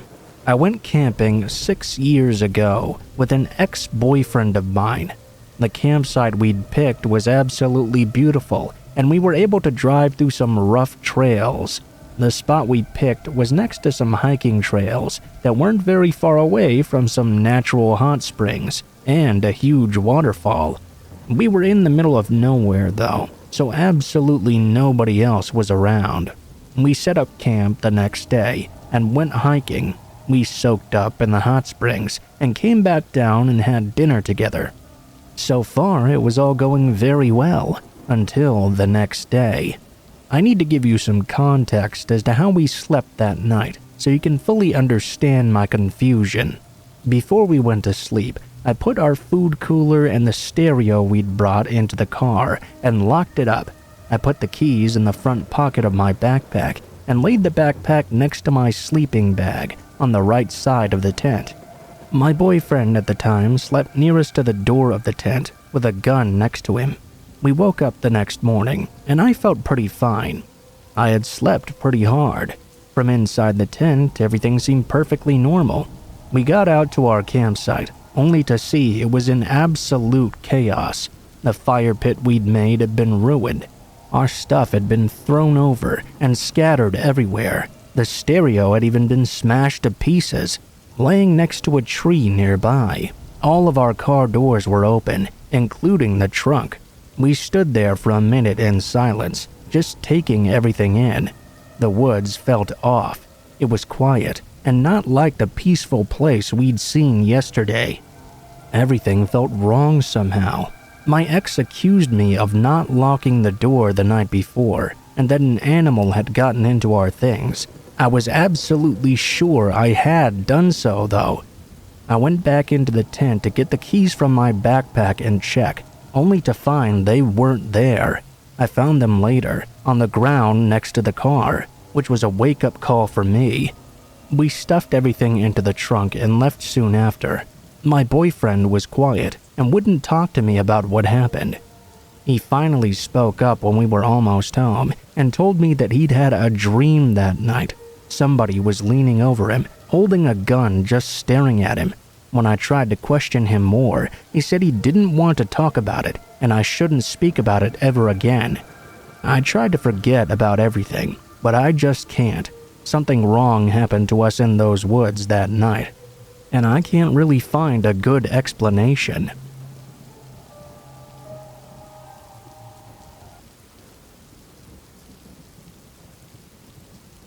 This story takes place 2 years ago while I was still in primary school. I was 12 at the time. There was this organization for young girls who needed help building their self-confidence. Basically, they'd have fun while they still could, because once we get to high school, the activities wouldn't be arranged anymore. One day, there weren't too many girls there, so the leaders, we'll call them Lisa and Beth, decided to just bring the class to the playground next to the school, where we went twice a week. It was around 4 o'clock in the afternoon. At the opposite end of the playground was a row of houses. There was a woman in maybe her late 30s and a boy about 7 years old in the corner. They both had dark hair and looked to be of Asian descent. I don't remember what they were doing exactly, but I remember getting a very uneasy feeling about this couple of people.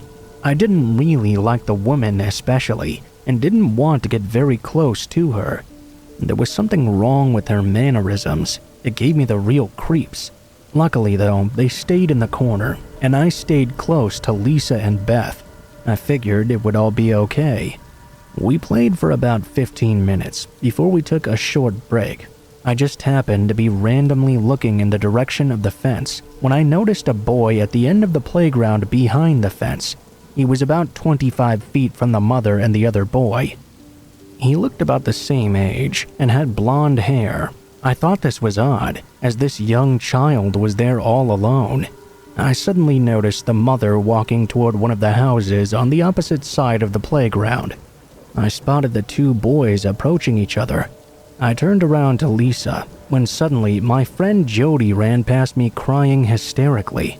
Lisa began to panic at Jody's behavior and asked what was wrong. Before they could get a straight answer out of her though, I heard the sounds of a scuffle. I looked back and noticed the two boys were now locked in a physical altercation. Then I noticed the woman returning from the house she'd went to. My blood went ice cold when I noticed she was holding a large knife in her hand, heading directly toward the two boys. All the girls in my group ran out of the playground with two of them crying. I stood paralyzed and shaking, convinced I was going to witness a woman stabbing a 7-year-old boy to death. Beth began moving quickly toward the woman to intercept her, and Lisa went to break up the fighting boys. When Beth asked the woman why she had a knife, she just laughed sarcastically and said something about clearing some branches to make a tree house. Obviously, that made no sense at all, especially because it was the middle of autumn, so there were branches all over the ground anyway. Lisa called the police, and we were all told to move further away for safety. 10 minutes later, we noticed red and blue lights coming from the distance. I tried comforting Jody, who was still crying, but I was having trouble keeping a brave face myself. After being confronted by Beth, the strange woman ran back to her house and put the knife away. I guess she got the sense the police were on their way. After the police arrived, she was interviewed, but wasn't taken into custody, probably because there wasn't any evidence to arrest her. The mother of the second boy eventually arrived and held him close. I don't know why she'd left him there all alone. I assume he must have walked away from her and she lost him or something. Anyway, that's my story. I don't know what she was planning on doing with that boy who was fighting with her son, but with such a large knife, her intentions could not have been good.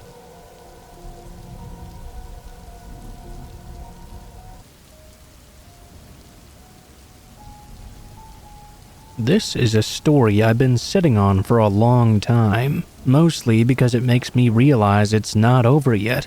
The clock is slowly ticking until the time when he is free once again. While I hope he's long since forgotten me, something tells me he hasn't. I should back up a bit though. This happened in 1999 when I was a sophomore in high school. At 14 years old, I had just moved back to America from the Middle East, where I'd spent about 5 or 6 years. Because of the standard of dress there, and the fact that my old school had uniforms and I had no social life, I didn't own a t-shirt, let alone a pair of jeans. Every single day I went to school wearing a long dress or a long skirt, with my mousy blonde hair tied back with a scarf like a headband. I was awkward, mousy, and had a hard time making friends. This was a couple of years before 9/11, mind you, but in my little town, there was still a lot of animosity towards anyone different. With my British accent and the fact of where I grew up, needless to say, I was pretty different from everyone else. I only had 3 friends: Joe, Nathan, and Kenny. Joe lived on my bus route, though he was way out in the middle of the country, so he and his 2 younger brothers were always the first on the bus in the morning and the last off the bus in the evening. Our days always followed the same schedule. I would get on the bus and go and sit down right next to Joe. We would talk and have fun for a while until we got to school. Then we would hang out with Nathan and Kenny for a bit. We'd all go off and do our separate classes after. I was in advanced placement classes, and they were all in regular ones, so unfortunately I didn't share any classes with them. Every other day our lunches coincided though, so the 4 of us would get together to eat something. Then, in the evenings, Kenny and Nathan would get picked up, and Joe and I would take the bus home together. I don't exactly remember how we started dating in the first place. I think Joe told me he liked me, and I said that I liked him back. Our routine would change ever so slightly after, and we would start holding hands on the bus and at lunchtime. Kenny and Nathan would tease us relentlessly. It was so innocent. Joe was completely sweet and thoughtful, completely non-threatening. He was the type to always make sure you had the better half of something, always first to offer his coat when you were cold, and always pulling out the chairs and opening the doors. A real gentleman. This went on for weeks, though it stayed strictly at school. We weren't able to see each other outside of school because he always had to go straight home or his mother would be furious at some random thing. Sometimes he would come to school with bruises, but he always said it was from roughhousing with his brothers. I didn't really have a reason to doubt him. Then, one day, there was an upcoming half day for school. Joe suggested he come over to my place and we could have our first afternoon together. We were both very excited. He would take the bus to my stop, then either walk or my parents would drive him home later. It was going to be great. I was beside myself with excitement. Everything went smoothly until the actual half day arrived. One of his brothers had found out about his plan and told his mother. She then called up the school, apparently shrieking like a banshee and demanding that he come home not a minute late, or he would be in for a world of hurt. He told me at my stop that he would go home and talk to her, then be back as soon as he could, even if he had to walk the whole way. I was a bit worried about him, but he kissed my cheek and said everything would be perfectly fine, and it wouldn't take him more than an hour or so. I went inside and waited and waited. When I finally got tired of waiting inside, I went out with my dog and waited some more. I thought about calling him, but the one time I'd tried that before, his mother had spewed a bunch of venom at me for daring to call their house. The idea made me cringe, so I just waited outside. Eventually, the sun went down altogether, but Joe never showed up. He never called either. I was disappointed, but I decided it was probably for the best. I went about my evening as usual. The next morning, when I got on the bus for school though, the bus driver looked at me and suddenly started sobbing. I thought that was a bit odd, but it was kind of a dreary day in general, so maybe I was reading too much into this. I started heading for the back of the school bus, only to notice that Joe wasn't there. Neither were his two brothers. That was odd. I was starting to get worried, but I thought maybe their mother had taken them to school herself that day. The bus route went along as normal for a while, until we came to a heavily forested area where the driver pulled over. She was shaking and crying, not acting like herself at all. Almost immediately, I looked out the window and saw 3 policemen walking up to the bus. Apparently, they had pulled up behind her. She talked to them for a moment, then one of them led her off. The other took the wheel, and the third came and sat by me.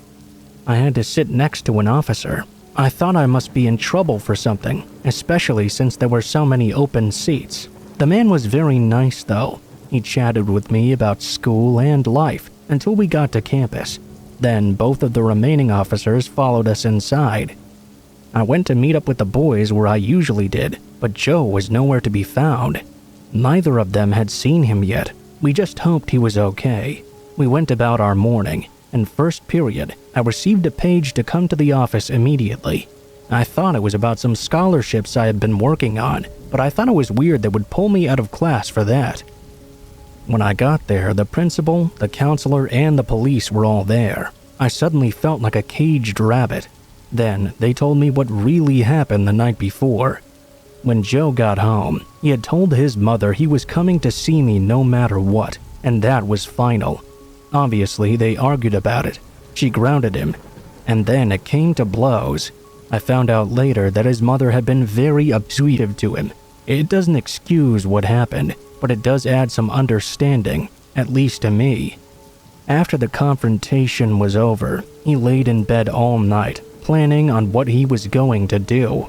He decided he was going to wait for his brothers to go to the school bus and hang back, telling them that he would drive himself to school. Once they were gone, he would take a butcher knife from the kitchen and finish his argument with his mother once and for all. The next morning, everything went as planned for the most part. He got his brothers up and dressed and out for school, and watched until they were at the end of the long driveway to wait for the bus.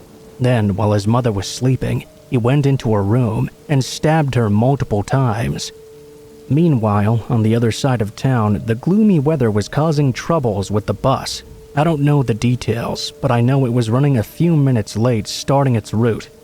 One thing I realized while writing this, and that Hollywood seems to miss half the time, is that when you get stabbed while you're sleeping, you tend to wake up.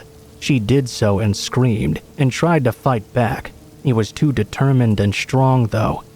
Since the bus was running late, the brothers were still standing at the side of the road waiting when they heard the screaming. They both ran back and tried to help. They tried to defend their mother, but Joe turned on them, slicing one of them across the palm and stabbing the other in the gut. He ran when the bus arrived. The driver saw one of the brothers staggering up the driveway, covered in blood. In her panic, she called the police.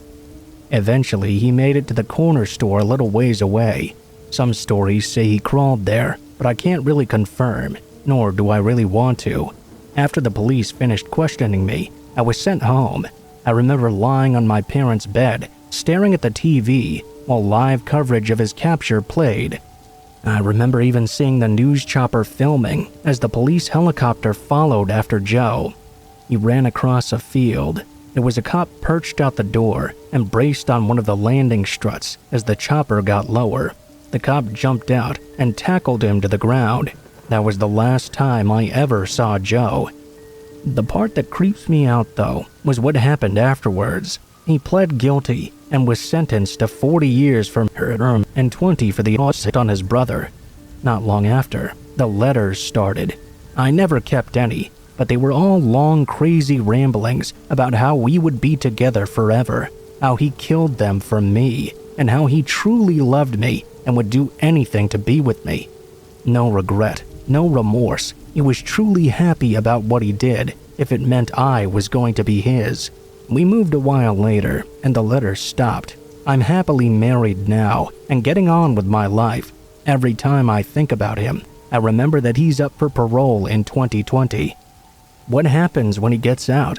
What happens if he comes looking for me?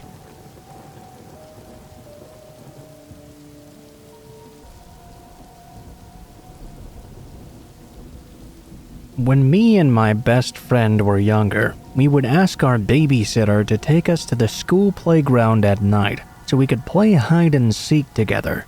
We lived in a small town where everyone knew everyone else. We were all friendly with one another, so this wasn't abnormal or dangerous in the least, at least not at the time. We never went past our bedtime usually, but sometimes our parents were cool and let us stay up late to play hide and seek. At one point, I was trying to find my friend and the babysitter. As I looked for them, a car slowly drove by the playground. The car's lights were off and the windows were tinted as well. I watched as this car drove by and got the distinct feeling that whoever was inside was watching me. As they left out of sight though, I almost instantly forgot about it and went back to seeking. It came to be somewhere around midnight, and our babysitter thought it was about time to go home. Of course, we cried and begged for us to stay a little longer, but he said it was too late now. We started to walk up the hill that was behind the school when we all heard a car behind us. We looked over to see the same car driving through the grass towards us. My babysitter instantly grabbed both of us and threw us over his shoulders. He started running toward the bushes that cut us off from the other street. The car sped up, and so did my babysitter. As we arrived at the bushes, my babysitter forced us up and through a metal fence. I ended up getting cuts everywhere, but worst of all, I cut my leg on the fence and it was bleeding quite badly. I could hear the driver of the car calling out to us, asking in a kind voice, "Where are you?" Then in a serious and scary voice, "I know you're in there. I'm gonna find you." We ended up running to a house that had the lights on, and our babysitter banged on the door, begging them to let us inside. He screamed out that he had kids with him, and one of them was bleeding badly. A woman who we knew as Emily opened the door and pretty much dragged us inside. She shut the door behind her. Later that night, the police were called, and I was sent to the hospital to get stitches and a shot for the rusty metal I had cut my leg on. The story doesn't end there, though. Later that week, my dad was watching the news as usual when a story came up. It showed the playground we were at a couple of nights ago and showed two medics rolling out a body covered in a white sheet. Apparently, the girl had been dead and had been there for a couple of days. The killer was never found, so he could still be out there. Sometimes I wonder if the man from that night in the car was the very same man that perpetrated that crime. If he had caught us, would we have been in the same situation that girl ended up in? Maybe she would be alive, watching the news to see our bodies being rolled into an ambulance instead. It makes me feel guilty, but I will never and have never stepped another foot in that playground ever since this happened.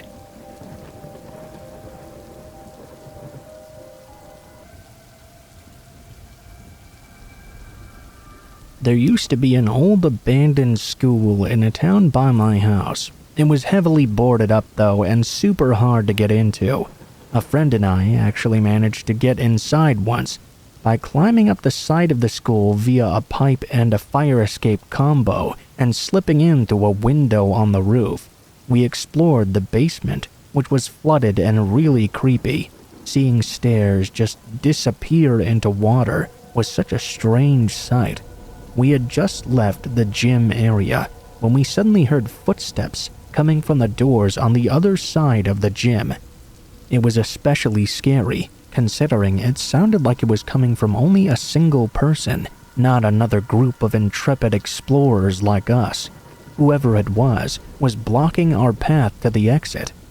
There was no way back up to the roof with this guy there. The only way out otherwise was behind us through heavily boarded doors. Whoever it was sounded like they were pacing around and stopping periodically. There was no light coming from that direction. We couldn't fathom why someone would come into a creepy place like this all alone. We waited for the footsteps to stop, then snuck across the gym and peered down the hallways cautiously. We didn't see the person, so we continued toward the stairs which would lead us back to the roof. Around halfway down the hall, we heard someone sprinting towards us from behind. It was probably 50 meters away or so down a typical high school hallway. Now, it was mostly darkened here, but there was a small amount of light coming in through the cracks in the window boards. We couldn't make out anything behind us very well. We quickly ran up the stairs and didn't stop until we got back to the 4th floor. We listened for any additional noise, but nothing seemed to be happening. We hopped out the window and climbed back down the pipe. We got out of there in a real hurry. We never found out who that person was, and we have no idea why they could have been there either.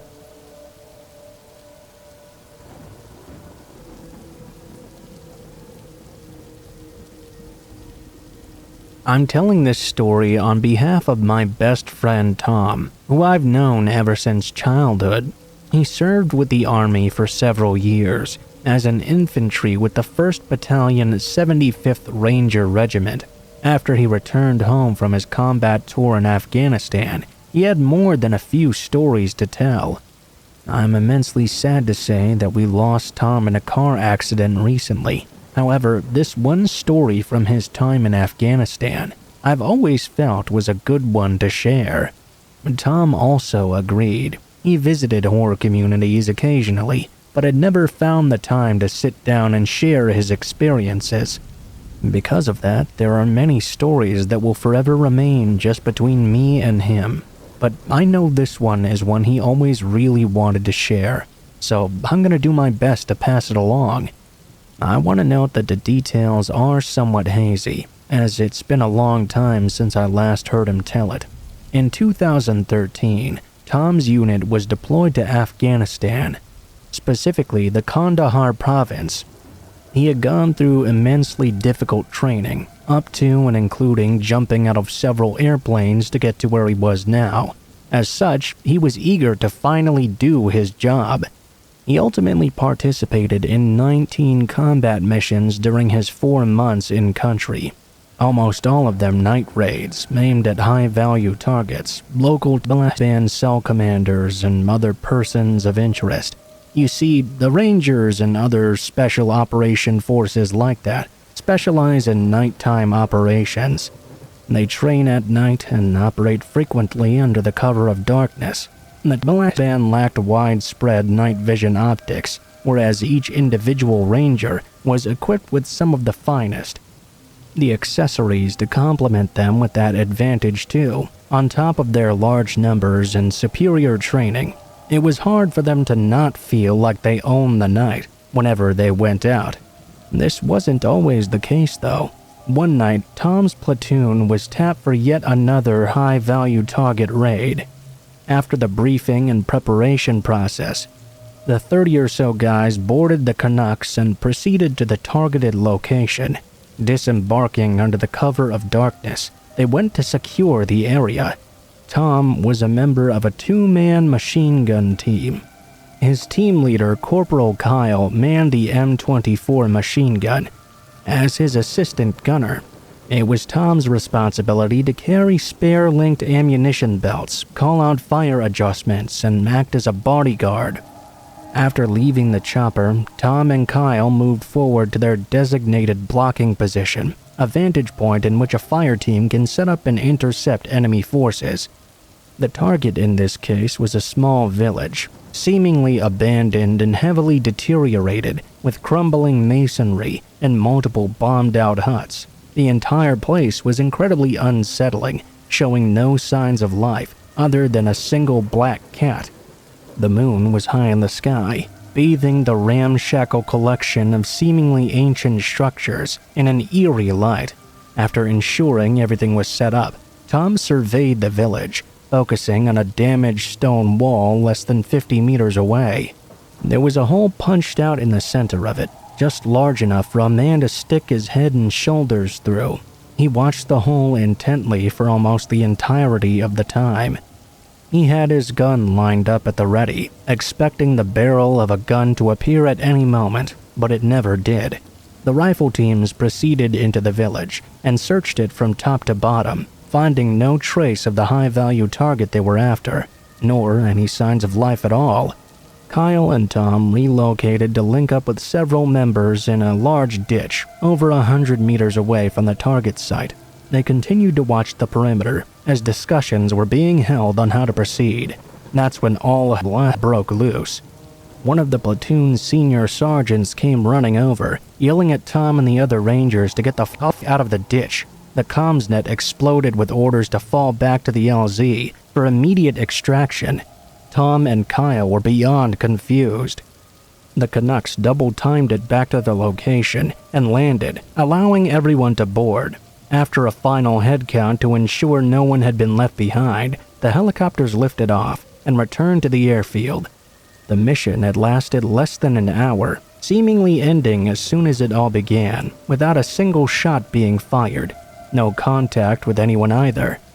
After returning to the base, they were debriefed, and the reason for such a sudden scrub of the mission became very clear. Shortly after Tom and Kyle had posted up in the ditch, signal collection specialists attached to the Rangers had picked up on enemy radio chatter. They were in the vicinity of the force. They had heard the band say that there were 6 men in the ditch, 2 of them manning the machine gun. They told them to flank the men, then proceeded to list a multitude of details about the force and their positions. They were stalking the Rangers in the night.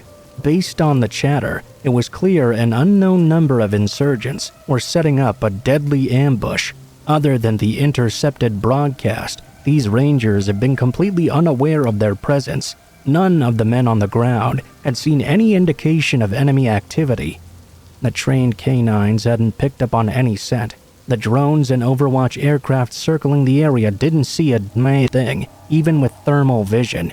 Yet the band were listing numerous meticulous details about the task force, as if they were standing right next to them. It was a humbling experience for the entire platoon.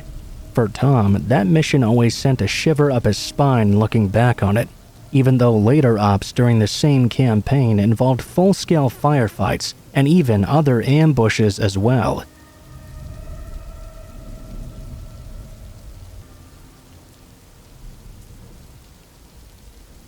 There was a notorious murderer in my city that was actually a security guard at the company where I worked before he was identified and caught.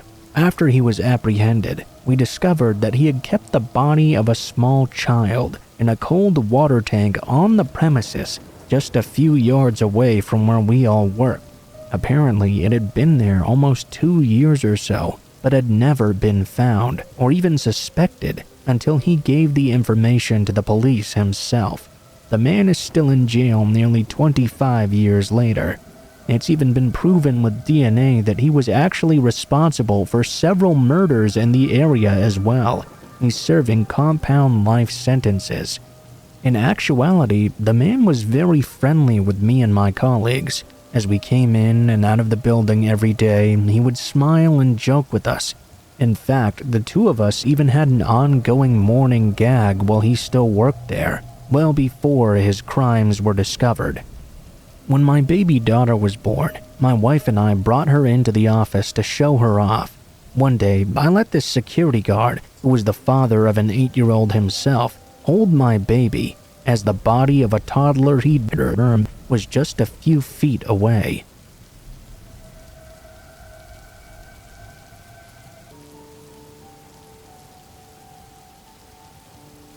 I'd pulled over for a break on the way to Melbourne from Sydney, at a truck stop where there were no street lights or anything. It was pitch black, and there were no other trucks or cars at this stop. I turned off my lights and switched the truck off. I pulled the curtains closed and locked the truck from both sides. I jumped into bed and set my alarm. I set my phone above me in the compartment. I was rolling over from side to side for about 10 to 15 minutes. I couldn't really get to sleep due to it being prime summer temperatures. I was looking up at the ceiling, mentally planning out my day ahead, when suddenly the passenger side door started to open and the cabin light turned on as well. What the hell? Now, this truck was a fairly new model and in pristine condition as well, so there's no question about the door being faulty or anything like that. I sat there for what felt like an eternity, expecting someone to come up and see me sitting there. No one ever tried to enter though, nor was there any noise at all. There was just this eerie quiet silence.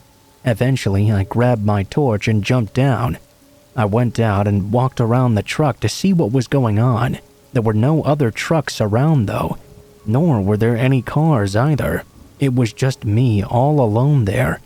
After about 10 to 15 minutes of this really messing with my head, I locked up for sure again and blocked the door, then went to bed. I left before the sun even came up.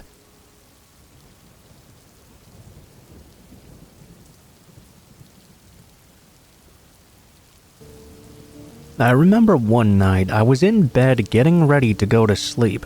I was around 17 years old or so, living in my parents' basement. I heard someone open the basement door and start walking down the steps. It sounded like they were wearing flip-flops, which was odd because it was very cold outside at the time. The steps continued downward. They stopped at a point where I couldn't see who it was. I thought it might be my brother, but he was out with his friends, and he never wore flip-flops either. I called out anyway. "Jake, is that you?" No answer. The walking continued toward my door. "Dad? Mom?" Still no answer. The knob on my door started to turn, but no dice for whoever was outside. It was already locked. I heard an audible, disappointed sigh. Then whoever it was walking away from my door and back up the steps. I was straight up scared as hell. I grabbed a baseball bat and slowly ventured out into the living room. I began to check the house. There was no one in the bathroom, no one in my brother's room, no one on the steps either. We had 2 phone lines at that house, so I called my parents' line. "Hey, Dad, did you see any headlights come up the driveway or hear anyone come into the house?" He hadn't. Were you and Mom just home? Did you come downstairs wearing flip-flops or something?" "What? No, go back to bed, son." I did eventually. I thought someone must have snuck into our house. It was the most genuinely terrified I had ever been, but I never really found out who it was in the end.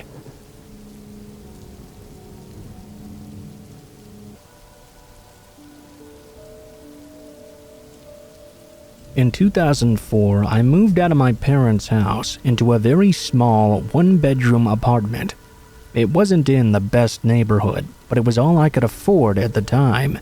A few months after I'd moved in, I woke up in the middle of the night to a voice on the other side of my bedroom door. Someone was there in the hallway, in the dark, only they were whispering my name over and over. The scariest part of this was that whoever was on the other side of that door stood in the dark hallway to my apartment and whispered my name for hours on end. My cell phone was on the kitchen counter charging, and I sat there for hours helpless and beyond scared. When the sun finally started to rise, I heard the person walk away, and I never encountered anything like that again.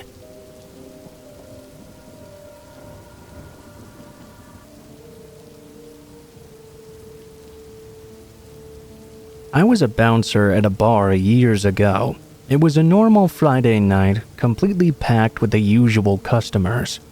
They knew not to get too crazy though. At around 11 o'clock, people usually started to get a bit out of hand, and sometimes I would have to break up a fight or two. Tonight was no different. Around midnight, this guy was getting a bit too touchy-feely with a girl in the crowd, and she really didn't like that. I had to escort the man out. Really, I kicked him out.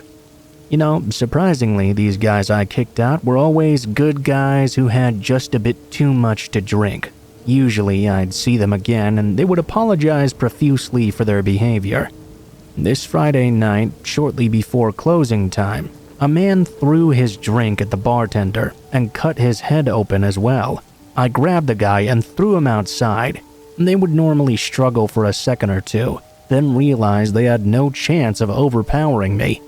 This guy was quite different though. He struggled the whole time, and he was almost able to stack up to me. I could tell he had a violent temperament and was very used to fighting. After his ass hit the sidewalk out front, he sat up and said something like he'd be back or whatever, and I would see him later. I can't remember the exact wording. Thankfully, the bartender was alright, but he needed to go get a fair few stitches. It was closing time anyway, so we just told everyone that we were now wrapping up. We would appreciate all of them making their way out. I helped to clean up, as I always did, and when I was finished up, my buddy who worked at the kitchen always left with me, out the back door. We were walking down the alleyway behind the place, when the two of us noticed there was somebody behind us. We kept on walking. I turned left onto the street where my car was parked. My buddy crossed the street and continued down the alley. I turned around to see if this guy would try to follow me or my friend, but I didn't see them cross the street or turn the corner. I got into my car and drove the miles away to my house. I had the following day off, but the day after that I was scheduled to work again. Before I left for work that night, my good friend and the owner of the bar called me and gave me some terrible news. My buddy, who was walking with me the other night, had been attacked and stabbed to death further down the alley. I couldn't believe it. I told the cops about that jerk in the bar that night, but they never found out who really killed them. I don't work in that bar anymore, but I did for another 2 years after the incident. That guy from that night never showed up there again. I very strongly feel that it was him who attacked and killed my buddy.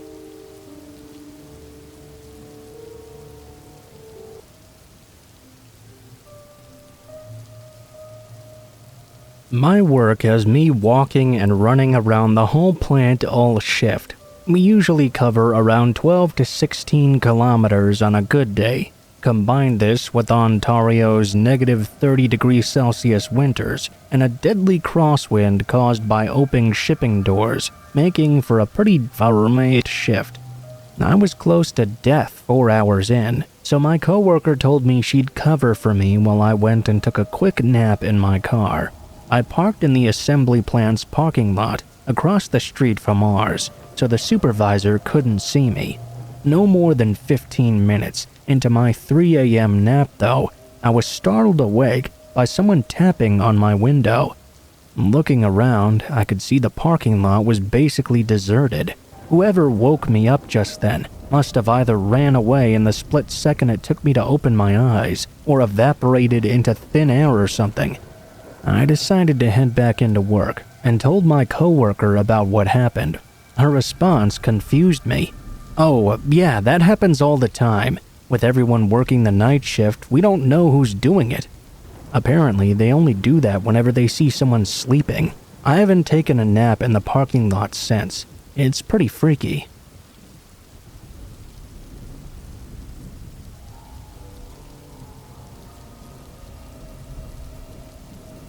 When I was a kid in the mid-90s, my friends and I were hiking around the woods behind our house on some timber property. It was at that point we found an abandoned farmhouse. The weird thing was, though, that the house looked like it had been left very suddenly. There was still unopened mail and magazines sitting on the coffee table, all dated back to the 1950s. The sheets and blankets were still on the beds, and the clothes were still in the drawers even. There was a pantry full of canned and jarred food, half of it either exploded or leaking after so many years. There were even dishes in the sink, dishes on the table, unburned candles still waiting to be used. As we checked the refrigerator outside, we found it full of what used to be food that had long since been turned to muck and dust. After exploring the house for a while, we checked out the farm portion as well. The chicken coop had dozens of chicken skeletons. There were 2 pig skeletons in a pen, and the remains of a horse and several cows in the surrounding pasture. It never occurred to me as a kid at the time of discovery, but aside from the house having been left so suddenly, it was really remarkable that this entire scene had remained undisturbed for all this time. There was no signs of vandalism, no signs of entry at all. As far as I could tell, we were the first people to set foot upon this unsettling discovery in nearly 40 years. I always wonder what the backstory behind that place was.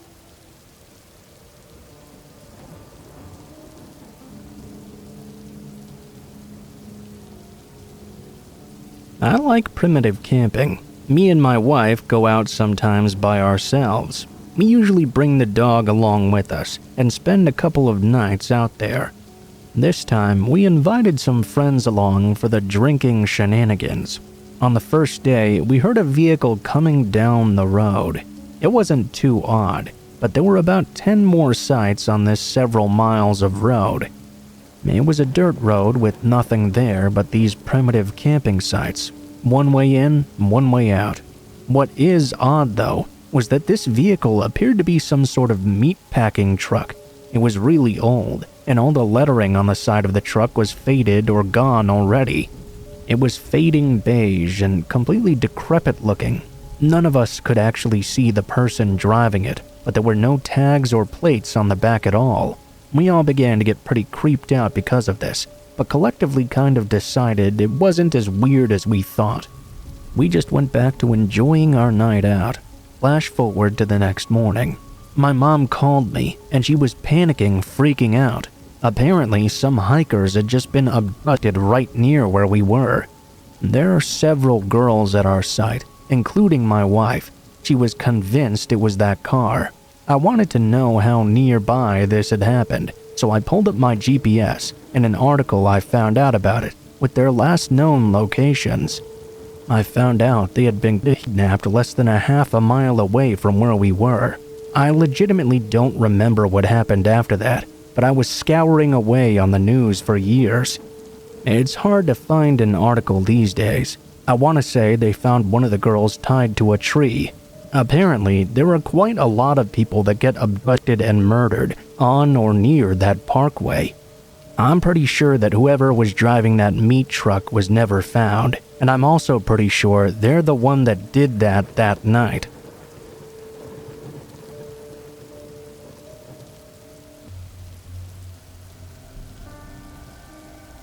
I was hiking through a set of old train tunnels in Colorado with another female friend of mine. When we got to the last and longest train tunnel, we both got this horrible feeling that we were being watched. We entered the tunnel and began walking toward the other side. We kept hearing these strange echoes and noises, but we both just nervously laughed it off. We had one flashlight to share between us, and it was pointed at the middle of the tunnel. It started to die right as we passed the halfway point. Before it went out, though, we saw this really creepy, white, faceless, man-sized doll. It looked like it had been stabbed repeatedly in the face. White stuffing was leaking out of all the holes. We began to hear a loud shuffling behind us. The light went out soon after, and we hauled heads and ran to the end of the tunnel. On the way back, we took an alternate route, and neither of us ever went back to that trail again.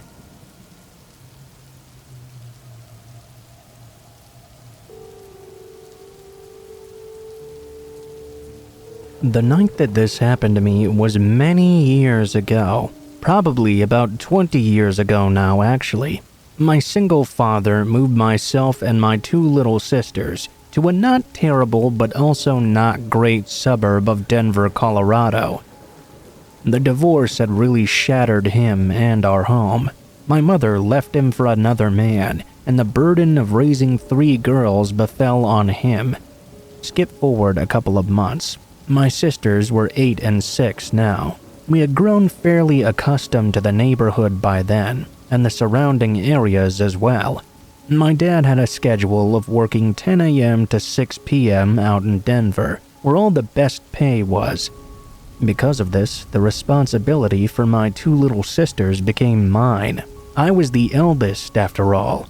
We hadn't quite melded with the other kids in the area yet, but being the 3 of us, we didn't really mind.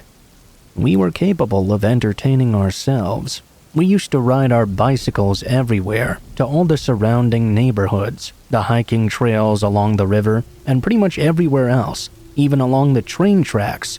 We could find various amounts of them throughout town. One set of train tracks in particular, in fact the closest to our home, had a long ditch almost like a valley along both sides of it.